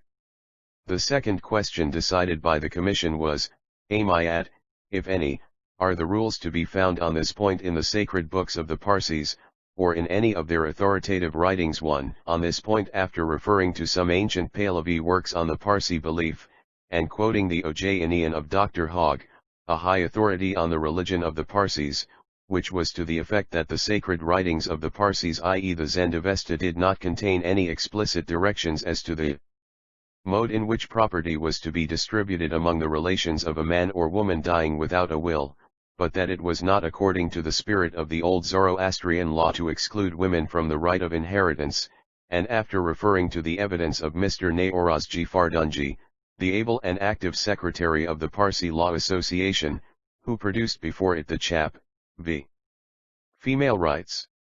Originals of several letters from eminent dasters in reply to certain queries relating to the subject circulated by the managing committee of that body, it came to the conclusion that, although only a few passages could be produced to show that the right of Parsi females to inherit on the death of their intestate husbands and fathers was explicitly laid down in Parsi works of authority, yet there was some evidence that such was the ancient rule. Abihile, on the other hand, the practice of excluding from the inheritance the widows and daughters of male intestate Parsis was not authorized by either any tradition of ancient Persian usage or any text of their ancient books. It was clear, therefore, that a law affirming the right of Parsi females to inherit the property of their intestate male relatives could not reasonably or with truth be objected to as having a tendency to offend the religious feelings of any class of the Parsi community. The third question was, supposing the heritable right of Parsi females in cases of male intestacy to be established, what, with reference to the requirements and wishes of a majority of the entire Parsi community, ought to be the respective amounts of the widows and of the daughters' shares? The amount fixed in the draft code was 1/2 of a share for the widow, and 1/4 of a share for each daughter. This the Mufassal Parsis considered too high. They said that such an allocation 260 History of the Parsis. Chapter V would bear heavily on poorer families, who were relatively more numerous among the Mufassal than among the Bombay Parsis. The Commission was naturally anxious to procure illustrative evidence on this point, but, as the result of their inquiries, the majority among them felt constrained to record their opinion that the suggested case of hardship was not satisfactorily made out, and that the apprehensions of the Mufassal Parsis as to the effect on the Jador families of the allocation proposed in the draft code appeared to be mainly founded on a vague dread of change and innovation. On this question, therefore, the answer of the majority, the Modi of Surat dissenting, was in favor of the amounts fixed in the draft code, which represented the opinion and feelings of the greater number of the Parsi community in India. The fourth point on which the Commission had to record a judgment was, had Parsi married women, by custom or otherwise, a right, in the lifetime of their husbands, to hold or dispose of separate property? And if not, is it expedient to confer on them such right, and, if so, to what extent? The answer was that the usage hitherto had been that Parsi wives were considered as having separate property to a limited extent over the jewels and other possessions given them on marriage by their father's family. The additional powers conferred on them in Chap. V.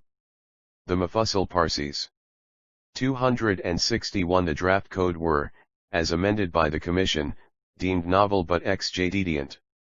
The fifth question was, whether any case had been made out for the necessity of special legislation in regard to the points embraced in the draft code of inheritance and succession, or should the Parsis of the Mufassal be left, as heretofore, to usage on those points, and the Parsis of Presidency towns to English law. In the course of its inquiry under this important head, it became clear to the Commission that the Mufassal Parsis were completely at one with the Bombay Parsis in the conviction that the English laws of inheritance and succession and the English law of property as between husband and wife were absolutely unsuited to the requirements of the Parsi community. Either then be placed as the Bombay Parsis were during the existence of the late Supreme Court, and since the establishment of the High Court, under the operation of English law on these points, the representatives of the Mufassal Parsis examined before the Commission emphatically stated that they would willingly adopt the draft code without any modification. Nothing, indeed, could exceed, the Commission stated, the energy of language with which the Mufassal Parsis deprecated the notion of being placed in the same legal position as that which was then occupied by their brethren of Bombay. The Select Committee of the Legislative Council 262 History of the Parsis, Chapter V had remarked in their report that the English law of chattels real had for a quarter of a century governed in cases of intestacy the transmission of all property of Parsis within the limits of the Supreme Court, and that they had no evidence before them that any evil, or what kind or extent of evil, had resulted from that state of the law. Such evidence was abundantly supplied to the Commission by Mr. Naorozji Fardunji, who enumerated, in the course of his lengthened oral evidence before it, a great variety of cases showing clearly the nature and extent of the hardship imposed upon Parsis, and which had produced a feeling of profound dissatisfaction by the application to them, within the limits of the Supreme Court and afterwards within that of the High Court, of the English law of distribution of property in cases of intestacy. This evidence was so valuable and conclusive that the Commission requested a reference to it by the legislature. With regard to the English law of property as between husband and wife, the Commission remarked, Triat common law of England which merges the wife in the husband and declares her absolutely incapable, during coverture, of contracting, holding, or disposing of property, the evidenke of Mr. Naorazji Fardunji Supi, lied the Commission with many striking instances, in which the enforced application of this law to Parsis, within the limits of the late Supreme Court chap. v. English Common LA 4. 263, and it will be equally applicable to Parsis living within the ordinary original civil jurisdiction of the High Court, had led to results diametrically opposed to the feelings of the Parsi community, and totally inconsistent with their view of conjugal relations and marital rights. Indeed, it hardly requires instances to prove that such must necessarily be the result of applying the English common law of property as between husband and wife to any other people than the English. That law stands alone in the jurisprudence of the world. It is only rendered endurable to the English themselves by the cumbrous device of marriage settlements, an expedient, as is well known, almost always resorted to where there is any property or expectation of property on the lady's side, an expedient, which, wherever it is resorted to, amounts to the institution by contract and convention of a law pro hac vice, and as between the parties, which sets aside the strict law of the land. In 1858 the English legislature, by the Act for Protecting the Separate Earnings of Married Women, set aside by statute so much of this law as had previously made these earnings in all cases the prey of the husband, and it hardly admits of a doubt that if the English nation can ever acquire for itself a code of substantive civil law, one of the most welcome modifications of the existing common law of old be the exchange for a more civilized system of the barbarous and feudal rule of the common law, by which the wife, for all purposes of property, is merged in the husband, or, to use language both historically and technically more correct, by which the femme is covered by the baron. On this head, therefore, the Commission was unanimously of opinion that the Parsi community of Bombay had established the existence of a social grievance which called for a legislative remedy, and that they had made out a case for special legislative protection against the further application to them of the English common law of baron and femme. 264 History of the Farsts. Chapter V. The sixth question was, could it, in any case, be recommended to provide for the relief of the Parsis of the Presidency towns by special and limited legislation, leaving the Parsis of the Mufassal under a separate system of law, and if so, was the actual case one in which such a course could be recommended, one as the Mufassal Parsis strongly protested that they preferred to remain in their old position, viz. subject to the ordinary courts of the country, which regulated their decisions in accordance with such evidence of custom as was produced before them. The observations of the Commission on this head are so valuable that we quote them here entire, with the statement that the conservative modi of Surat alone dissented. Laws should be commensurate with the evils they are passed to remedy.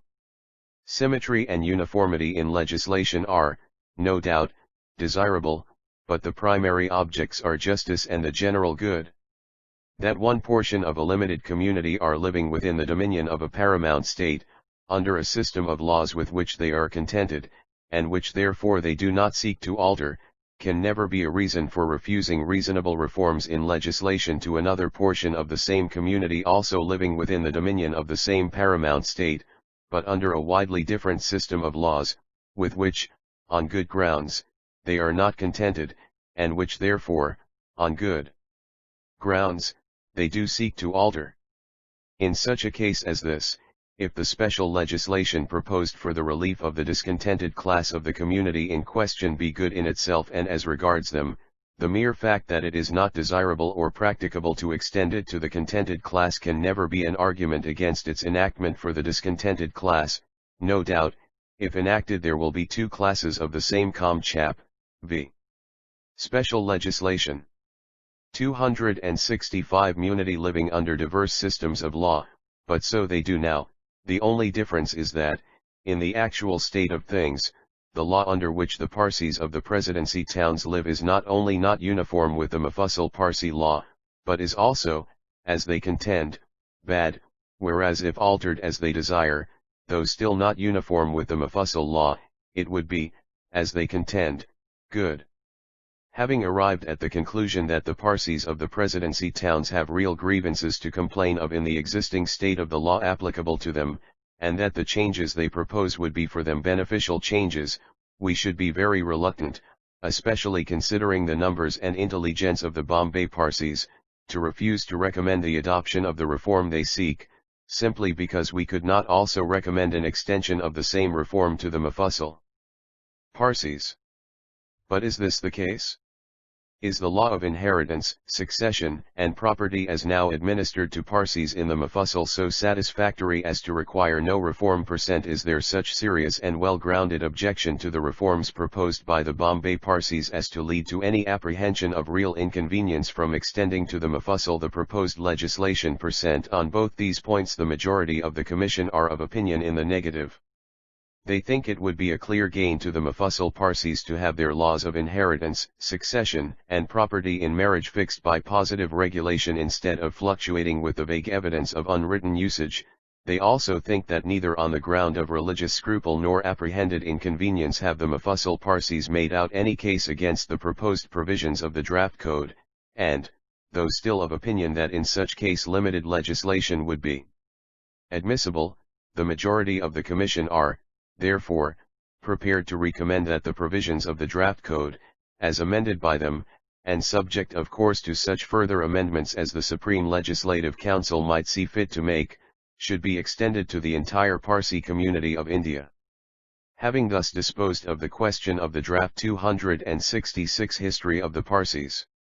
Chapter V Succession Act in all its important bearings, Tlicom Mission proceeded to review Tli evidence adduced before it in reference to the supplemental draft code of betrothal, marriage, and divorce, under the following heads: was there any necessity for special legislation as to the Parsi law of marriage and divorce, and if so, was the special legislation proposed in the draft code generally unobjectionable? As to the necessity for special legislation on these points, the Commission remarked that at all events for the Parsis of the Presidency towns it had formed a clear opinion, previous to the establishment of the High Court of Judicature.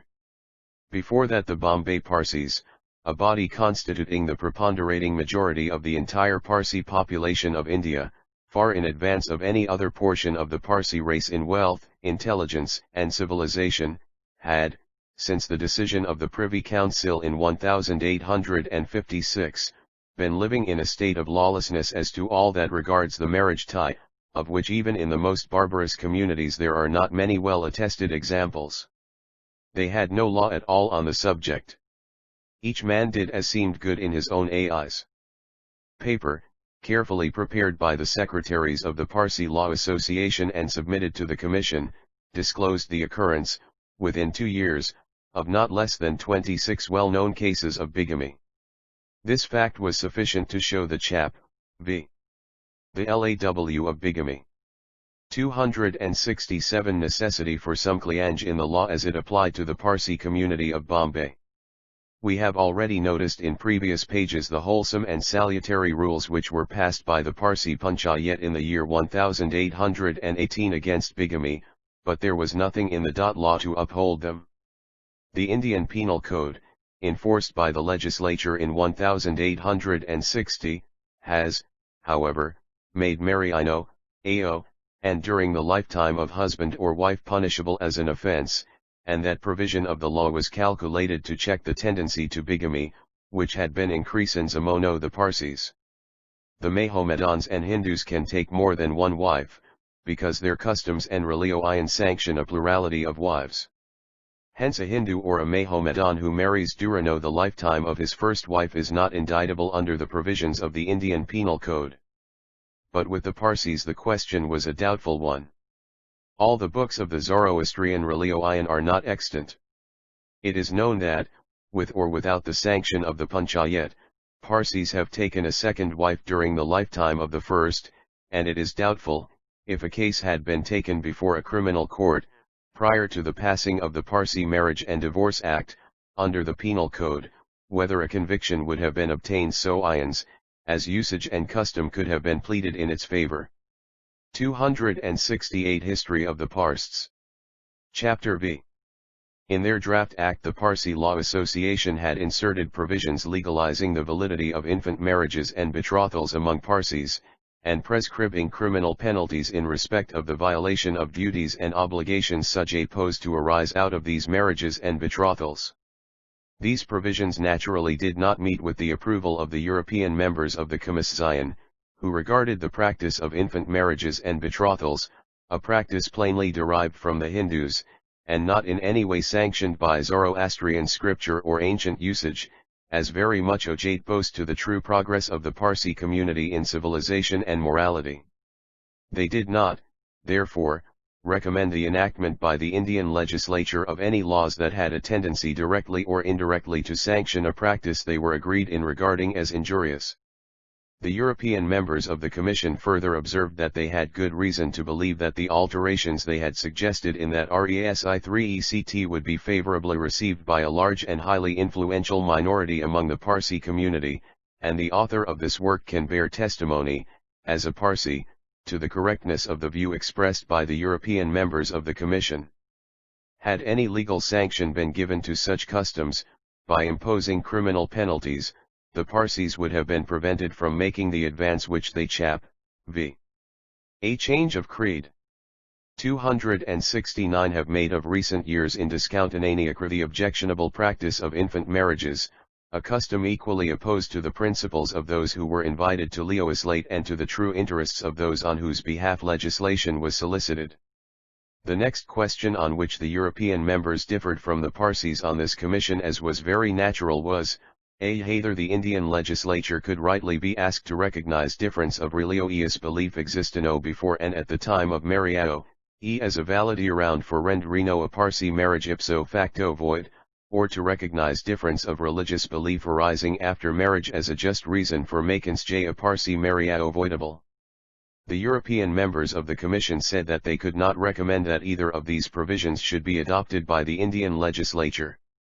As long as the religious feelings of the Parsis retained their present force, neither provision, if adopted, would be very likely to be called into operation. The preventive checks applied by such religious feelings may safely be trusted to this extent. But it would be a retrograde step in legislation to make the violation of such feelings the basis per se of an absolute avoidance or dissolution of the marriage contract. The restriction proposed in section 12. Appears peculiarly odious. In cases where religious sentiment has not availed to prevent a Parsi male or female from contracting 270 History of the Parsis.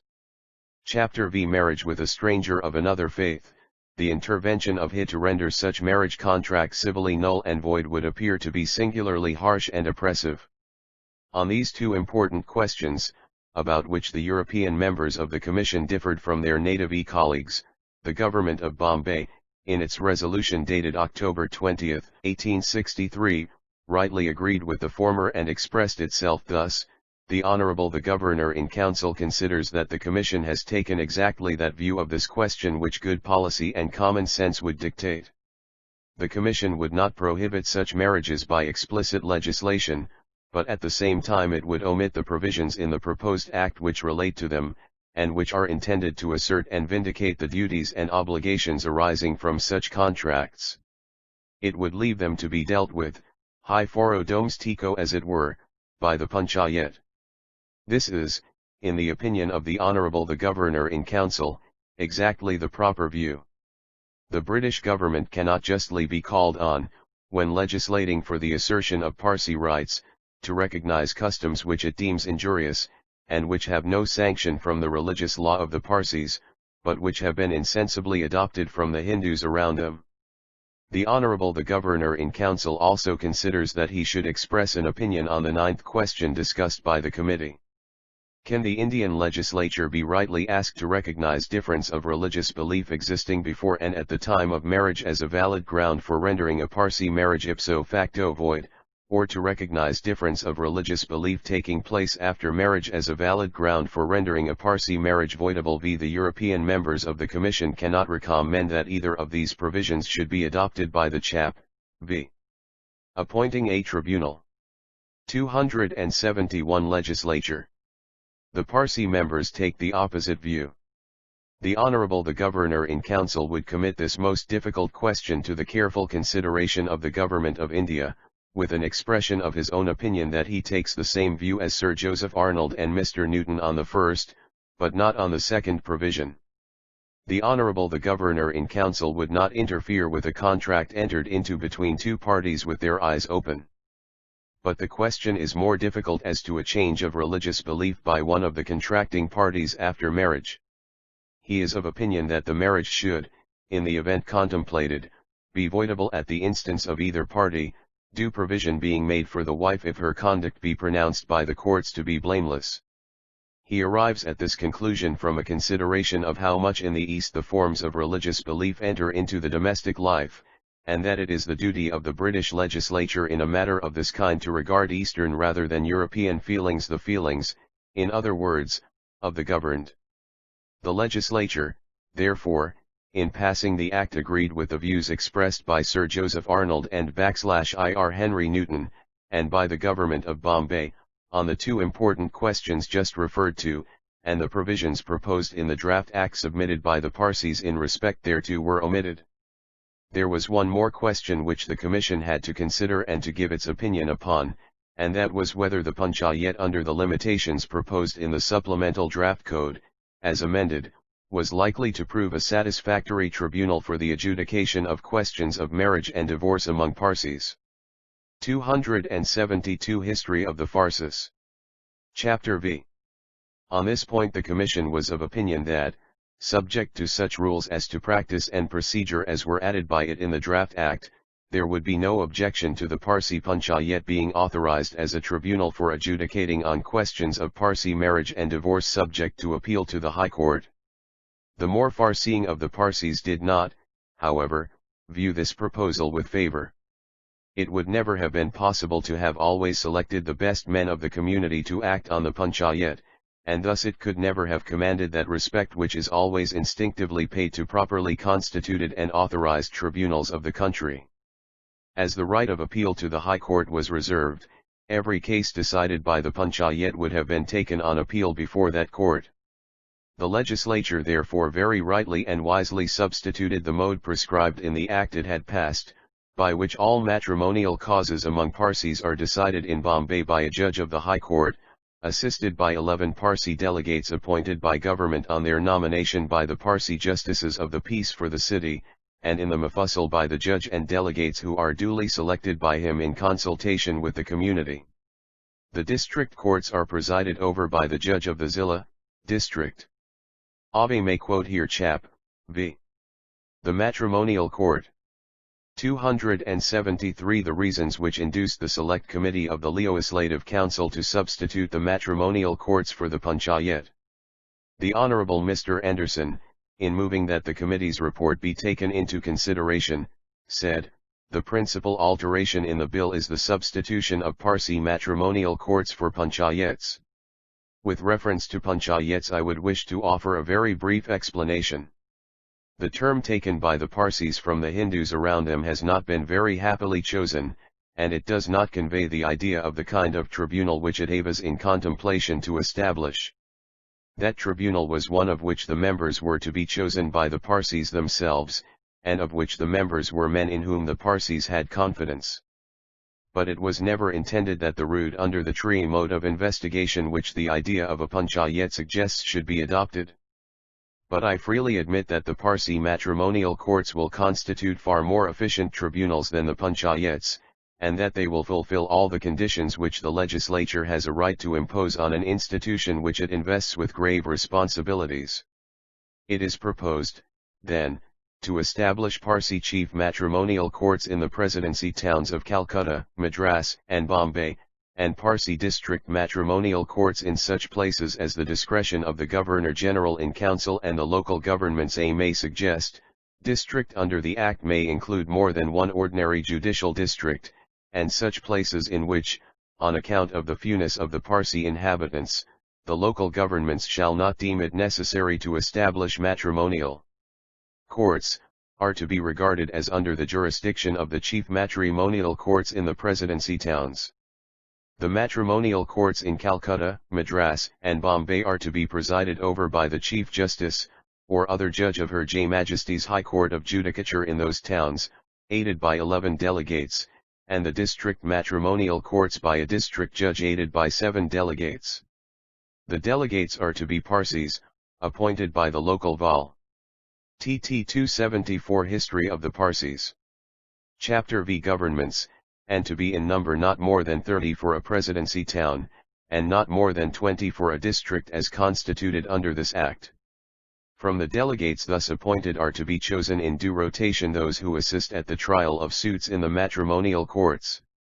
The appointment of a delegate is to be for life, or until resignation, with the usual provision attached to a judicial office of Quamdiose Bani Gesiri v. The local governments, we may be sure, will always be cautious to appoint the most respectable and intelligent Parsis to this office, and I sincerely trust that the position of a delegate may hereafter be an object of honorable ambition to Parsi gentlemen.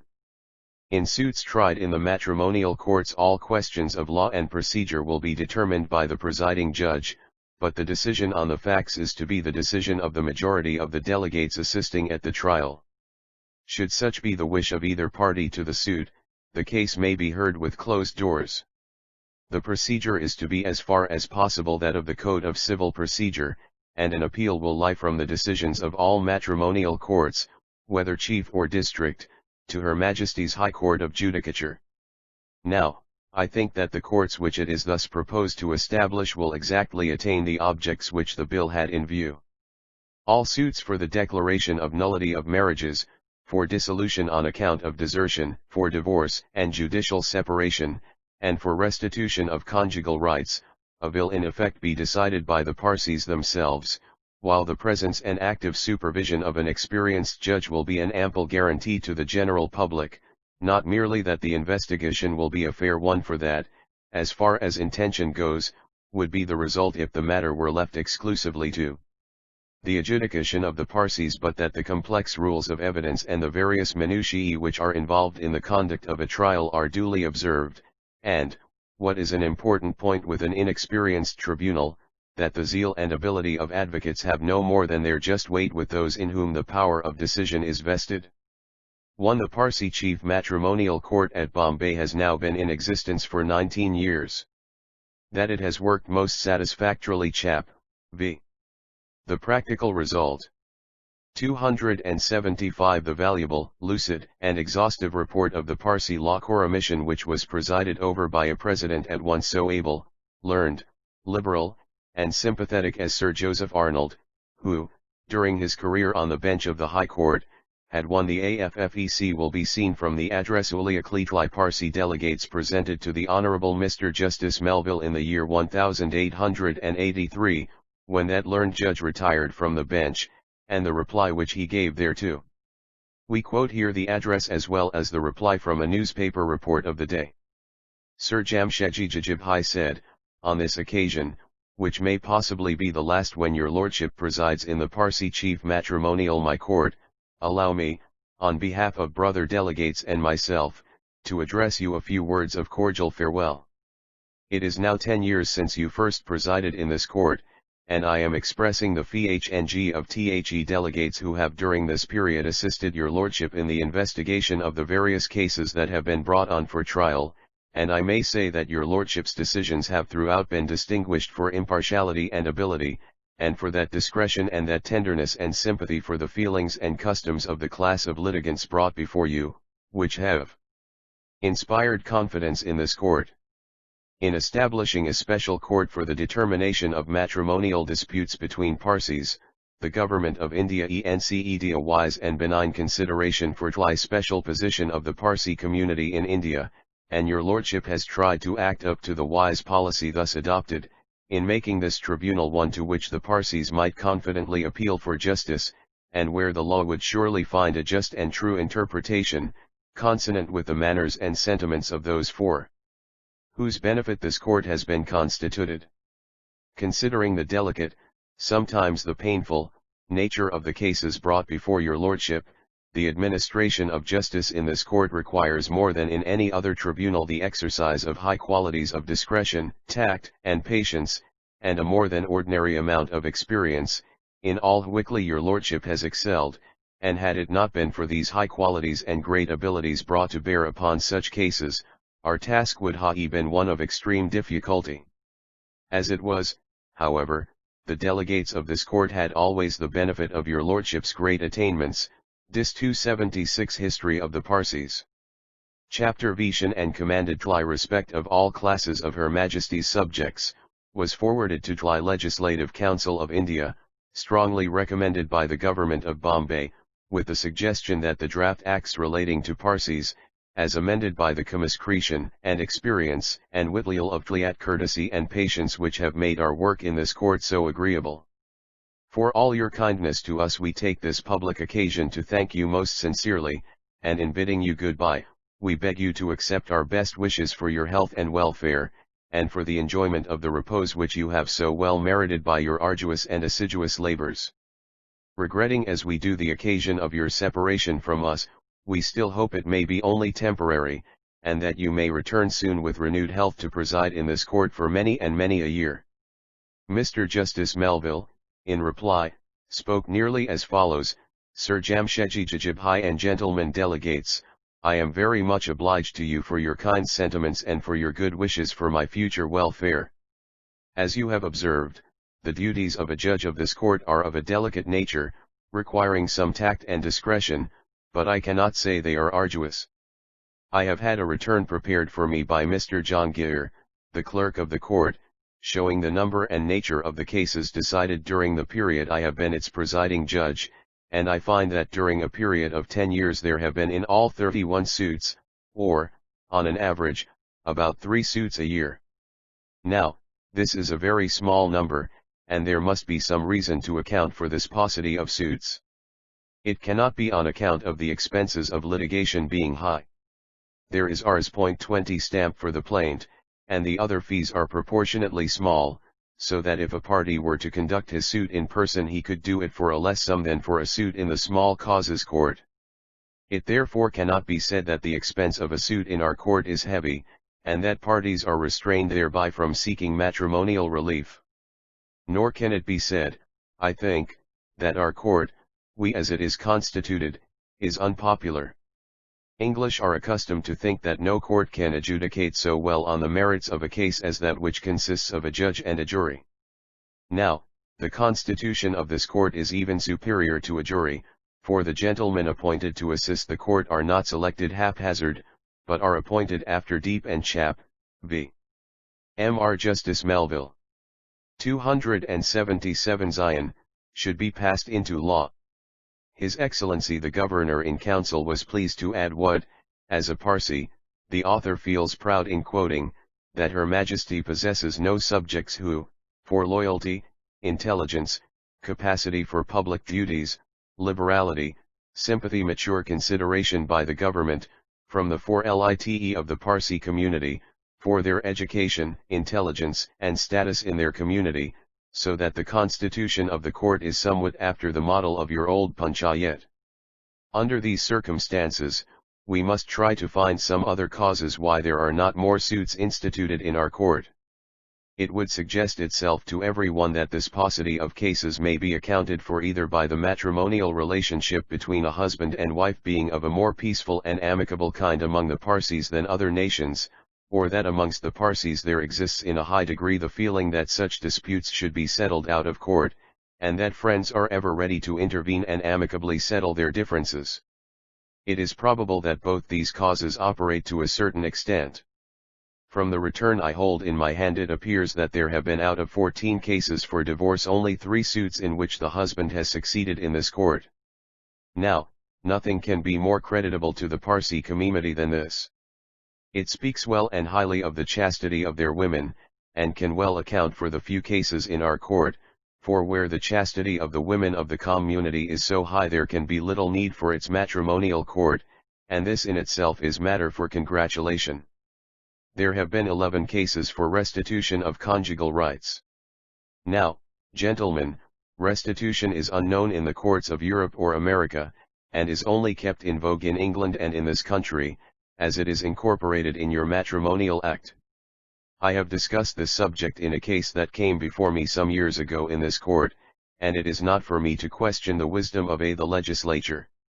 Still, I must say, it is a most inefficient remedy. Wife who has been compelled to go and live with her husband under the order of a court, and under a threat of imprisonment, can never love him, and there can be but little happiness between them. Restitution suits are generally instituted for the purpose of satisfying some private pique or spite. Gentlemen, it now only remains for me to thank you in return for your assistance to this court.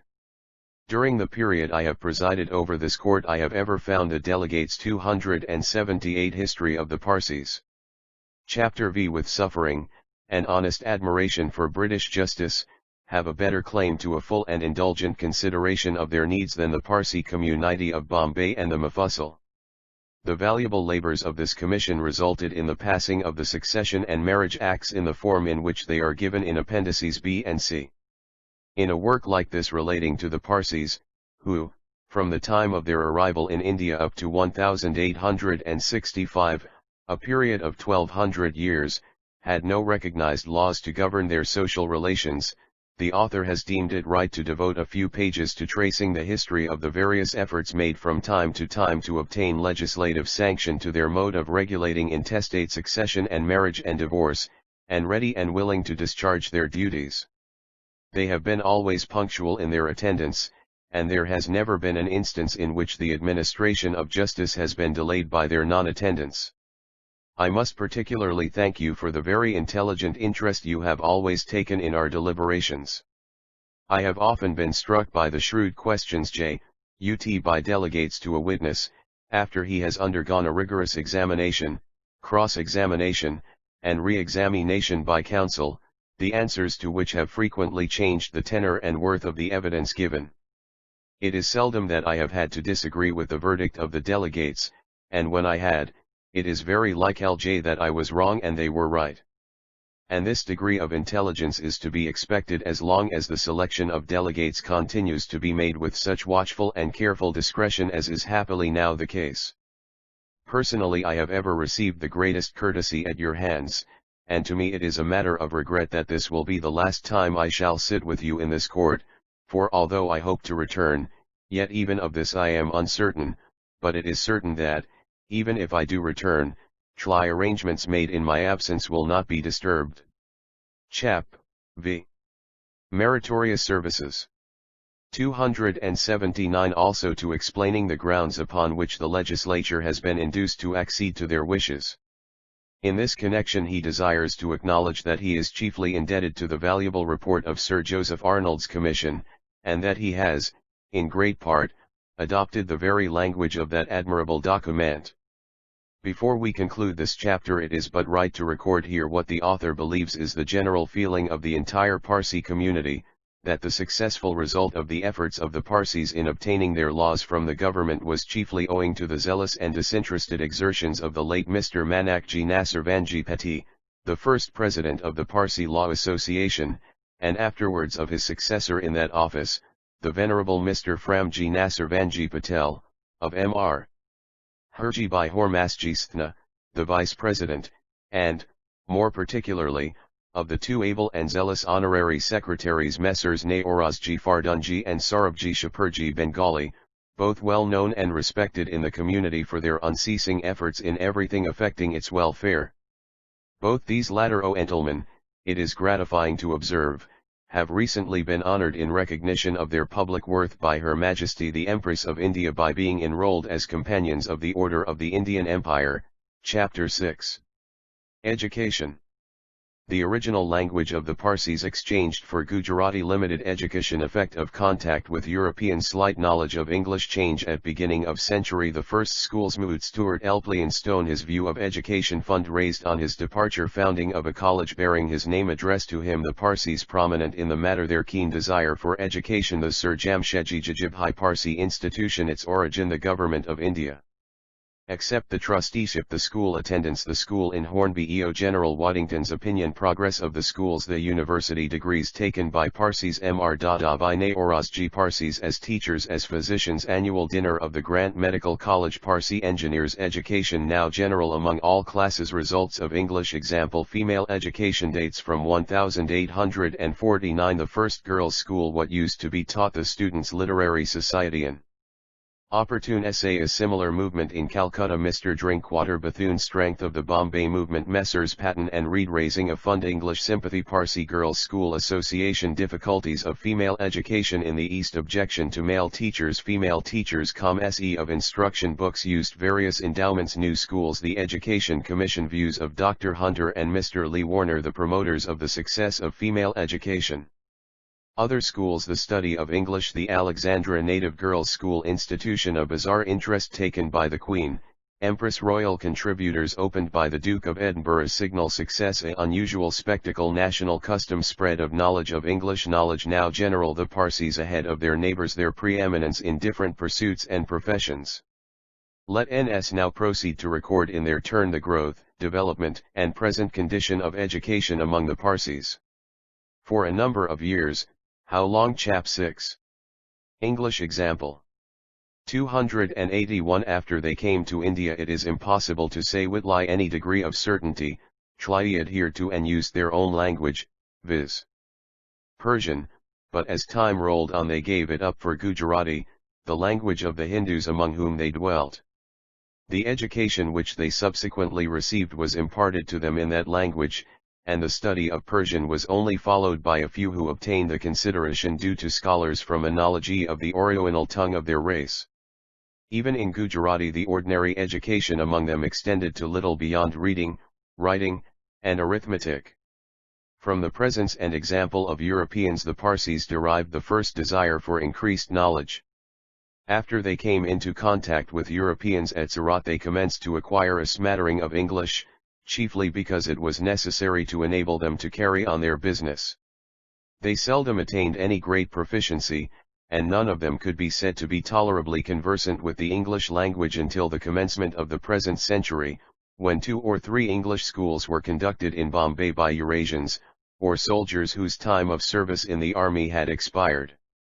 These schools were chiefly attended by Parsis, and this step formed the first educational movement among them. The higher education of the Parsis may be said to date not further back than 75 years ago. In 282 History of the Parsis. Chapter 6 The year 1820 the Bombay Native Education Society was established for the education of native youth under the patronage and auspices of the Honourable Mount Stuart Elphinstone, at that time Governor of Bombay, who will be always remembered among the most enlightened of English statesmen in the East. No sooner had he assumed the reins of power than he perceived with the true instinct of a statesman that education was the safest and most efficient way of improving the native mind, that the advancement of the moral and intellectual condition of the people of India would best ensure the true prosperity of their country by enabling them to understand and appreciate the character of the rule under which they lived. Looking still further ahead, he may have foreseen a time when, by realizing the aim of a beneficent government, the natives would be qualified to participate in the administration of their own country. With Mount Stuart Elphinstone's tenure of office the era of enlightened rule in the Western Presidency of India may be said to have commenced. It was by his noble and zealous efforts that ignorance yielded some of its unfruitful possessions to knowledge, if it could not be banished altogether. Then in a little time the languages, literature, science, and philosophy of Europe began to be unfolded before the eyes of an intelligent people too long confined in the outer darkness. The seeds thus sown for the chap 6. Mount Stuart Elphinstone. 283 Cultivation of the intellect and for the development of the understanding of the people soon grew into a tree, and the precious fruit which it began to yield from the very commencement was recognized as a benefit, making the further development of the human understanding most desirable. An opportunity for the fulfillment of their wishes soon presented itself, for on the retirement of Mount Stuart Elphinstone from the governorship of Bombay the natives of the island, among whom the Parsis took a prominent part, subscribed a large sum of money towards a fund for the establishment and maintenance of a college for the education of their countrymen in the higher branches of European science and literature. With this institution they resolved to permanently associate the name of Elphinstone, in commemoration of the very valuable and praiseworthy efforts in their behalf of that great and good man. We cannot do better than quote here that part of the address presented by the Rajas, chiefs, and people of the Bombay Presidency to this benefactor of Western India on his retirement from power, which recognized the incalculable benefits he had conferred upon the people by his encouragement of education, and in gratitude for which they desired in this way to commemorate his name in India. After expressing their admiration, appreciation, and gratitude 284 History of the Parsis. Chapter 6 Tude for the many solid advantages his enlightened administration had secured for the people, they said, but permit us, sir, to acquaint you that, in order to evince that we are ourselves fully persuaded that no amelioration can be of more incalculable benefits to this country than the diffusion among our children and countrymen of that extensive knowledge, those noble modes of thinking, those wise and liberal principles of government, and those sublime views of moral rectitude by which the British are so eminently distinguished, we have determined to raise a subscription among ourselves, which at the present moment amounts to 2,15,000 rupees, for the purpose of founding one or more professorships for teaching the languages, literature, sciences, and moral philosophy of Europe. Nor can we doubt that you will be pleased to comply with our earnest solicitation that we may be allowed to honor these professorships as a slight testimony of our unceasing gratitude with that name which we so much revere and admire, and to designate them as the Elphinstone professorships. This tribute of respect must have been as gratifying to the statesmen to whom it was offered as it was honorable to those from whom it emanated, while at the same time it evinced beyond possibility of misconception the value which education and all it brings in its train possessed in the eyes of the natives of Bombay. This brief sketch of an institution, in the founding of which the Parsis took no insignificant part, and from which they have derived a larger amount of benefit than others, will, it is hoped, be considered not out of place here. Though the Hindus greatly outnumber the Parsis, the number of the latter who receive Chap 6. The Elphinstone Institution. 285 Instruction at the institution has in many years exceeded that of the former, and has never been known to be less. In fact, it may with truth be said that the Parsis are the most intelligent and persevering of all the races inhabiting India, and that it is only necessary for them to understand the value and advantage of whatever may be offered them to induce them to accept it with eagerness. This has been shown in the case of English education. No Parsi, whose means allow him to do so, will neglect to give his children the benefit of a liberal education. The classrooms of the Elphinstone Institution are filled with Parsis. This St. Xavier's School and College, established by the zealous and self-denying Jesuit missionaries, the Free Church and the General Assembly institutions founded by other philanthropic Christian missionaries, as well as the institutions conducted by private enterprise, are all largely attended by Parsis. English and vernacular schools, established by government in the different towns in the Jamafusal wherever there are Parsis, are freely resorted to by them.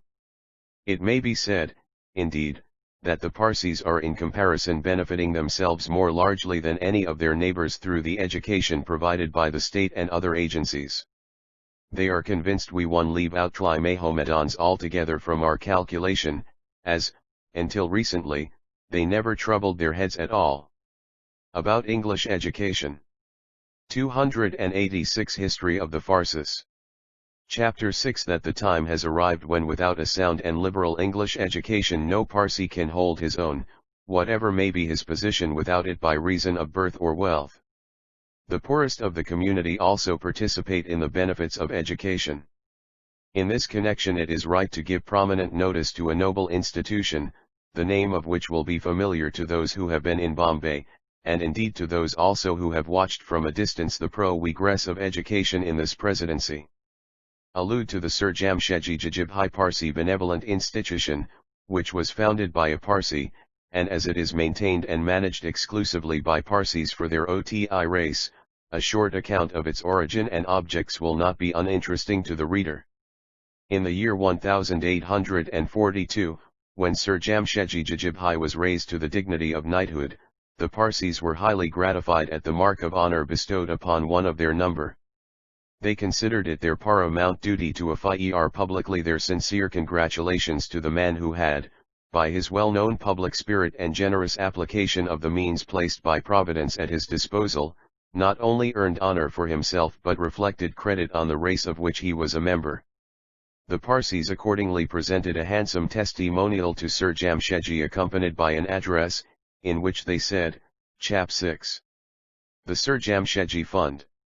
287 To commemorate Tin's auspicious event, we request JR permission to apply a sum of money which we have subscribed in forming a fund to be designated Sir Jamshedji Jajibhai Translation Fund, and to be vested in trustees for the purpose of being appropriated in defraying the expenses of translating into the Gujarati language such books from the European and Asiatic languages, whether ancient or modern, as may be approved of by the committee, to be by them published and distributed gratis, or at a low price among the Parsi community, in furtherance of the education of our people, of which you have ever been a warm friend and zealous patron.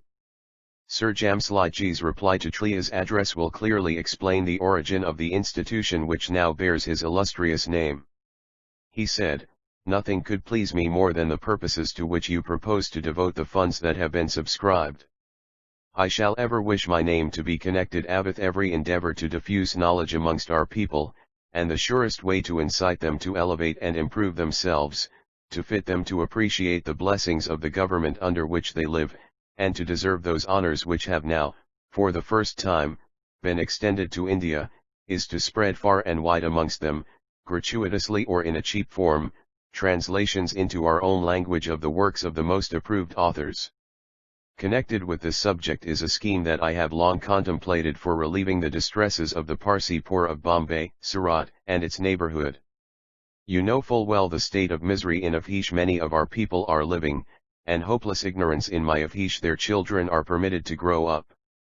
Object is to create a fund, the interest of which shall be applied towards relieving the indigent of our people, and the education of their children, and I propose to invest the sum of 300,000 rupees in the public securities, and to place it at the disposal of trustees, avhoavith the interest shall carry out the object I have mentioned, and this trust I hope you will take under your care. 288 History of the Parsis. Chapter 6. To this sum of 300,000 rupees the munificent knight further added 15 shares in the Bank of Bengal. Lady Jamshedji subscribed 5, and the Parsi Panchayat 35 shares. These further contributions of 50-5 shares were valued at the time at 3,96,000 rupees, Rs. .396,000. The income of the institution, derived from the interest of the sum of 3 lakhs of rupees, and the dividend on the above-mentioned shares, amounts to not less than 40,000 rupees per annum. The Government of India, in whom the trusteeship of the funds is vested, allow interest at the rate of 6% on the endowment of 300,000 rupees. The annual income of the institution, after deducting the expenses of management, is divided into 400 shares, 180 of which are devoted to the support of the schools in Bombay, and 70 to that of the schools in Gujarat, while the remaining 150 are assigned for the maintenance of poor, aged, and disabled Parsis in Bombay, Surat, and other places, for defraying their funeral expenses, and also for the marriage expenses of their daughters. The boys' schools in Bombay were first opened on the 17th of October 1849, and the following gentlemen have successively had charge of them down to the present day: Professor Eobert Lott, B.A. Oxford, Professor Henry Green, formerly Principal Chap 6. Charitable Schools. 289 of the Elphinstone Institution and College, Professor A.G.R. Fraser, D.D., Dr. J. Burgess, now Archaeological Surveyor of India, and Mr. Dosabai Nasir Vanjiwadia, M.A., late Senior Fellow, Elphinstone College, Bombay, who has been in charge of the institution since the 1st of February 1873. This charity maintains at present 4 schools for boys and 3 for girls in Bombay, and 8 small schools for girls and 7 for boys in different parts of Gujarat. The 4 boys' schools in Bombay number on their rows about 1,100 pupils, a number unprecedented in the annals of the institution, and the attendance percent is also very high, being seldom under 90 and often as high as 94. The 3 girls' schools are attended by about 900 girls, the attendance percent being 78. The Mufassal schools contain upwards of 1,000 children. All the schools of the institution taken together impart the blessings of education free of charge to nearly 3,000 boys and girls of the poor belonging to the Parsi community. The boys' schools are attended by boys varying, in age from 6 to 20 years, who are taught up to the matriculation standard of the local university. The girls' schools are attended by girls of from 5 to 12 years, who are taught up to the 4th vernacular standard. Vol. IU 290 History of the Parsis. Chapter 6. 3 of the boys and 1 of the girls' schools in Bombay are located in a commodious 3-storied building in Hornby Row, a broad and conveniently situated street in that city. The foundation stone of this building was laid on February 21, 1871 by Sir Seymour Fitzgerald, GCSI, at that time Governor of Bombay, and the opening ceremony was performed on November 20, 1872 by the Earl of Northbrook, Viceroy and Governor-General of India. The building was designed by a Parsi architect, and cost Rs.346,825. The high school of the institution holds a very prominent place among the high schools of the preceding decade. Last year it succeeded in passing at the matriculation examination as many as 19 out of 21 candidates sent up, a much higher proportion than had been obtained by any other school since 1864, the year in which the school first began to send up candidates to the university. 170 of its pupils have passed the matriculation examination, 52 in 10 years under Dr. Burgess, and 118 in 10 years under the present Parsi principal, who takes a great interest in his work, and who has brought the boys' schools into so high a state of efficiency as to elicit from General Waddington, the late educational inspector of the Central Division, his strong opinion, expressed to the managing committee in 1881, as well as on several. Chap 6. Creditable efficiency. 291 previous occasions, that their school might certainly rank in teaching, discipline, and general efficiency with any schools of their class in the Presidency. This high opinion is endorsed by Mr. H. P. Jacob, late principal of the Elphinstone High School, who bore testimony to the success of the schools in the following terms: "My general impression of the boys' schools is that they are all in a sound and efficient state. Try performances of the Central High and Anglo-Vernacular schools were, as they ought to be, the best, but in all of the schools I observed a scholarly spirit and zeal for work which is unsurpassed in any other institution in Bombay, and which, after perusing the reports of my predecessors, I must regard as a tradition of the institution. I also thought that the moral tone of all the schools, boys and girls, was most praiseworthy, the respectful and orderly demeanor of the pupils and their conscientious abstention from any attempt to deceive the examiner being especially noticeable. The schools were recently examined by the present able and zealous educational inspector, Mr. T. B. Kirkham, and in his report to the Panchayat or Managing Committee he speaks of the efficiency of the school in terms of high praise, and compliments the zealous Parsi principal on the beneficial results of his valuable labors. Own words, we quote Mr. Kirkham's: "The inspection of this year had 2 points of special interest.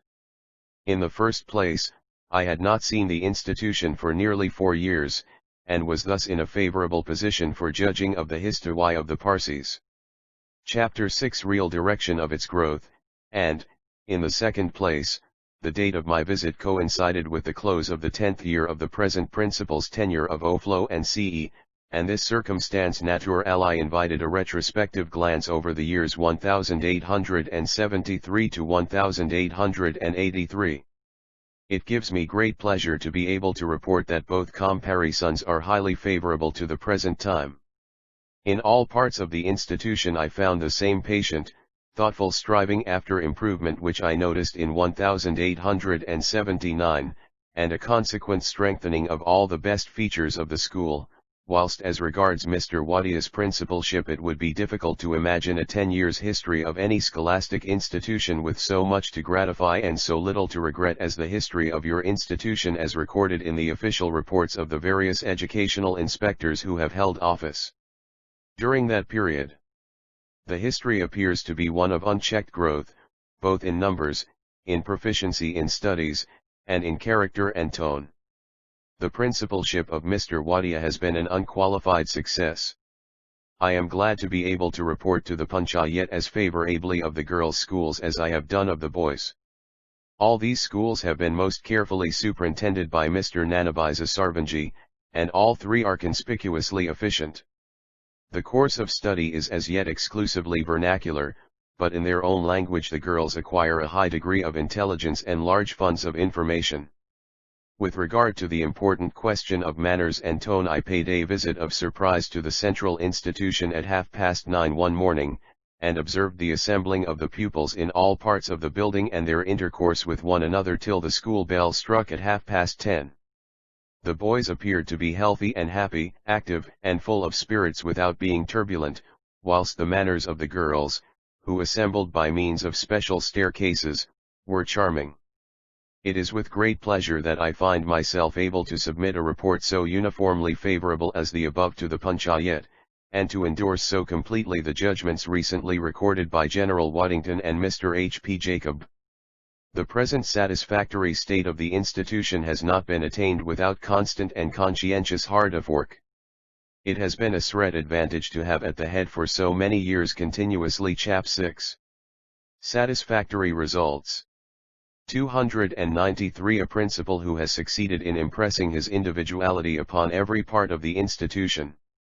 Of the 170 pupils who have passed into the university from this institution, 2 are now Masters of Arts occupying responsible positions, 1 is a Bachelor of Laws, practicing as a High Court pleader, 2 are Bachelors of Science as well as of Arts, 1 of whom is employed in a college at Madras, and the other is reading for the MD examination of the Bombay University.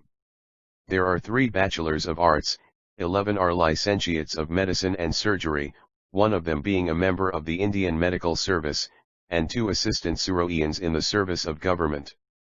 3 are Licentiates of Civil Engineering, 2 are reading in London for the Indian Medical Service, 3 have passed the first examination for the degree of BA, 2 have passed the previous examination, 5 have passed the first examination in medicine, and 1 the first examination in civil engineering.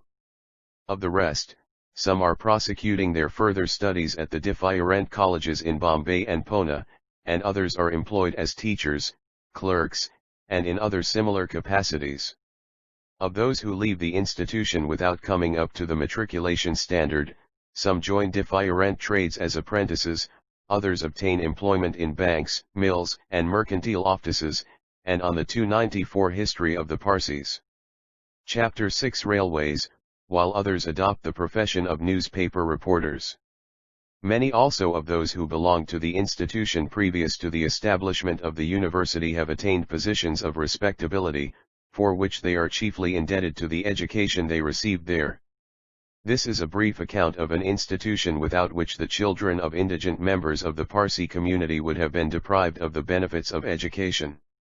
It may be styled one of the noblest of the numerous monuments which are to be seen in the Bombay Presidency, testifying to the enlightened liberality of the first Parsi baronet, the late Sir Jamshedji Jajibhai. In connection with the subject of Parsi education, we must not omit to mention that several Parsi high schools have been established in the city of Bombay by educated Parsis. The chief of these are the Fort High School and the Fort Proprietary School. The number of Parsi boys on the roll of the first is 650, and on the second 550. Both these schools are considered highly efficient. They pass annually a large number of pupils at the matriculation examination of the Bombay University, and have always been favorably reported upon by the government educational inspectors who have periodically examined them. Chap 6. First Native Professor. 295 Within the last 40 years the Parsis have made a remarkable progress in all branches of education.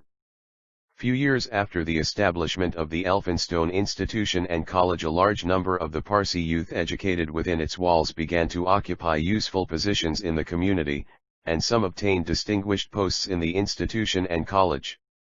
Mr. Dadabhai Naorozji was the first native of India appointed to the chair of mathematics and natural philosophy. If owing to his appointment, the Board of Education, in its report to government, said, we gladly availed ourselves of the opportunity of confirming Mr. Dadabhai Naorozji as Professor of Mathematics and Natural Philosophy, the duties of which he had been performing to our entire satisfaction for nearly 2 years. We feel sure that the distinction he has thus attained by a long and laborious devotion to mathematical studies, and by an able discharge of his duties in the institution, will stimulate him to still greater exertions. Much will depend upon the result of this first nomination of a native of India to be a professor in the Elphinstone institution. The honor conferred upon him is great, but the responsibility attached to it is still greater. It is now 28 years since the subject of the Elphinstone professorships first came under consideration, with the view of commemorating the high sense entertained by the natives of Western India of the public and private character of the Honourable Mount Stuart Elphinstone, on his retirement from the government of this presidency. At a public meeting, held in the library of the Native Education Society in August 1827, a resolution was unanimously passed that the most appropriate and durable plan for accomplishing this object would be to found professorships for teaching the English language and the arts, the sciences, and literature of Europe. 296 History of the Parsis. Chapter 6 Law. The resolution which was thus adopted, it was further declared that these professorships should bear the name of him in whose honor they were founded, and a hope was expressed that the happy period would arrive when natives of this country would be found qualified for holding them. This expressed hope has ever been borne in mind. It was therefore with no ordinary feeling of satisfaction that we felt ourselves justified in nominating Mr. Dadabhai Naorozji to the chair of Mathematics and Natural Philosophy, a measure so entirely in accordance with both the letter and spirit of the resolution. Several other Parsis have obtained the posts of assistant professors and masters, and many have found employment in the public and other services. At the present day most of the Parsis who occupy high positions in the government service or who are distinguishing themselves in various walks of life are Elphinstonians. Since the establishment of the Bombay University in the year 1857 over 1,000 Parsis have passed the matriculation examination, a large number have taken the BA degree, and a good many have passed the MA examination as well as that of LLB. In the public service we have Parsi members of the Covenanted Civil Service, who have obtained the rich prize by open competition in England with English youths. There are also Parsi magistrates, Parsi revenue officers, Parsi judges, Parsi engineers, and Parsi surgeons and physicians. All these results one, it will be pertinent to state here that a Parsi gentleman, Mr. Manchurji Pestanji Karigat, occupied the first place at the final examination in 1884 of those who passed the competitive examination of 1882. Chap 6. Parsi Aptitude. 297 may be taken as the surest index of the state of education among the Parsis. The rising generation of Parsis are all receiving an English education, be they rich or poor. Within the last 25 years a number of Parsis have been sent to England for their education, in order to qualify themselves for the liberal professions. One of the first natives of Western India who went to England to qualify himself for practice at the bar was a Parsi, Ir Firasha Mervanji Mehta, a distinguished graduate of the Bombay University, who, though still young in years, has, by his ability and public spirit, not only acquired considerable rank at the local bar, but has also attained a high position in the general community. He is at present chairman of the Municipal Corporation of the city of Bombay. The Parsis are not only very quick learners but they have shown remarkable aptitude in imparting instruction, although the language employed is not their own. They conduct high schools very successfully. Out of numerous instances the name may be mentioned of Mr. Jamshedji Ardeshir Dale, who has held the post of vice principal of the Elphinstone High School with much distinction. The principal of the Sir Jamshedji Jajibhai Parsi Benevolent Institution, which is attended by over 1,000 boys, is Mr. Dosabai Nasirvanji Wadia, a distinguished Parsi graduate of the Bombay University, and we 298 History of the Parsis.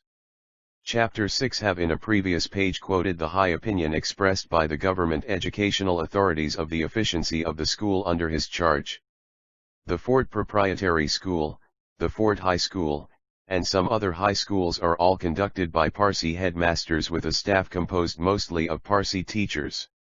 The number of boys whom they pass annually at the matriculation examination is highly creditable not only to their own education but to their teaching capacities. When the opportunity of medical instruction was first afforded in Bombay, the Parsis were eager to take advantage of it. The Grant Medical College was opened in that city in the year 1845, and from that date up to the present time a very large number of Parsis have qualified themselves as physicians and surgeons. 14 have entered the Indian medical service by successfully passing the competitive examination in London. One of them, Mr. Danjishane Orozji Parak, has recently been appointed by Sir James Fergusson, Governor of Bombay, to the professorial chair of midwifery in the Grant Medical College, and to the post of surgeon to the obstetric ward of the Sir Jamshedji Jajibhai Hospital. The Parsis are naturally proud of and much gratified at these appointments, inasmuch as the first native of India on whom such a distinction has been conferred is one of their own race. Chap 6. Female Doctors. 299. In recent years a movement has been successfully made to train young girls in the science of medicine, and already 10 are receiving regular medical education side by side with their male fellow students. Of these 4 are Parsi GLS, who have boldly faced the difficulty, not only of going through a course of lectures on all branches of this noble science, but of overcoming all caste and social embarrassments. It is most creditable to the Parsi nation that, of the numerous races to be found in Bombay, 4 Parsi girls have ventured to join a medical college for the first time in the history of native education. The significance of this step is increased by the fact that the rest of the pupils are Europeans. The students of the Grant Medical College have lately established the commendable practice of holding an annual dinner in the beginning of the spring of each year. To the last dinner, which was recently held, they invited their sister students, who graciously accepted their hospitality. The decorum with which the dinner and its subsequent proceedings, accompanied by music and singing, were conducted augured a bright and happy future for the cause of female education among the Parsis. When the engineering college was opened, the Parsis hastened to utilize its advantages, and a larger number have since become licentiates of civil engineering. The post of executive engineer at the 300 History of the Parsis. Chapter 6. Presidency. Town of Bombay, an office of great responsibility, is at present lidled by a Parsi gentleman, Mr. Mansburji Kavasji Martban, nor have the Parsis been backward in taking advantage of the openings thus created for them in several professions. There are Parsi barristers at law, attorneys and solicitors, pleaders, and vakils. Indeed, in every profession Parsis are prominent throughout Western India. Recently Parsis have availed themselves of the agricultural school established in Madiaz, and about a dozen students have successfully passed the final examination in that institution.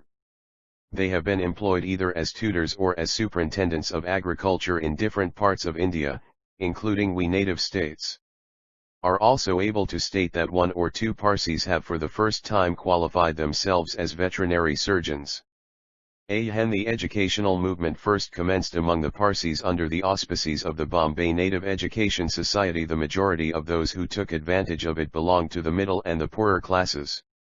The rich did not show any great disposition to send their sons to the only institution one. This gentleman was publicly thanked by His Excellency Sir James Fergusson, Governor of Bombay, for his admirable management during the reception of their Royal Highnesses the Duke and Duchess of Connaught, who also expressed their satisfaction with the arrangements.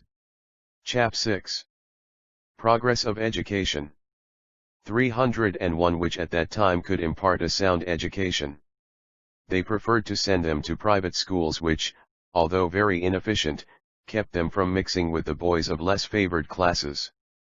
But when they discovered that the Elphinstone institution turned out scholars who were far better educated than their own sons, they recognized their mistake, and at once hastened to avail themselves of its superior advantages. In the early years of this century wealthy Parsis, being themselves not well educated, thought their sons would, without any change, continue to be as rich and as happy as they had been. They were soon undeceived. They had to realize the fact that, if they did not leave their sons a better legacy than gold, they would be unable to keep their place in society, while the educated and enlightened members, although belonging to the middle and less wealthy classes, would take precedence of them in every way. About the middle of the present century, all their old prejudices, therefore, had been removed, and they freely sent their sons to public schools. At the present day the sons of the rich, as well as of the middle and poorer classes of Parsis, are all honorably vying with each other in imbibing the useful lessons to be derived from the science and literature of the West. That education has exercised, and will continue to exercise, a great influence for good on the 302 history of the Parsis. Chapter 6. Parsis is a fact which cannot be controverted. The difference between the Parsis of 50 years ago and those of the present day is all the result of English education and of intercourse with Englishmen.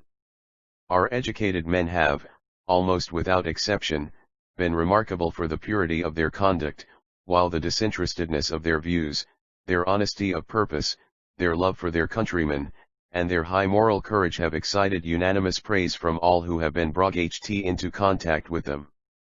To spread generally among their less fortunate brethren the enlightenment and knowledge which they have received through the means provided by a beneficent government has been their constant aim and the highest object of their ambition. A noble band of educated Parsis, most of whom received their education in the Elphinstone Institution and College, have effected, by their disinterested exertions, a great change in the condition of Parsi society. By the establishment of girls' schools, by the publication of cheap newspapers and magazines, and by public lectures, all more or less calculated to impart information and knowledge to the masses, they have worked such an extraordinary change in the character of their race that whatever we could say in praise of the exertions of the youthful innovators would be inadequate to express our sense of what they have done.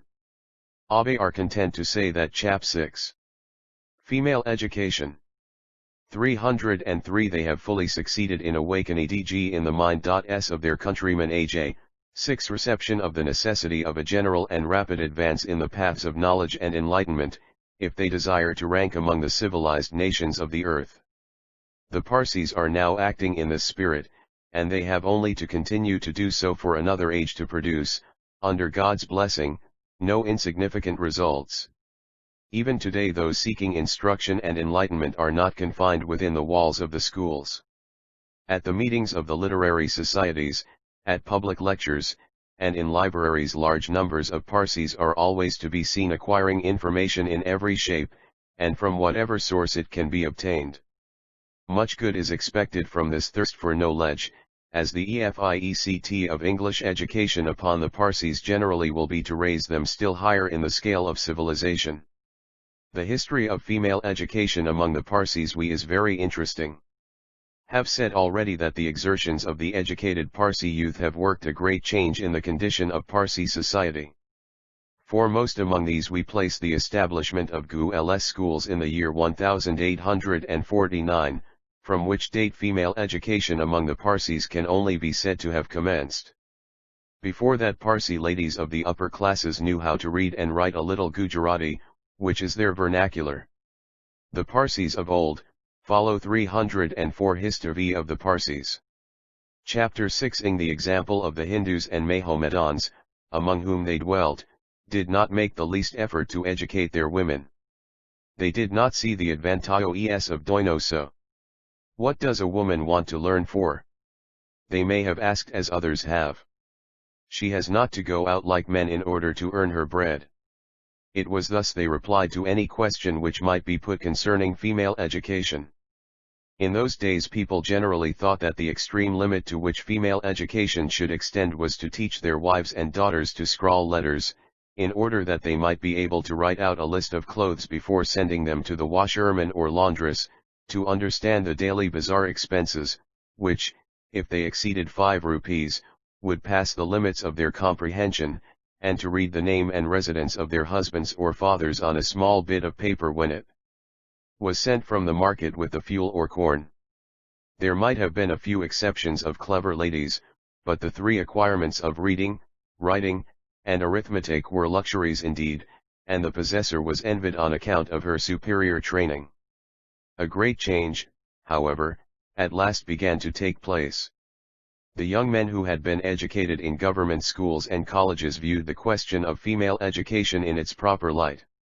They felt the mental inferiority of their better halves. They Chap 6. Students' Literary Society. 03 plainly saw that their own domestic life could not be rendered happy if their wives remained uneducated, nor could the Parsi community be said to have made any great advance from a moral or social point of view if their women continued in a state only worthy of a semi-barbarous age and society. They perceived that, if the seeds of education were to be generally spread, they should first germinate with the gentler sex.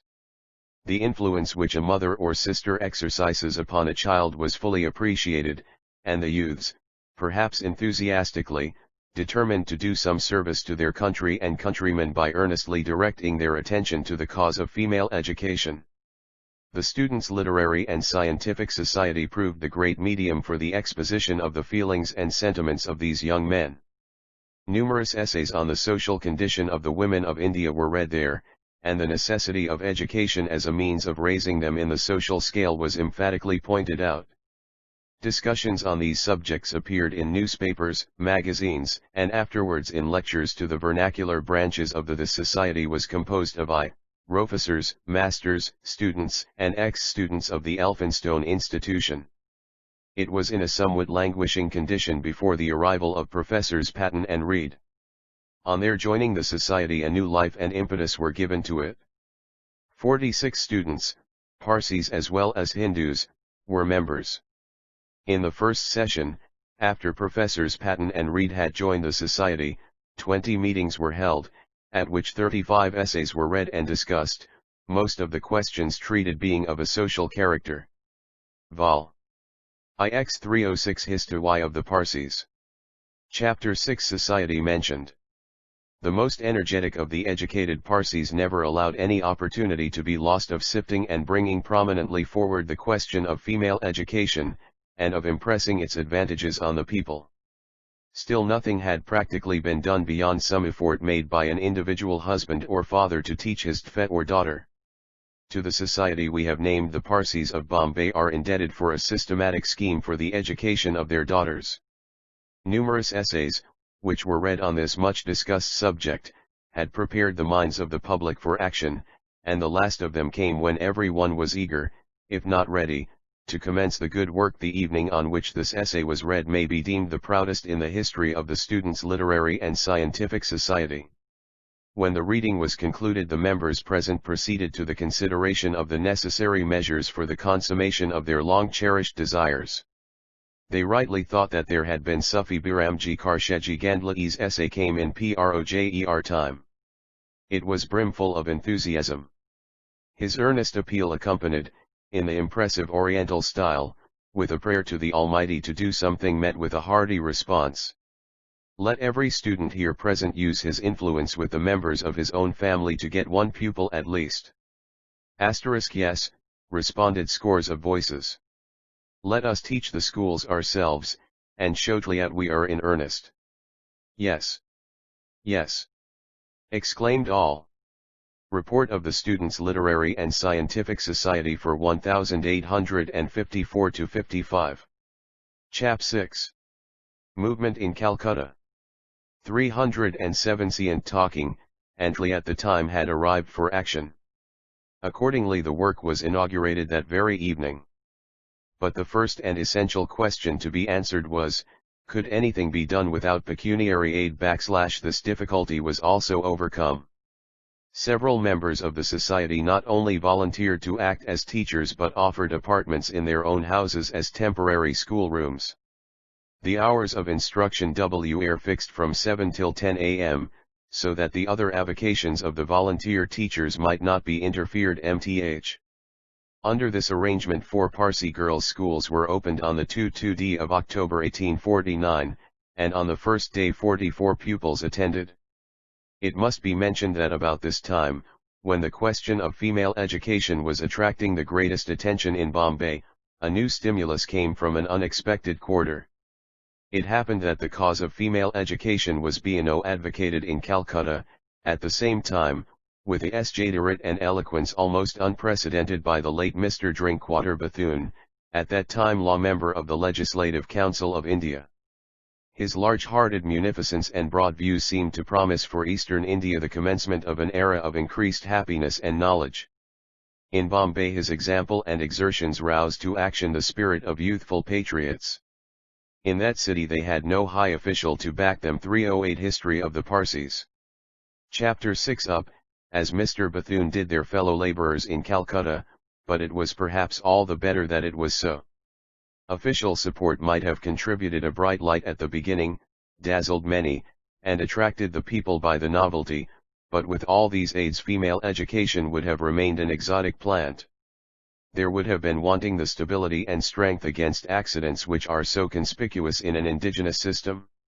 It was said that the movement initiated by the Students' Society in the cause of female education was scarcely likely to succeed, as it was not assisted by the prestige of rank and of political and social influence, as was the case in Bengal under Mr. Bethune. That prestige of this description is very powerful in India and everywhere else nobody can dispute, but in a matter like the establishment of female schools, a matter in which the sensitive prejudices of the people had to be encountered, it was considered far wiser to let the project originate with and be carried out by the people themselves, and the result showed the wisdom of that course of proceeding. As soon as Mr. Bethune left Calcutta the cause of female education in Bengal collapsed, while the girls' schools established in Bombay by the Students' Society for both Parsis and Hindus prospered. The two races so long connected in India combined on this subject, and simultaneously with Chap. 6. Patten and Reed. 309 The Parsi members of the society. The Hindu members also took up with laudable zeal the question of the education of their young women. They also taught gratuitously in the Marathi schools, which were established at the same time as the Parsi. The professors of the Elphinstone Institution, who were connected with the Students' Society, took great interest in these endeavors, and their encouragement and guidance contributed in no small degree to their success. The future generation of Parsi women will ever remember the names of Patten and Eid with gratitude and respect. For the first 6 months instruction in the schools was given by volunteer teachers, and well and creditably did they perform the task which they had accepted of their own accord. The following well-deserved eulogy was passed upon their labors in the first report of the Society. The prudence and caution which these youthful reformers displayed in applying themselves to the laborious details of their self-imposed task were as admirable as the generous enthusiasm which sustained them throughout its performance. Carefully did they prepare themselves for their duties, by reading every work on practical education within their reach, and by holding frequent meetings to consider how they might best instruct the children that were entrusted to their care. Their design was not simply to teach reading and writing, but to give such an education as would have an influence on the whole character. The schools being thus firmly established, the 3io History of the Parsis. Chapter 6 Advantages resulting from them were at once perceived by those who visited them. The efficient practical working of the schools made a stronger impression on the minds of the people than the long talk of years had done. Men not wanting in liberality of sentiment, and ready of purse, now came forward to assist in the good and noble cause which a few youthful reformers had undertaken with such admirable foresight and unselfishness. The first pecuniary aid received towards the maintenance of the schools was from 4 Parsi gentlemen, whose names, at their special request, were not publicly given out at the time. They loved to do good by stealth, and blushed to find it fame. Latterly, however, their names transpired, and they are well worth preserving in these pages as those of the first Parsis through whose pecuniary assistance, seasonably given, the girls' schools of their community were placed on a sure and solid foundation. Haji in the success and endurance of the schools then increased, and all the facts encouraged the brightest anticipations. Messrs. Nasirvanji Manchurji, Framji Nasirvanji Patel, Danjibhai Nasirvanji, and Karsheji Nasirvanji, were the energetic and large-minded gentlemen who performed the good work. They placed at the disposal of the committee a sum of Rs.4,800, to be expended in maintaining the schools. Chap 6. Lord Falkland. 311 Tlaien opened for a period of 2 years, at the expiration of which time it was thought the public would not willingly let them die. The benefits arising from these schools were within a short period fully appreciated by the Parsis, and the number attending them in the second year of their establishment greatly exceeded that in the first year. The European residents of the place also began to take a warm interest in the undertaking. Men like the late Sir Erskine Perry, the indefatigable president of the late Board of Education, and many other influential gentlemen, not only interested themselves in the promotion of the object by presenting liberal donations but greatly contributed by their advice and encouragement to complete the success of the scheme. In the second year of their foundation these schools were already viewed in the light of valuable public institutions. Their progress and success were watched with peculiar interest, and the care and prudence with which their affairs were managed by the original society afforded an additional sigma towards the accomplishment of the great end for which they were brought into being. In the year 1851 the government of Lord Falkland reordered the spontaneous institution of these schools as an epoch in the history of education in the Bombay Presidency, from which, it was hoped, would ensue history of the Parsis. Chapter 6 Time be traced the commencement of a rapid, marked, and constant progress. These schools were conducted by the managing committee of the Students' Society till the year 1857, when the Parsis, who had become thoroughly alive to the advantages of female education, offered to take into their charge the schools of their own denomination, and to provide funds for their permanent maintenance. The offer was cordially accepted by the Students' Society, and a Parsi Girls' School Association was formed for the purpose of taking over these schools. So great was the enthusiasm displayed that, in addition to the funds received from the Students' Society, 15,000 rupees were subscribed in a few days. The services the Society has rendered to the natives of India are thus acknowledged by the Honourable the Court of Directors in their dispatch to the Bombay Government. We regard with special interest the efforts made by the Students' Literary and Scientific Society for the mental improvement of their countrymen and countrywomen. We too here subjoin the names of those who subscribed 500 rupees and upwards.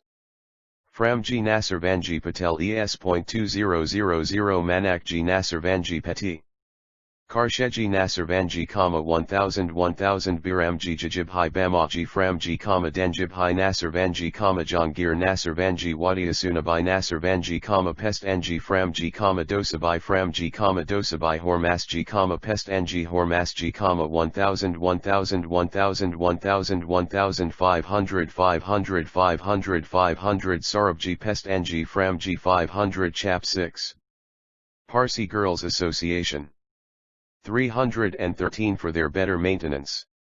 If so muchly was accomplished by a society of young students and ex-students, the reader can imagine how much more would be expected to result from the new impetus that was given to the cause by the action of the leaders of the Parsi community. Those expectations have been fully realized, and the managing committee of the Parsi Girls' School Association have done what they could to promote the best interests of the schools entrusted to their care. Originally all the girls were educated free of charge, but from the year 1862 the parents of well-to-do Parsis were required to pay a monthly fee of 1 rupee for each pupil, while the daughters of the poorer classes were admitted free. Subsequently in the year 1873 the managing committee abolished all free admissions. Fee of 8 annas was levied per month from every girl whose parents' means would not allow a higher payment.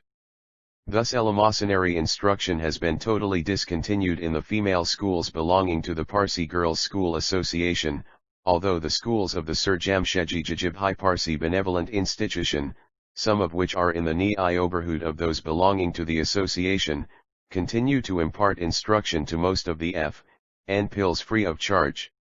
One great drawback to the spread of female education among the Parsis almost to the present day is that the girls do not continue their attendance at 314 History of the Parsis. Chapter 6 School after the age of 11 or 12, owing to their early marriage or from the fact that the tutors in the schools are men. The latter ground of objection has, however, been entirely removed, so far as the schools of the Parsi Girls' School Association are concerned, for they have supplied the means of female instruction by members of the same sex. For several years the committee gave unceasing attention to this subject with the view of remedying the one great defect in the means of female education. They have, by offering various inducements and encouragements, succeeded in training a considerable number of female teachers, and all the schools in their charge have now been placed under the conduct and management of young Parsi ladies, who perform their duties most satisfactorily and creditably. Girls are consequently permitted by their parents without any apprehension to remain 3 or 4 years longer in the schools than they did before. There are altogether in the 3 schools 17 lady teachers, and the inspectress of the schools is a Parsi lady. Instruction is imparted in these schools through the medium of the Gujarati language in arithmetic, reading and writing, useful knowledge and needlework adapted to Parsi females, the principles of morality according to the religion of Zoroaster, grammar, geography, and the histories of India and Persia. Chap 6. Course of Instruction. 315 Instruction in principles of morality and religion forms an important feature in the system of education imparted in these schools. In addition to this important subject, the committee have introduced songs and ballads composed expressly for their schools, inculcating social duties and moral precepts. 4 of the class books used in these schools have been expressly compiled for the use of the pupils. In addition to these, Hope's excellent series of Gujarati class books have been introduced in them. These books were prepared while he held the appointment of Educational Inspector in the Northern Division of the Presidency, by that distinguished member of the Bombay Civil Service, the Honourable T.C. Hope, now a member of the Council of the Viceroy of India. This excellent series of school books has been invaluable in all Gujarati schools in Western India. Thus, during the interval of a quarter of a century which has elapsed since the establishment of these 1T18 following is the course of studies in the highest class, reading, with explanation, Hope's 7th Gujarati book, poetry with explanation and paraphrase, recitation of select passages from the best Gujarati poets, grammar, parsing, original composition and something from dictation, moral and religious lessons from the most approved Zoroastrian books, geography particularly geography of India, Asia, and Europe, history rudiments of the ancient history of Persia, and modern history of India, popular general knowledge on various subjects and on natural objects, arithmetic rule of 3, compound proportion, interest, and vulgar and decimal fractions, needlework Berlin wool and network, embroidery and plain sewing, and knitting. 3I6 History of the Parsis. Chapter 6 Schools. The committee have succeeded in imparting solid instruction in different branches of knowledge to thousands of girls, and in improving the intellectual and social condition of the rising generation of Parsi females. The schools are very popular among the Parsis, as will be seen from the numerous permanent endowments founded in connection with them by Liberal AI permanent endowment of ES.2,240 bestowed by a generous Parsi lady, TB interest of which, is applied annually for the purpose of awarding 2 scholarships of the monthly value of Rs.4 each to the successful competitors declared by the examiners appointed by the committee, such scholarships to be held for a period of 1 year, and an annual prize of ES.L6 to the girl standing next in rank and attainments to the successful competitors. 2. An endowment of Rs 10,000 bestowed by Danbaji in commemoration of her husband, the late Danjibhai Nasirvanji, the interest of which is annually applied by the committee for the purpose of awarding annually a prize of the value of Rs.Lu to the girl who is certified and declared by the examiners nominated by the committee to be the best qualified for performing the duties of a tutoress or instructress of Parsi girls. 3. An endowment of Rs.5,600 bestowed by Framji Nasirvanji Patel, President of the Association, the interest of which is annually applied by the committee for the purpose of awarding each year the Framji Nasirvanji Scholarship, of the monthly value of Rs.7, to the successful competitor for proficiency in general knowledge and in the principles of Zoroastrian religion, morality, and domestic economy. 4. An endowment of Rs.2, 100 bestowed by the students and ex-students of the Elphinstone Institution and College in commemoration of their benefactor, the Honourable Mount Stuart Elphinstone, the interest of which is applied for the purpose of awarding each year a scholarship, designated the Mount Stuart Elphinstone Scholarship, of the monthly value of Rs.7, to the successful competitor declared by the examiners appointed by the committee. V. An endowment of Rs. 12,000 given by the relatives of by Chap 6. Endo. Women's. 317 hearted ladies and gentlemen with the view of affording encouragement to girls to prosecute their studies in these schools. The association has recently received most valuable aid in furtherance of its objects. It had labored Avabai, late wife of Mr. Clearslide G. Eastham G. A member of TLI Managing Committee, the interest of which is applied annually for the purpose of awarding a scholarship of the monthly value of Rs.Lo to a female student of the highest class, as well as for defraying the salaries of one or more female teachers employed in the schools of the association.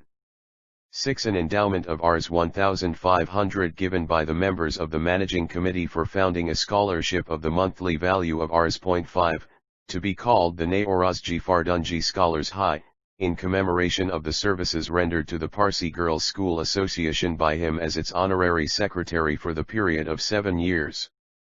7. An endowment of Rs. 1,000 bestowed by the Lady Frere Testimonial Committee of Native Ladies in honor of Lady Frere, the income of which is applied by the Managing Committee for the purpose of awarding annually 1 or 2 prizes to the best pupils of the schools, called the Lady Frere Prize. 8. An endowment of Rs. 1,500 given by Mr. Dadabai Naoraji, late professor of the Elphinstone College, in commemoration of his late mother, by Manak Bai, the income of which is annually APJ, lied for the purpose of awarding a scholarship, called the Manak Bai Scholarship, of the monthly value of Rs.5, to the girl that comes out best in the competitive examination in general proficiency in the principles of the Zoroastrian religion, morality, and history. 9. An endowment of Rs. 1,000 bestowed by the late Sir Kavasji Jangir, KT, for giving an annual prize of Rs.45, called the Temple Prize, in commemoration of the late Governor Sir Richard Temple. X. An endowment of Rs. 1,000 given by the sons of the late Mr. Kavasji Denjibhai Bovala in memory of their deceased mother, the interest of which is applied towards the expenses of giving instruction in the principles and morality of Zoroastrian religion. XL. An endowment of Rs. 1,500 given by the relatives and friends of the late Mr. Adilji Darashistna for giving 3 annual prizes of Rs.20 each. I8. History of the Parsis. Chapter 6. Immokalar, a great disadvantage owing to the want of suitable and convenient accommodation for its schools, particularly for the largest school in the fort. This want has recently been such applied by the liberality of Mr. Sarabji Shapurji Bengali, Kli, a member of the Managing Committee. In one of the populous localities in the fort he is building at his own cost a fine, commodious, and airy 2-storied schoolhouse, estimated to cost about Es. 90,000, including the government grant of Es. 30,000, in perpetuation of the name of his beloved mother, by Bhikaji Shapurji Bengali. This edifice is to be made over in trust to the association for the use of the fort school. Mr. Sarabji Shapurji Bengali has always been a great promoter and staunch friend of female education. It was through his personal exertions and by his pecuniary assistance that the committee of the Girls' School Association was able to rear up a class of female teachers, by whom the schools are now greatly benefited.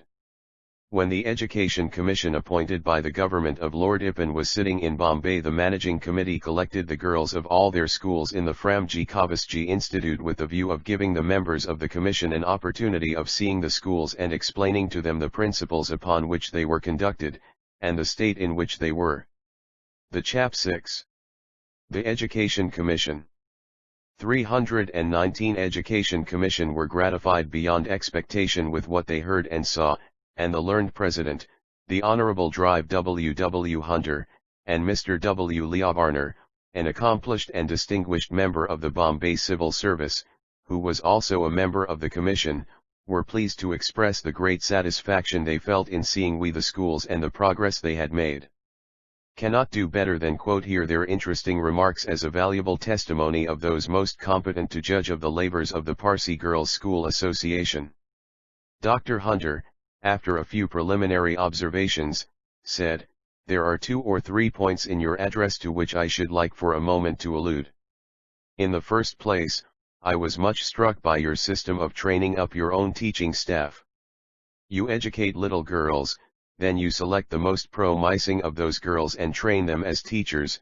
Finally, you take the best of your teachers and appoint them your headmistresses and your inspectress of schools. You have asked the Commission to recommend the establishment of a normal female school. Well, I hope when such a school is established it will produce as efficient teachers, as able headmistresses, and as admirable a lady inspectress as the school has done." Cheers. I was also pleased to find that you had carried education beyond the eleemosynary stage. That you give instruction, not as a charitable dole, but as a thing worth paying for, and one for which you insist upon payment. This success has been obtained, not by any aid from the state, nor even by rich endowments.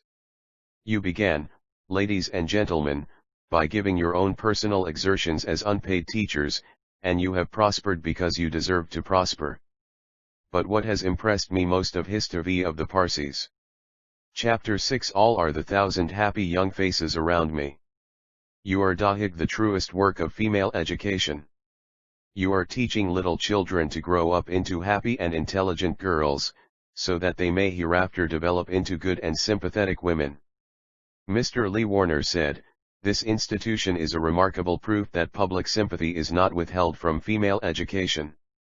It is entirely self-supporting, and I shall detain your attention for a few minutes in pointing out the salient features which have made the Parsi Girls' School Association so successful. I notice in your address 4 great points. The first is, that as you have undertaken the education of your own daughters you have solved the religious difficulty. Education in morality and the cherished religious principles of religion is essential to the formation of the character of the rising generation. The state, bound by the principle of religious neutrality, cannot introduce into its curriculum religious instruction. You, however, make religious lessons in the most approved Zoroastrian books part of your course, and thus you train your little girls to be mothers who can instill into the minds of their children the truths which you cherish. There is another great advantage in parents conducting the education of the children of their own community. You, gentlemen of the committee, have in your address deprecated the system of early marriages. As practical teachers you feel the objection to a social custom which as parents and as leaders of the community you can hereafter help to remove by forcing a strong public opinion on the matter. This is the advantage of getting classes of the community to manage their own affairs, and direct their own educational movements. They learn to look at practices from several points of view. They are parents and also teachers, and what they feel in the latter capacity they can enforce in the former. It will be a grand revolution when you are able to realize in ordinary life what you have expressed as managers of an educational institution, namely, that early marriages take children into the hardships of life before they are intellectually and morally fitted to bear the strain. The second point refers chap 6. Official criticism. 321 to your S.J. stem of inspection and teaching. You have brought into practice theories and recommendations which we are constantly hearing debated in evidence. You have an inspectress, and none but female teachers. What is the use of discussing a priori the question of the possible advantage of employing female teachers and inspectresses if we are able here to see how the system works? You attribute much of your success to this measure, and I believe you are right. Then, again, I call attention to your course of primary instruction. The Commission has been told in other parts of India that anything more than the barest instruction in the 3 Rs is impractical and unsettling. Well, you who are practical men carry the primary instruction of your daughters up to grammar, original composition, geography, history, arithmetic, and general knowledge of natural objects. If this extended curriculum unsettled the minds of your children, you would not have this room crowded with children. The fact is that the demand for education in Bombay will not rest content with the pedantic definition of primary instruction which suits some other provinces of India. The people of Western India have outgrown the standards which in Bengal, I am told, are still sufficient to satisfy the requirements of primary education. The same reflection is suggested by the fourth point which I notice in your memorial. In other parts of India, nay, even in this presidency outside the cities, little girls are not actually bribed to come to school, but undoubtedly they would not care if fees were charged. You, on the other hand, charge ₹1 or 8 annas a month, and your schools are filled to overflowing. In short, female education in this so-called backward province has a value, and parents are prepared to pay for it. There is no more practical test of the existence of a real demand for education than the fact that people will make a pecuniary sacrifice to secure it. I doubt if any state school would continue to exist if girls were charged the fees which here are readily paid, and I accept this fact as another proof of the confidence which the Parsi community feels in an institution which is managed by their own selected committee. It seems to me that this institution teaches us the only road to success in developing female education. Whatever opinions may be held, Vol. IY 322 History of the Parsis. Chapter 6 about the value of state management in colleges, high schools, or primary schools for boys. I feel sure that the reasonable fears and susceptibilities which each community feels in the matter of female education can only be overcome by enlisting, not merely the sympathy but the actual management of girls' schools by members of each community. Quad public boards, whether municipal or local fund, cannot be trusted in a field where we government have hitherto had but moderate success. Want no mixed committees, no divided interests. The work must be entrusted to the leaders of each community, and only to such leaders as the community itself selects, because of their special interest in female education. If such committees will come forward, I feel sure that the department will give them substantial aid, and remove all interference. Your wealth and independence have enabled you to dispense even with grants in aid. Other less fortunate communities may require that aid, and I see no reason why it should not be given without any conditions which will interfere with your free selection of teachers and systems of instruction. In connection with these schools, it is but right to notice prominently the names of those who have by their personal exertions largely contributed to their success.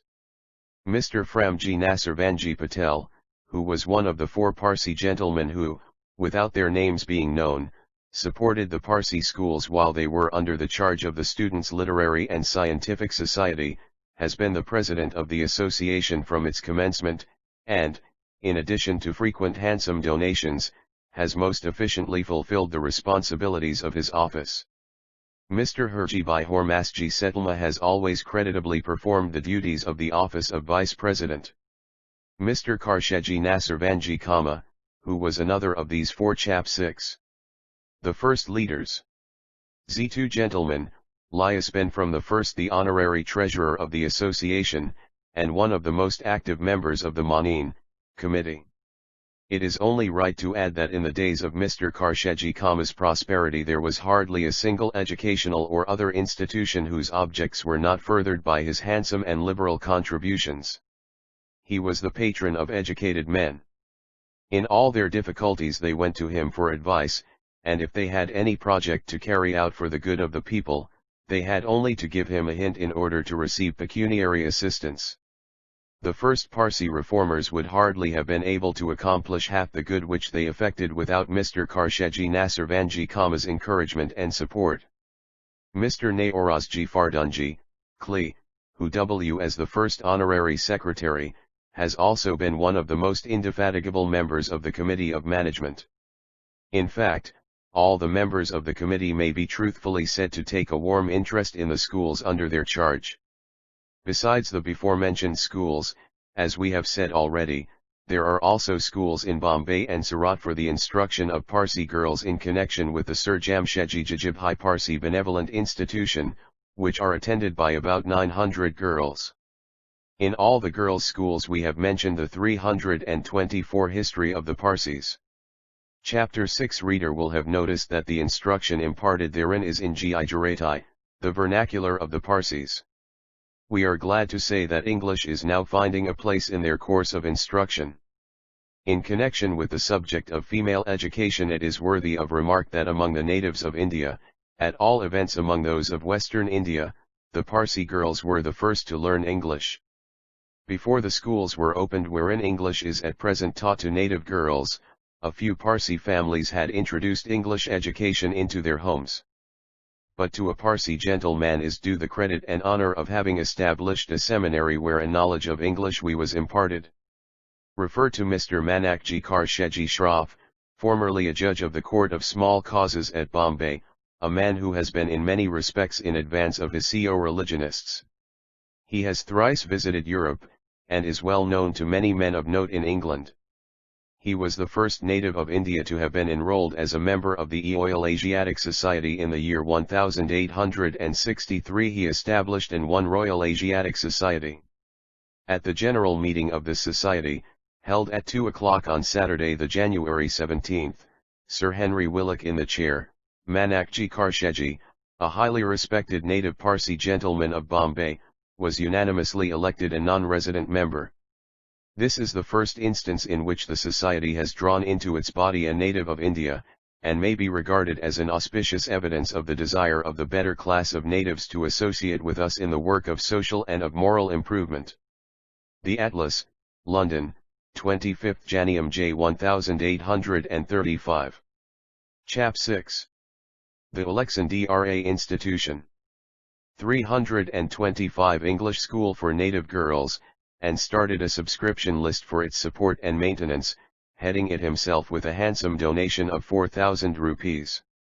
The school was named the Alexandra Native Girls Institution, after Her Royal Highness the Princess of Wales, in commemoration of Her Royal Highness's marriage with the future King of England and Emperor of India.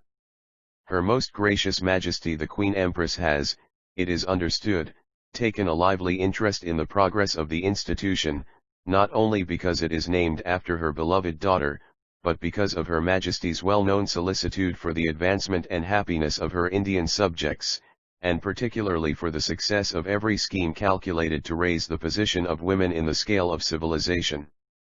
The object of raising funds for building a schoolhouse for the institution, its indefatigable founder, Mr. I. Manakji, resolved upon holding a bazaar, and in furtherance of that object solicited a contribution from Her Most Gracious Majesty, who was, however, unable to comply, as it might have led to similar applications from other deserving quarters, but the Duchess of Roxburgh, in a letter dated Osborne, January 16, 1868, informed Mr. Manakji that Her Majesty's interest in the success of the Alexandra Institution is, I assure you, very great. 326 History of the Parsis.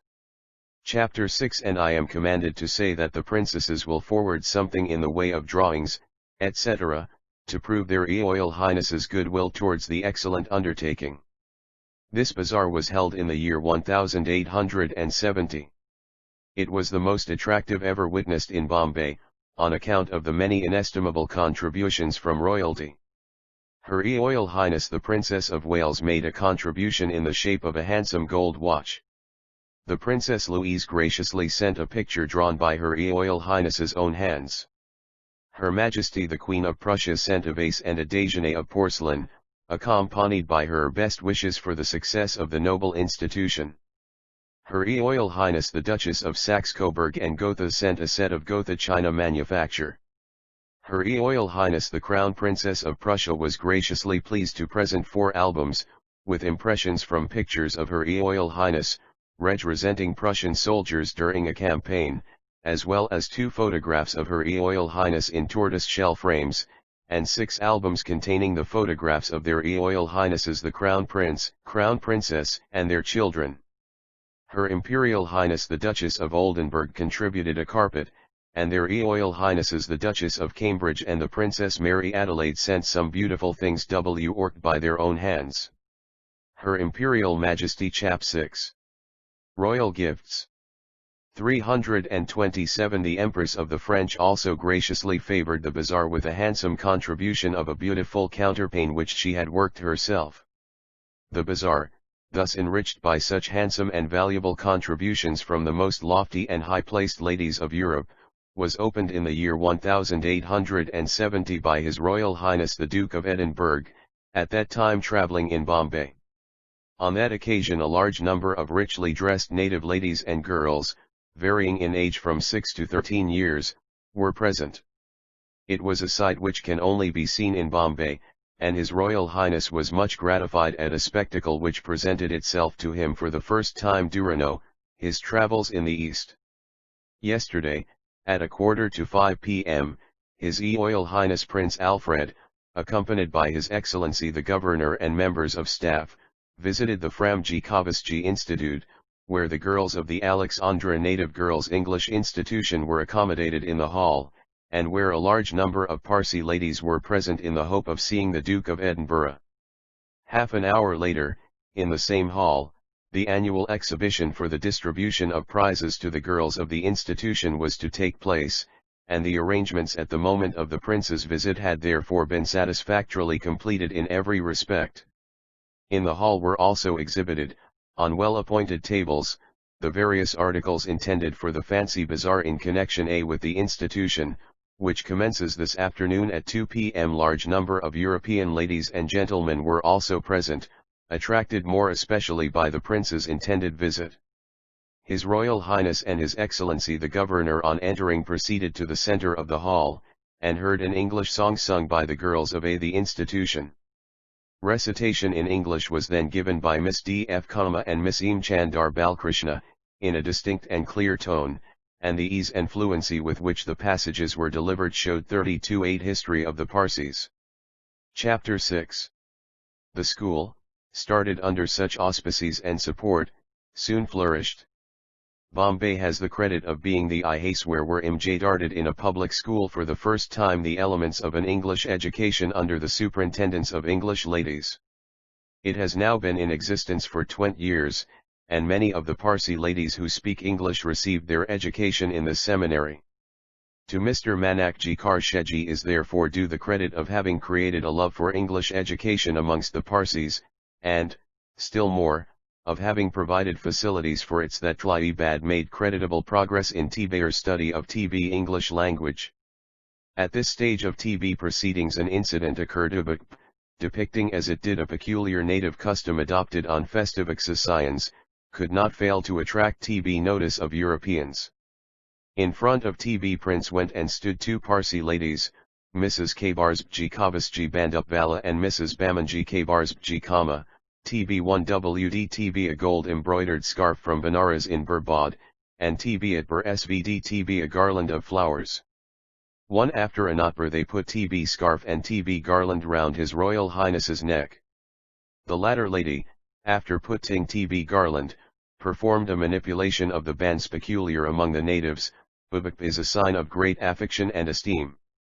It is invariably resorted to on TB occasion of TB performance of marriage ceremonies, when TB mother of TB bride, standing on TB threshold of Bur door, bids TB bridegroom, Bur son-in-law, enter her house with the message of happiness and prosperity.